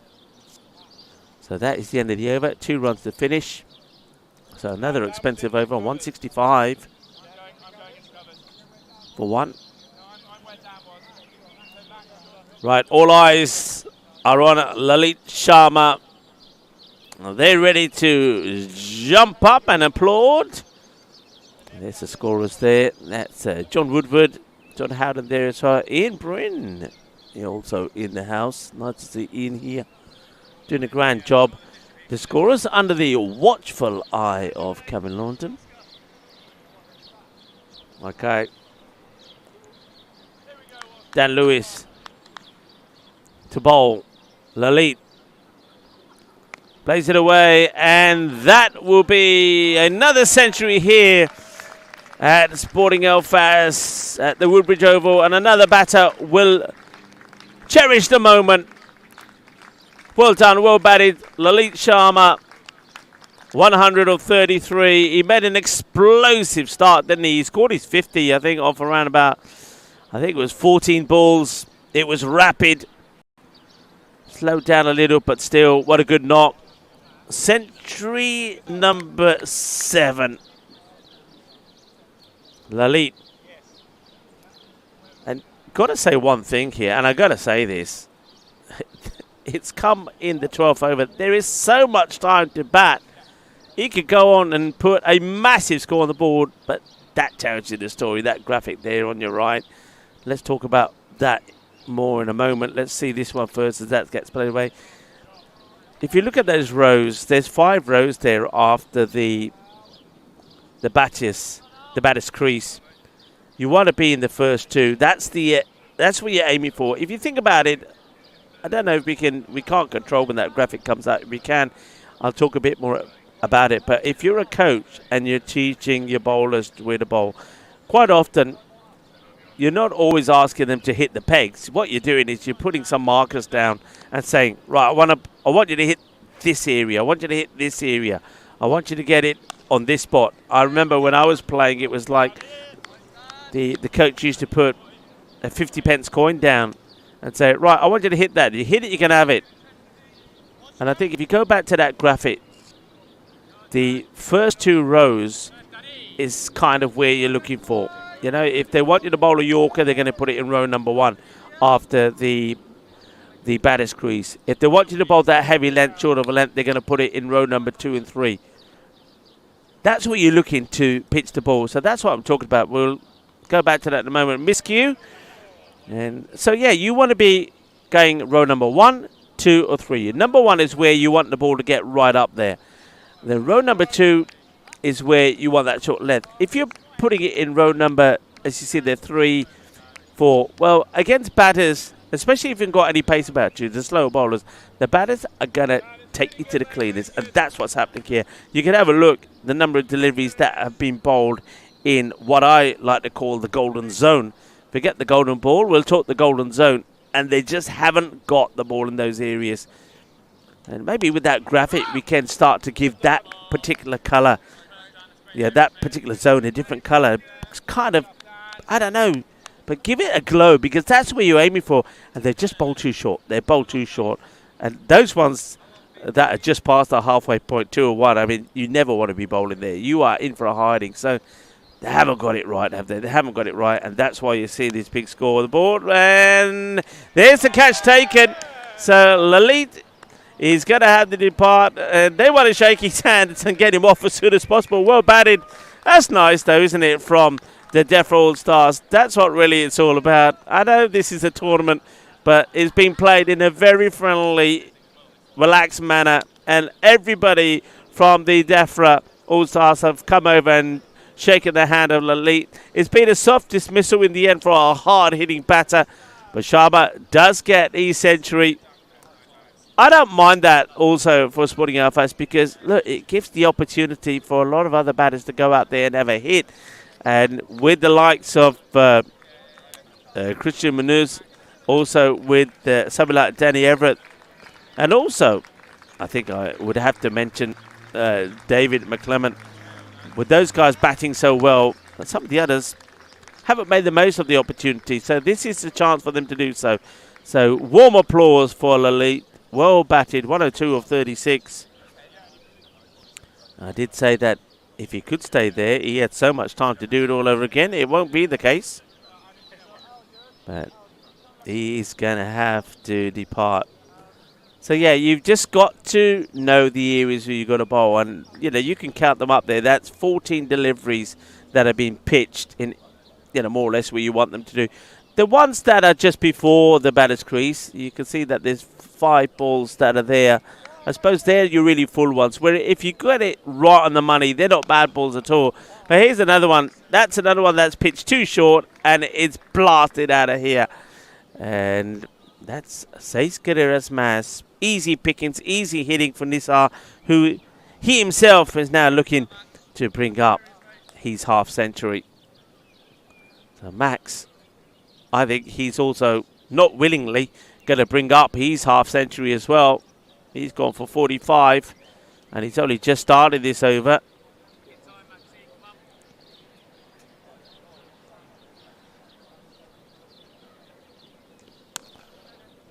Firmly struck. Getting a little bit fresher now as I spot another tour bus coming this way. And, I wonder if they do come this way and talk about the cricket now. They should do. The Sporting Alphas cricket ground at Woodbridge Oval. Of course, the oval is named after the founders.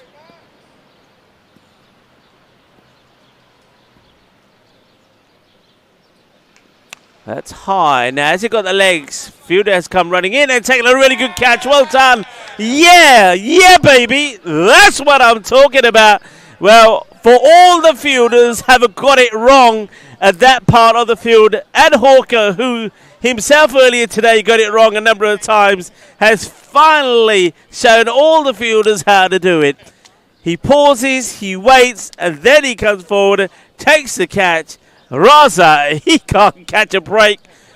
Unfortunately for him, Ed Hawker can, and he catches the ball, and it's another wicket. And Kamathi, well, maybe he won't go for 50. He picks up another wicket, and Raza is applauded back as the next batter makes his way out into the middle. That looks like it's Tyrone.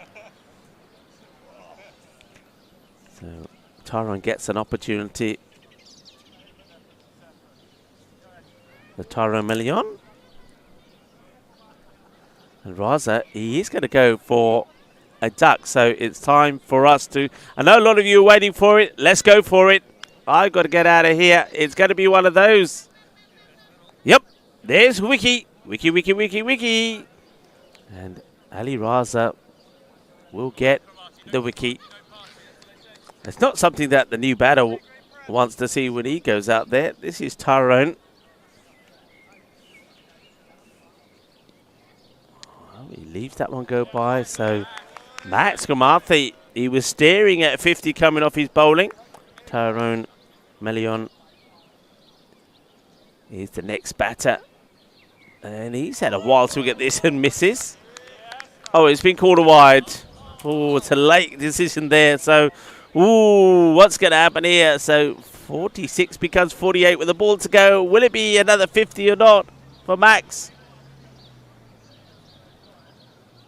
I think it will be, because now P1, he's not done himself any favours at all. Max Kramati, what have you done?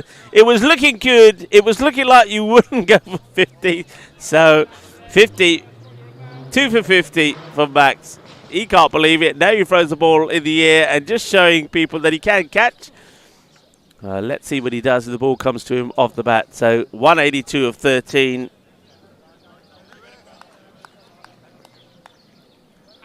And 3 wickets down.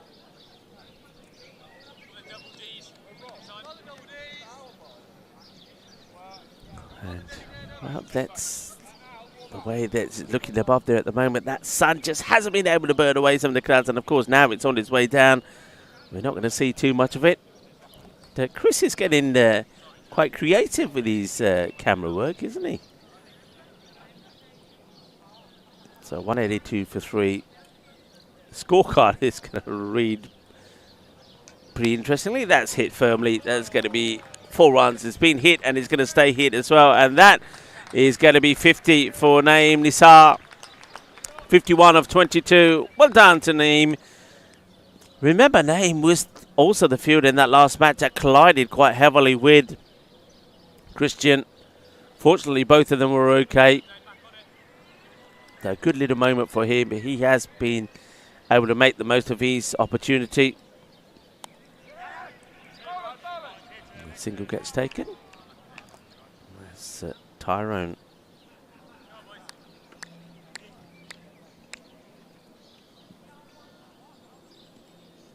Million gets on strike. He hasn't got off the mark yet. I'm ready to press the button, Tyrone. I'm ready to press it. Ooh, pressure on. Wiki wants another outing. And I said Raza went for the golden. I just noticed actually on here, I think that's what Ali was trying to tell me. We actually do have a duck which is coloured golden. It's played away. I haven't pressed that button before. It's like the... okay. No, I said Raza did get a golden duck. I mean, if you could find him again, maybe if Chris finds him, I could try and press that button, see what happens. I've never used the golden duck button. Maybe it's not set up yet, I don't know. And that should be stopped, it will be. Yeah, Raza did get a golden. It was a great catch there by Ed Hawker. And I love the celebrations also.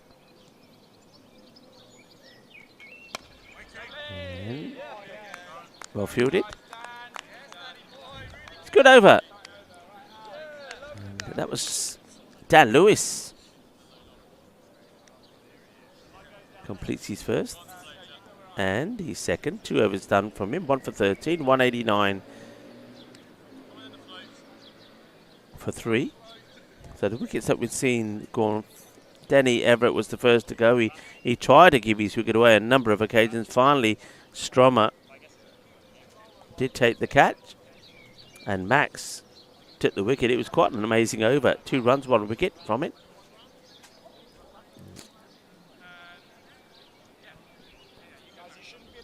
We then saw the wicket of Sharma, who batted beautifully for... Well, I thought he made 102. Looking at the scorecard I'm looking at, it's got it down for 100. I'm sure it was 102. That's nicely played away. But it was Rajan who took the easy catch to remove him off the bowling of Lewis.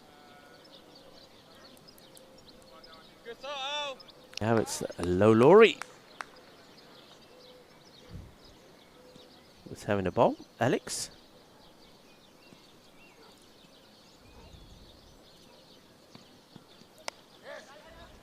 Just guided that away. So this is where, I mean, still a long way to go, but you can see that the Manhattan just starting to gradually come down again here with the hard hitting Elite Sharma out the way. I mean, of course, we know there's plenty of batting still to come, and there's plenty of time to bat.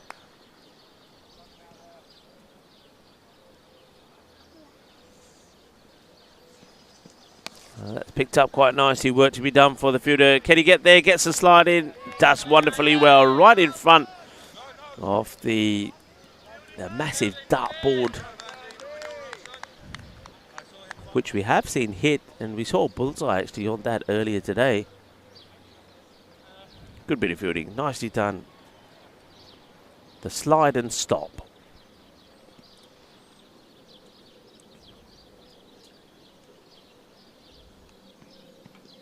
He swivels on that, and he gets it over the infield, and it's going to be 4 runs. And the pigeons there don't want to move. They're just saying, nope, this is our spot. They were there yesterday as well, only in that spot of the whole ground. That's where the pigeons like to go. This is our patch of land, say the pigeons. And all sorts of pigeons. Got some white ones in there as well.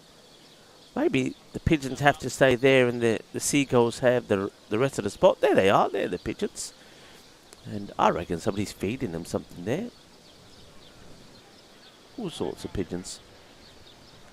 Now remember, as we were looking at the pigeons, it reminded me, I did start asking some of the Sporting Outfast players about the ducks. And quite a few of them said the same story. When I said, where's the ducks? They said, well, there's a few new Chinese restaurants that have opened up. Say no more. I know that's not the truth, though. I'm sure that the Chinese restaurants aren't serving Alfast duck. Oh, whacked. Oh, boy, he couldn't hit it hard if he tried. That's an absolute sizzler. It's a monster strike. It's another banger. It's 6 more. It's gone a long way. It's, well, there it is. It has been found. Good work there from Chris. Oh, he mullered it. Absolutely mullered. Right at the end of the over. That 6 brings the 200 up. Yep, 200 up at the end of the 15th. 201 for 3. Expected score 268. It has gone down a little bit. Yes, a few people were saying about this, about the ground. Of course, it's called the Woodbridge Oval, and Clive Woodbridge was one of the founder members. Also Andrew Bond, Pamela Dawson-Tusker. So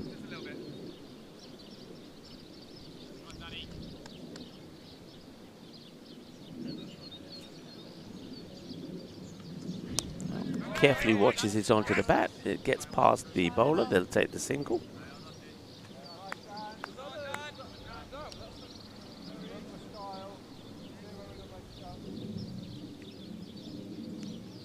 So Dan Lewis continues.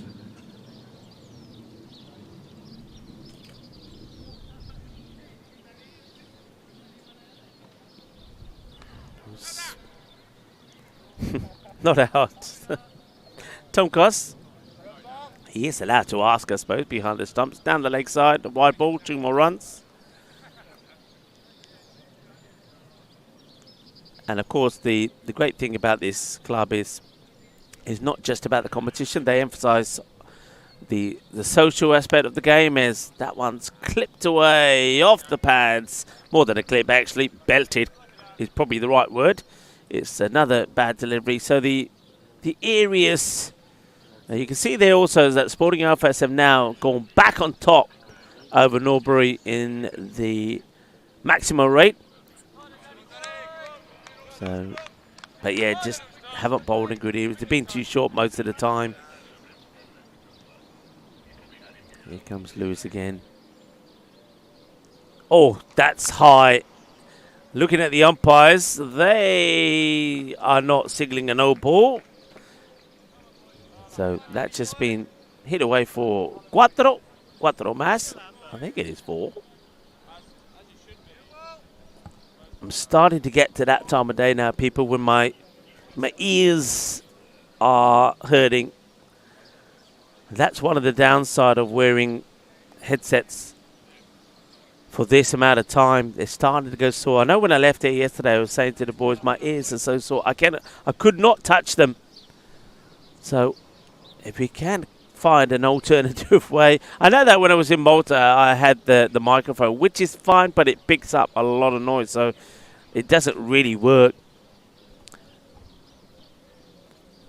Oh, it's another full bunger, and it's going to go over and through the fielder. It will be 6 more. Shaka, and Nissa. Nissa is probably thinking, well, you know what? I feel invincible right now. I've had a mare with the bat, but all of a sudden, everything I hit is going to the boundary. I've offered a few opportunities. They've not been taken. So maybe it's my turn to get a century. It's definitely doable. I'm not going to write anything off, and especially to keep bowling full bungers to him. But this time he's carved this away. It's well fielded by Jack Andrew. And, well, I think Jack Andrews has been taking a pint of lager on the boundary there for his efforts. I've never quite seen that. There's a... No, not really. It's just one of the spectators walking around the ground, but going in the direction of Andrew. Well, this wind has really picked up. I'm having to hold the monitor here for a moment. The wind has picked up, and Alistair has gone running to meet Chris. I think there might be a battery change that's needed. We've got to keep an eye on our monitor here. It's wobbling around here. 219 for 3. 4 overs still to go. Nisar is on 74. We've had 1 century in this innings. We've had too many to talk about in the day as the throw comes in. Oh, are we going to get another? Well, the wind has really picked up now. Just blowing right into the ECN crew tent. You can probably hear it in the microphones as well. Oh, that's another naughty delivery. Surely this one gets called. It will do. Umpires have been pretty lenient, I think, with some of these high full tosses, but not that occasion. As Low Laurie will get a no ball. So no ball. I think a no ball and probably take a 1 run as well. So that's 3 runs. Ooh, wow, you can always tell when a batter knows we're talking about the magical 100. As Naeem Nisar probably says, all right, I've heard you, Rika, I'm on 75, I'm almost there. And all of a sudden, they get a little bit more careful. Hello to Sagar Singh. Ki haal chaal hai? Badhiya, tusi kitto ha? Full toss and gone. He'll never have a better moment to score a ton, Will Nisar. He's had a mare really with the bat. He got flattened and taken out by Christian in the last match. He dropped about 3 catches, and all of a sudden his day could come good. Oh, look at that. It's horrendous, isn't it? Just look at that. They've been bowling in the wrong areas. That third row from the batter's crease is where you shouldn't be, and there's too many deliveries in that area. Short and ugly and hit me balls, and that's played quite nicely. Bit of work to be done by the fielder. Gets down, makes a stop, so Nisar moves to 82. Yeah, so all your kids watching, you know when you think you've had a bad day, we all have it. You get out of bed, you fall over, you go to pick up the soap in the shower and you bang your head, and the day just doesn't get better. You think, this day is no good, I should just go back to bed. But you've got to stick with it, because that's kind of the sort of day that I think Naeem Nisar had. And yeah, all of a sudden, it's changing, it's coming good. You think of him in the field in that last match. I know Sporting Alpha won the match, but it was all going badly wrong against Newbury, wasn't it? The drop catches, the misfields. I think he did take one, but he dropped about 3. He also collided with Christian. I mean, if Christian is going for a catch, and Christian was screaming, he had his name all over it, but Naeem Nisar still went for it. They collided, the catch went down. In the previous matches, including that match, he never could catch a break, scoring any runs. It's all happening here. So your day can change in an instant, people. Remember that. Your day can change in an instant. And that's what's happened. And hit hard, but this time it's well stopped. Just a single on this occasion. And Sakar Singh saying, I think everybody just explained to him about the wide. Nahi wide nahi hai yaar. Last over the pitch wide, the no ball हैगियां. नहीं था 2 run. Wide the 2 run, extra ball नहीं आ रही. No ball दी 2 run, extra ball नहीं आ रहे. क्यों? Time ਅਸੀਂ 4 match चला रहे हैं. 4 मैच T20 दिन ਦੇ ਵਿੱਚ ਉਹ ਲਾਈਟ ਚੱਲ ਜਾਂਦੀ ਹੈ ਨਾ. ਇਹ ਰੂਲ ਦੇ ਨਾਲ ਟਾਈਮ ਸੇਵ ਹੋ ਜਾਂਦਾ. 4 ਮੈਚ ਪੂਰੇ ਹੋ ਜਾਂਦੇ. ਨਾਲੇ ਤੁਸੀਂ ਨੋਟਿਸ ਵੀ ਕਰੋ ਨਾ, ਸਾਰੀ ਬੋਲਿੰਗ ਇੱਕ ਐਂਡ ਤੋਂ ਕਰਦੇ ਆ. ਇਹਦੇ ਨਾਲ ਵੀ ਟਾਈਮ ਸੇਵ ਹੋ ਜਾਂਦਾ. Bang! Boom! Shaka time! Shaba! Shaba! Balle! Balle! Balle! Arey wah! Batke! Shaka Maria! Well, you can see they're moving the chairs out of the way over there. And maybe some of them have been destroyed with some of the 60s that have been blasted that part of the ground. In the 90s then, Nisar. In the 90s.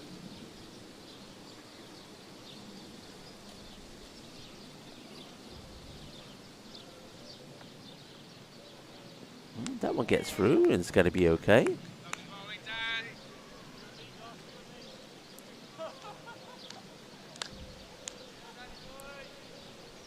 But Sakar, hopefully I've explained that. You put the same question in there again about the wide and no ball. So it's simple. I think you got it now. Short. Oh, he's missed out on that. So is the keeper. I think this is bias. I don't think there's any bat involved. There is a pre-signal from the umpire. Umpire Roger. And there you go. It's wide. So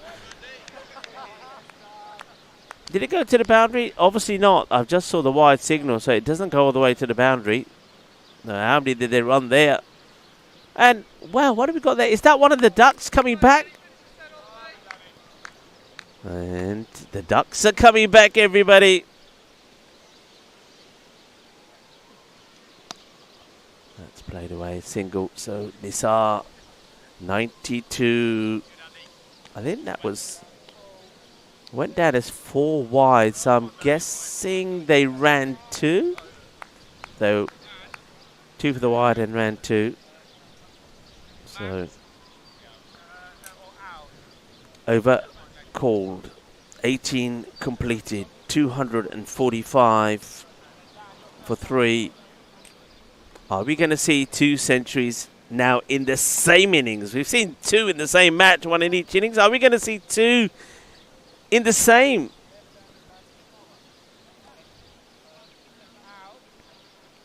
.92 on strike. Naeem Nisar won't get a better chance than this. I can tell you that. His luck has changed. He's had a mare. And to all the youngsters watching on your holidays, hope you're enjoying your holidays, the Easter break. But remember, never give up. Things can change. Your day can change in a flash. And that's going to be 4 runs. So try to go with some dandy footwork here, Ed Hawker. He got the first bit right, but he managed to kick it on from his right leg to his left. And he ends up scoring an own goal. Nisar moves to 96. 96.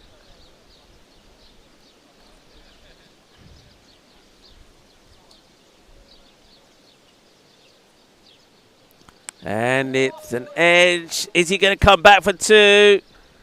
Uno. Y dos. Sí.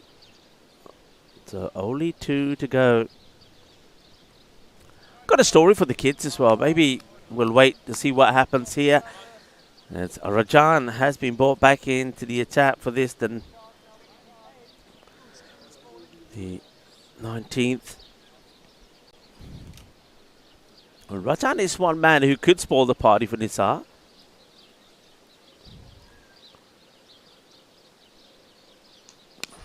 Plays it out, wants a single. So Nisar 99. Now, if there's anybody who could get out on 99, is Naeem Nisar. He moves to 99. Rajan making some minor changes to the field. Oh, that's a good shot. Gets a swivel on this and puts that away. Well, as you put it, how's that stopped? How was that stopped? How was that stopped? Don't tell me that hit the duck. Did it hit the duck? What's happened here? Well, there's the duck. Does the duck do the fielding? Oh, we haven't injured the duck, have we? What is happened? Well, the duck is now, he's getting angry. Look at it. He's shaking his feathers. I think the duck, I think the duck saved the boundary. Oh, boy. I've never seen anything like it. The duck has saved the boundary and now is waddling off. Goodness me. Well. Right, in the air, and he's going to avoid the poor duck.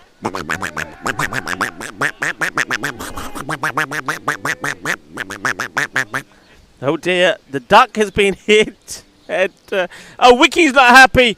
Wicky's in tears, everybody. Wicky's not happy. Wicky's going to save the duck. I'm on my way. Don't worry. I'm coming, says Wicky. Wicky says, stay there. I'm coming.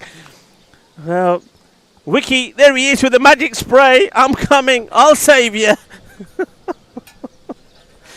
You couldn't write this stuff, could you? You could not write it. It's going to be just a single. Don't forget, while all this is happening, Naeem Nisar is on 99. And we now are getting to the last over. He hit that so well, and when I saw that it doesn't go to the boundary, I thought, well, maybe the fielder who, look, we can't see through the olive tree. Maybe the fielder who's the other side of the tree on the 45 must have got a hand to it, but he didn't. It was the duck. Now, where is the duck gone? I've been waiting to see the duck all this time. I just told everybody the story about when I asked the Alphas guys where the duck's gone, and they told me there's a couple of new Chinese restaurants that have opened up, full stop. But the ducks must have heard and said, hang on a minute, that ain't true, we're coming back. It's just because they're cleaning the pool. Here we go, look at the field set here. Look at the number of slips in play. Goes for it, and he will get the run he needs. He'll get the century. Well done to Naeem Nisar. Naeem Nisar is proof. He's evidence. He's a living proof of if you're having a bad day, it can change. You can change your luck if you keep on fighting, and that's what he's done. It all went wrong for him. He dropped catches. He had misfields. He ran into Christian Manus, who almost knocked him out, and the both of them knocked each other out. But he stayed standing tall, and he's come out here, and he scored a century. Gets 100. Well done, well batted. And we've had 2 centuries in the same innings now. And now the stumps have been shattered. Oh, celebration time. Boy, oh boy, it's all happening. Shaba, Shaba, celebrating this time. It's the captain, Robert, who's dancing with joy. Takes the wicket there of Tyrone. The Tyrone Melian will go. I love these guys. Look, they're getting an absolute hammering. They're getting an absolute pasting. 257 runs on the board. And Robert Cobbold has taken a wicket. And he's dancing around and reacting like Spotty Alphas are 109 for 9. But in fact, there's nothing like that. It's 257 on the board. New batter will go out. And it's going to be Damien who will go out. Damien, I know that he had I think it was his sister, Kim, who was in the chat earlier. Well, Kim, if you're still with us, hello.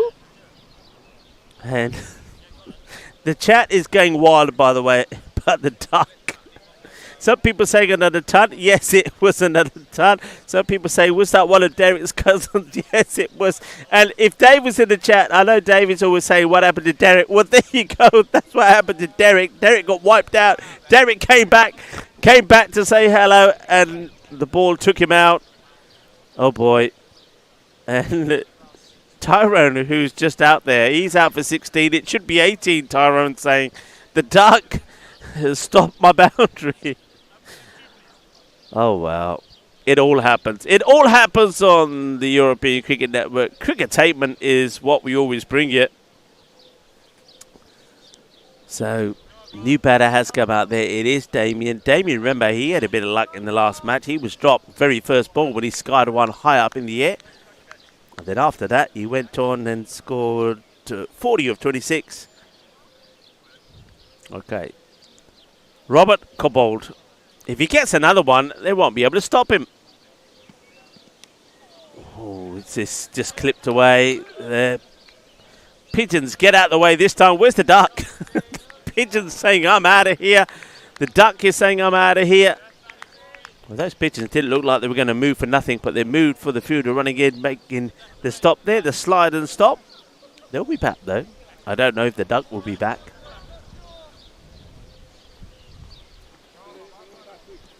Actually, I know, it just reminds me, Mars is here with me. Mars was telling me how he loves pigeon. And I mean eating pigeon. He was telling me about recipes. This is up in the air. And Marzi, this might come to you. There you go, Marzi. Make the stop. Well done, Marzi. Yeah, Marzi was telling me he likes pigeons. He's got all sorts of recipes for pigeons. Where were we? Oh, we were in Bulgaria. I think we were trying to catch them. Marzi set a trap to try and catch the pigeons in Bulgaria. The vegetarians and the vegans around at the moment are getting a bit upset. I think the Animal Rights Patrol is going to turn up soon here. And cruelty to animals. I mean, ducks and cricket do go together, don't they? We know that. But you've never seen a duck be wiped out. Oh, where are we at here? 263. Ball to go then. And that's going to be a wide, I feel. We might still have another ball. It is the last over. So there's the wide. It will have to be bowled again. So that's going to be 3. Plus the extra ball because we're in the last over. So 266.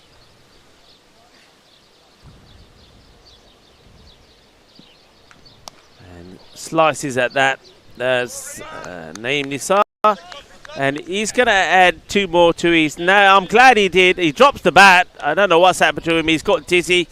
The bat will be picked up by the keeper. So Tom Goss goes, there you go, then shakes his hand. Yeah, it's always nice to get a few more than 100 because you never know. They could always have a recount and say, well, actually, it was 99, but he will. So well done to him. It's been another extraordinary innings. We saw a blistering start from Lalit, who smashed the ball all over the place. Lalit, he scored 100 of just 39, but his 50 came off just something like 14 deliveries. So he scores a century. And then we see Naeem Nisar do the same. He goes out there and scores a century. And, he scores 102. So 2 centuries in the same innings. Sporting Alphas make 268. And people, can I just say, no animals were harmed during the making of that innings. The duck is fine. It's just gone to take cover and saying, all right, if that's the way you're going to treat me when I come to say hello, I ain't coming back. Well, after all that, we need a break. We need time to take a break and kind of absorb all that we've seen. But well done to Lalit Sharma. He scores a ton. Well done to Naeem Nisar, who shows everybody that your day can always get better. We'll be back in around 10 minutes' time for the reply here from the DEFRA All-Stars, trying to chase 269 for victory. Hasta pronto, my familia.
This European cricket event is proudly brought to you by our official timing partner, Rado, and our official charity partner, Share the Meal by the United Nations World Food Programme. Hello viewers and welcome back to a crazy day here at Sporting Alfas. I'm Rico Forward. It's lovely to have you with us tuning in for the final innings of the day. And it's one where the All-Stars have got the unlikely chase of trying to get to 269. But we have seen some crazy things in the day. So who knows what is going to happen. It's been quite amazing. Look, I was saying to you yesterday that I can't remember the last time that in the T20s I've seen 2 centuries in the same match in each innings. We've seen that happen a couple of times already. I was saying to you today I haven't seen back-to-back centuries by a player. And we saw that, of course, from Drew. But he did it in the same day. But then Christian, he made a century last time he played. He made a century in the very next match as well. And now we've also seen 2 centuries in the same innings. It's a crazy day, and I feel that more crazy things are going to happen. It's been an absolute pleasure having your company, and I'm very excited to go into these final innings. Keep your questions coming, keep the chat going, and of course it is the last innings, so any random questions that you have about Sporting Alfas, about Spain, or about the teams, do get them in. Let's enjoy this final innings and the conclusion of match day 2 of this Woodson Cup. Umpires out of the middle, ready to go. So let's see what the DEFRA All-Stars can get to here. One thing I know is they'll entertain us, whatever happens. They have really entertained, even though, look, it's not often that you see a team get clobbered the way they have in this innings, 268. And they've still kept on smiling. And what was nice, can I just give you an update? What was nice is, whereas most people with that short break went to the bar to relax or whatever, get a drink, we saw 3 players from the All-Stars actually go and check on the duck. Wow, a little breakdancing there from the keeper. Who's that behind the stumps? And it's listed as Assad. Yeah, Assad Raza behind the stumps. Well, Lee tries to stop that one and ends up spinning on his jacksie. Damien doing the bowling. Yeah, so they went and checked on the duck. And they came back and said, it seems to be fine, it's moving. So, animal rights people, don't be alarmed. Everything is fine. The duck just wanted to save the boundary, that's all. Wanted to do its bit for the All-Stars.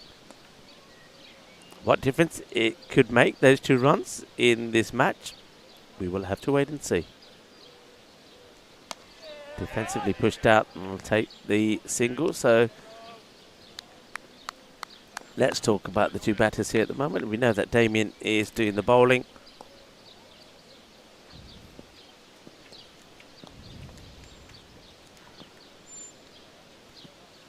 So Ed Hawker, we've seen him score runs, so he certainly is somebody who could get going. Hawker,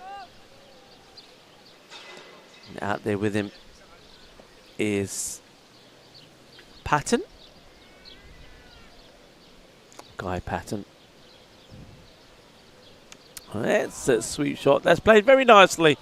And get out of the way, duck. Get out of the way. It's duck corner. But this time, no duck to be found. Only the pigeons. That's going to be 4 runs. But no duck to be found. Well, maybe that is where the duck is. Good shot played there by Patton. Gets down, pretty low guy.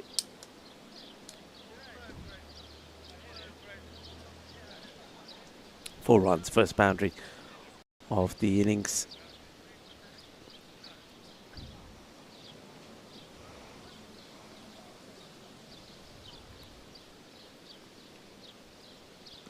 That's a nicely played.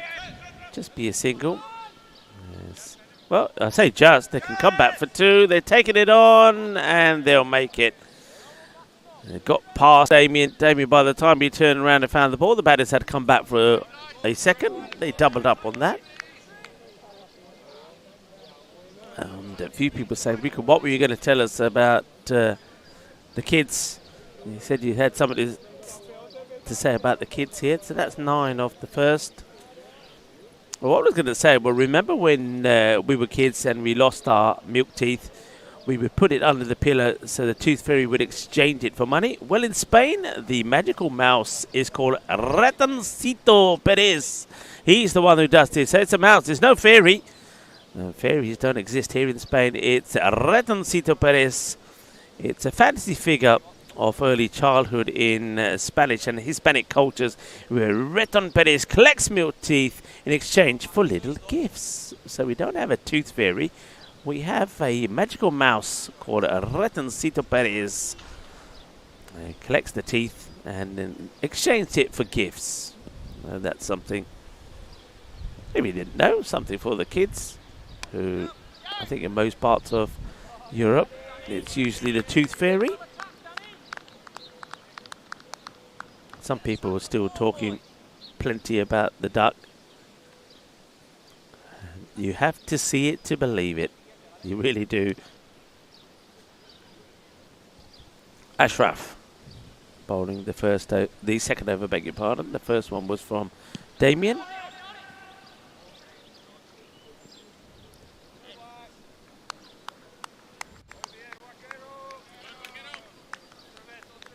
Muy bien, muy bien. That wind just picked up a little now. It's starting to blow pretty blustery, actually. Remember, we started the day and I was telling you how there was no wind at all. It was very calm and very still. That is no change. It's another one that gets worked away, but good pick up there on the 45. Just a single this time. Big shout out to, of course, Rado, our official time partner. Rado from Switzerland.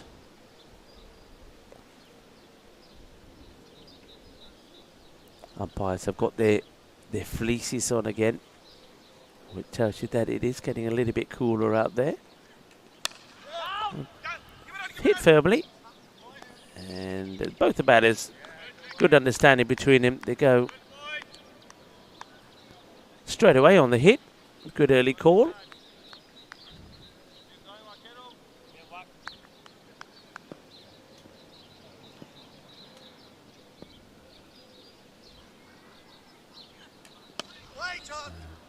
Wait on, good stop this time from Ashraf. He gets the throw in as well. Good.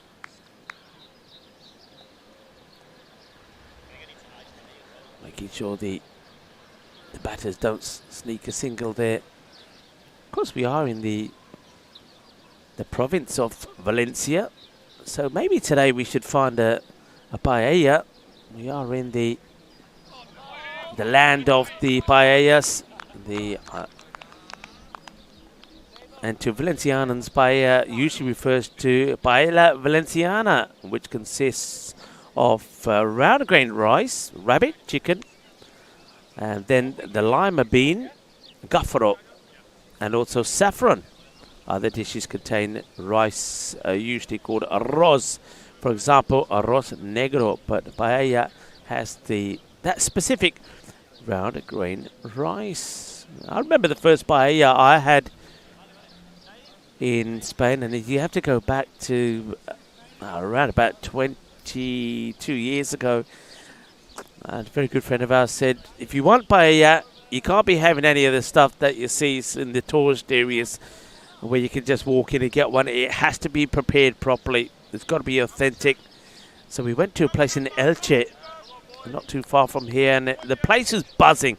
It was one of those places, didn't look like much from the outside. The car park was packed, and as you walked in, there was just this buzz of people talking, a lot of noise, and we saw that these massive paella dishes were being brought out. Big round tables were set up with families. You know, the entire family was sitting, jugs of sangria. Wide ball, that one, 2 runs. Yeah, jugs of sangria all over the place. And the guy said, well, look, I'll just order the speciality here. Are you all okay with that? And we said, yeah, we don't mind. So we sat down, and you kind of sit. You don't have a table to yourself. You kind of sit wherever there's place. So there was us. There was about 6 of us and about 6 of another group. We all sat around this massive table. And out came the paella. Well, Well, let's talk about this shot first because that's been bailed out of here.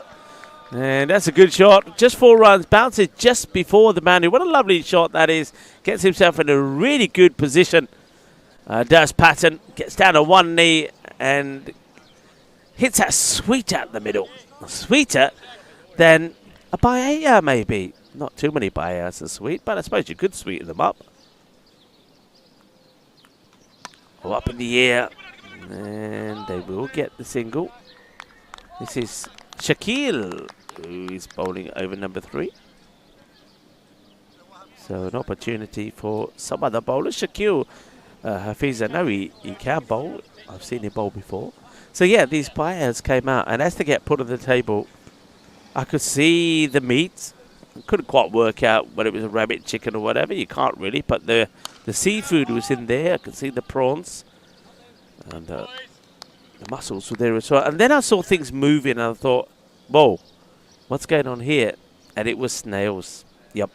The snails were slithering their way out of the paella as,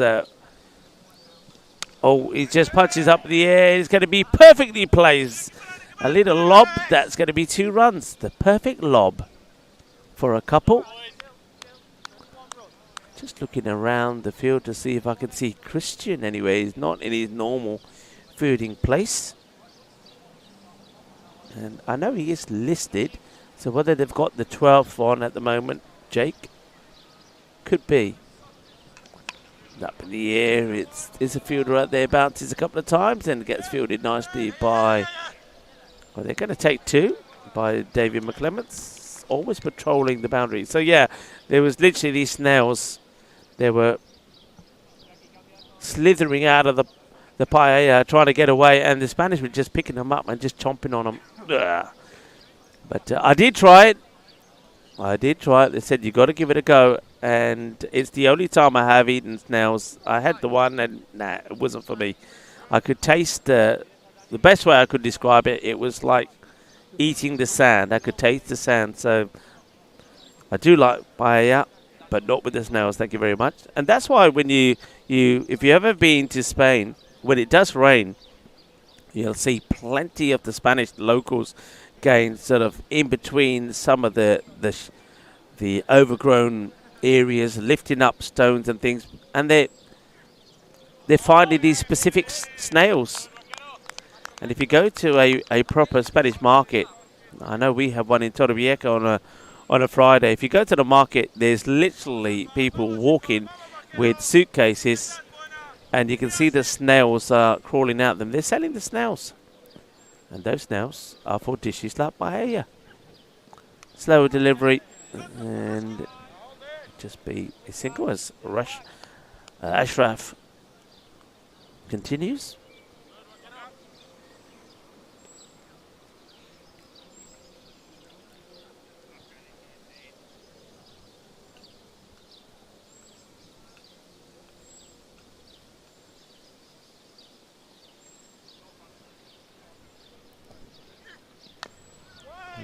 This one, no run is the call there from Ed.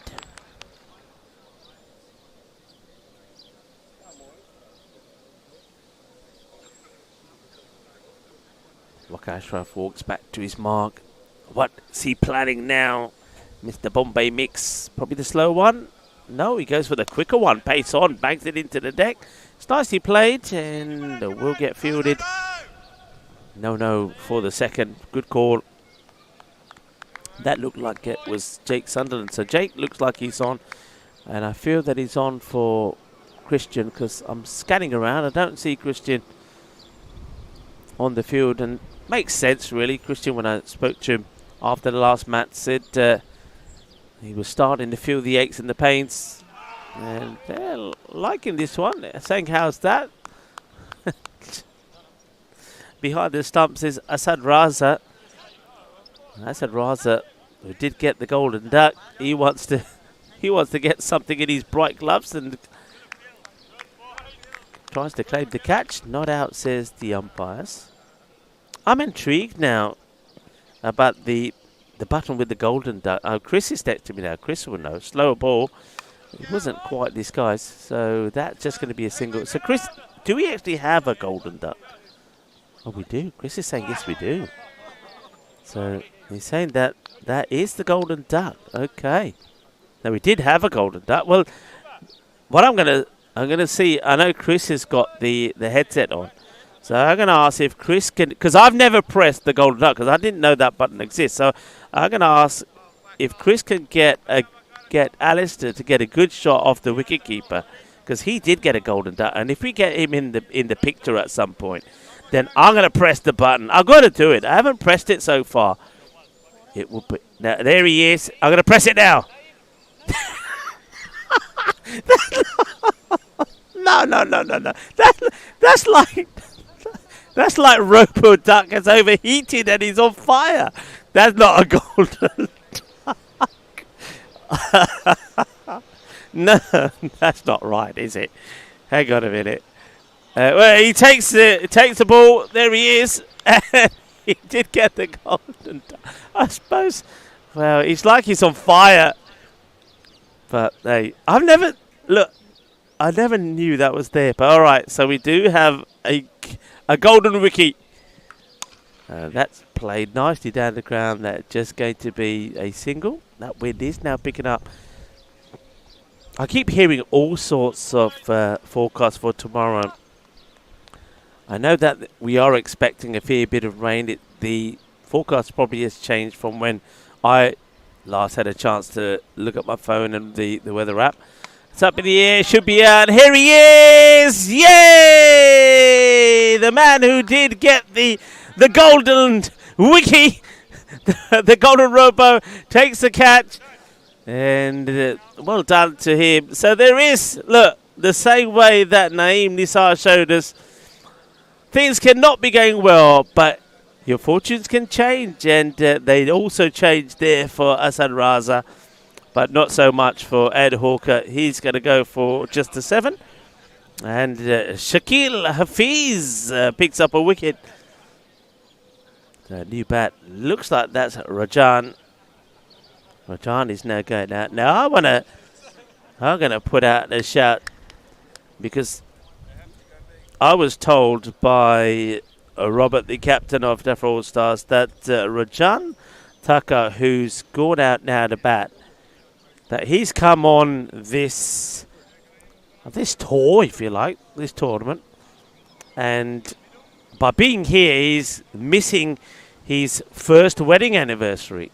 So if Rajan, if Mrs. Tucker is watching, I want you to get on the chat. I want you to say hello.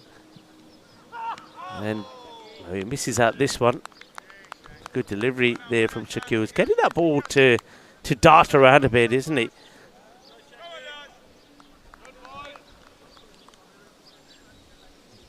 So I want to, yeah, if you're watching, come on, you've got to be watching. Come and just say hi. And Rajan plays this one out, gets a run. He knows that, yeah, look, he gets some applause for the run. He knows that I'm itching to press the button to get Wiki out there again. Wiki. Shakil looking to complete his second over. And that's probably going to be a wide. It is. It still will be the over. And I know that a few people who joined in pretty late were asking about these strokes. Look, I'll go through it one more time. Last time for the day. And, of course, we'll update everybody tomorrow. So if you are coming in, 33 for 1 after 5 overs.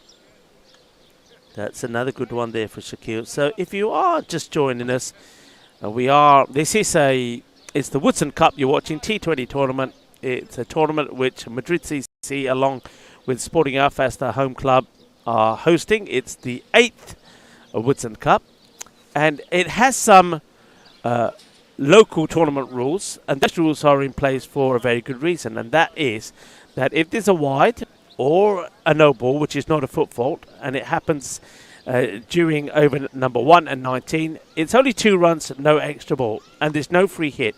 If there's a foot fault, no ball, it's 2 runs plus a free hit. Now the reason for that is very simple.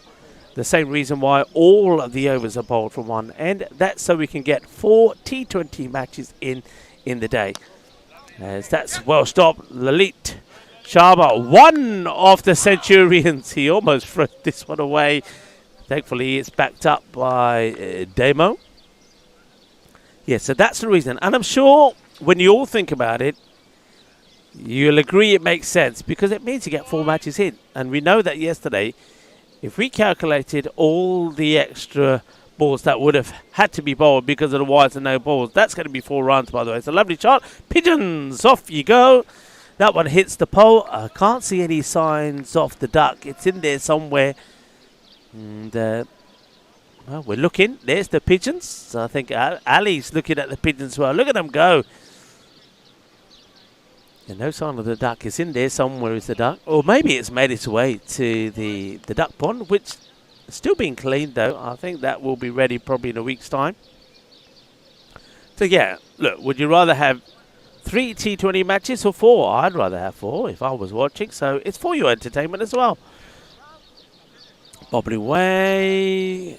Well fielded. Good pickup. A good throw. Very good throw. And that's Naeem Nisar's. Naeem, well done. Well batted. And one of the Centurions, of course, from Sporting Alfas.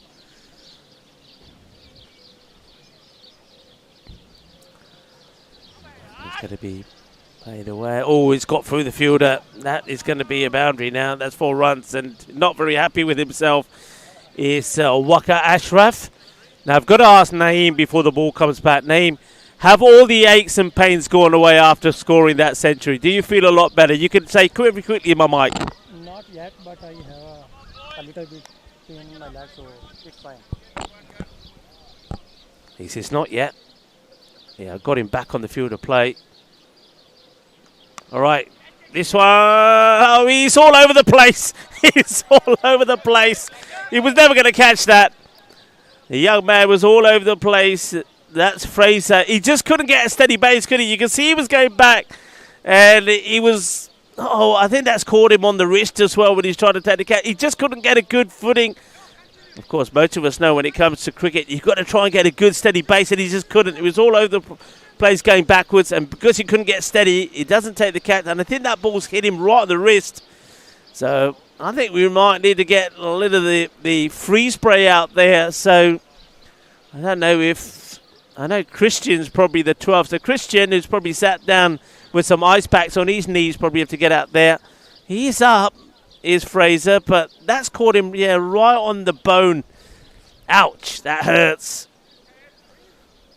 Well, let's hope he can sort himself out. Yeah, I was having a chat there to, that was Naeem, who scored a century, the second century in that innings. Of course, the Lalit Sharma scored the first.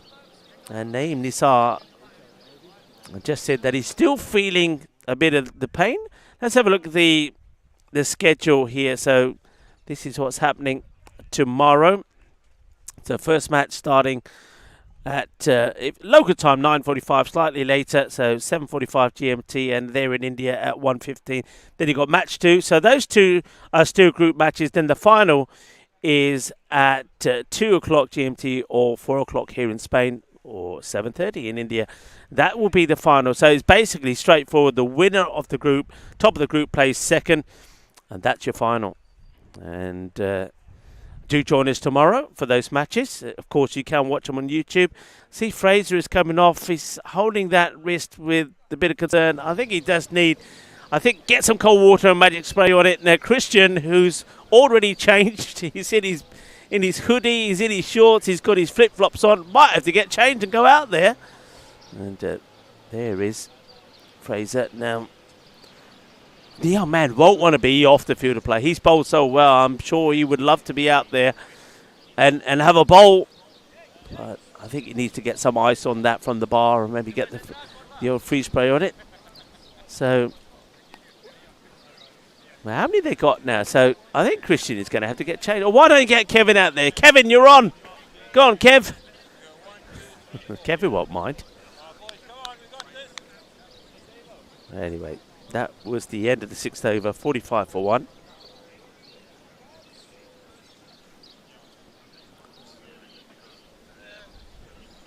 So Christian looked like he had already changed and showered and was sitting it out. So I'm pretty sure that he'll get some ice on there, but if free spray and be out there again. Yeah, he wants the bowl. I bet you any money if Jake Sunderland says to him, hey, you're going to have a bowl, he'll be out there. Christian was listed as the captain for this one, actually. I'm just having a look at that here, but so if somebody says, young man, you're bowling the next over, he'll be like, I'm fine. He's not going to turn it down when you've got somebody who runs on the board. That's pushed out. Let's take the signal. Good batting this from Guy, because he's got Rajan out there with him.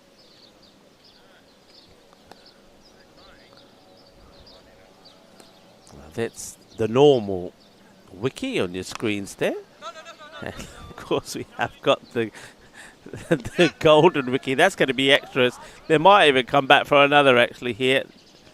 All of these, well, these don't hurt Sporting Alfest, but I think Sporting Alfest is the sort of team, they don't want to look untidy. They still want to be looking professional and keep up their standards. So they won't want to see too much more of that.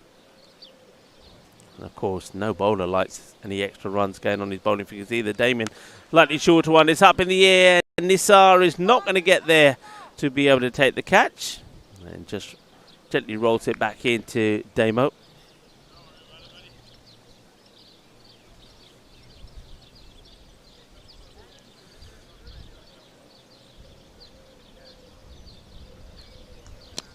It's firmly played. Ball bobbles away.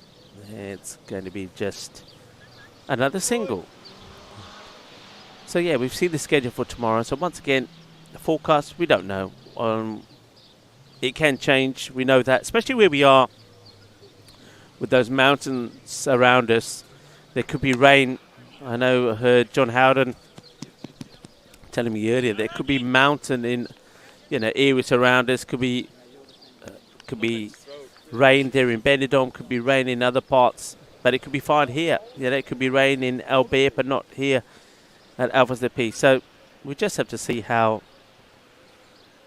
the weather gods are with us. But hopefully the day one gets ball, catching chance, and lama bhai pa catch nahi padiya. Well, Waka Ashraf came running in, and he got the dive in, went to take the catch. I don't think he gets hands to it, so that's another opportunity that gets missed. End of the over. 50 did come up in that, the 7th over. So Damien, no wickets, but much tidier from him this time. 15 off his 2. 52 for 1 of 7.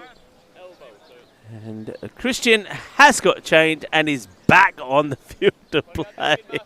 And, welcome back, Christian. He thought he was going to have a nice, easy afternoon, and he goes straight to the boundary. There's Christian. So it looks like the injury sustained there by young Fraser is probably a bit more serious than he thinks. Big appeal from only the bowler, Lalit Sharma. He's appealing. Doesn't get any support from his teammates. He chuckles about it afterwards. That's nicely played. Lovely sweep shot. Gets into a beautiful position. That's 4 runs. The Pigeons Scarper out the way. They're not interested in trying to stop the ball like the duck. That's a good shot. Nicely played. Lovely sweep. Gets himself in a good position. Does Guy.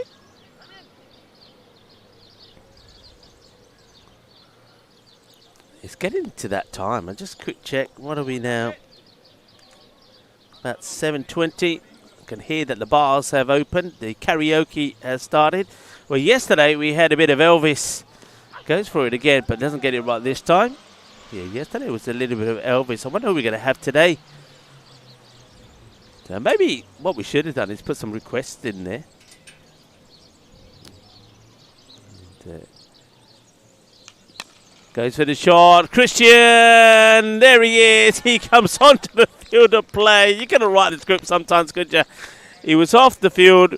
He was had the 12th man on. Jake Sunderland said he could have a rest. Christian has to get changed. We saw him with his hoodie on, his shorts. He had his flip-flops or his slides on, taking it easy, chilling. Had to get changed and get back on because he was the player that listed.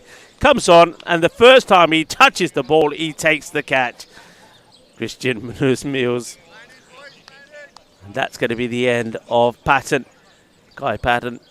Good little knock from him, 33 of 24. And it's a wicket there for Lalit Sharma, one of the Centurions. So Sharma certainly having a good day.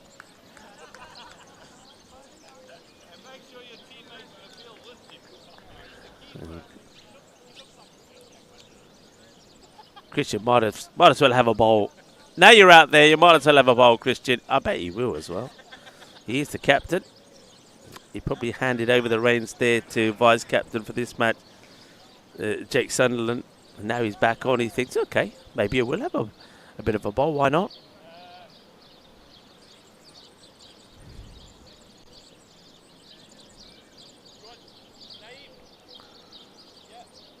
So new bat, left-hander.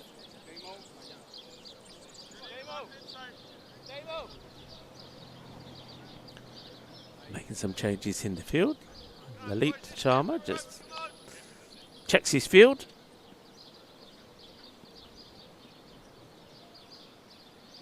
Ooh. Good start from Lalit to the left. And sometimes some bowlers take a bit of time to get the ball in the right area, but not Lalit. He starts well. And that one gets past Asad Raza. Bye signalled. And that's the end of the over as well. So overdone. That was Alex Lolori that has gone in.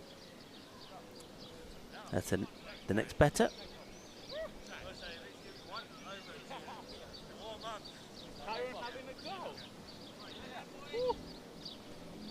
So 57 of the 8 overs.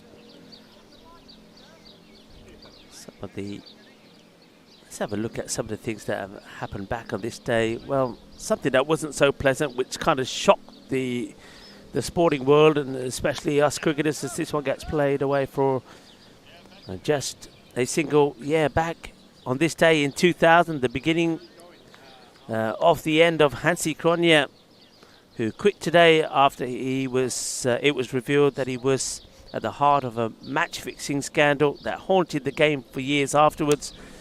It's not going to be stopped. There's going to be 4 runs. Nice shot from Rajan.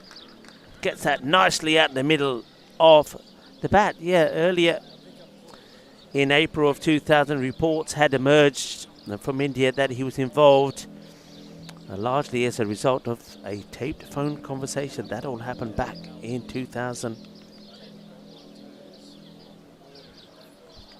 Yeah, remember that. It was like a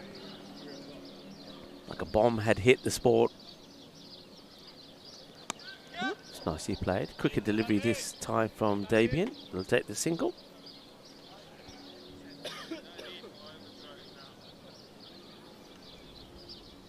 We've seen some high scores here today, but back in 1992, West Indies gave South Africa one hell of a beating, walloping them by 10 wickets in the second match in Trinidad. More on that in a moment as that just worked away. Good backing up once again from Rajan. They'll just take the single. A little bit of tiki-taka now. South Africa limped to 152 with only 3 men reaching double figures. West Indies blazed past them in 25.5 overs with Brian Lara unbeaten on 86. Tries to sweep shot, but this time doesn't get it right.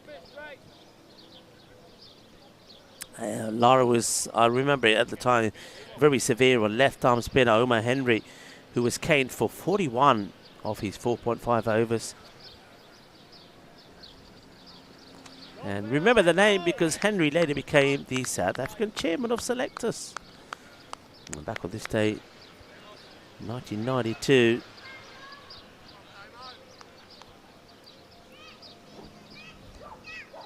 End of the over. Let's have a look at the Manhattans. When you look at that, it doesn't. When you look at it like that, it doesn't really tell you the story. But let's just say they are way, way behind. Way behind. 64 for 2. 9 overs done.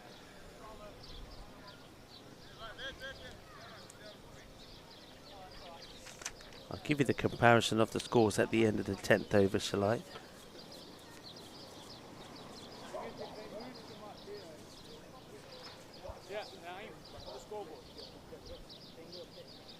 Short and only tamely put away. I mean, you've got to be swinging hard at those, haven't you? It's Tyrone Malion that is now going to have a bowl. Tyrone, of course, we've seen him normally behind the stumps.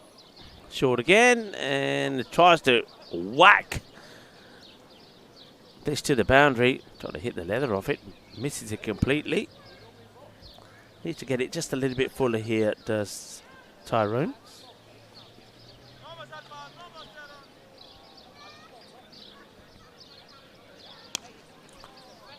That's hit quite firmly. Just another single. Light starting to gradually disappear.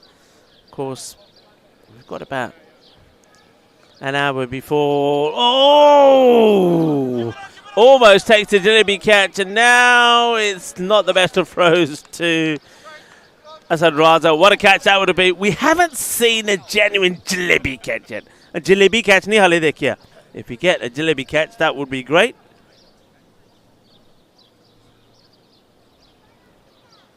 Short. Played up in the air. Oh, well, just as I'm talking about jalebi catches, we nearly get another. Two options. First one, there was one from the bowler, Tyrone. Well, you can see why it's a keeper. He needs his gloves to get going. Then there's another one there. देखिए मुझे मैं जब कह रहा हूँ ना जलेबियाँ खाया करो जलेबियाँ जब है ना बंदा जलेबी खांदा हाथ चिप चिप कर दे ओ फिर इतने कैच बाहर हो जाते हैं. Oh, they're taking it. Oh, he snatches at this. And news is coming through here. There's a bit of excitement in the All-Stars camp, and I can tell you why. I think it's to do with the batterers out there, but more on that in a moment. That is the end of the over. 71 for 2 of the 10, and I can tell you that at this point, Sporting Alphas were on 147 for 1. So, as I said, they are nowhere near here.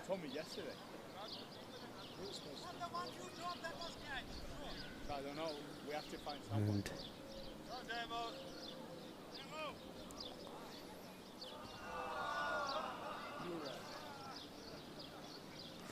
high in the air, not gonna go to hand. No, it drops short from everyone. The news that I'm getting is everybody's pretty excited about Alex Lolori, who's out there. His top score is 38, so they're hoping that he can get to his top score. But he has been in the runs today already, so they're hoping that he can get some more. Well, that's going to be the end of Rajan, but Alex is still there. Rajan, he's on his way back. He skies it up in the air, and the man who almost took the jalebi catch, that is Shakil Hafiz, will hold on to one with two hands. So that's going to be a wicket. Rajan is going to go. Third wicket does fall, and it's Damien who gets the wicket. Damien, of course, remember, was caned in the last match by Newbury. But he's back here, looking to finish a tidy spell. So wicket does go. Next batter that comes out up there in the middle, that's Todd Rips. Let's see how Todd goes. Well, just looking here at Henry. Henry's got his arm in a sling here, so I don't know if that just as preventative caution or whether he's actually has. I mean, it's very quick. If he's been seen and treated that quickly, that's quite quick. We'll try and find out a little bit more about what's happened. Maybe they've just kept it up in this length so he doesn't do any more damage to it. But, well, that means that might be the end of him. Well, it certainly looks like it's going to be the end of him unless he makes a remarkable recovery tomorrow.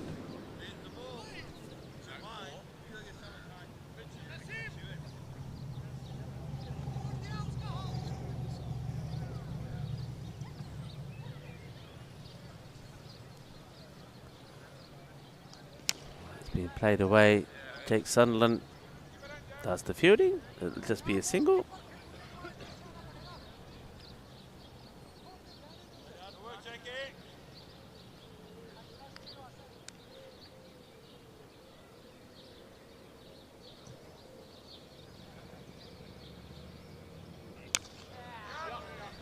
It's a good shot, and it will go all the way. Bale, kinda sona shaka lagia. Well, Alex moves to 14. Highest, remember, is 38. They're getting excited over there. And, well, when I say he's been in the runs already today, let's just say he's got a little bit of deli belly. So he might have to run off the field of play earlier than he expects. But, well, look at that for a leave. Wow. Arriba. Shaba. Smile, please. Click, click, click. Well, that's the best leave that we've had in the tournament so far. And this one's going to be down the leg side. That's going to be a wide. That's 2 more to go on the board. They're applauding that one, but he won't get those 2 runs. They're extras, everybody. Don't get excited. It's going to be the end of the over. 11 overs completed, 83 for 3. 1955, Gary Sobers began a run of 85 consecutive appearances for West Indies in the second test against Australia in Port of Spain. It was the first Trinidad test to be played on a turf pitch. The idea was to give the bowlers a bit of a chance after the last test only on the ground produced 1,528 runs for 24 wickets. This time there was only 1,255 runs and 23 wickets and 6 centuries. 2 of those came from Clyde Walcott. This one gets played away, and Walcott, yeah, he scored 2 of those centuries, who later added 2 more in Jamaica to make it a record of 5 in the series. 1955, Gary Sobers, what a player. Tossed up, played away. They're going to take just a single, so Tyrone Melian giving it as much flight as he can. Getting the ball a little bit fuller as well, which is key for him.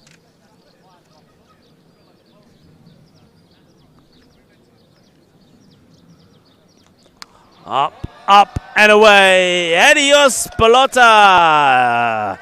Well, Todd rips into this one and smashes it for a big 6. The Defra All-Stars enjoying whatever moments that they can. Clubbed away. And big shout out to all the players, of course, including many from the Defra All-Stars, as that one's is a great bit of work. Excellent bit of work from Tyrone. Ooh. Goes for the big one. It's a swing and a miss. It's all happening out there at the moment. Bit of excitement.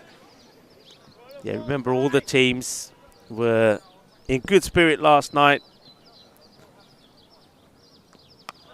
in the tournament dinner. That's going to be 4 runs, says Jake Sunderland can't stop it. So it's another one for Rips. 4 more after hitting that big 6. That's the end of the over from Tyrone.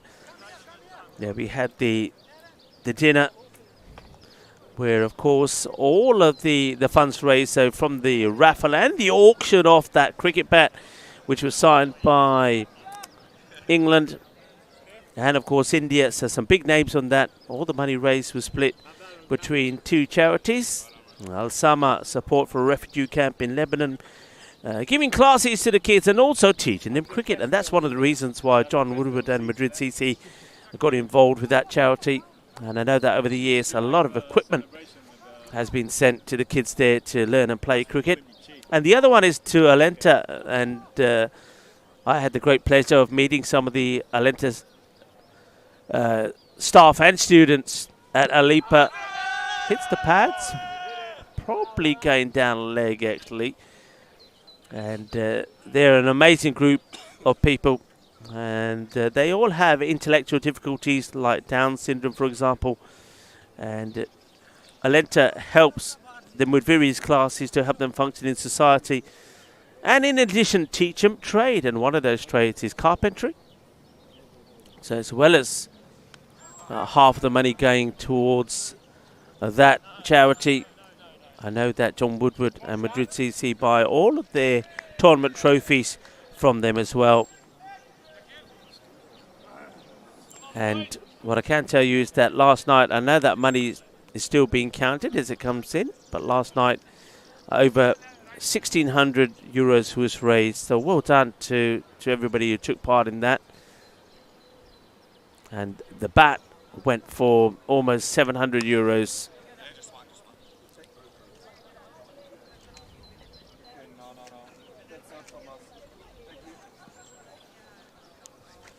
Yeah, 700 euros for that bat.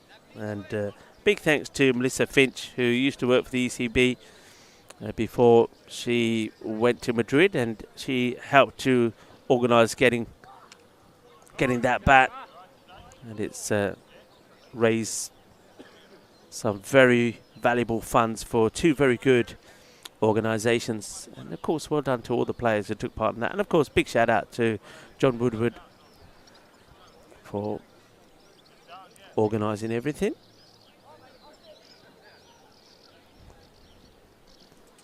Shaquille wants to get funky now, does Alex Lalaurie. And he doesn't want to be bending down too much, does he? Especially if he's got a dodgy belly. Because that could backfire.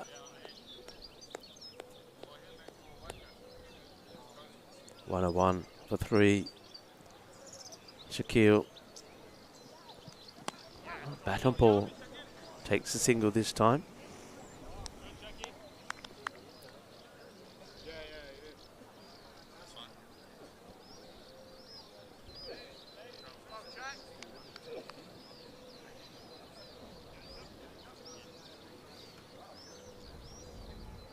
Few people saying that they're looking forward to the cricket tomorrow. I think tomorrow will be a great day. We've got two matches first up. I'll give you a quick look at the schedule. First up in the morning tomorrow. So I know we had a look at it a few moments ago. That one is going to go and stop just before the boundary. It's just going to be a couple of runs. That's Ashraf Waqar who does the fielding. So the first match tomorrow will be Green Sock taking on Newbury. That could be an interesting match. Green Sock will be, I think, very disappointed with the way the results have gone for them today. Apart from today, even though they did lose the two matches yesterday, it's up in the air. Is anybody going to find it? No. Oh, well, he's run a long way. It's Tyrone to try and take that catch. He desperately wants this wicket, doesn't he? He desperately wants to take a wicket.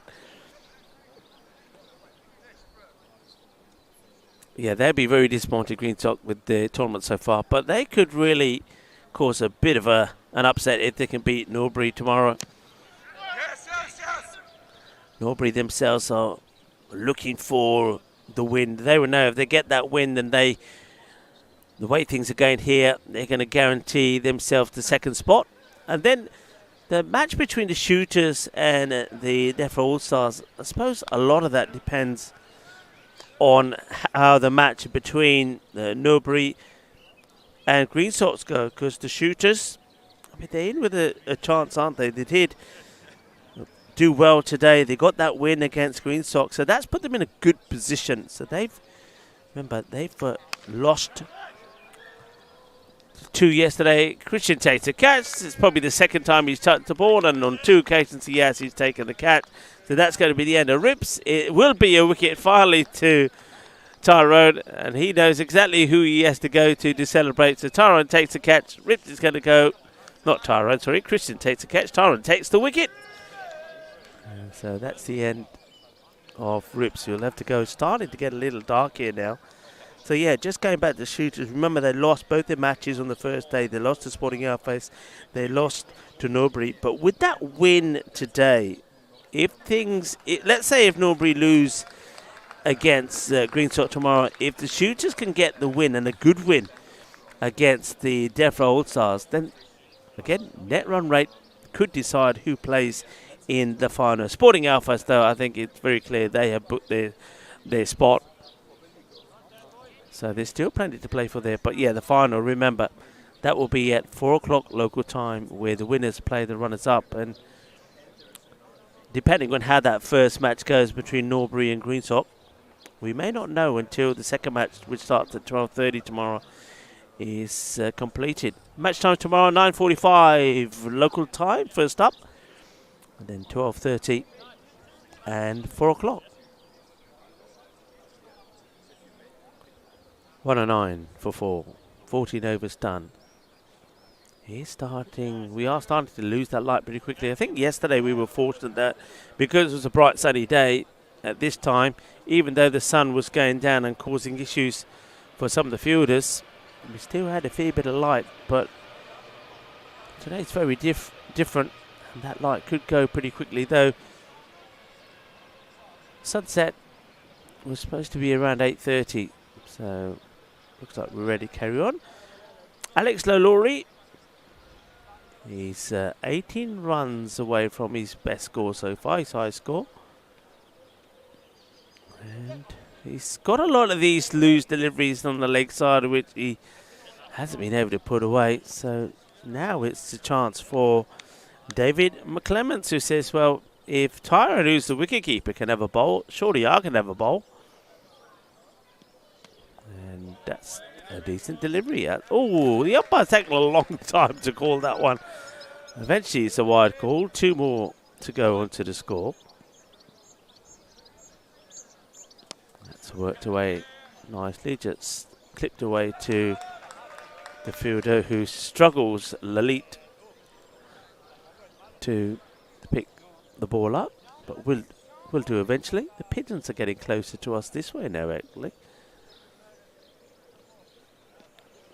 It's another one of these totally missed. I think this probably is buys. I think it's going to be wide. It's down the leg side. It misses everything.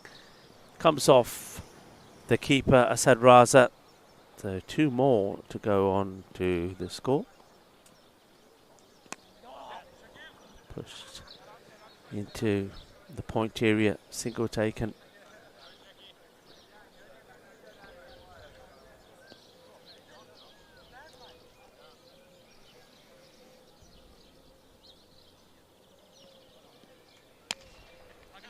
That sounded nice. But are they going to take 2? Yeah, they are. They're going to double up. And why not? A couple more.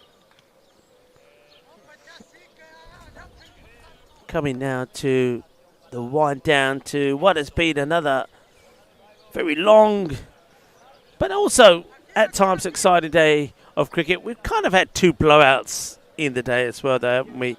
But we have been entertained. It started, of course, with that match number 5, Norbury against Defra All-Stars, 219 to 161. It was an entertaining game, but it was Drew Mully who scored that incredible century, 130 of 65, that got Norbury that win. And then we had that one-sided one with the shooters. Well, they turned it up a notch, or even 2 against Greenstock, as it was 232 for 5, and Greenstock made 123 all out in reply.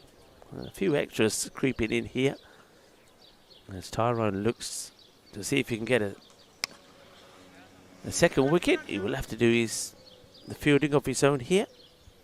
And then, of course, we had that very exciting third match in the day with Norbury, 211. They put on the board, drove Marley this time, another century from him, so back to back. 107 not out. So he was not out in the day, scoring 237 runs. But he would end up on the losing side because Christian Mills also made it in terms of matches, back-to-back boundaries. That was one lob over the fielder. This one should go to the boundary. So Alex Lalaurie getting ever closer to his best score, which we've been told by the captain, Robert Cobold, is 38. And if he gets there, there certainly will be quite a cheer. So then, of course, we then get to this match, which, as we know, is another one bit of a fizzler. Thought it would be, especially when Sporting Alfes put that massive 265 on the board.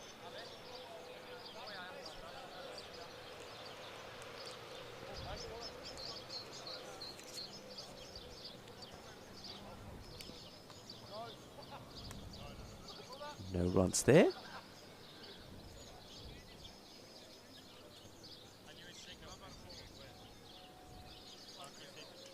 Over is called. So 4 more overs to go in the day. So 2 pretty exciting close matches and 2 kind of one-sided ones. Marzi's got a bit of paper and he's writing all things down. I think they're all coming and talking to Marzi and giving him all sorts of information. I never knew I had a... Never knew I kind of had it. Well, I told you that Christian would have a bowl, didn't I? He's wasn't supposed. Well, he was supposed to be playing, but after scoring another century and then taking a few hits in the field, he decided he would sit it out, and now he's just going to turn his arm over to bowl or toss a few up. Now, he's not aching that much, is he?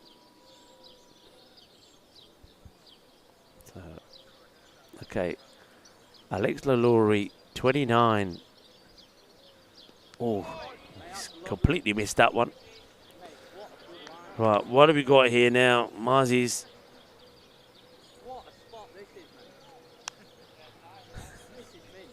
I'm trying to read what Marzi's written here. Oh dear, hang on a minute. Let's get another single here.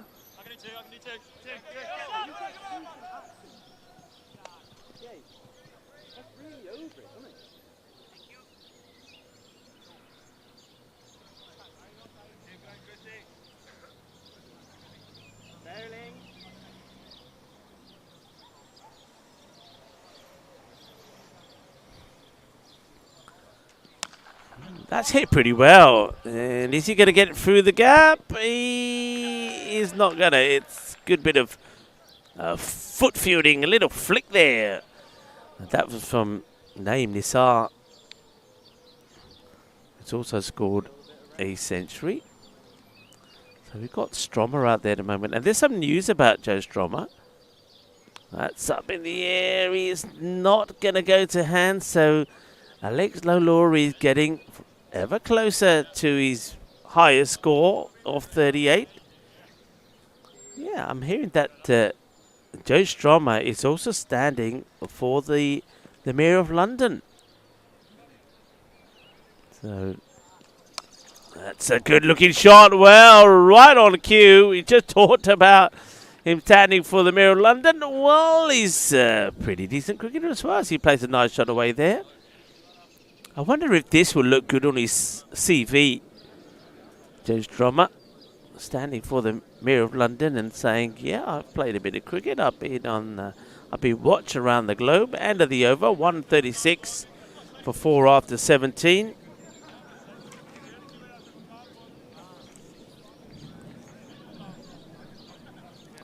The light now is really going pretty quickly. Fair play to Sporting Alfes. They're not bowling any demon bowlers right now. It's basically slow. The ball being tossed up. Waka Ashraf coming to bowl. And I think the umpires are actually, I think that's umpire Lars has probably just said here, no more pace. Mind you, I think this is the first time that Waka Ashraf has been told he bowls pace. He don't bowl pace, he bowls slow. Tell him just to bowl his slower deliveries. And Ashraf is saying, no, I can't. So this is where the umpires are saying no more pace. So they might go back here to David McClements.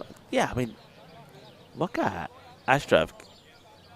I know he can bowl cricket, but he bowls a lot of slow stuff as well. So, because of the light, oh, just gets back, I feel, there. Not out.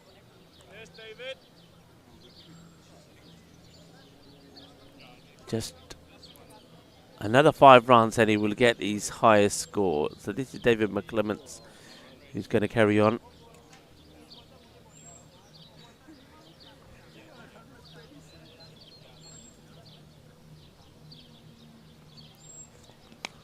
Okay, launches into this. It's high and it's not going to the boundary though. Do it. Let's do it. Let's go 3. They do go 3. Good running. Very good running. 37. Now he gets to the non-strikers end. That's got to be a no ball, I reckon. How many times does it bounce before it gets to the batter's crease? Well, nothing for the umpire. I know it does catch a bit of the pad or something of the batter. Maybe he spoils the wide. Speaking of wides, that, well, no ball because it doesn't hit the pitch. So 2 more.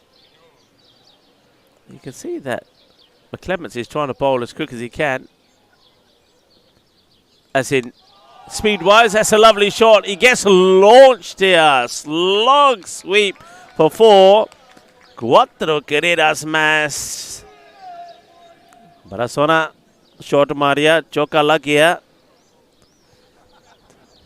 So, getting closer to this 150 now.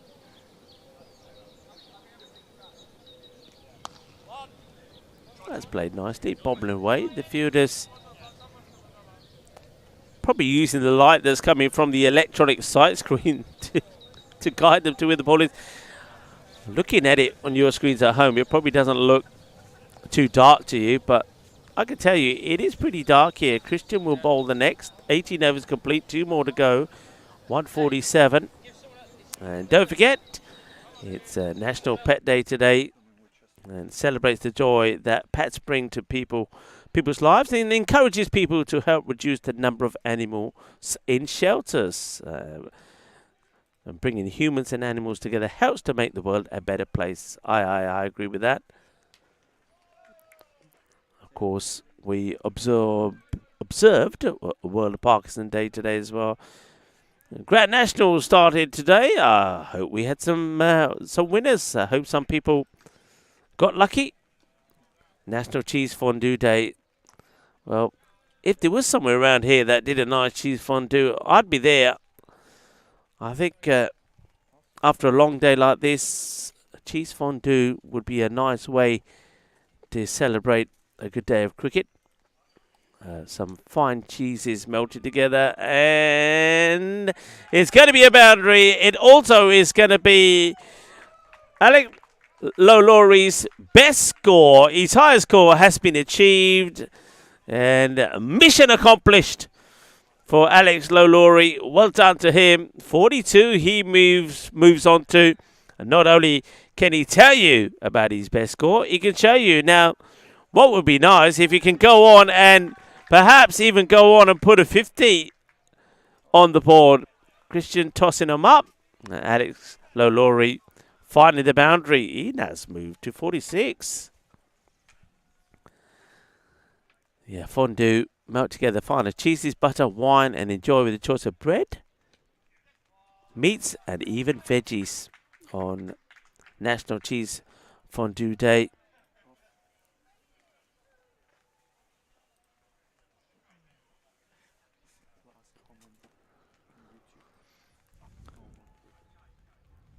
Christian is going to come around the wicket here now and gets the wicket.